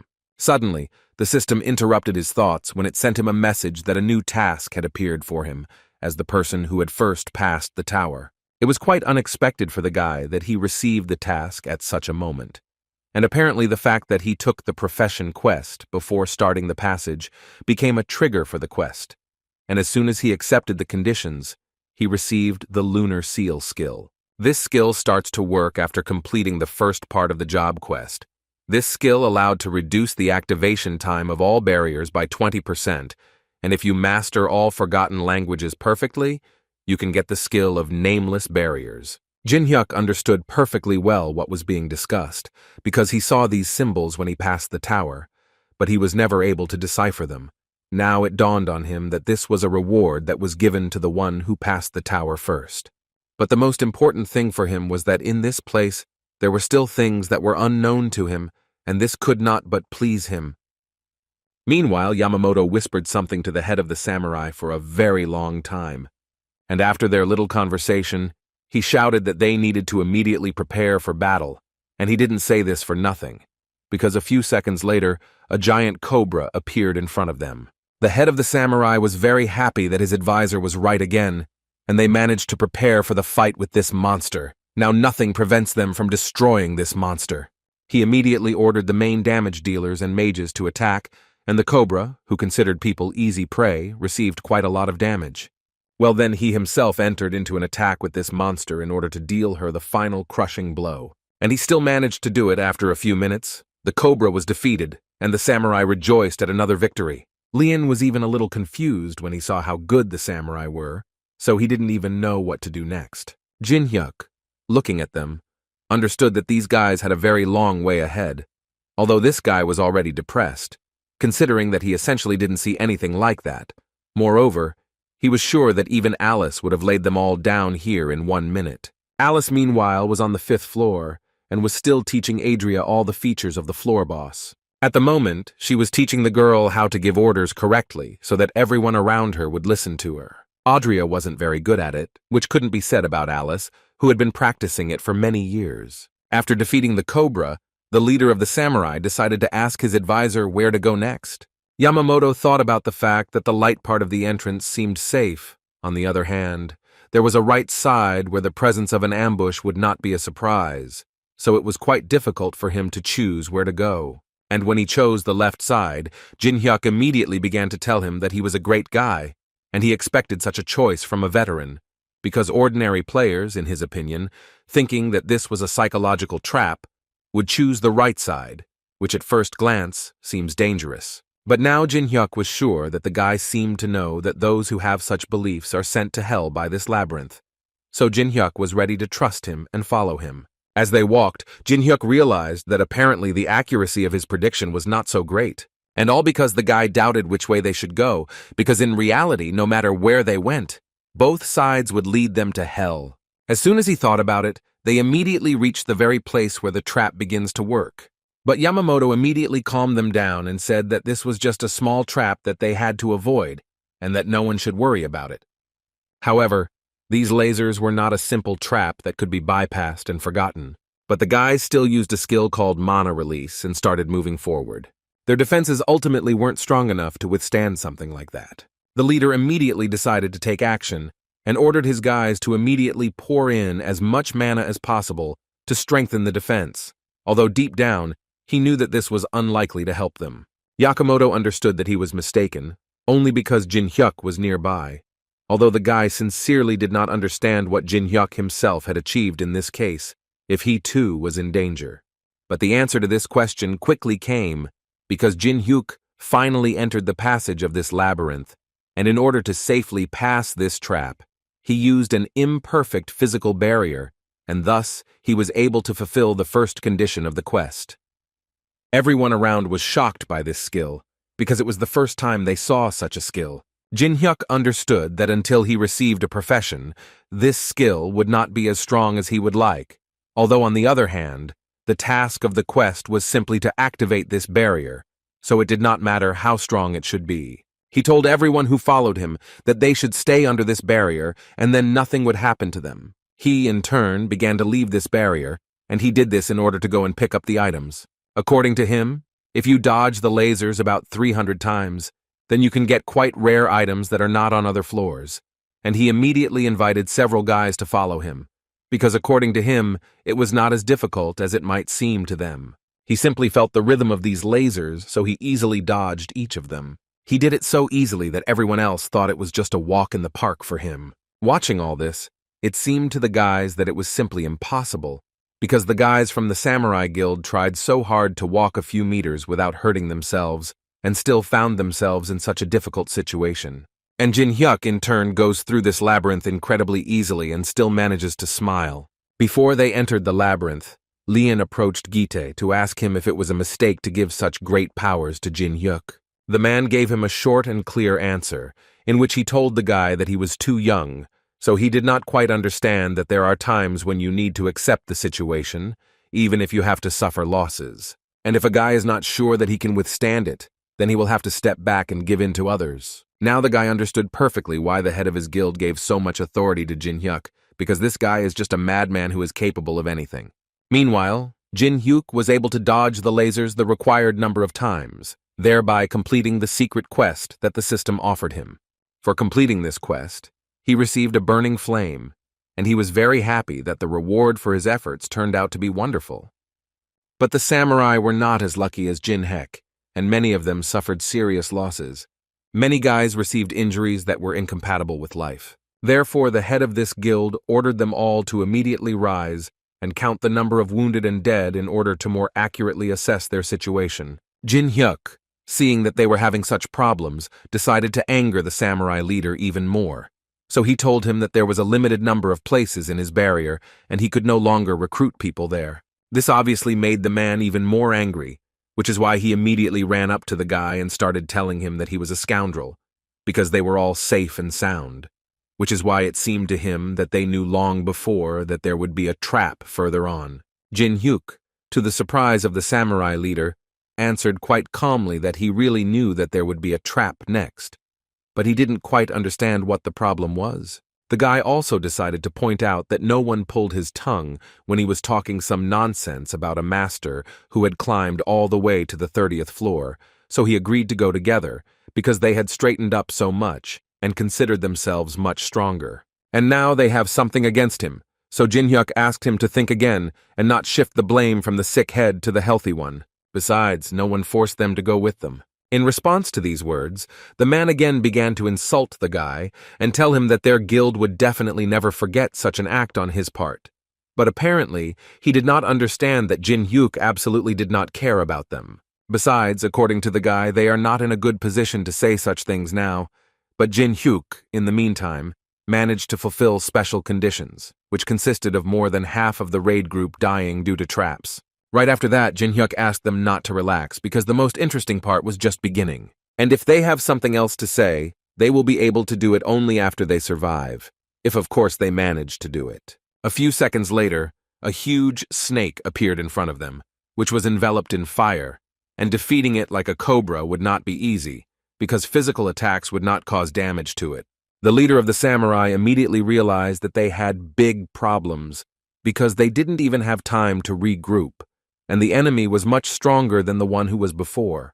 Jin Hyuk, at this point, decided to suggest that they give him the reins of power if they finally realized that they would not be able to cope in this case. He also wanted the samurai to give him the shield he was holding in his hands, because in Jin Hyuk's opinion, he didn't know how to use it at all, and it would be better if Jin Hyuk was in charge of it. The man immediately started yelling at him because he believed that no normal player would give away such an artifact just like that. Jin Hyuk didn't insist. He just smiled and said that he would still take this shield from him, but apparently he would have to do it when the samurai died. The fire-eating snake activated a furious stream that was going to burn everything around it, including all the players. The leader of the samurai understood perfectly well that they were essentially in a tunnel, and there was simply no point in hiding from this fire, because it would catch up with them anyway. So he gave his people over to be torn apart, and the only one he decided to protect was Yamamoto, whom he considered the most important member of their guild. But the flames were so strong that his body ended up simply fried, and even the legendary shield could not save his life. But Jin Hyuk wasn't particularly sad about this. On the contrary, he was glad that his new shield had finally come to him. Although he tried to help the samurai, they themselves didn't want it. He believed that even such a cool artifact in the hands of an ignoramus would not be able to reveal its power. The only one who managed to survive was Yamamoto, who only received a small burn, but he was least interested in this. At the moment, he only wanted to ask the guy about how he could act as if he knew everything in advance.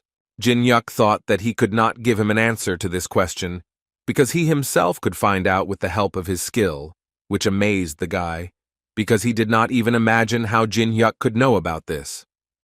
In any case, now he was very interested to find out from the guy what connects him with this tower, because the future connected with him is simply impossible to see. At one point, their conversation was interrupted by that same huge snake, which dealt another powerful stream of fire, so Jin Hyuk had to be distracted and block this blow with the help of ice magic. He then used the skill again to lock the snake in an ice prison. Now that he had dealt with the snake, Jin Hyuk answered the boy's question by saying what connects him to this tower.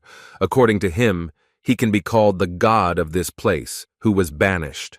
Yamamoto thought that the guy was calling himself a deity, one of those beings that ruled the upper floors, because he simply had no other explanation. Besides, it was the only answer that explained why his skills were superior to those even unavailable to humans.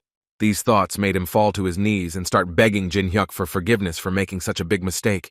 Jin Hyuk inside was very amused by the fact that the guy took him for a deity, because if it were true, he would hardly have passed each floor.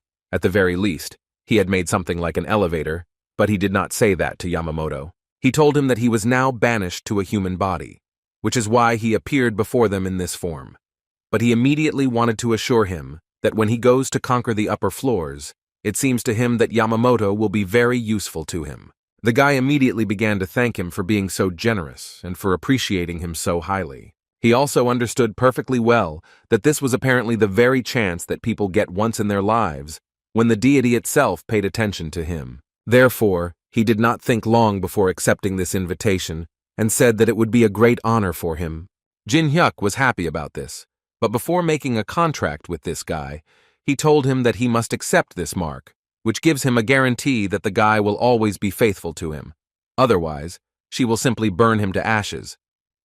From his reaction, it was immediately clear that he was not at all against it, and besides, he was ready to hide everything that he had just heard. In the end, the monster that simply swept away the samurai guild was defeated by one player, for which Liam was very grateful to Jin Hyuk.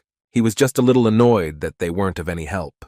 Jin Hyuk told him that their gratitude was of course good, but he also wanted to point out that it was still too early to say that everything was already over, because he understood that she definitely would not watch her beloved pet being destroyed. At first, Liam didn't understand what Jin Hyuk was talking about, but then it dawned on him, so he immediately ran to his guys to tell them that they needed to immediately prepare for battle, and under no circumstances should they look her in the eyes.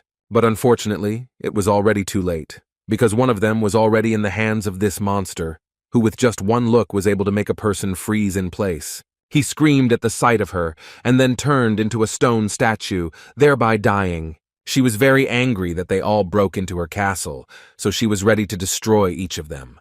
Her name was Medusa, and she was the boss of the Grey Temple, which the guys just entered. Liam tried to get everyone to focus and concentrate, because they actually came here for this moment. After saying these words, he activated a skill called General Command and ordered his guys to engage her in battle while closing his eyes. But Medusa was not going to play these games with them and immediately began to attack them, after which she said that she would not allow them to do whatever they wanted in her house. After several such attacks, she was able to destroy most of the squad. There was only one girl left who was trying to understand if everything was okay, but she didn't open her eyes, which allowed Medusa to sneak up from behind and strike. At least that's what it seemed to her, but at the last moment she felt a rather strong blow hit her face. It was Jin Hyuk with his new shield. He told the guys that they were clearly unnecessary in this battle, so he asked them to leave immediately, and he would deal with this lady himself. They didn't argue with him and immediately started running away from here. Medusa, looking at this guy, did not understand why he looked her straight in the eyes and did not turn into stone. The thing was that the guy used a greedy look, which gave him immunity from petrification. But he told her that she was too weak, and such tricks simply would not work on him. It made her smile because she hadn't fought such a serious opponent for a long time. She was quite curious to know how strong this guy was, and for this, she decided to use a skill called Gorgon's Territory. Thus, the speed of casting spells increases by 30%, and the speed of movement decreases by 15%. She decided to attack him with all her might, and at the same time told him that from this moment on, he could not count on an easy death, because she was going to deal with him using the most brutal method that was known to her. Jin Hyuk also didn't intend to just stand still, and in order to somehow compensate for her skills, he used the Sword King's demonic steps, with his movement speed increasing by 70%. Medusa just didn't understand why she was using one of her most powerful skills, but still couldn't destroy this guy. After all, she even used the Gorgon's Territory, but he still managed to escape from her blow. And while she was thinking about this, Jin Hyuk used a skill called Sealed Coffin and placed a seal right on her forehead. In this way, he was able to fulfill the final condition that needed to be met in order to become a barrier installer, which was to successfully enclose a boss monster in a barrier. But such a prison turned out to be too fragile for Medusa, and she was able to escape from it quite quickly. Out of the two of them, Jin Hyuk understood that all this wasn't to lock her away forever. It was just to complete part of the quest. Their fight continued, and the guy already roughly understood what he needed to do in order to end this fight prematurely. To do this, he needed the giant's hands, which he used to throw 2 huge stones at the jellyfish. She easily broke them and screamed that these were all stupid attacks that would never work on her. Medusa began to ask him to stop throwing stones and to come up with something better, but she did this exactly until the moment when she realized that he was actively attacking, but at the same time not putting force into these blows, as if he did not want to harm her. And just a few seconds later, a strange ball appeared around her, which enveloped her in strange energy, due to which she was practically unable to move normally. It was all Jin Hyuk's plan to make her believe that she was stronger in this fight, but it was all in order to destroy her in the end. Using the bodies that had turned to ash, he distracted Medusa with throws to draw runes, which he needed in order to finally activate the 3rd level barrier and thereby close the jellyfish forever. It wasn't just a barrier, its pressure was so high that it instantly immobilized the victim and caused him to slowly suffocate. A smile appeared on the guy's face again, because now he was more than sure that this time she would hardly be able to break this barrier, because he tried hard enough. The 3rd condition of the quest for changing profession was successfully completed. The guy received such a notification after he sealed Medusa in her new home. Since neutralizing a living boss monster is quite a difficult task, usually they catch the goblin boss from the 1st floor, but the guy decided to check what would happen if he imprisoned a boss of a higher level. As a result, he received the highest class of Barrier Installer, Rune Interpreter. This skill allowed the guy to understand the essence of runes and the possibility of creating barriers that did not exist before thanks to his new knowledge. At first, the guy didn't quite understand what had happened, but then it finally dawned on him that he had just received a secret profession. Now he was more than sure that if he fulfilled more difficult conditions, he could get a better reward, which meant that there were paths that even the guy himself did not know about, although he had completed this game. When he enjoyed his new power, he approached the jellyfish, who really wanted to know from him what he was going to do with her next. Jin Hyuk suggested that if you skin it, you could get some pretty good protective armor. In his head, he understood that usually monsters like her are destroyed. He himself would probably have to do the same with her, because that way, he would be able to get experience points, various kinds of rewards and items. But he, like no one else, knew that there are no rewards for destroying the jellyfish. Outside the temple, the jellyfish's head loses its ability to turn into a statue, and the snakeskin protection contains poison that poisons the owner. So Jin Hyuk began to think about what the real usefulness of jellyfish was. An idea came to mind, for the implementation of which the guy needed to create a substance that would help him establish a magical pentagram and connect with the secret temple. He got on the line with that same librarian, who was quite surprised that the guy was able to get through to him at all. Jin Hyuk told him that he actually bought a couple of items, mixed them together, and this is what came out of it. Although the old man was definitely not one of those who believed in such coincidences, because he did not even share this contact with the deities, and therefore he really wanted to find out how the guy managed to find out about him, Jin Hyuk decided to ignore his question and ask the man what this devilish beast was doing here. The guy knew perfectly well that this would definitely interest the old man, because he loves to collect everything related to Greek mythology, and of course he could not miss such a chance. So he specifically contacted the man and accidentally told him that he was just about to finish off the jellyfish, so he decided to offer the man to watch it. But before the guy could strike even one blow, the man immediately screamed and asked the guy to stop, because he could not allow such a treasure to be destroyed. He started talking about how he had nothing against the way the guy had found out his number. Moreover, since he had gotten such a thing, they would most likely be able to come to an agreement with him, and so that they could discuss everything thoroughly. He suggested that the guy open the passage. Just before that, he immediately wanted to warn the guy that this meeting could turn out in an interesting way. Jin Hyuk of course expected this proposal, but he didn't fully understand what that strange smile was at the end. But still the old man opened the very passage he spoke of and asked the guy to quickly enter. And as soon as Jin Hyuk crossed this threshold, he immediately saw that he had arrived on the 42nd floor of the testing tower, which was called the City of the Ancient Gods of Egypt. And he was met by a man who was very happy to see him in the white oasis, although you couldn't tell from his face. Jin Hyuk couldn't even imagine that he would be able to get to the 42nd floor so quickly. And besides, he was meeting the gods for the first time, not having reached the 100th floor before. He decided to honestly admit to the professor that he thought he would go to the library and definitely did not expect to end up here. The man answered him that the guy had caught him at a rather inopportune time when he had come to this place for work, and as strange as it may be to hear, but according to the man, this is where the gods of Egypt live, which Jin Hyuk most likely knows so well about. But that was not all, and if you believe the man's words, they just wanted to meet him, so in his opinion, such a change was even for the better. Jin Hyuk understood perfectly well that such a man could only say one thing, that his lie about protecting the gods of Egypt had been successfully exposed, and now they would want to punish him. Together with the man, they approached the place where the Sphinx had previously been, although now there was a large crater in that place. According to the man, he appeared after the guy decided to lie, hiding behind the name of Anubis. Jin Hyuk was very sorry to hear this, because he knew that this statue had high artistic value.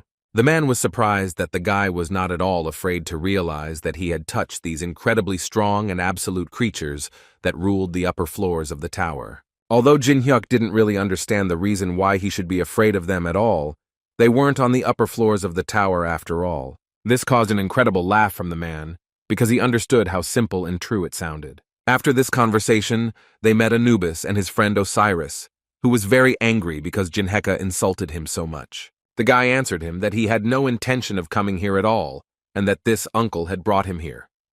Rick Hennessy, in turn, introduced himself and bowed to the gods.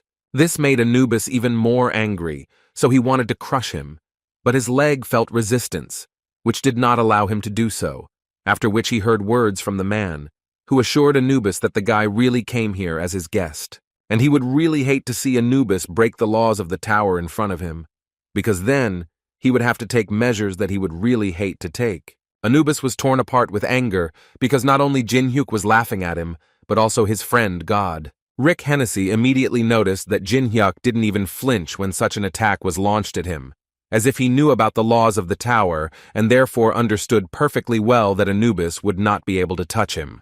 So Anubis decided that if he couldn't destroy the guy personally, he would try to do it according to the rules of the tower. And for this, he decided to call upon his warrior, who was incredibly huge in size.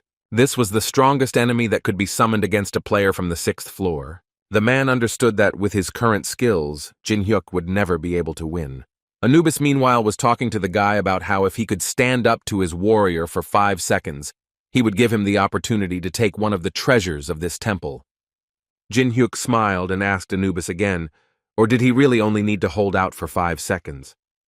After which, the guy went into the coin exchange and chose an item called Royal Blood, for which he had to pay a whole 2 million coins. After which, he activated his Heavenly Patronage skill, simultaneously creating Holy Royal Blood. Well, when he finished his preparation, he finally accepted the challenge to a duel that Anubis offered him. And as soon as he did this, the battle immediately began, and the guy activated the steps of the demonic sword, which increased his speed to incredible proportions.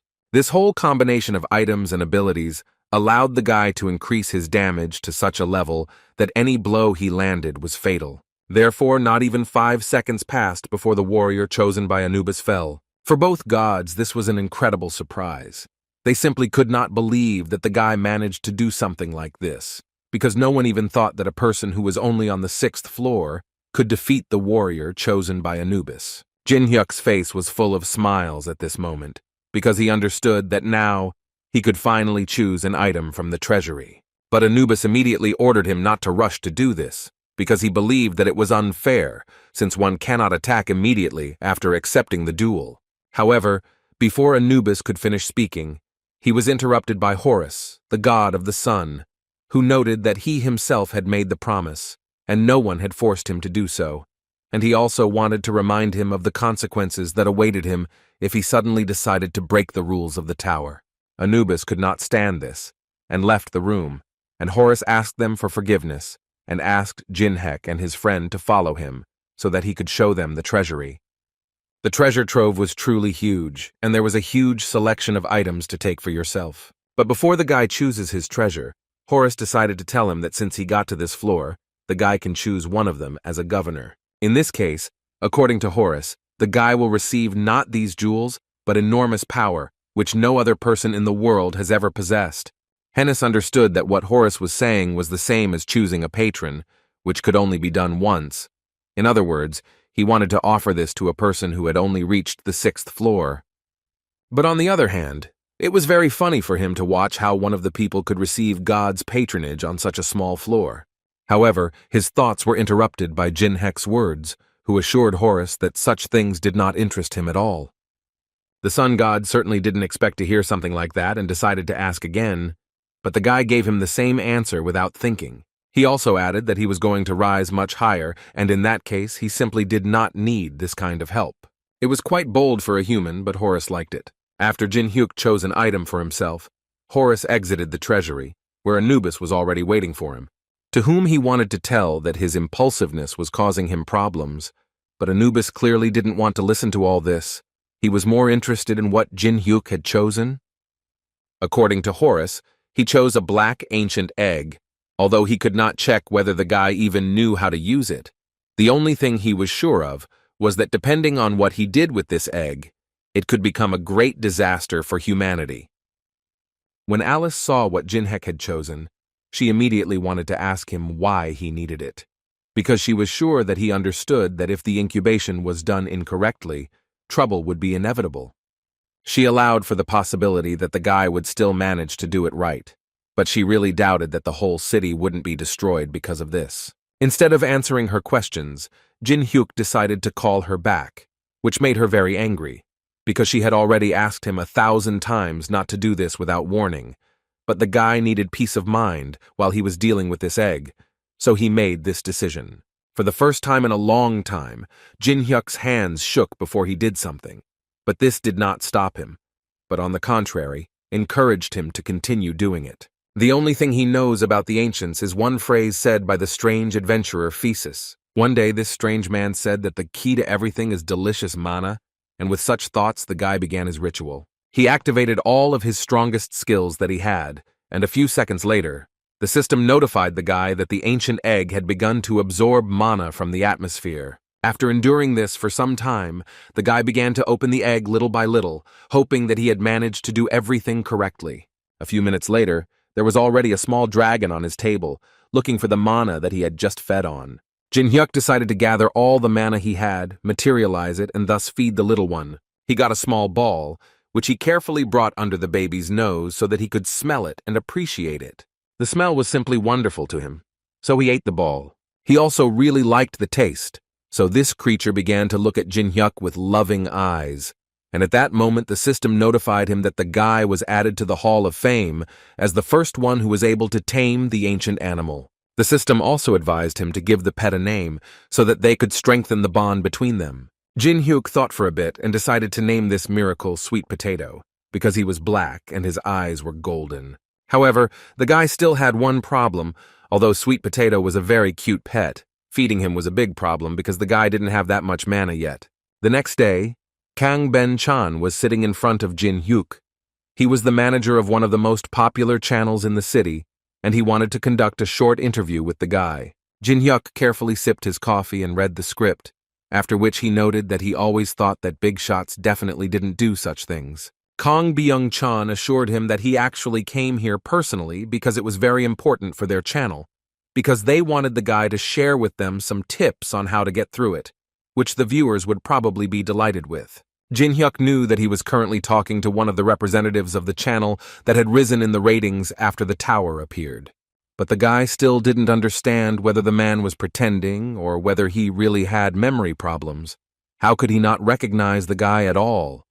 In any case, it wasn't that important, and the guy decided to talk about the most interesting thing, namely about payment.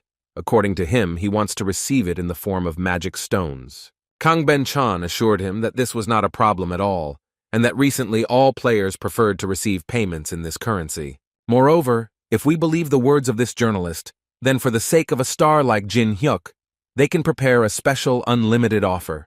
But on his part, there was one condition, which was that there was another person who would really like to shoot with the guy, and if he agreed to this, then they would provide him with a very large number of stones. Jin-hyuk was glad to hear this, but he still wanted to know who this person was. The day of filming arrived quite quickly, and director Hong Deok-pi arrived at the TV channel studio, who would apparently be filming with Jin-hyuk, although no one officially announced this. But that was not all. A few seconds later, the player Ten Chao, who had an S rank, came out of the car. Well, a few minutes later, Jin-hyuk arrived on the scene, and all possible reporters immediately pounced on him. Jin-hyuk decided to approach the man and ask him how he had been doing all this time, to which Duk-hyun replied that he had been doing well.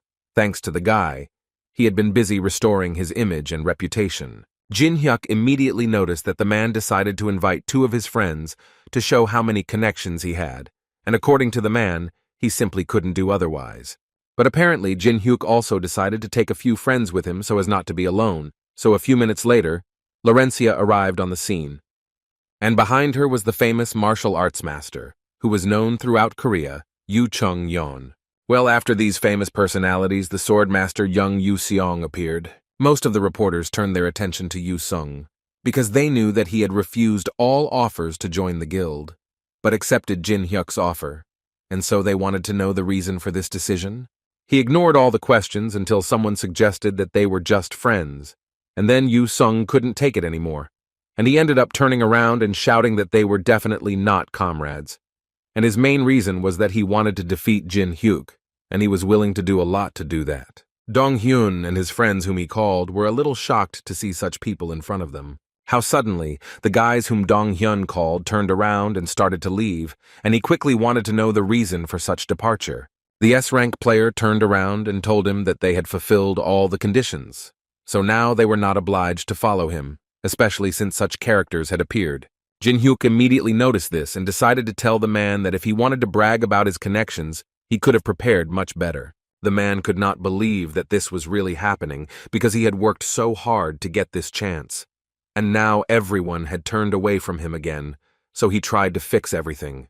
But all the journalists, even those he pestered, ran away from him because they wanted to spend as much time as possible interviewing Jin-hyuk. When the boys entered, Yu Sung decided to ask Jin Hyuk if he liked watching Hong Deok's disappointment.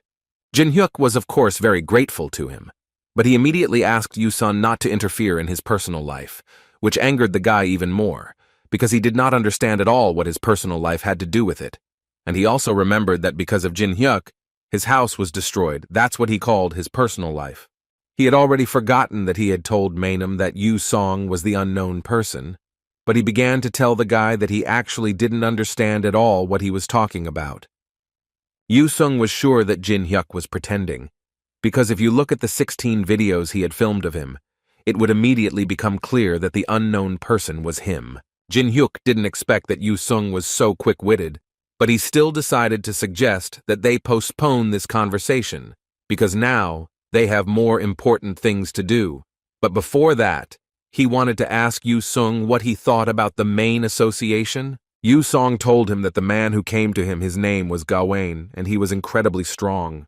Although at first glance, you can't tell for sure. But if Yu Sung were to compare with Jin Hyuk, that guy would be much weaker. That was all he could say to him, but those words were enough to lift Jin Hyuk's spirits a little. Meanwhile, Yeonhwa's grandfather decided to talk to Laurencia and find out from her how she feels about Jin Hyuk. She blushed a little before answering this question, but in the end she still said that he was a loyal comrade to her, on whom she could always rely. These conversations smoothly moved into the studio, where the first part of the release will be recorded, and this channel managed to gather special guests in a program called Climbing the Test Tower.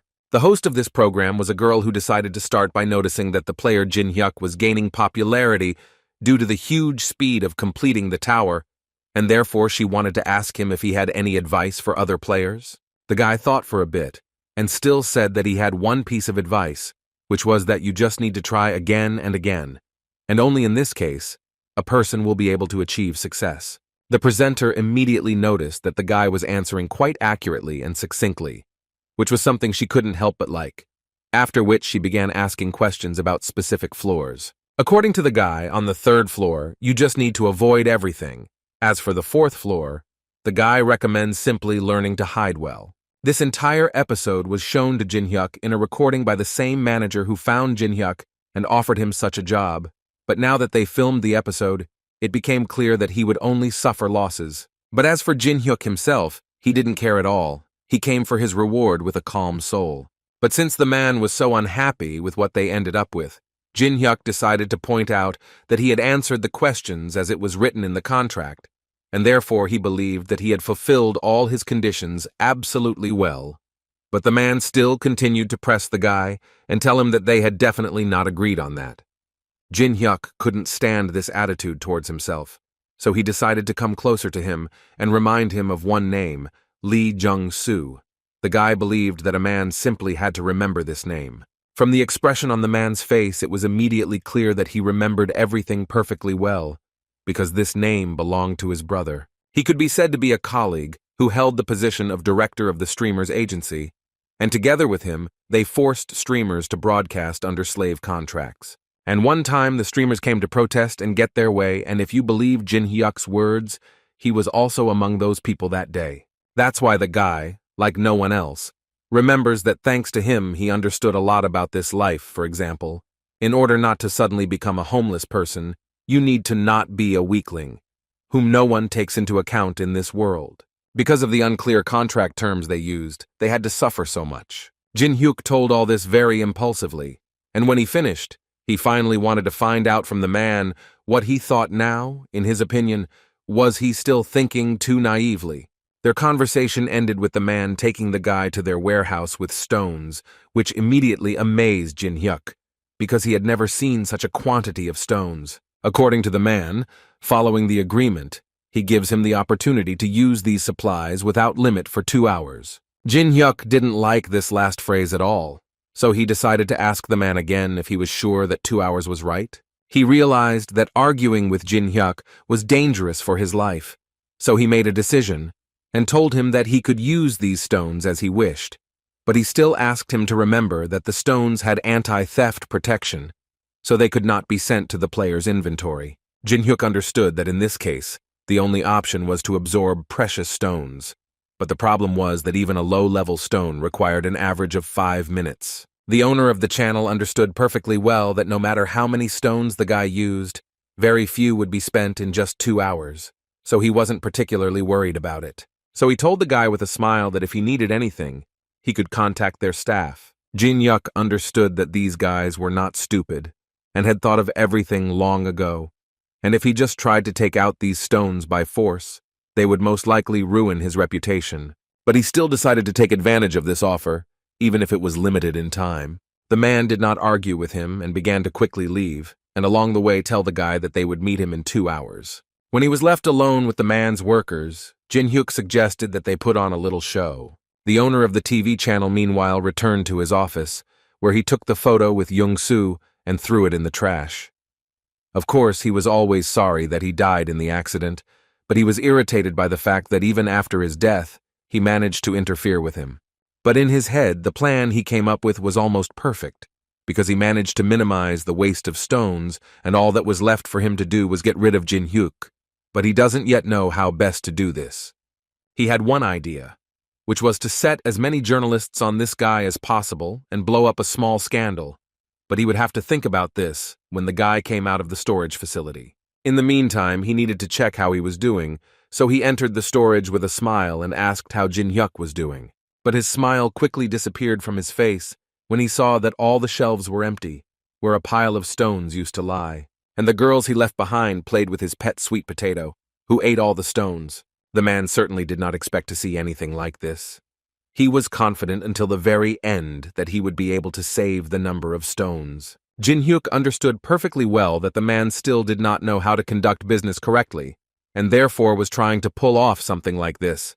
But Jin Hyuk had long ago set himself the task of tormenting this scoundrel for so long until he felt how much harm he had brought to other people. As for Jin Hyuk's new pet, the guy was sure that Batat was strong enough, but his mana was clearly not enough for a normal battle with him. He realized that if he called his pet into battle, he would not last even 5 minutes, and all this only made him understand once again that he would have to develop even faster. The same S-rank player who came to the meeting on Park Hyun's side spoke with his boss, to whom he reported that the target they were hunting had already formed an alliance with the major players. It was clear that he was reacting aggressively, but at the same time he was responding to the call, so they eventually came to the conclusion that he was on Jin Hyuk's side. Their conversation eventually came to the conclusion that, unfortunately, nothing could be done about this, and they would all have to be added to the red list. After all, if they are not with them, then they all automatically become enemies of the China Guild. Meanwhile, Jin Hyuk bragged to Yu Sung about his new item, which was called a barrier-breaking mirror, which when used, could connect to a desired location from the 1st to the 10th floor. At the moment, they were on the 6th floor of the tower, and Yu Sung didn't give a damn about this mirror. He came here first of all to become stronger, and Jin Hyuk promised to help him with this. But for now, he doesn't understand at all why Jin Hyuk called him if he was just going to go up to the floor above, and besides, in his opinion, he can easily handle it himself. Jin Hyuk answered him that the thing here is that he also cares about Yu Sung, because he also wants his friend to become stronger so that later he can challenge Jin Hyuk to a fight again, and so he decided to show him how this mirror works and finally use it. They both entered the portal that was created after Jin Hyuk used the mirror. They eventually ended up on the 10th floor, which was called the Quiet Haven, but given the situation that was there, it was hard to call it a haven. There were 21 warriors protecting the boss, and Jin Hyuk specially took Yu Sun to this place, because it seemed to him that the guy could try to destroy them on his own and finally show everyone his true strength. Yu Song was not at all against such an experiment, although he immediately noted that he was ready to do something like this, if only he did not have to fight the boss of the 10th floor in the end, who was in a deep sleep at that moment. Jin Hyuk agreed with him, and added that if Yu Sung could handle the warriors and hold out against the boss for 1 minute, then he would provide him with one serious duel. Hearing these words, the guy immediately took out his sword and rushed to attack. And as soon as Yu Song took an extra step towards these big guys, they immediately began to stand up and tell him that the guy crossed the border and ended up in a place where all the warriors rest, for which they were going to punish him. According to them, only worthy people can get here, and they are just going to check whether the guy is worthy or not. Yu Sung didn't even hear what they were saying to him. He just started attacking them, thus showing that he was more than worthy. At this point, Laurencia decided to go for a walk around the shops, where she was successfully recognized by one of the players. The girl also recognized him, because he was the commander of her first raid in the tower, when they went together to those ruins and called him Sun Yung-hwa, if the girl is not mistaken, of course. Laurencia came to the beauty salon to use her instant hair restoration coupon that she shared with Song Yung-hwa. Even though it was very expensive, she still thought that instant hair restoration was definitely worth it, and the guy burst into tears because he hadn't seen a single hair on his head for so long. But his joy did not last long, because the system quickly brought him down to earth when it informed him that the curse was still affecting him, and his hair would completely fall out, no matter how much he restored it. He was once again convinced that nothing could help his hair, but Laurencia believed that he should not despair, because a person does not live by hair alone. Song Yung-hwa believed that this curse was his punishment for all the sins he had committed throughout his life. In his opinion, this is a punishment for what he did as the commander of that raid in the ruins. He was too greedy, wanted to achieve success and rewards, because of which many suffered because of his actions. He even thinks that baldness is too light a punishment for him. Laurencia agreed with him that if others suffered because of his greed, then it was definitely not very good. But she still asked him not to forget that such a strong desire, for which a person is ready to risk his life, the presence of something like this, for some reason seems wonderful to her. The guy definitely didn't expect to hear such words in response to his confession, but in any case he was very pleased, and he was so glad that she supported him after all.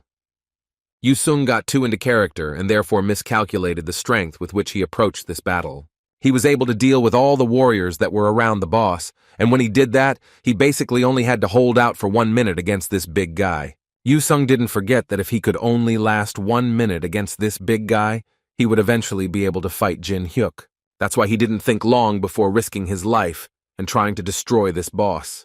But as soon as he got closer to him and looked into his eyes, it became obvious that everything would not be as simple as Yu Sung might have thought. This was the last thing the boy saw before ending up in a hospital bed. For a long time he did not understand what was happening, until he saw a girl next to him who told him that he was in the hospital and there was no point in worrying so much. Yu Xian immediately recognized her, because she was one of Jin Hyuk's servants, to which the girl reacted ambiguously, because she believed that she was unworthy of even being a servant. In any case, the director gave her the order to take the guy to the hospital, so she brought him here. And if you believe her words, his condition was just terrible. After she finished telling him what happened to him, she decided to take out from her backpack what Jin Hyuk asked her to give him when he woke up. She handed him some kind of stone, and at first Yu Sung didn't understand at all what it was and why Jin Hyuk had given it to him. But then he began to remember that he had fought with the boss of the 10th floor, in a fight with whom he had not been able to last more than a minute, as Jin Hyuk had demanded of him.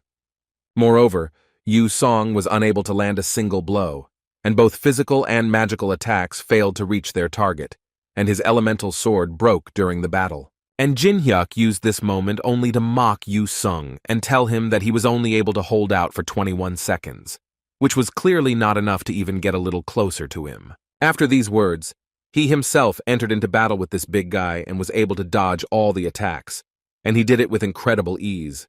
But the giant was not going to just stand still and decided to also enter the battle, using his skill called Sanctuary, with which he was able to increase the gravity in the specified area by 500%. It was an incredible pressure that Yu Sung felt immediately. He was almost certain that under such pressure, Jin Hyuk would hardly be able to dodge, and he was very interested to know what he would do in such a situation. When he thought that Jin Hyuk was finished, Jin Hyuk activated a first-level barrier that enhances magic and increases the power of spells in the area of effect every second in proportion to its area. In other words, he was going to turn the giant into an ordinary pile of stones. Yu Sung looked at all this and only thought that Jin Hyuk seemed to be bragging to him that he was able to destroy the boss so quickly, and Yu Sung himself could not hold out even for 1 minute. This is the last moment that Yu Sung remembers. Jin Hyuk was able to destroy the boss of the 10th floor, and thus fulfilled the conditions of copying and mastered the skill called invincibility. Yu Sung, holding this stone in his hands, understood that Jin Hyuk was mocking him again, and this time it was much more offensive. Jin Hyuk walked around the 6th floor of the tower and looked at what he had received from defeating the boss. Among these items was the giant sword and his shield. These items were incredibly strong and would most likely make the guy's life easier.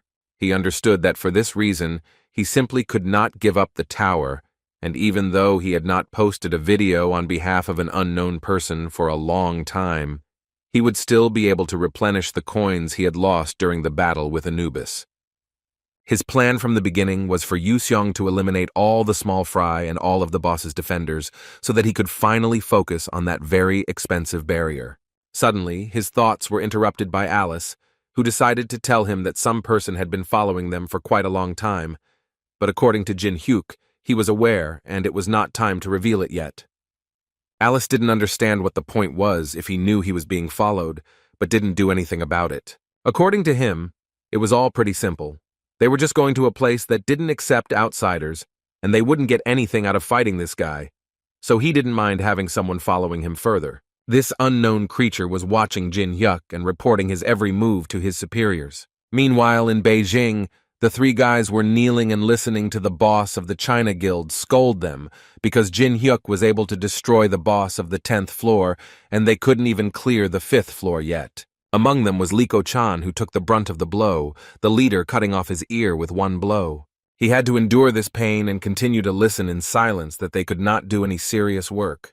He was already very tired of personally getting involved in all the affairs and solving problems for them that they should not create for him at all, and this man's name was Nam Gun Chan, and he was the head of the China Guild. 3793. The doctor of their guild immediately tried to heal the boy and not leave him without an ear, but the leader Nam Gun ordered to leave him alone and stop treating him. He also added to the guy that next time he would definitely not pay with just an ear.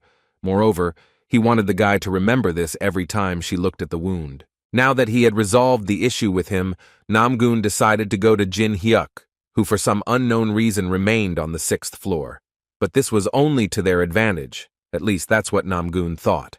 His order was quite radical. He ordered his men to immediately go to that forest and burn it to the ground, and all witnesses too. The Elven Forest is located on the 6th floor of the tower and is one of the best places to relax in the tower. Since the 7th floor opens in 90 days anyway, many people visit this place for the purpose of relaxation. But people did not forget that they should stay away from the territory of the elves, because no matter how friendly they were, they do not like people at all. So if you enter their territory, you can instantly get an arrow in the head. The same thing happened with the spy who was following Jin Hek. One of the elf warriors simply destroyed him. But after that, she became very interested in finding out who the guy was that they were following him. After all, in her opinion, it didn't look like he had any specific goal. It looked more like he had simply lost his way.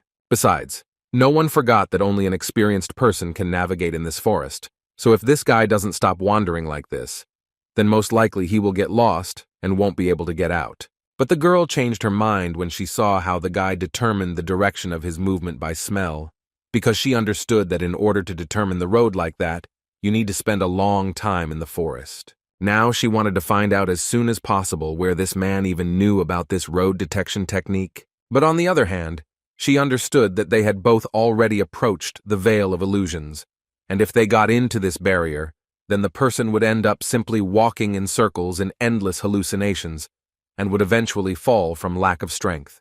So she decided not to touch him for now, and when what had to happen happened, she was just going to carry out his body. Meanwhile, Jin Hyuk approached the very trap that the girl was thinking about, and he immediately found the root. Moreover, in his opinion, this trap was created incredibly poorly, and the spell itself was written with grammatical errors. The elf couldn't believe her eyes, and she was also offended that her trap was criticized like that. Jin Hyuk actually did this on purpose, because he knew perfectly well that an elf was after him, and most likely it was this elf who created this trap. But this was only the beginning of the provocations that Jin Hyuk wanted to carry out, and for the next one, he decided to use a skill called the Table of Another World. This skill was not at all combat-oriented. With its help, he decided to cook himself a small dinner. The elf watched him now with even greater interest, because in her opinion, people who know how to cook are a great rarity. So at that moment, she decided to come down from her tree and address the guy directly, to ask him how he even dared to do such things in the sacred elven forest. According to her, it is forbidden to cook meat in their forest, but the guy immediately calmed her down and assured her that in fact it was not meat, but only a soy product. Well, if she didn't believe him, then he wouldn't mind if she came up and tried it herself. She continued to yell at him and say that he was most likely lying to her, because in appearance it looked just like meat. But the smell made her take a closer look, and after a few seconds, she realized that she was wrong, and it really was a soy product.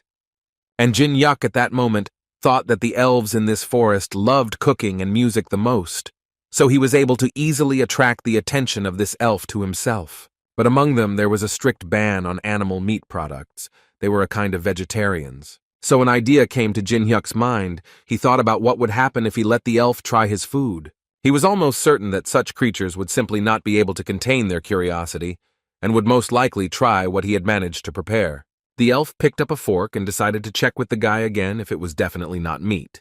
Jin Hyuk made a serious face, and made it clear to her that he would not allow her to insult his food, because according to him, he would never lie or use any tricks when it came to food. She took a small bite of this soy meat, and from her facial expression, it was immediately clear that she liked it incredibly much, and therefore she wanted to know how he achieved such a taste. She never thought that any person would be able to introduce such a new dish, so she put away her bow and introduced herself.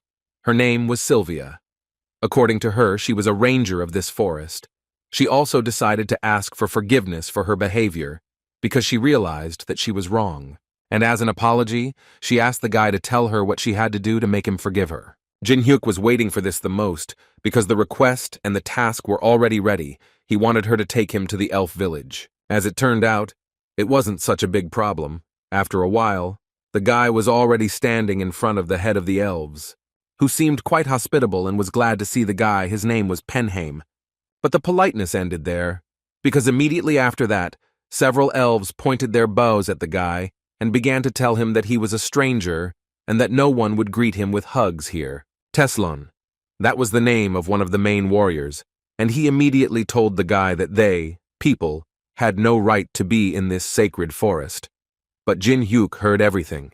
These were the conditions of copying, which consisted in the fact that he needed to hit the target from a greater distance than Teslon would do. The guy knew very well who Teslon was, and how much he hated people, but he also suspected that perhaps if he behaved a little differently, his attitude would change. So he started talking about how he had received an invitation from Sylvia, and that was why he was here. But before he could finish speaking, an arrow flew at him. Jin Hyuk successfully blocked the attack with his sword, and then added with a smile that Teslon was treating the guests too badly, and he clearly needed to work on that. In response to the guy's words, the elf noted that his reaction was too good for a human, but he still asked him not to relax, because he was going to stick the next arrow right between the guy's eyes. Sylvia immediately tried to stop him and tell him that this guy was a guest, whom she invited to the village as an apology for her mistake. Instead of having a normal dialogue, he ordered Sylvia to shut her mouth because he believed that inviting a stranger into the village was the last thing she should do, so she would also answer for her actions. But she was not going to give up and immediately told Teslon that this guy was a very talented cook, and it was not worth just kicking him out or worse, destroying him. And most importantly, she believed that this guy was capable of cooking dishes that they had never tried before. From the expression on his face, it was clear that he definitely didn't expect to hear something like that. But then he came to his senses and declared that even after these words, he would not change his decision. His screams finally ended when the head of the elves ordered him to stop, because the man was also apparently interested in trying what the guy was cooking, which clearly didn't please Teslon, and he immediately asked the head to change his decision. The fig that grows in the forest near the elven village is a special fruit, like magic stones. It has mana, so by eating it, you can become stronger in a magical way. The day when the elves gather the harvest and express their gratitude to the forest is called the Moonlight Festival. And that's why Jin Hyuk was here today. He also wanted to attend this event, and for this, he activated a skill called Another World's Cuisine. This skill in terms of cooking was incredibly strong, so the guy managed to prepare enough portions of food to treat every elf in the village. The elves were not proud and immediately began to eat. They bit piece after piece and enjoyed Jin Hyuk's food. Even Tesler wanted to try what Jin Hyuk had prepared, because the aroma wafted throughout the entire area. But apparently today he won't be able to do it, because Jin Hyuk noticed this guy's desire in time, so he immediately came up and took the food from him, reminding him that some time ago he was going to shoot him, and now he wants to eat. He simply couldn't allow that. The head of the elves did not stay aside, and also tried Jinhek's food, and judging by his reaction and words, he liked it incredibly much. Moreover, he simply did not understand how the stranger managed to give them such joy. After these words, he went out to his subjects and announced the beginning of the Moonlight Festival. It was more like a party, so loud that all the people who were relaxing in the forest at that moment heard the elves doing something, and they actually wanted to see what was going on there. But they were afraid to do it, because the elves were too aggressive towards them. They understood that they couldn't even think about it, because the elves have an incredibly bad character, and if you get too close, they start talking about how they will destroy them. Besides, one of them was sure that even though they were not on the land of the elves, they were still doing well and could have a good time without them. Suddenly, his speech was interrupted by some unknown guys, from whose appearance it was immediately clear that they clearly did not come here with good intentions. In the end, all these guys were simply destroyed, without even explaining what they did wrong, and the main one among them once again reminded his guys that they should not forget that they do not leave witnesses. Meanwhile, Jin Hyuk was sitting with the head of the elves and enjoying the festival, and along the way, the guy started talking about how he heard that elves have an innate talent for archery, and according to the head, they already consider this to be the norm, so they don't pay too much attention to it. The man wanted to find out more from the guy, how he liked the festival and the general situation in this place. After all, if you believe his words, strangers are rarely present at the Moonlight Festival, and the more they learn about the figs that grow in the forest, the more they want to attack them, so they have no choice but to close the borders and not let anyone in.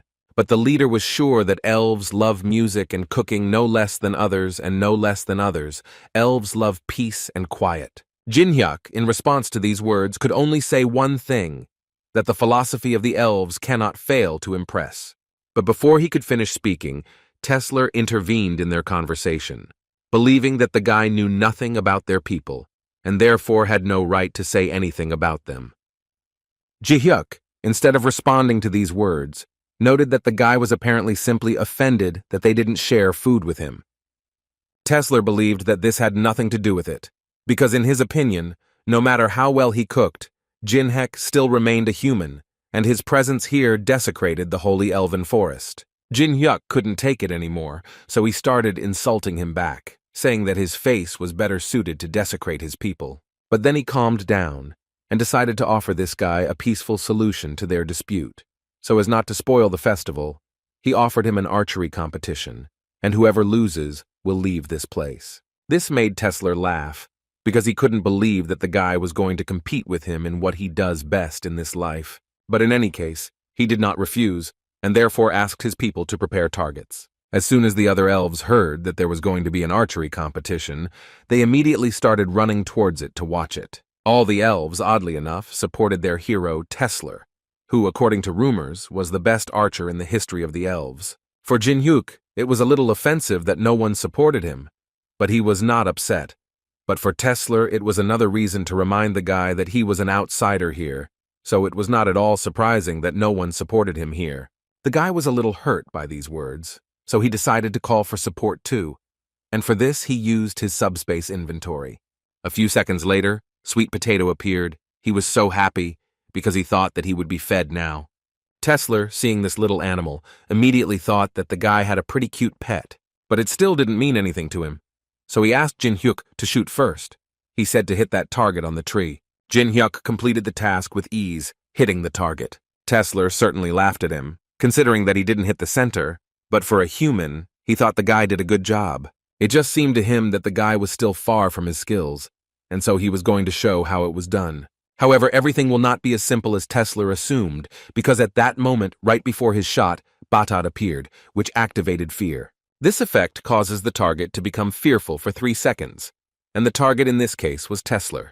In the end, his arrow didn't even reach its target, and this could only mean one thing.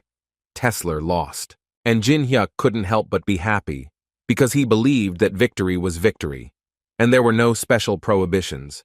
And at that moment, the system notified him that all the conditions had been successfully met, and he had managed to copy Tesler's skill. But the elf obviously didn't like this at all, and he started yelling at the guy. But Jin-hyuk decided to punish Batat in an illustrative manner, so that no one would think that the guy did it on purpose. However, in any case, he fed him and promised everyone that his little pet would not do that again. Tesla, however, was sure that Jin-hyuk had specifically summoned this little creature in order to pull this off, which is why he believed that the guy had absolutely no honor. But he definitely didn't expect Jin-hyuk to agree with this so easily. Moreover, he added that he was just a vile little human, although he was mentally glad that he finally managed to obtain Tesla's skill. However, the elf was not going to accept this kind of victory, and therefore demanded to fight again, to which Jin-hyuk nevertheless agreed, telling him that if the elf so wanted, they could shoot again. But before they played the second round, the elf warned the guy that if he cheated again, he would definitely not let it go. Tesla drew his arrow again, then activated the bullseye skill, and finally he made his shot. This time the arrow hit the bullseye, just as the elf had hoped. After such a shot, Sylvia decided to turn to Jin-hyuk to tell him that it was not too late, and he could ask for forgiveness from Teslan so as not to be expelled from the village. She also didn't forget to add that Teslan was the best ranger among them, so she was more than sure that a human would not be able to defeat him in an archery competition. But Jin-hyuk didn't listen to her, but only smiled and said that since he was the best among them, it further fueled his interest. After which he used the ice creation skill and threw her into the air. Tesla didn't understand why the guy was doing this at all. But Jin-hyuk's answer was that the answer to this question was quite obvious, and he just wanted to increase the difficulty to match his level, while he combined two skills, Blood Rage Energy and his new skill that he copied from Teslan. In doing so, he was able to create a completely new skill, which was known as the Crimson Magic Projectile, which consisted of using destructive black flames to incredibly greatly increase the power of shots, and when concentrated for 2.5 seconds, it increased accuracy by 110%. Teslan immediately noticed that in this short time, something had definitely changed. Now he was almost sure that the guy's skills had become much better than they had been before. This won't change anything anyway, because Jin-hyuk was able to deliver such a precise shot that it literally pierced Tesla's arrow and destroyed the target. Nobody could believe what was happening, because they made it out of fig wood, so they thought it just couldn't break. And some guy just took and split in half the Tesla arrow that was in the center of the target, and broke the target itself. And while everyone was surprised, Jin-hyuk decided to ask how Teslan felt now. What was it like to lose to an impudent person? In response to this question, the elf told him that he could not lose the remains of his honor, so according to the terms of their agreement, he would leave the village and never return here. A forest ranger must always keep his promises, although now he probably no longer belongs to those guys. These words clearly upset the other elves who loved him so much, and they certainly would not want him to leave. Jin-hyuk broke this morning when he extended his hand and asked the long-eared elf to stop. Tesla didn't understand what else this man wanted. He assumed that the guy just wanted to humiliate him. But to his surprise, Jin-hyuk told him that there was a festival going on now, and if he just left like that, he would inevitably ruin the festival. Therefore, he would like to propose to him to change the terms of the contract. After they talked, Tesla became even angrier, and now he regretted that he did not leave immediately. And Jin-hyuk asked him not to get so angry, because according to him, where he lives, only truly strong-spirited people can wear something like that. Instead of banishing him, Jin-hyuk decided to tease Tesla a little by dressing him in a suit that he himself called a veteran's outfit. In the end, this caused a great reaction. The elves around laughed and mocked Tesla, and Jin-hyuk stood aside and thought about how he was able to punish this guy. Although in reality, he understood that subjecting the best ranger of the elves to this was not the best thing to do, but he was not going to torture this guy for long. The leader half agreed with the guy. He believed that it was high time for Tesla to feel the taste of defeat, because his desire to protect the forest began to turn into an obsession and weigh him down. So if you look at it from that angle, he's pretty happy that Tesla ended up facing Jin-hyuk in battle. The guy didn't answer these words. He just thought that the head of the elves was actually a pretty smart and wise elf. And since he liked this punishment so much, Jin-hyuk simply could not help but offer the man to extend this punishment, and the headman absolutely agreed, because he had long wanted to knock all his confidence off him a little, and since such an opportunity presented itself, he saw no reason not to take advantage of it. Suddenly, their sarcastic conversation was interrupted by an elf who appeared out of nowhere and started shouting, but they paid attention to him not because of the shouting. The whole point was that this elf was in a terrible state, but what was most terrible was that someone cut off his hand. This elf's name was Lucian, and he was a member of the outer garrison. According to him, there was an invasion, and the invaders captured his garrison. He said that out of nowhere, some people in masks suddenly appeared and began to attack them. The village rangers immediately engaged them in battle, but were unable to defeat them. According to the elf's words, they were very strong, so much so that even high-ranking rangers could not stop them. Sylvia immediately ran up to him and asked him to speak more slowly and conserve his strength, because in his condition this was quite important. The leader could not tolerate such an attitude and immediately shouted that they should all prepare for battle. He ordered to do everything very quickly, because he was sure that the invaders had already surrounded the forest and would soon come to the village. Jin Hyuk stood among these elves and literally boiled with anger. Now he was incredibly interested to find out who dared to do such a thing. The invaders spared absolutely no one. They even destroyed the players who came their way. All they did was kill everyone, and they kept saying that they shouldn't leave any witnesses. Their main goal was to make sure that everyone in that forest disappeared. But at one point, they did encounter resistance when several invaders were hit by an arrow, and a few seconds later the head of the elves and his subjects came out to them. On the way he saw many elves who were mercilessly destroyed, which made him even more angry. He could only ask them for forgiveness for not being able to protect them in time. Tesler was the leader of one of the squads, to whom he gave a direct order that if they encountered survivors, they would need to evacuate them to the center of the village, because there were enough of their forces there to provide protection. As for their enemy, he ordered them, upon discovering the enemy, to destroy them without hesitation or mercy. And now, when he had given all the orders, he shouted that they must, in the name of the forest, avenge their fallen brothers and sisters. And as soon as he finished speaking, Jin Hyuk intervened in their conversation, noting that revenge is of course good, but he offered them a plan, thanks to which they would definitely succeed. One of the invaders realized that the elves seemed to have started to act, so he decided to report it. So as soon as this happened, all units were ordered to go into combat readiness, and they were also reminded that their main target was Jin Hyuk. The entire forest was covered with a signal jamming barrier, which would prevent Jin Hyuk from calling for help from outside.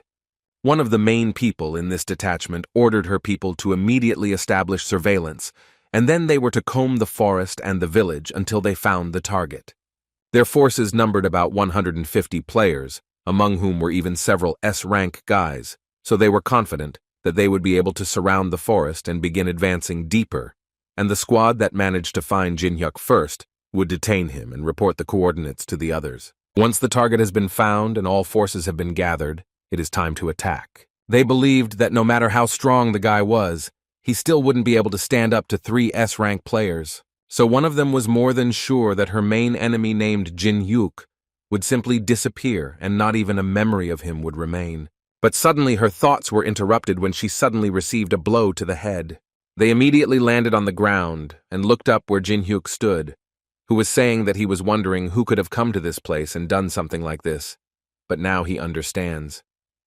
Jin Hyuk named each of them with precision, and also noted that the China Guild made a big mistake when they decided to act in this way. In any case, the guy could only hope that they were ready to answer for having interfered with him. The girl took off her mask, behind which a smile was hidden, because she actually didn't even suspect that the guy was coming across to her. But no matter how happy she was, she still decided to inform all the other squads that she was able to find Jin Hyuk, and therefore all the other squads had to immediately move towards them. At least that's what they were going to do until they started to come under attack. It was Tesler and his squad, who were definitely not going to let the strangers go for what they did to their brothers and sisters. While they were dealing with the other squads, Jin Hyuk decided to use his strongest skills and started to destroy these guys one by one. The leader of this squad immediately realized that this guy was much stronger than she could have imagined, and she also clearly saw that if this continued, they would most likely be destroyed before help could arrive. The thought occurred to her that in this case, she needed to somehow drag out the time. So she turned to Jink and told him that she certainly didn't know why he had come here, but she was sure that he needed something valuable. The guy immediately cut off this dialogue when he told her that they shouldn't worry about it. The best thing they could do now was attack. But she decided to continue talking to him and telling him that they were simultaneously narrowing the encirclement, and while he would fight here, the rest would reach the center of the village. And when the entire village is destroyed, he simply won't be able to take possession of what he wanted so much. The girl said this consciously and so confidently, because she believed that the guy needed to be in the village to get what he needed so much, so he would most likely return to protect her. And when he does this, it will give their groups the opportunity to unite for an attack. But the smile on Jin Hyuk's face made him doubt the correctness of his thoughts, especially after he said that he roughly understood what they had planned and took some measures. Besides, he thought that their plans were actually incredibly ridiculous, and they needed to prepare much better, and the guys from the China clan who arrived in the village already realized this. After all, they saw Alice there, who first of all told them that she really didn't care at all what would happen to the elves, but they had just interfered with her contractor's plans. So she just couldn't leave it like that, and in order to stop them, she decided to activate the blood spear skill, and she was convinced that it would be enough to destroy them all. They didn't have time to react before the girl dealt them her blow, and as she had expected, she simply wiped them off the face of the earth with just one spell. Immediately after this, the system notified the leader of the squad that Jin Hyuk had met, that the player to whom it had addressed the request simply did not exist. After Alice's attack, most of the guys from the China Guild tried to call for help, but their injuries were so severe that they could barely say 2 words. For Alice, this fight was incredibly boring, because it seemed like she had just started, and the fight was already over. She landed on the ground and saw elves hiding nearby. Alice thought for a bit and decided to ask them if elves make alcohol. Meanwhile, the leader of the last detachment, who was still alive, simply could not believe that the main forces had come to an end and she was the last one left alive. She just couldn't comprehend what Jin Hyuk had done to make all of her people die so quickly, before they could even begin to carry out their plan. But she wasn't going to give up just like that and still made a decision and ordered all her warriors to create a blood demon circle, which they did quite quickly, after which she also entered the battle, activating her skill called psychotropic poison injection. Thanks to the effects of the poison used, her troops gain resistance to fear. Their facial expressions immediately changed, and a little madness could be seen in their eyes, after which they immediately began to attack Jin Hyuk. Although the guy did not feel any strengthening on their part, he still dealt with them just as easily. She watched everything carefully, because she did all this only to buy time a little while she waited for Ten Chao, whose help would clearly not be superfluous. Tesler, meanwhile, had destroyed another enemy squad and was already aiming his arrow at the head of this squad, telling him that they should not have come here and done such things. But when he decided to end it, everything turned out to be different from what he thought. The enemy activated a skill called Key Defense Barrier and was thus able to block all of his arrows. Then the system notified him that Jin Hyuk had been discovered, and he understood that he had nothing to do here now and needed to go to Shihui as soon as possible. But first he will have to deal with the elves who attacked him. After some time, Teslon and Sylvia realized that they would not be able to defeat this guy just like that, because he had more than enough strength for the 2 of them. Meanwhile, Jin Hyuk killed the entire squad of warriors who tried to fight him and asked the girl to finally show herself. At that moment, she realized that they had not managed to hold out until the others arrived, so she came out and accepted the fact that there really was no point in hiding any longer. Jin Hyuk first read the conditions of copying, which consisted of him having to become the one that Shi Hua was able to poison, which couldn't help but anger him, because it was quite a task. And while he was thinking about this, the girl was already running to attack and shouting along the way that although he was strong, he still would not be able to withstand the effects of her poison. Jin Hyuk easily dodged each blow from the girl, and at the same time prepared himself for the fact that sooner or later he would still have to take this blow, because he understood that it would be very painful, but on the other hand, he really wanted to master such a skill. Therefore, at one point, he finally made up his mind and got closer to her so that she could finally strike her blow. Shi Hua at this moment used her defensive barrier skill, and thought that thanks to this, she would be able to withstand most of the physical damage, but her calculations were wrong, and the guy broke through her barrier, dealing a very strong blow. She knew that all she had to do was hold out until Ten Chao arrived, and then she would be able to survive. So she got back on her feet and went on the attack, thinking along the way that she really needed to inflict a lot of damage. Jin Hyuk tried to react in time and strike at her, but she ended up dodging it, and he raised his hand. And at one moment he realized that she had done it on purpose, in order to inflict a stealthy attack on him with her poison. She was incredibly happy that she had managed to catch him after all, and now she was more than confident of her victory. At that moment, the system immediately notified the guy that his body had been poisoned by the poison, and now his mana circulation was disrupted. Immediately after she managed to poison the guy, she began to boast that now, thanks to her, more than 1,000 poisons were flowing through his vessels, poisoning him more and more with every second. And since it acts through mana, she decided to remind him that in this case there is simply no antidote to such poison, so she could advise him to prepare for a slow and terrible death. Jin Hyuk responded to these words by activating a skill called the Heavenly Flower Cultivation Technique, which caused his mana to recover 30% faster. Well, after that, he looked at her with crazy eyes and wanted to know why she even decided that she needed this antidote, because he was capable of simply suppressing the poisoning with the help of his mana. Shu Hua was smiling, but she had the understanding that she would probably die here anyway, but she was going to do everything possible to take Jin Hyuk with her before that. However, all of her attacks were too obvious for the guy, because not only did he block them, but he also managed to launch a rather serious counterattack. It seemed that now Jin Hyuk would finally finish with her, and that would be the end of this girl's story. But right before the blow, and Jin Hyuk appeared the one the girl was waiting for the most, Ten Chao did not let the guy finish what he should have done a long time ago. Jin Hyuk was very unhappy to see this guy here. The main reason was that since this guy was here, it meant that Teslan's squad was killed. In any case, Jin Hyuk decided that he would have to deal with them first, and then return to Teslan. But before that, he read the conditions of the copy, which was that Jin Hyuk had to defeat this guy without a single scratch. The guy again began to think about what this system is and why it conveys the conditions so accurately, and also knows about the feelings of the players. These thoughts were apparently unnecessary, because immediately after this, Jin Hyuk's body began to seem to disappear. Ten Chao and Shu Hua immediately noticed that something was wrong with the guy, so they decided that this was their chance to attack. She wanted to know what happened to the others, but he was forced to tell her that the others had died, and that they were the only ones left. Shu Hua smiled and asked him to listen carefully, because she realized something while exchanging blows with this guy. According to her, even if their troops were here in full force, they still would not have been able to defeat him. Ten Chao couldn't believe that this guy was so strong, and if that was the case, then they simply had no choice, because they wouldn't be able to return to the guild without victory. This is what Shu Hua wanted to convey, in her opinion. The only thing they can do now is to try to defeat this guy at any cost. Meanwhile, Jin Hyuk was clearly not feeling well and was trying to pull himself together. While he was doing this, Shu Hua and Ten Chao, thanks to the kiss, activated a special type of poison that practically took away the fear from each of them, and now they were ready to finally carry out this mission. Jin Hyuk, noticing this, realized that they were apparently finally ready for a real fight, and since this was so, he simply could not help but fight them, using the sword graveyard, which increased his sword skills by 500%. In the end, their fight ended quite predictably.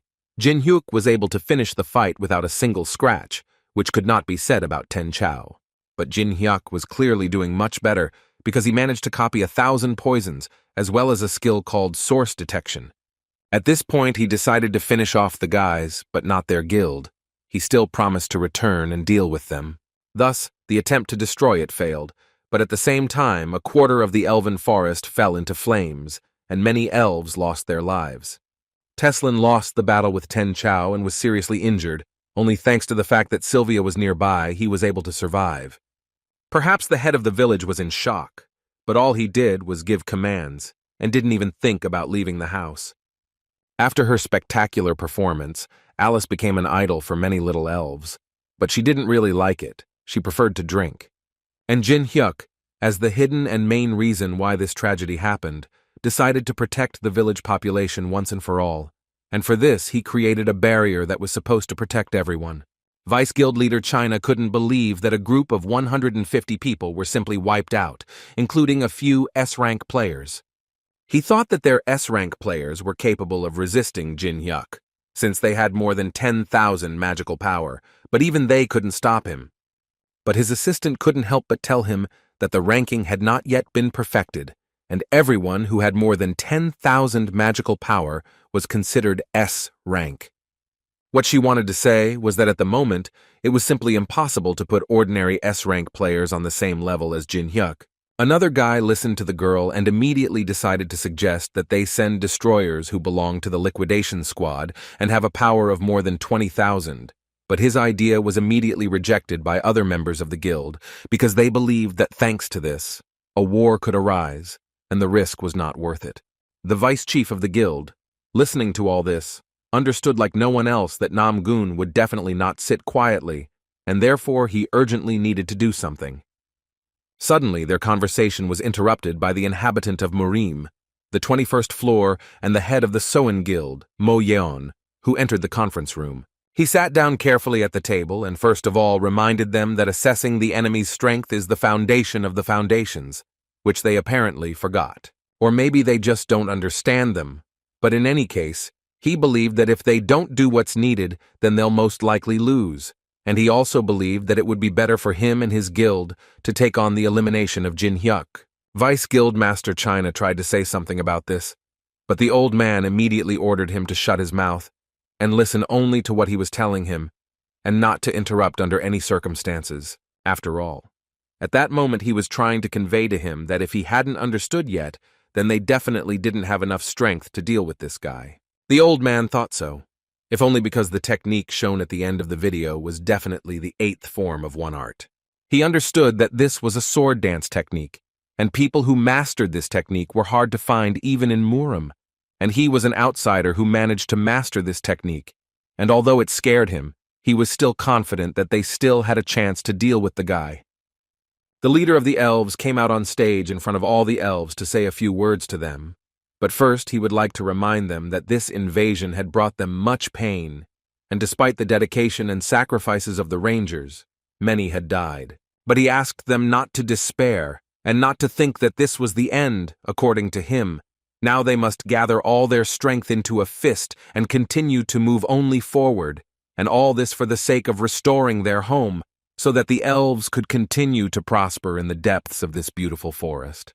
And in order to honor the memory of the dead and give everyone hope that everything will be fine, the head decided to continue the Moonlight Festival. This time, the festival was not as cheerful as usual. People drank to their friends who were forever laid to rest in the great forest, and also reminded themselves how important their lives are. At this moment, Jin Hyuk decided to please his beloved elves again, and therefore prepared them a lot of different food. At that moment, Sylvia was standing near the head, and talking to him about how she was still surprised that a stranger, whom she accidentally met in the forest, would provide them with such help. But no matter how deliciously Jin Hyuk cooked, some elves still didn't have the proper mood or appetite. He understood that most likely this was connected with what had happened. Many had simply not yet recovered from what had happened. But suddenly everyone forgot about what happened, and it was all because they were interrupted by another shocking factor, which was performed by Teslan, who decided to come to the new festival in a rather strange image, with the help of which he drew everyone's attention to himself. Jin Hyuk was also surprised at first, but then he decided to point out that apparently the guy liked the clothes, since he put them on again, although no one asked him to. But Teslan assured him that this was not really the case, after which he decided to tell him that he had thought all his life that strangers were dangerous to the forest, because he believed that they were attacking the forest to get their secrets, and especially these fruits. But in the end, the invasion of strangers was not connected with the fig. It was more like a massacre for the sake of a massacre, and most of all to repel an attack. This time it was not he who did it. This time, according to him, Jin Hyuk, who listened to all of this, helped them a lot. Tesla added that although he had to put on this outfit because he lost the argument, now he put it on of his own free will because he wanted to show respect in this way to the stranger who had become one of them. Jin Hyuk, hearing this, was even a little upset because he did not expect that the guy would give up so quickly. It seemed to him that they would fight a little more. His thoughts were interrupted by Alice, who saw such a strange outfit on an elf for the first time, and it made her laugh incredibly hard. She laughed so hard that she couldn't even stay on her feet, just from the thought that it turns out that elves also have clowns. This attracted the attention of other elves, who also decided to see what was going on, and which made them laugh. This added a little positive note to this dubious festival. Even Tesler stopped being angry. He was also glad that he was able to finally cheer up his friends. While everyone was laughing, the head of the elves approached Jin Hyuk and asked the boy to give him a few minutes of his time.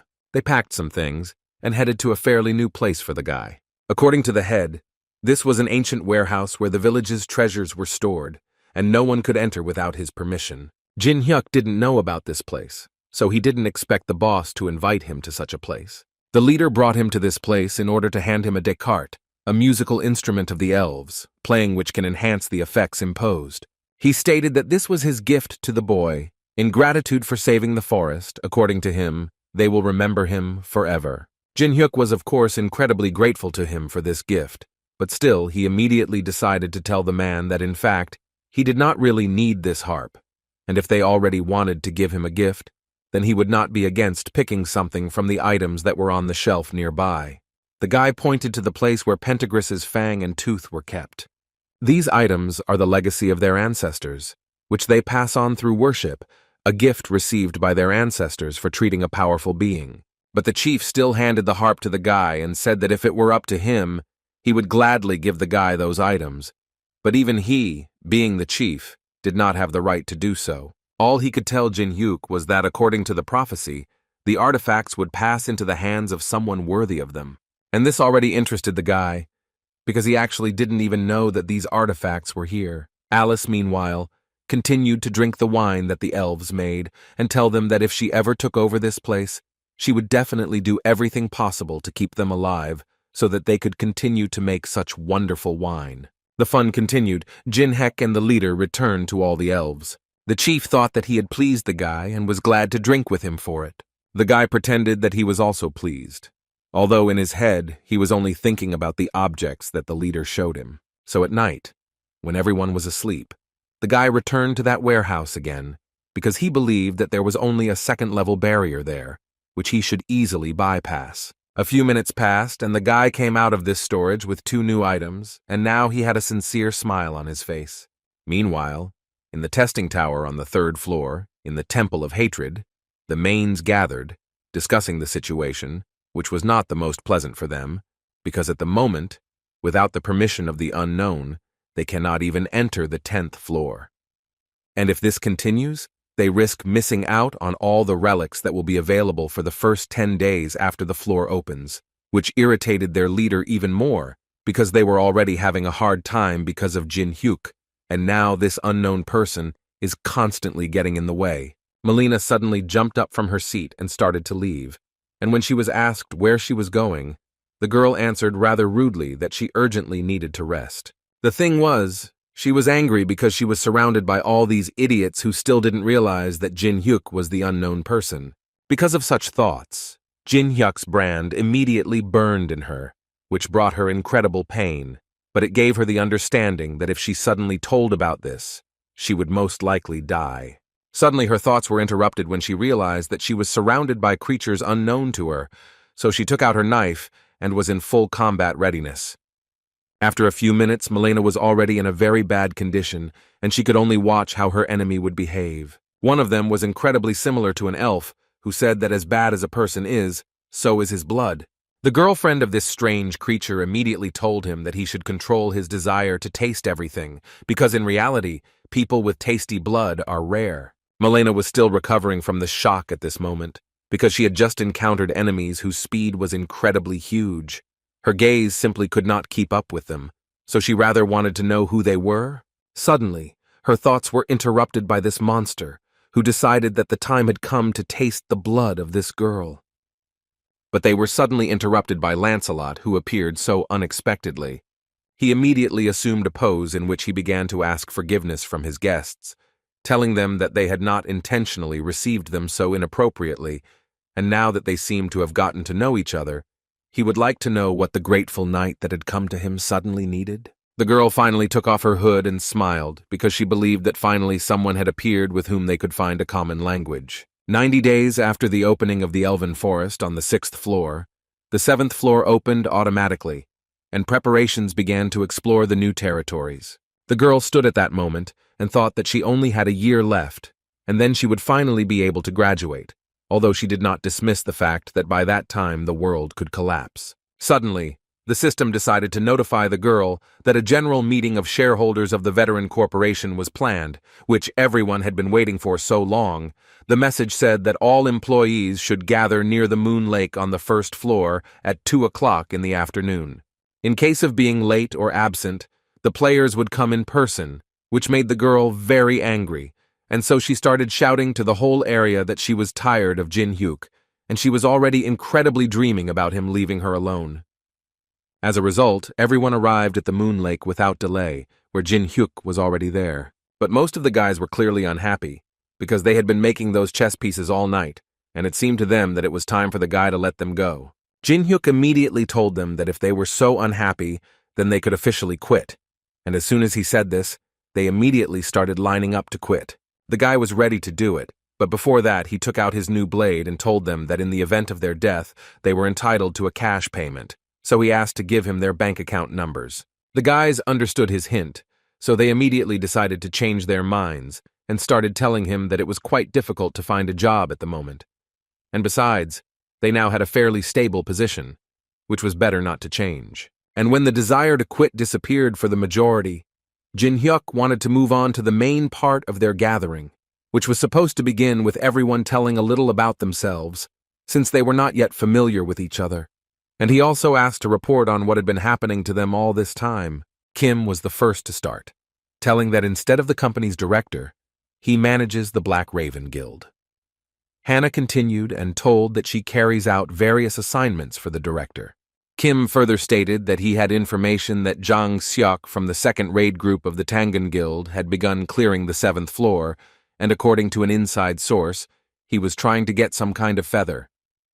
If you go through the entire 7th floor from start to finish, the path to the next one will open, but due to the harsh environmental conditions, the floor has a bad reputation and requires a lot of time to prepare raids. But Jin Hyuk understood this perfectly well, because behind all this bad weather there was a phoenix feather, having received which, one can safely count on the blessing of the flame, and this will certainly help to pass the 7th floor.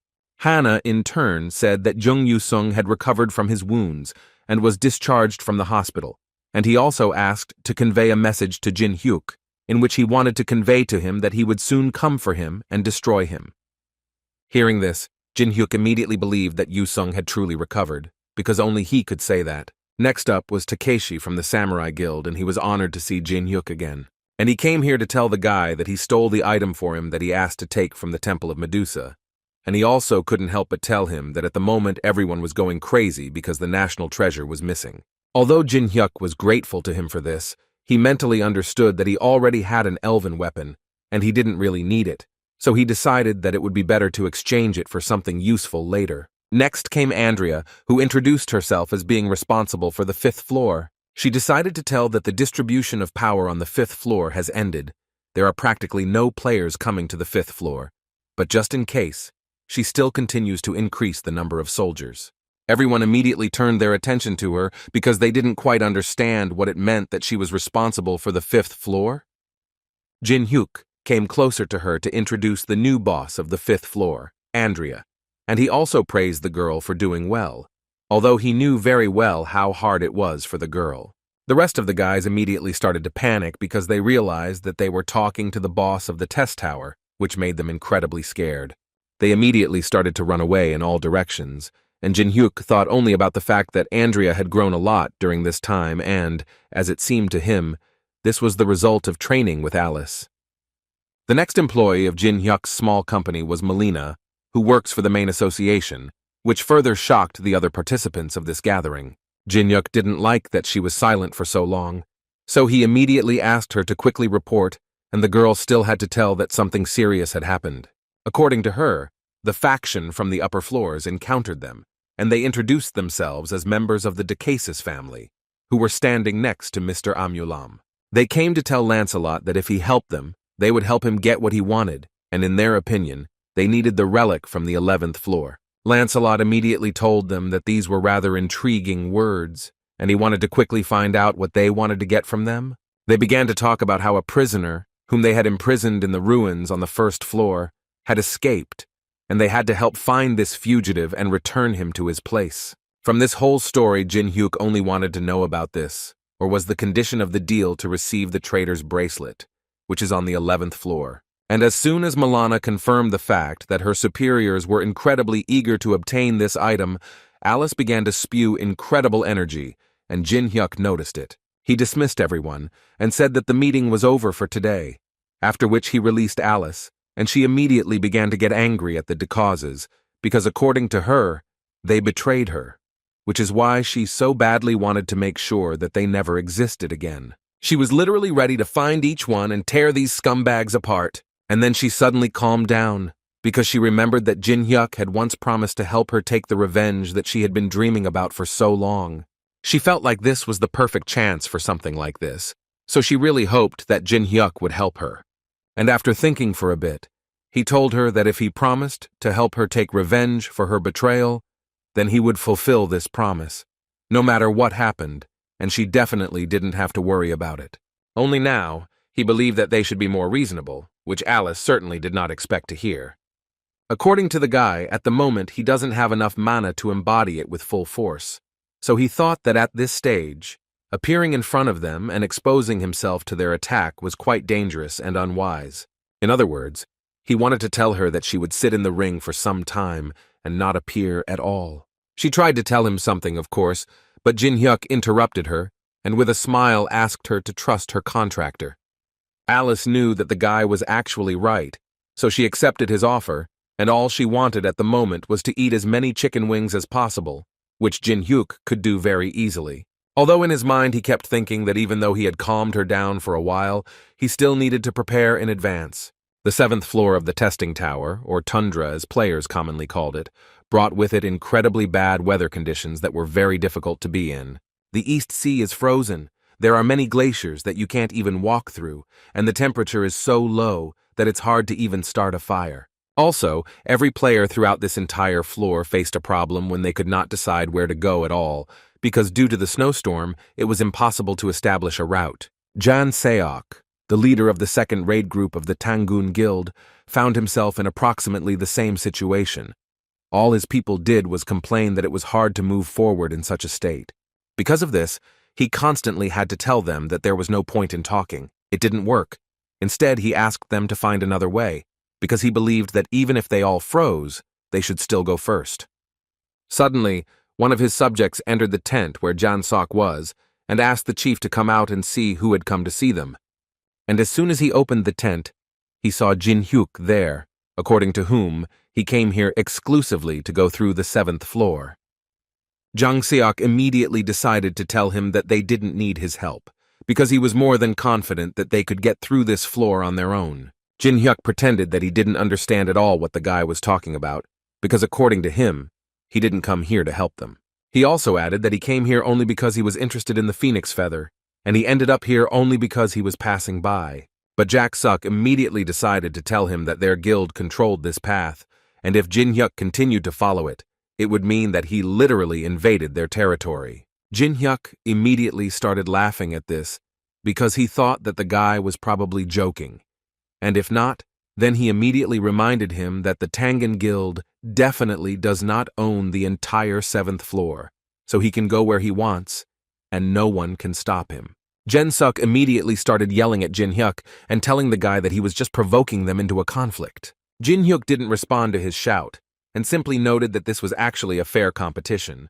Besides, if they really didn't want the guy to be here, they could always stop him by force, if they could do it, of course. After walking a little more, Jin Hyuk came across other players who immediately recognized him, and one of them even told him that he was a fan of Jin Hyuk, and he wanted to ask the guy what he was doing in such a cold place. Jin Hyuk told them that some business awaited him in the forest, and as soon as the guys heard this, they immediately decided to tell him that they cannot go into the forest, because it is very dangerous there, because they are not blocking the entrance to the forest for no reason. But he didn't listen to them, but simply walked past, thanking them for their concern, and also adding that they didn't have to worry about him, because he was more than sure that he would be okay.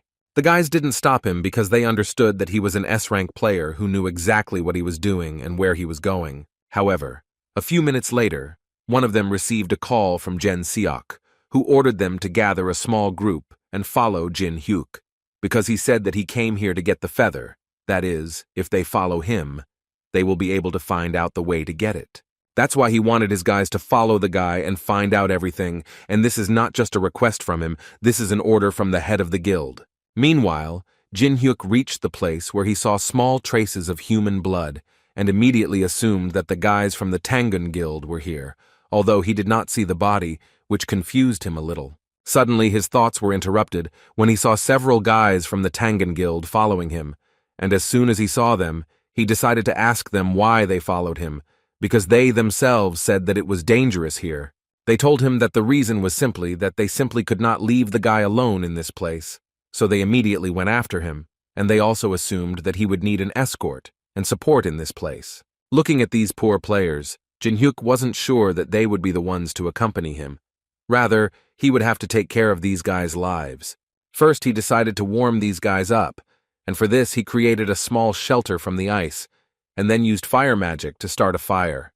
They immediately felt comfortable, and remarked that it was simply wonderful to have an S-rank player in the party. Jin Hyuk activated his greedy gaze, and he had never seen such boring windows with characteristics on anyone before. When they warmed up a little, Jin Hyuk decided to bring them to clean water, and find out if it was John Seok who ordered them to follow him, and everything was clear from their faces, although they tried to say that it was not so. He could only give them one piece of advice, which was that if they suddenly couldn't lie, then they better not do it, because Jin Hyuk was more than sure that the leader had sent them to find out how to obtain the phoenix feather. Jin Hyuk even knew that they told the leader that it was dangerous here, but they were still forced to follow him, and it is clear that they simply had no other choice, and they had to do it. But he also wanted to tell them that he didn't really blame them anyway, because he knew that now they would have to deal with something much worse than getting a pen. After that, he drew the boys' attention to a large rock outside, on which was a sign that ice trolls wore. One of them heard about it. These are the strongest mid-level monsters that are on the 7th floor. And the sign that was engraved on the rock meant that the strongest trolls of the Frostblade family lived here. The guys thought that the guy meant that this was their territory, but he immediately told them that this was not so, because they were usually in the mountains to the west. But this is even worse, because according to him, the fact that they are here already means that it is unnatural and very dangerous. In his mind, Jin Hyuk understood that this place was the only road that led to the island where the phoenix feather was located. The trolls were resistant to the cold, and apparently wanted to get this feather as well. But he had never seen such a desire in them, so for him it was all incredibly strange. Suddenly his thoughts were interrupted when he felt that someone was starting to attack them. A few seconds later, the shelter they were sitting in collapsed, and the boys started running away as fast as they could. While the boys were hiding, Jin Hyuk decided to see who was the culprit of this mess, and who decided to attack him in the first place. However, the attacks still continued, so the guy had to continue to dodge. But it was too easy, so he asked his opponent to finally understand that his spears were simply useless in this case. After these words, they finally showed up. They were the same guys who came to Lancelot. Jin Hyuk realized this even before he used the greedy gaze, because Alice began to release too much energy. Because of the big difference in levels, even looking at the stat window with a greedy glance requires so much mana. The copying conditions were too difficult, and Jin Hyuk didn't like it, because with each floor, copying became more and more difficult for him. In any case, he understood that now was not the best time for such thoughts. So he asked his new friend to take their comrades and leave here as soon as possible, and as soon as they got out of the forest, he asked them to immediately request support from the guild. The guy didn't want to leave Jin Hyuk here alone. Moreover, he didn't want to believe that Jin Hyuk was going to confront them alone. But he immediately assured the guy that everything was actually fine. He just wanted them to drink some beer with him after all this horror. As much as the guy didn't want to, he still had to leave, and Jin Hyuk meanwhile read the new copying conditions, which consisted of him having to raise more than 4 flags and still survive. But there was a peculiarity, which was that with each flag raised, the ability was blocked. After some time, Jin Hyuk had already entered into battle with the local monsters, which were much stronger compared to the monsters of other floors. Looking at all this, they enjoyed themselves, because they believed that things were taking an even more interesting turn. But at one point, his battle was interrupted when Lord Bertillon, who represented the Decaus family, approached him. He also told him that he heard about the guy from the mains, and for a human, he is quite strong, and next to him was Ophelia, who also belongs to this family. Jin Hyuk didn't introduce himself or tell anything about himself. He just wanted to find out from them if it was their doing, to call the trolls and start kidnapping people. Ophelia began to smile even more because the guy immediately got to the point and was not at all surprised when he saw them. But in any case, she answered his question by saying that it was indeed some kind of trap. According to her, this trap was designed from the very beginning for someone who would be able to pay attention to unusual phenomena in the tundra, created to catch exactly such a very capable person. Then they began to talk to him about the fact that the mains revealed to them the names of the survivors in the abode of the fallen, that is, on the first floor, which were Laurencia, some unknown person, Chan Song, and also a simple porter who showed incredible strength. They hinted to Jin Hyuk that he was the person who helped Alice Vonatarsky escape, and that he was the first one to come to this place, and they were most interested in how such a coincidence was even possible. Leonard also decided to add that the guy could not wait for help from the outside, because the mains should have already come out to clear them out. Well, when they finally told the guy about all this, they were going to move on to the most interesting part, namely to ask him a few questions, the first of which they wanted to know, where is Alice? Jin Hyuk took out his blade and answered them with a smile that he had no idea who this Alice was. But it was as if they were waiting to hear this answer, because their smiles became even bigger, and they were glad that since he had already decided to pretend that he did not understand what they were talking about, they simply had no other choice. They took off their outer clothing, took out their blades, and began to tell him that they would simply have to take this information by force. Jin Hyuk immediately felt that these guys' attacks were quite serious, and it was quite difficult to block each of them. Oliver kept reminding her brother every second that this guy couldn't be accidentally destroyed because they needed him alive. He knew this very well himself, but the thing was that the understanding came into his head that getting this guy was not as easy as they thought. And since everything was so complicated, Bertian decided to activate a skill called Blood Blockade. This skill was used to block the victim's vision for 30 seconds. At that moment, Jin Hyuk found himself in some completely different world, in which he saw only red balls. But it was too predictable. So as soon as he used the fire skill, he immediately blocked this skill and began to see perfectly again. Oliver, seeing this, realized that the rumors that this guy was too strong for a human were not just circulating throughout the tower, but even with such knowledge, she did not expect that he would be able to fight on equal terms with Berthian. However, all these thoughts more and more led her to the conclusion that apparently this was the same guy who helped Alice escape. At this point, Bertian decided to talk a little with Jinhek and tell the guy that he was holding up quite well, but still, in his opinion, the guy looked very much like a rat. In response to these words, Jin Hyuk said that since they shared an interesting story with him, he also wouldn't mind telling them something interesting, and he began by saying that he knew before their meeting that they would want to make contact with him. Meanwhile, the mains decided to attack the guild, and one of the sentries reported this. But since Jin Hyuk knew that such a development of events was possible, he decided to call for help from the guild, his guys, led by Laurencia, who arrived at the scene and immediately activated the Holy Blessing skill, which strengthened the entire army by 20%. And she also asked everyone to line up so that she could provide them with assistance. But before the troops had time to reach the guild army, they were suddenly subjected to a powerful attack, and the culprit of this was Yu Song, who even felt sorry to use this sword against such worthless people as mains. Meanwhile, Jin Hyuk continued to tell his new friends about how he prepared for this meeting. The battle was clearly in favor of Jin Hyuk's friends, who confidently destroyed the mains one after another. But they certainly weren't going to stop there, and Laurencia continued to bestow her powers on everyone, and so far it was working just fine. At one point, Lancelot's assistants advised him to retreat, since they risked losing the bulk of their army. Oliver, meanwhile, continued to watch the fight between Jinhek and her brother, but she was more worried about the fact that there was a very unpleasant feeling inside her, and it reminded her very much of holy powers. She immediately tried to tell Berthion everything, but he immediately turned to her and shouted that he himself felt the holy energy. So he decided that he needed to finish off Jin Hyuk as soon as possible, and to do so, he used the blood sphere. Oliver began to tell him at this point that the appearance of the paladin had confused all their plans, but Berlian decided that it would be a good idea for them to retreat first, since they would not be able to resolve this for now. Jin-hyuk, meanwhile, once again destroyed the sphere that Barlion created and reminded them that he had already said that it would not work against him. But when he looked up, he realized that his new friends were running away somewhere so quickly that he felt a little awkward. So the guy decided to hold them back a little, because he really liked them, and he just couldn't let them go so easily. And for this, he used a skill called Daylight. After using this ability, he decided that he managed to deal with these guys, and thus he was able to raise the second flag out of 4.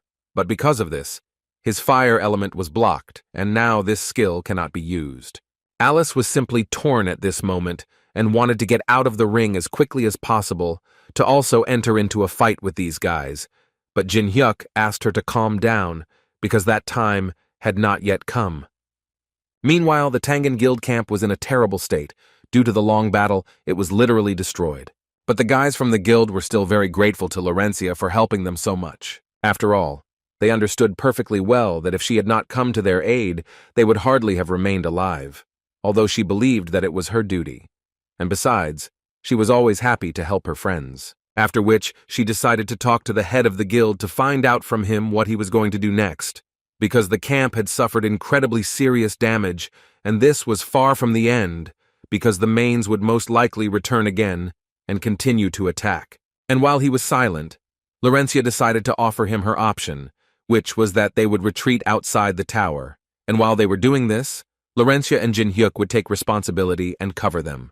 But as soon as she mentioned Jin-hyuk, he immediately made a gloomy face, and it immediately became clear that the guy simply did not want to hear this name. Before Laurencia could answer him, she suddenly saw Jin-hyuk in the distance, who was slowly approaching them. All his friends immediately started running to him, to whom he was very grateful for responding to his request and coming to his aid. Although they thought that this was what true friends should do, they still wanted to come to this floor in order to look for some new items. But then Jin-hyuk noticed Yu Sung, who was standing in the distance. And this was a real discovery for him, because he didn't even think that the guy was capable of coming to them. Laurencia also came closer to him to tell him that they successfully resisted the Mane's attack, but they still did not know who was behind everything, so she believed that it was absolutely impossible to relax. Each of them understood that if the Manes decided to attack such a large guild in the open, it definitely meant something. Jin-hyuk interrupted their thoughts to tell them that the highborn vampires from the upper floors of the testing tower had teamed up with the Manes and needed something in the tundra. According to Jin-hyuk, based on the results of the investigation, it seemed to him that their goal was a breakthrough. He had this idea because ice trolls, who are resistant to cold, guard something called a phoenix feather, a feather known to give cold resistance. But also by combining it with the required item, you can get a portal. Yu Sung listened attentively to Jin-hyuk, but he still didn't understand how all this was connected to the breakthrough. Jin-hyuk continued his story by saying that the members of the Tangan Guild were kidnapped, and apparently they want to use this feather and the people who were kidnapped in order to get out of their tower. Laurencia immediately began to tremble with fear, because she was most afraid of a breakthrough in her life, because this had already happened once, and it happened in Amsterdam. But at that moment, Yu Sung approached her, put his hand on the girl's shoulder, and told her that she didn't have to worry about it, because he was almost certain that this wouldn't happen, because he was sure that Jin-hyuk had a plan, since he was talking about it so openly. Given Jin-hyuk's smile, it was clear that he really did have a plan, and this further confirmed the fact that Yu Sung knew the guy quite well. Ophélie and Bertillon, meanwhile, were kneeling before their leader, who could not believe that they had failed to complete their task. He casually sipped his blood drink, and simply couldn't believe the fact that Jin-hyuk was so strong, that even they, his two best warriors, could not cope with this task, which made him very disappointed. After all, he understood perfectly well that at this rate they would definitely not be able to find the escapee, which made Bertillon incredibly ashamed. But he still decided to say that their plans did not take this into account, and they really were not prepared for the guy to be so strong. Ophelia also added that when they met Jin-hyuk, he miraculously wasn't surprised when he saw them. Moreover, he fought on equal terms with Bertillon in battle. However, even in such a situation, they were able to find out something, although it was barely noticeable. But when he fought with Bertillon, the energy of Alice von Ataraxia was felt in his body. Hearing something like that was already good for him, because he understood that if it was really true, then they would most likely be able to find Alice much faster than they expected. Meanwhile, Jin Hyuk decided that Tae Min and Yan Hua would remain in the forest in order to continue to distract the mains with the drones. Laurencia and Mr. Stalker, aka Yu Seong, separate from the main group to complete their mission. True, Yu Sung was very angry because Jin Hyuk did not tell them about his plans at all and only said that he had no choice anyway, and he also could not understand why Yu Sung was snapping back if he would do everything anyway. The Tangan Guild gathered their things and began to gradually leave the broken camp and gradually head towards the exit of the tower. True, some of the guild still continued to stubbornly stand their ground and did not want to leave this place. Jin Hyuk wanted to ask Guildmaster Tangan what was the main reason why he decided to follow him. According to him, this floor is his area. This is the territory of his guild, and he is responsible for it. So he will follow the guy, and since they have already started talking about it, he was quite interested in finding out from Jin Hyuk where they are going. Jin Hyuk wasn't entirely happy that he was going with him at all, so he answered these questions rather rudely, saying that since that's what he wanted, then they were going towards the Lake of Clean Water.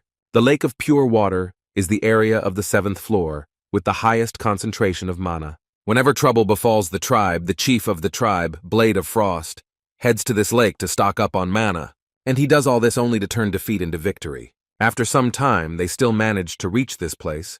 Young Suk at this moment held a white flag, although he did not understand at all why he was doing this at all. But Jin Hyuk did not explain anything to him, but only asked him a question in response, in which he wanted to know who else should do this. But no matter how angry he was, he still noticed the fact that the trolls, as Jin Hyuk said, were not attacking, and he found this quite strange, because he did not believe that all this was because he was simply holding a white flag in his hands. In addition, Jin Hyuk added that in fact, ice trolls are not completely savages, and they actually value honor very highly, and they are also ready to do anything for their family. And that is why they show them this flag to prove to them once again that they came to this place in peace, and that is why they do not attack. Although Jung Seok didn't really believe Jin Hyuk's words, and it seemed to him that the words about these creatures valuing honor were complete nonsense. When they finally came to the boss of this dungeon, he immediately told the guy that he had heard a lot about him, because he managed to defeat his fellow tribesmen with his bare hands. Besides, according to his feelings, the guy was quite strong, so he still couldn't understand why the guy gave up so quickly and came to him. Looking at this troll, Jung Suk simply could not believe his eyes, because he had never seen such huge monsters in his life. But suddenly his thoughts were interrupted when Jin Hyuk smiled and finally gave him an answer, saying that in fact, he didn't intend to give up. According to him, he just pretended to give up so that he could pass without wasting any extra time. Kalkal, that was the name of this big guy, and upon hearing these words he became incredibly angry, because he could not believe that the guy could lie so brazenly. He started talking about how those for whom the honor of a warrior is nothing are the first to die, and he also simply did not understand how the guy could stand like that in front of him after he had done something like that. He heard nothing in response, so he told the guy that since he had no explanation for his actions, it meant he was obliged to make sure that the guy met his death with honor, to wash away this shame from him, but he wanted to do it according to tradition, so he challenged the guy to a duel.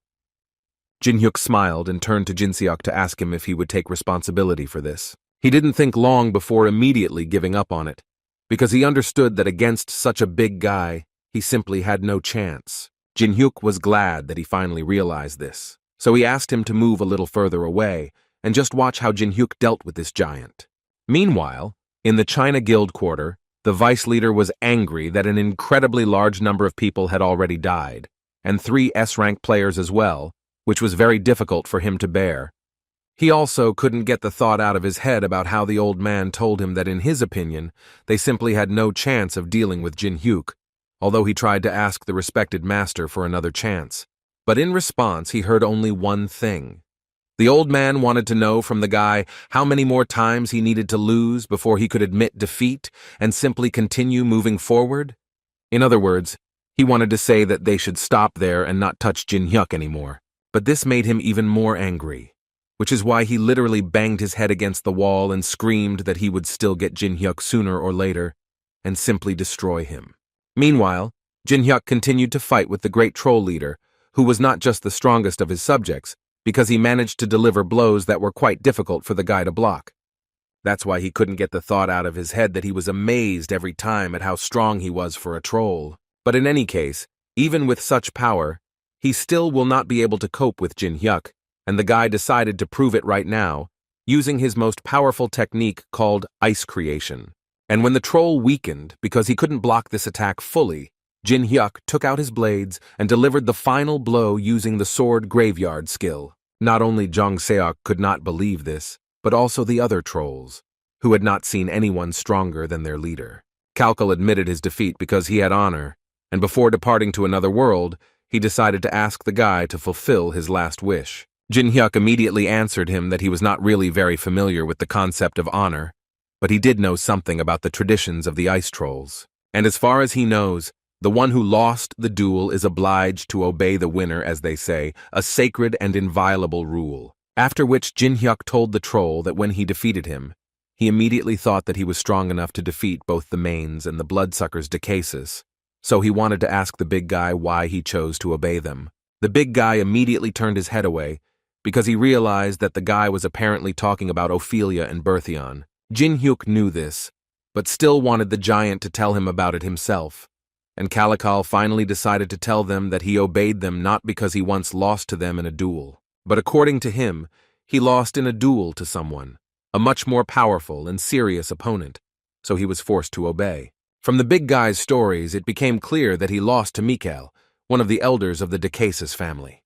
In a confrontation with him, the big guy simply had no chance. Even if the whole tribe had helped him then, he still would not have been able to cope.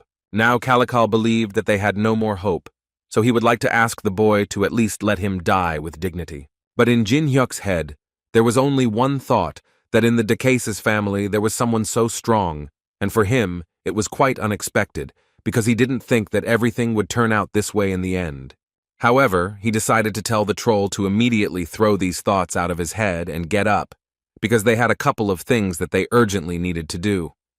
Jin Hyuk decided to help this big guy find a different path for his family, because he had to obey him anyway, and if the big guy doesn't believe him, then he's ready to leave Young Seok as a small deposit, so that the giant is sure that the guy will return sooner or later anyway. At first, the head of the guild did not quite understand that they were talking about him, but when it finally dawned on him, he was, to put it mildly, frightened. Meanwhile, on the main side, Lancelot couldn't help but notice that they were able to detect the scout drones too easily. It always seemed to him that reconnaissance should be carried out more covertly, and such thoughts led him to the idea that something was clearly wrong here. Mikhail, sitting next to him, noted that Lancelot was quite smart for a human, after which he turned to Ophelia and ordered her to go to the lake of clean water to check the situation with the trolls. After all, he himself noticed that there had been no news from the Frostblade tribe lately, so it seemed to him that Jin Hyuk had changed them to his side, and those drones were most likely just a diversionary maneuver. That's why he asked Olivia that if she found anything suspicious, she would have to destroy everyone there without exception.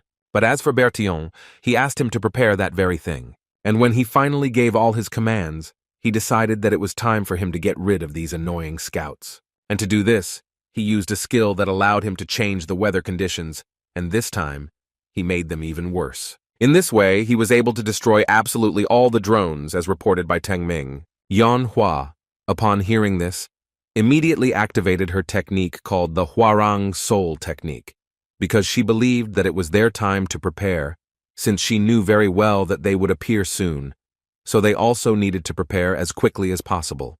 They set to work and Tae Min began to create a small army of robotic equipment.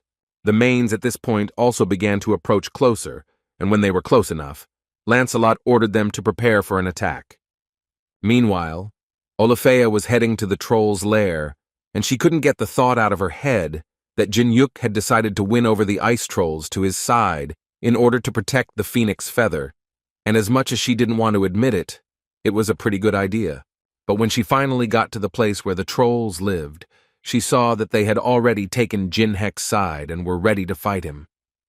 However, she knew perfectly well what she needed to do in such a case. She activated a skill called Storm Magic in order to destroy them all together with just one blow. After she had delivered this blow, she began to smile and tell herself that she was even a little sorry that she had not been able to taste such wonderful blood. Jin Hyuk's friends, at that moment, noticed that a powerful explosion had occurred on the mountain where Jin Hyuk was, and so they began to worry that something could happen to him. But suddenly, literally out of nowhere, Jin Hyuk appeared behind Tae-min and scared him incredibly when he said that he was okay. Otherwise, he definitely wouldn't be here. They didn't expect to see him here and immediately wanted to know when he had managed to return and asked him not to sneak up on them like that again in the future. Although later another question came to their minds, which was that if the guy was here, then they were very interested to know who was there on the lake. And apparently Oliver could answer this question, having seen a picture that was incomprehensible to her immediately after the fog cleared after the explosion. As it turned out, Jin Hyuk decided to use a second-level barrier called an illusion barrier, which helped him deceive her. For some time, she couldn't understand why he did it at all. Was it really just to stall for time? But all her questions disappeared when she saw Laurencia behind her, muttering under her breath that everything was going as Jin Hyuk had said. Therefore, she was incredibly confident in her actions, so much so that she suggested that Oliver lay down her arms and surrender. Then she would have a chance that she could continue to live. This only caused her to give a small, sly smile, which could only mean that she definitely would not go for this deal, after which she decided to enter into battle with Laurencia, because more than anything in her life she hated saints. Meanwhile, Yeonhwa decided that it was time for them to start, so she activated her skill and immediately rushed into the attack. Lancelot immediately raised the alarm, because he believed that even if there was only one against, they still should not lose their vigilance. After which he activated a skill called Darkness Projection, but judging by how Yeonhwa dodged all the attacks, she didn't care at all. Besides, she was definitely not alone here. There was a whole army of machines behind her which Tae-min had created. For Lancelot, this fight was just a trifle, but he still admitted that the guys were quite brave, since they decided to go against an enemy that clearly surpassed them in numbers and strength. Oliver's words angered Laurencia, so she decided to punish her for it, using all possible force. But the vampire didn't care at all. She kept repeating that she simply hated saints, and especially paladins like Laurencia. And as soon as all this began, the leader of the trolls ordered his people to start moving immediately, because they had very little time left and a very long way ahead. He also asked all his people to collect their thoughts, because in his opinion, a big war was approaching that could not be abandoned, and the only thing they could do was prepare. Laurencia's strength was clearly enough to destroy an entire army, and Oliver realized this for herself. But apparently she was not going to change her mind, and to the end she kept saying that the paladins really irritated her, but Laurencia especially irritated her. However, this time she also decided to add that while they were fighting here, her friends were being attacked by a whole army there. She clearly wanted to hurt Laurencia, so that she would think that it would be right to immediately run away to help her friends. But Laurencia smiled back at her and assured her opponent that she was not such a weak friend, and she certainly could not count on it.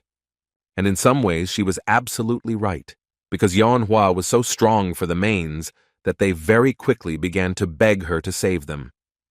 Lancelot watched her closely, and immediately realized that she was the main problem at the moment.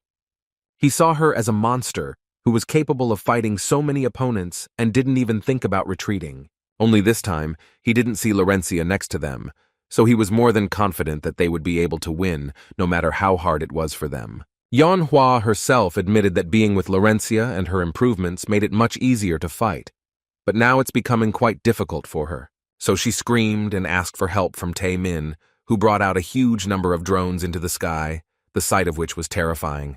Well, after not a ring of seconds, each of these drones turned into a small laser, which dealt a huge amount of damage to the mains. At that moment, Yeonhwa decided to pretend that she was retreating, and as soon as Lancelot noticed this, he immediately shouted that they had to catch her, no matter what.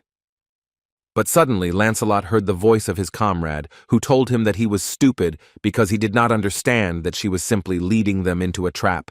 Immediately after these words, he instantly stopped all his warriors and ordered them not to click to stop the pursuit. Tae-min and Yeonhwa immediately noticed that their army was retreating, and thus their plan did not quite work out. After all, in their opinion, they should have fallen into this trap, and then the battle would have gone in a completely different direction.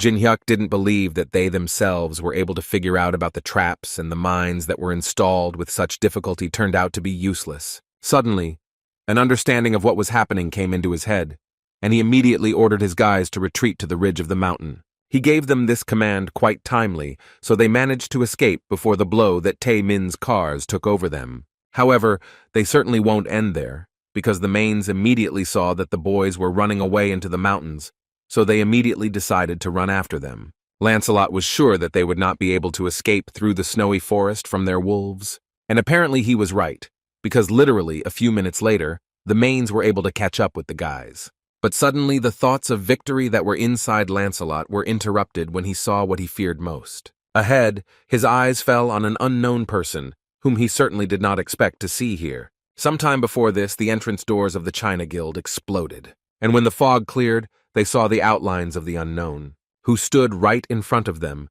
took out a small piece of paper, and began to tell them that since they call themselves a strong guild, they must live up to this title, because at the moment he only sees that they are harming others, for which he will gladly punish them. And as someone who has enough power in his hands, he takes the sign from the guild, so they don't even dare to catch his eye. Vice Guild Leader. China didn't quite understand why he was just reading the text from the picture and what was going on here, but the guy didn't let him finish because he wanted to finish that. If they had become so brave, then they should go up to the salsa floor of the test tower. According to him, he and the great and unique Jin-hyuk will be waiting there and there.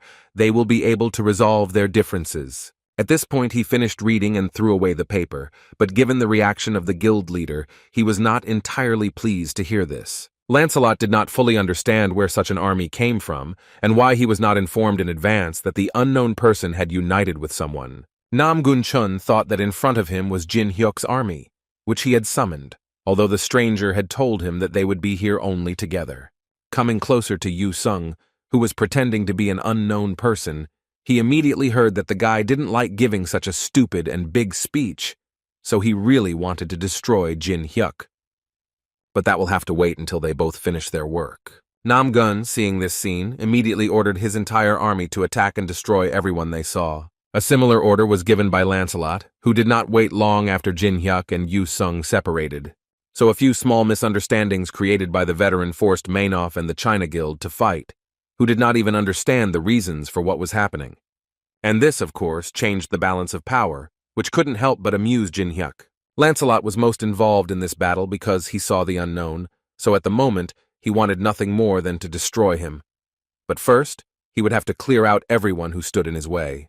Nam-gun also saw no obstacles in front of him because he, in turn, most of all wanted to punish Jin-hyuk, who destroyed his guild. Jin-hyuk and his friends just kept running away at that moment, and the guy watched as these blockheads fought among themselves. While they were fighting there, the guys got to that secret place that Jin-hyuk told them about. According to him, he is the only one who knows about it, so they can safely stay here to warm up a little and discuss their further strategy. But it will probably be a little difficult for the guys to relax, because as soon as they entered inside, they saw a huge troll there, who was really waiting for them. Jin-hyuk immediately tried to calm his friends down, so he told them that they didn't have to worry about the ice trolls, because they had already agreed to cooperate with them in exchange for their release. Yu-sung couldn't help but notice that Jin-hyuk had been making allies too easily lately. They also noticed that Jang Seok, whom Jin-hyuk had left as collateral, was there. Among the trolls, Jin-hyuk also found his friend Laurencia, who first asked the guy for forgiveness because she, unfortunately, missed Ophelia. But Jin-hyuk didn't expect that Laurencia would be able to take her alive, because he, like no one else, understood that taking her was quite a difficult task, so he still told her that she was a great girl. In any case, now the guys wanted to ask the guy what to do next, because everything had become much more complicated than they had expected. Jin-hyuk began to tell them that the opponents, in order to get out, would head to the island with the phoenix feather. But if you believe the guy's words, they had already taken possession of this place. Therefore, they were in a more advantageous position, but he immediately decided to warn them that a lot would have to be done before their opponents got here. After these words, Jin-hyuk approached the head of the trolls to give them a small ball, which, according to the troll, carried a large amount of energy, which they managed to collect in order to defeat Michael in the future. The system notified Jin Hyuk that this energy could be used for 2 hours, but the troll asked the guy not to forget that they had risked a lot by building a camp near the lake to collect this energy, and since he was giving Jin Hyuk this item, it only meant that he trusted him as much as possible. Jin Hyuk immediately remembered that this item appears in the game when you capture another tribe. Now he understood how it actually happened. Calical also added that they made this decision after seeing Jin Hyuk fighting for him, risking his life, although Jin Hyuk himself believed that the troll was quite mistaken. But most of all, he wanted to emerge from this war as a free tribe that would not be dependent on anyone at all. After some time, Jin Hyuk met with Michael, who was amazed by the guy's courage, because he was the first to decide to reveal his position. After which he decided to talk about how he heard how the guy managed to make the mains fight with other people who did not understand what was happening at all. And he also wanted to ask the guy how he managed to lure Calical to his side. Therefore, he believed that the guy was smart enough to be able to do something like that, but he still didn't understand why he made such a mistake and came to him first. Without any explanation, Jin Hyuk took out the very same ball that the troll had given him, and the system immediately notified him that his mana level had doubled, after which he decided to activate the greedy gaze and see how strong his opponent was. But this time he again saw the same notification that activation was impossible due to the difference in levels. So he decided to find out everything on his own, and started by assuming that Mikael was standing in front of him, who, in his opinion, wanted to get out of the test tower with the help of the phoenix feather. Mikael smiled because he definitely didn't expect Jin Hyuk to be able to understand even this. So now he was more than confident that with this kind of knowledge, Jin Hyuk could definitely help Alice. Hearing this name again, the guy again pretended that he had no idea who this Alice was and why they were constantly talking about her. This didn't work on the vampire, so he immediately told the guy that he didn't have to pretend, because he believed that the guy had gone from being a suspect in organizing Alice's escape to being the culprit. And when they finally figured it out, the vampire really wanted to know where she was, and if he did give away Alice's location, he would think about saving his life. To make it more convincing, he decided to add that Ophelia just wanted to try the guy's blood, which sounded both creepy and funny to him. In any case, his answer remained the same. He was not going to tell anything, and at the moment, he wanted to know only one thing. Why did the vampire want to get out of the tower so much? Michael smiled and seemed to be waiting for this question from the guy. After that, some kind of earthquake started around, which made Jin Hyuk tense up a little. And after a few seconds, Michael continued to talk about the fact that he uses the so-called blood port. This is a technique that consists in the fact that the owner can use it to create creatures from human blood. In addition, the victims always came to him themselves, so there were never any particular problems with this. Michael called these creatures ghouls because they had no intelligence, and they didn't look particularly attractive. Well, finally he started talking about how they needed a phoenix feather to gather these guys and release them outside and thus collect even more human blood. And when all this gains momentum, then they will be able to create these ghouls without stopping until they get an army with which they can take over the entire tower. Jin Hyuk was a little surprised, because this was the first time he encountered such a scheme. He understood that the existence of people outside the tower is the main thing they want to get. While the guy was thinking about this, Michael sent his monsters on a new mission, in which they would be required to bring him a phoenix feather. Jin Hyuk, hearing this, could only say that Michael had created some rather problematic and unusual beasts. But then the guy assured him that he actually had no intention of just giving away the phoenix feather, and that he had to call his friends to do so. Michael tried to take a closer look and see what the guy had left in the forest that didn't make him nervous at all. But Jin Hyuk didn't explain anything to him, but only dealt him a test blow, and then gave Michael advice, in which he told him that it would be better for him to focus on the guy and not on what was in the forest. Michael responded to these words by saying that they would fight until Jin Hyuk begged for mercy. A few minutes later, these bloody monsters were everywhere, and the guys simply could not understand where so many of them came from, because during the briefing, they said that there would not be so many of them. Although some clearly enjoyed fighting this way, for example, Grandpa felt much younger, they still needed another 20 minutes. Laurencia, looking around, understood that everyone was giving it their all, but she also understood that if this was not enough, then there would definitely be a breakthrough.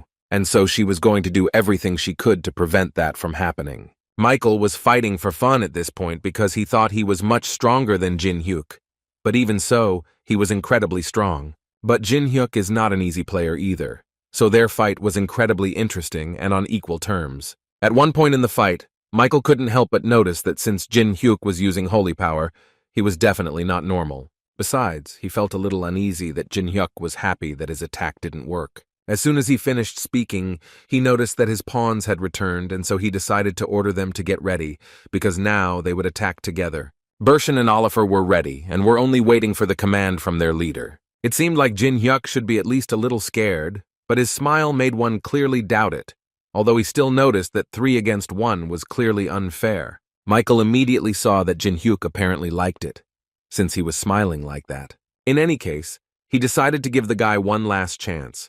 He needed to tell where Alice was, and then they would leave him alive. But Jin Hyuk assured them that he really didn't know who she was or where she was. Immediately after this, there was a blow, which the guy successfully blocked, not allowing himself to be deceived. After that, Michael's pawns began to attack him, and this time their attacks were clearly stronger, and at the same time they asked him, "Where is Alice?"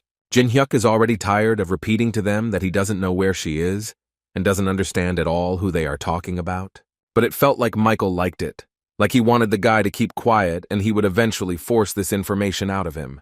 The fight continued until a strange purple stripe appeared on the ground, and then it dawned on them that they were in the center of a 4th-level barrier, which was called the edge of that world, but the most important question was how the guy managed to build such a big barrier. Well, when it finally happened, Jin Hyuk picked up Bram's ring and invited them to finally see that very Alice they had been talking about so much. And while he was calling her, he decided to point out that she was very angry, but they could still try to negotiate with her. At that moment, Alice understood that this time she appeared with much greater power than the previous times, and so it was, Jin Hyuk removed the barrier and now her power was about 20% of her main power. And when she realized this, she was finally able to throw out all the anger that I had accumulated during this time. They couldn't believe that she had been locked in the ruins for so long, but still managed to retain so much strength. In response to these words, she told these guys that she was Alice von Ataraxia, who had lost too much while being trapped in the endless darkness. And they will be the ones to be punished for all this. She was convinced that they were the only ones to blame for everything. While Alice was talking to her old friends, Jin Hyuk decided to call Jang Seok to tell him that it was time to brighten up his useless existence. Such words made the guy very angry. Jin Hyuk immediately said that it was a joke, although he definitely didn't think so. But in any case, he wanted to ask the guy, together with Calical, to find the magic stone, which is the basis of the technique, and it needed to be destroyed. But he asked them to do it as soon as possible. At first, it was not entirely clear why Jin Hyuk made this decision, but when they saw those very blood monsters, everything became perfectly clear. In order to destroy them, he decided to activate a weapon called the White Predator, and the system immediately notified him that the weapon he was using had received the effect of doom. He defeated a few monsters and assured Jang Seok that they really needed to hurry, and that he actually had a couple of places they should check. Jang Seok didn't care about this, because he didn't understand at all why he had to go with this monster. And Calical thought that he needed to do everything possible to protect Jang Seok, because he was the only one who could maintain contact with Jin Hyuk. Alice meanwhile rose high into the sky and used her skill called Bloody Territory. A few seconds later, a huge chain descended from the sky, destroying most of these bloody monsters. The impact was so strong that the blast wave even reached Yonghua and Taimin. Laurencia immediately realized that this blast wave was coming from the place where Jin Hyuk was currently fighting, and so she was incredibly interested in finding out what was going on there. With one such attack, Alice was able to wipe out most of the monsters, and so Michael noticed that she was clearly in good shape. Jin Hyuk at this point turned to Alice to tell her that he felt like they had a lot to discuss. So he asked her to take over Mikkel, and he would join her as soon as he could finish with the other little things that were getting in the way. Alice didn't quite understand why the guy would even want to fight with her, since she was capable of handling it on her own. But the guy offered her this solely so that she wouldn't think that he was dumping all the work on her, and besides, they were partners who should support each other in everything. He also promised to tell her something, but he would do it when all this was over. After these words, Jin Hyuk pointed his finger at Bershin and Oliver, telling them that he would take on these servants of Mikkel. Mikkel did not argue with him, and immediately sent his assistants to Jinhek, and he himself slowly approached Alice to ask her how she spent all this time and what she did. Instead of answering this question, she went on the attack and shouted at him along the way. She believed that he had no right to even pronounce her name with his dirty mouth. But he covered himself in blood and began to tell the girl that she really shouldn't have chosen from that place. After all, he believed that she was the one who was called the strongest. But now, she has turned into the one who, due to the limitations of the tower, cannot resist someone like him. He literally cried and at the same time spoke with a smile about how they met face to face in battle when she was so weak. And that is why it is so sad for him to watch how reality shatters someone's dreams. But these words only made Alice angrier, and she literally boiled. So she began to shout at him in response, so that he could go far away with his sentimentality, because she believed that at the moment she could easily resist him. And in order to prove this, she decided to use a bloody explosion, which she launched directly at him. But not even a few seconds passed before the fog began to clear, and she heard his voice again. Mikael was talking about how maintaining the balance of the tower was so important, but he still wanted to ask her the reason. Was she doing this because she regretted the past? Besides, he asked her not to forget that she possessed the power with which she could rise much higher, so he simply did not understand why she became attached to this meaningless idea of peace and balance throughout the world. Although on the other hand, it seemed to him that this had always been her main problem. And when he finally finished speaking, he decided to show the girl all of himself, what he had been able to achieve during the time they had not seen each other. Jin-hyuk stood in front of Mikael's two pawns at that moment, and listened as they told him that this time their battle would be completely different. It was a bit funny for the guy, because they were talking as if they had given in to him before. Bertillon assured the guy that this was the case, because according to him, they had deliberately left him alive, so that the guy would bring them as much information as possible. But now they believed that they did not need him, and therefore were not going to keep him alive.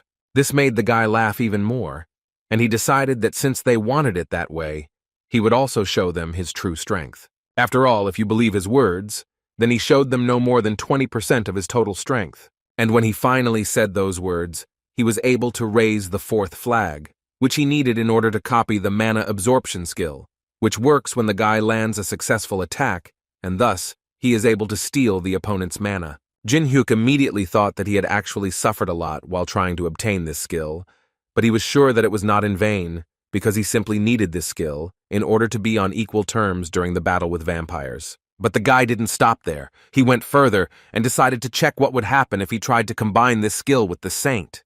When he finally did this, the system notified him that he was able to create a new skill called Soul Absorption, which would work when the guy would make a successful attack. Then he would be able to steal part of the enemy's mana, and if he could successfully carry out a series of attacks, he would receive a special life force. The vampires immediately saw that the guy had started using energy that only the vampire race could use, so they simply did not understand how he managed to do it.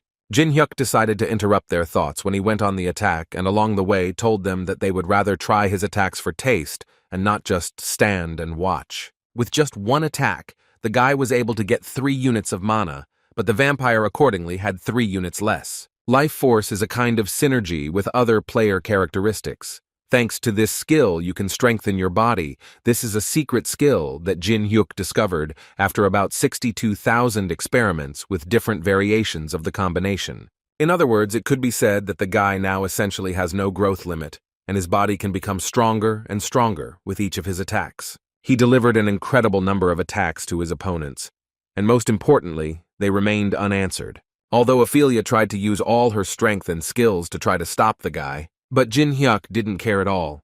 His speed was so great that he was able to dodge all of their attacks.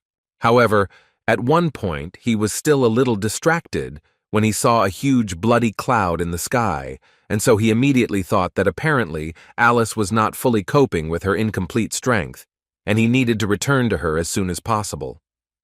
So he took his blade in his hands and told his enemies that he had no time for them, and therefore asked them to tell him about Mikael's plans. After all, if they do this, then he will think about saving their lives.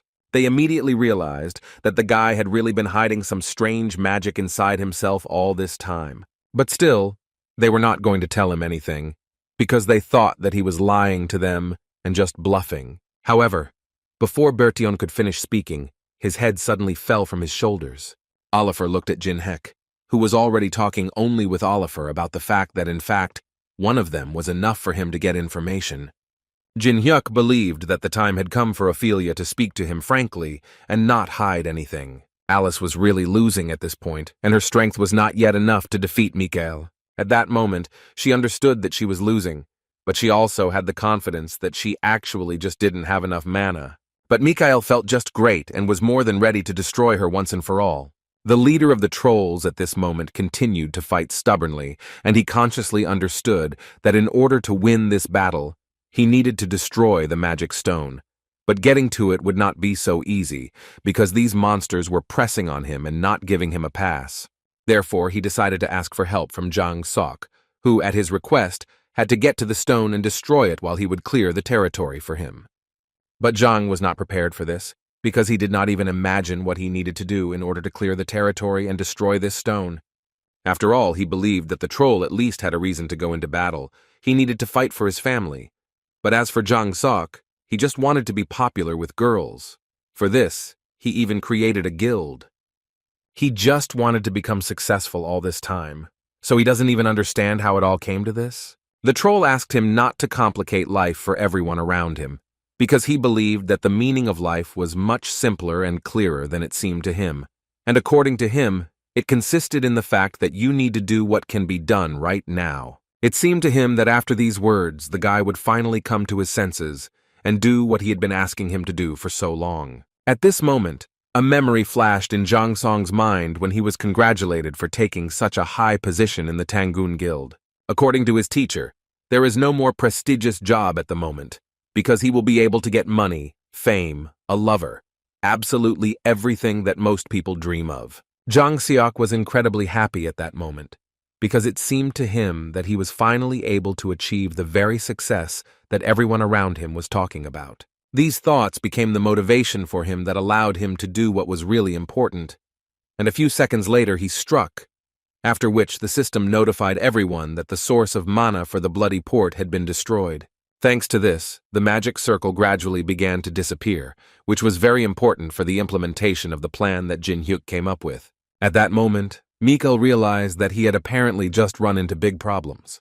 Jin Hyuk was a little surprised, because he didn't fully believe that the guys would be able to cope, but they still did it. But in any case, he was still trying to get information out of Oliver, who didn't want to talk, although he had been bathing her in ice water for quite some time. In the end, she couldn't stand it, and finally admitted that what the guy needed was on the 29th floor, or rather, they wanted to get to the 29th floor. Jin Hyuk didn't expect to hear such information, because the forces of the Empire are on the 29th floor, and he didn't understand at all why they needed to go there. But Oliver knew little about this, only that Mikael once told them that he wanted to get some balmung that the Empire owned, but she knew nothing more. Hearing this, Jin Hyuk finally understood Mikael's rough plans, after which he threw Oliver away because he didn't want to hear anything more from her. As experienced players knew, balmung is the best sword for destroying dragons, and apparently Mikael wants to get this item in order to destroy the dragon on the 48th floor. But before he went to help Alice, Jin Hyuk decided to talk to Ophelia and find out from her what she wanted more, to live or to die. She was already a little hysterical, so she responded by screaming and telling the guy that in fact the answer was already clear, because she always wanted to live. Thus he obtained consent and was able to apply the brand of destruction, after which he was finally able to go to Mikael, and at the end he told her that he was already looking forward to the results of their cooperation. Meanwhile, Mikael had already tormented Alice quite a bit, telling her that she had actually already enjoyed her freedom enough.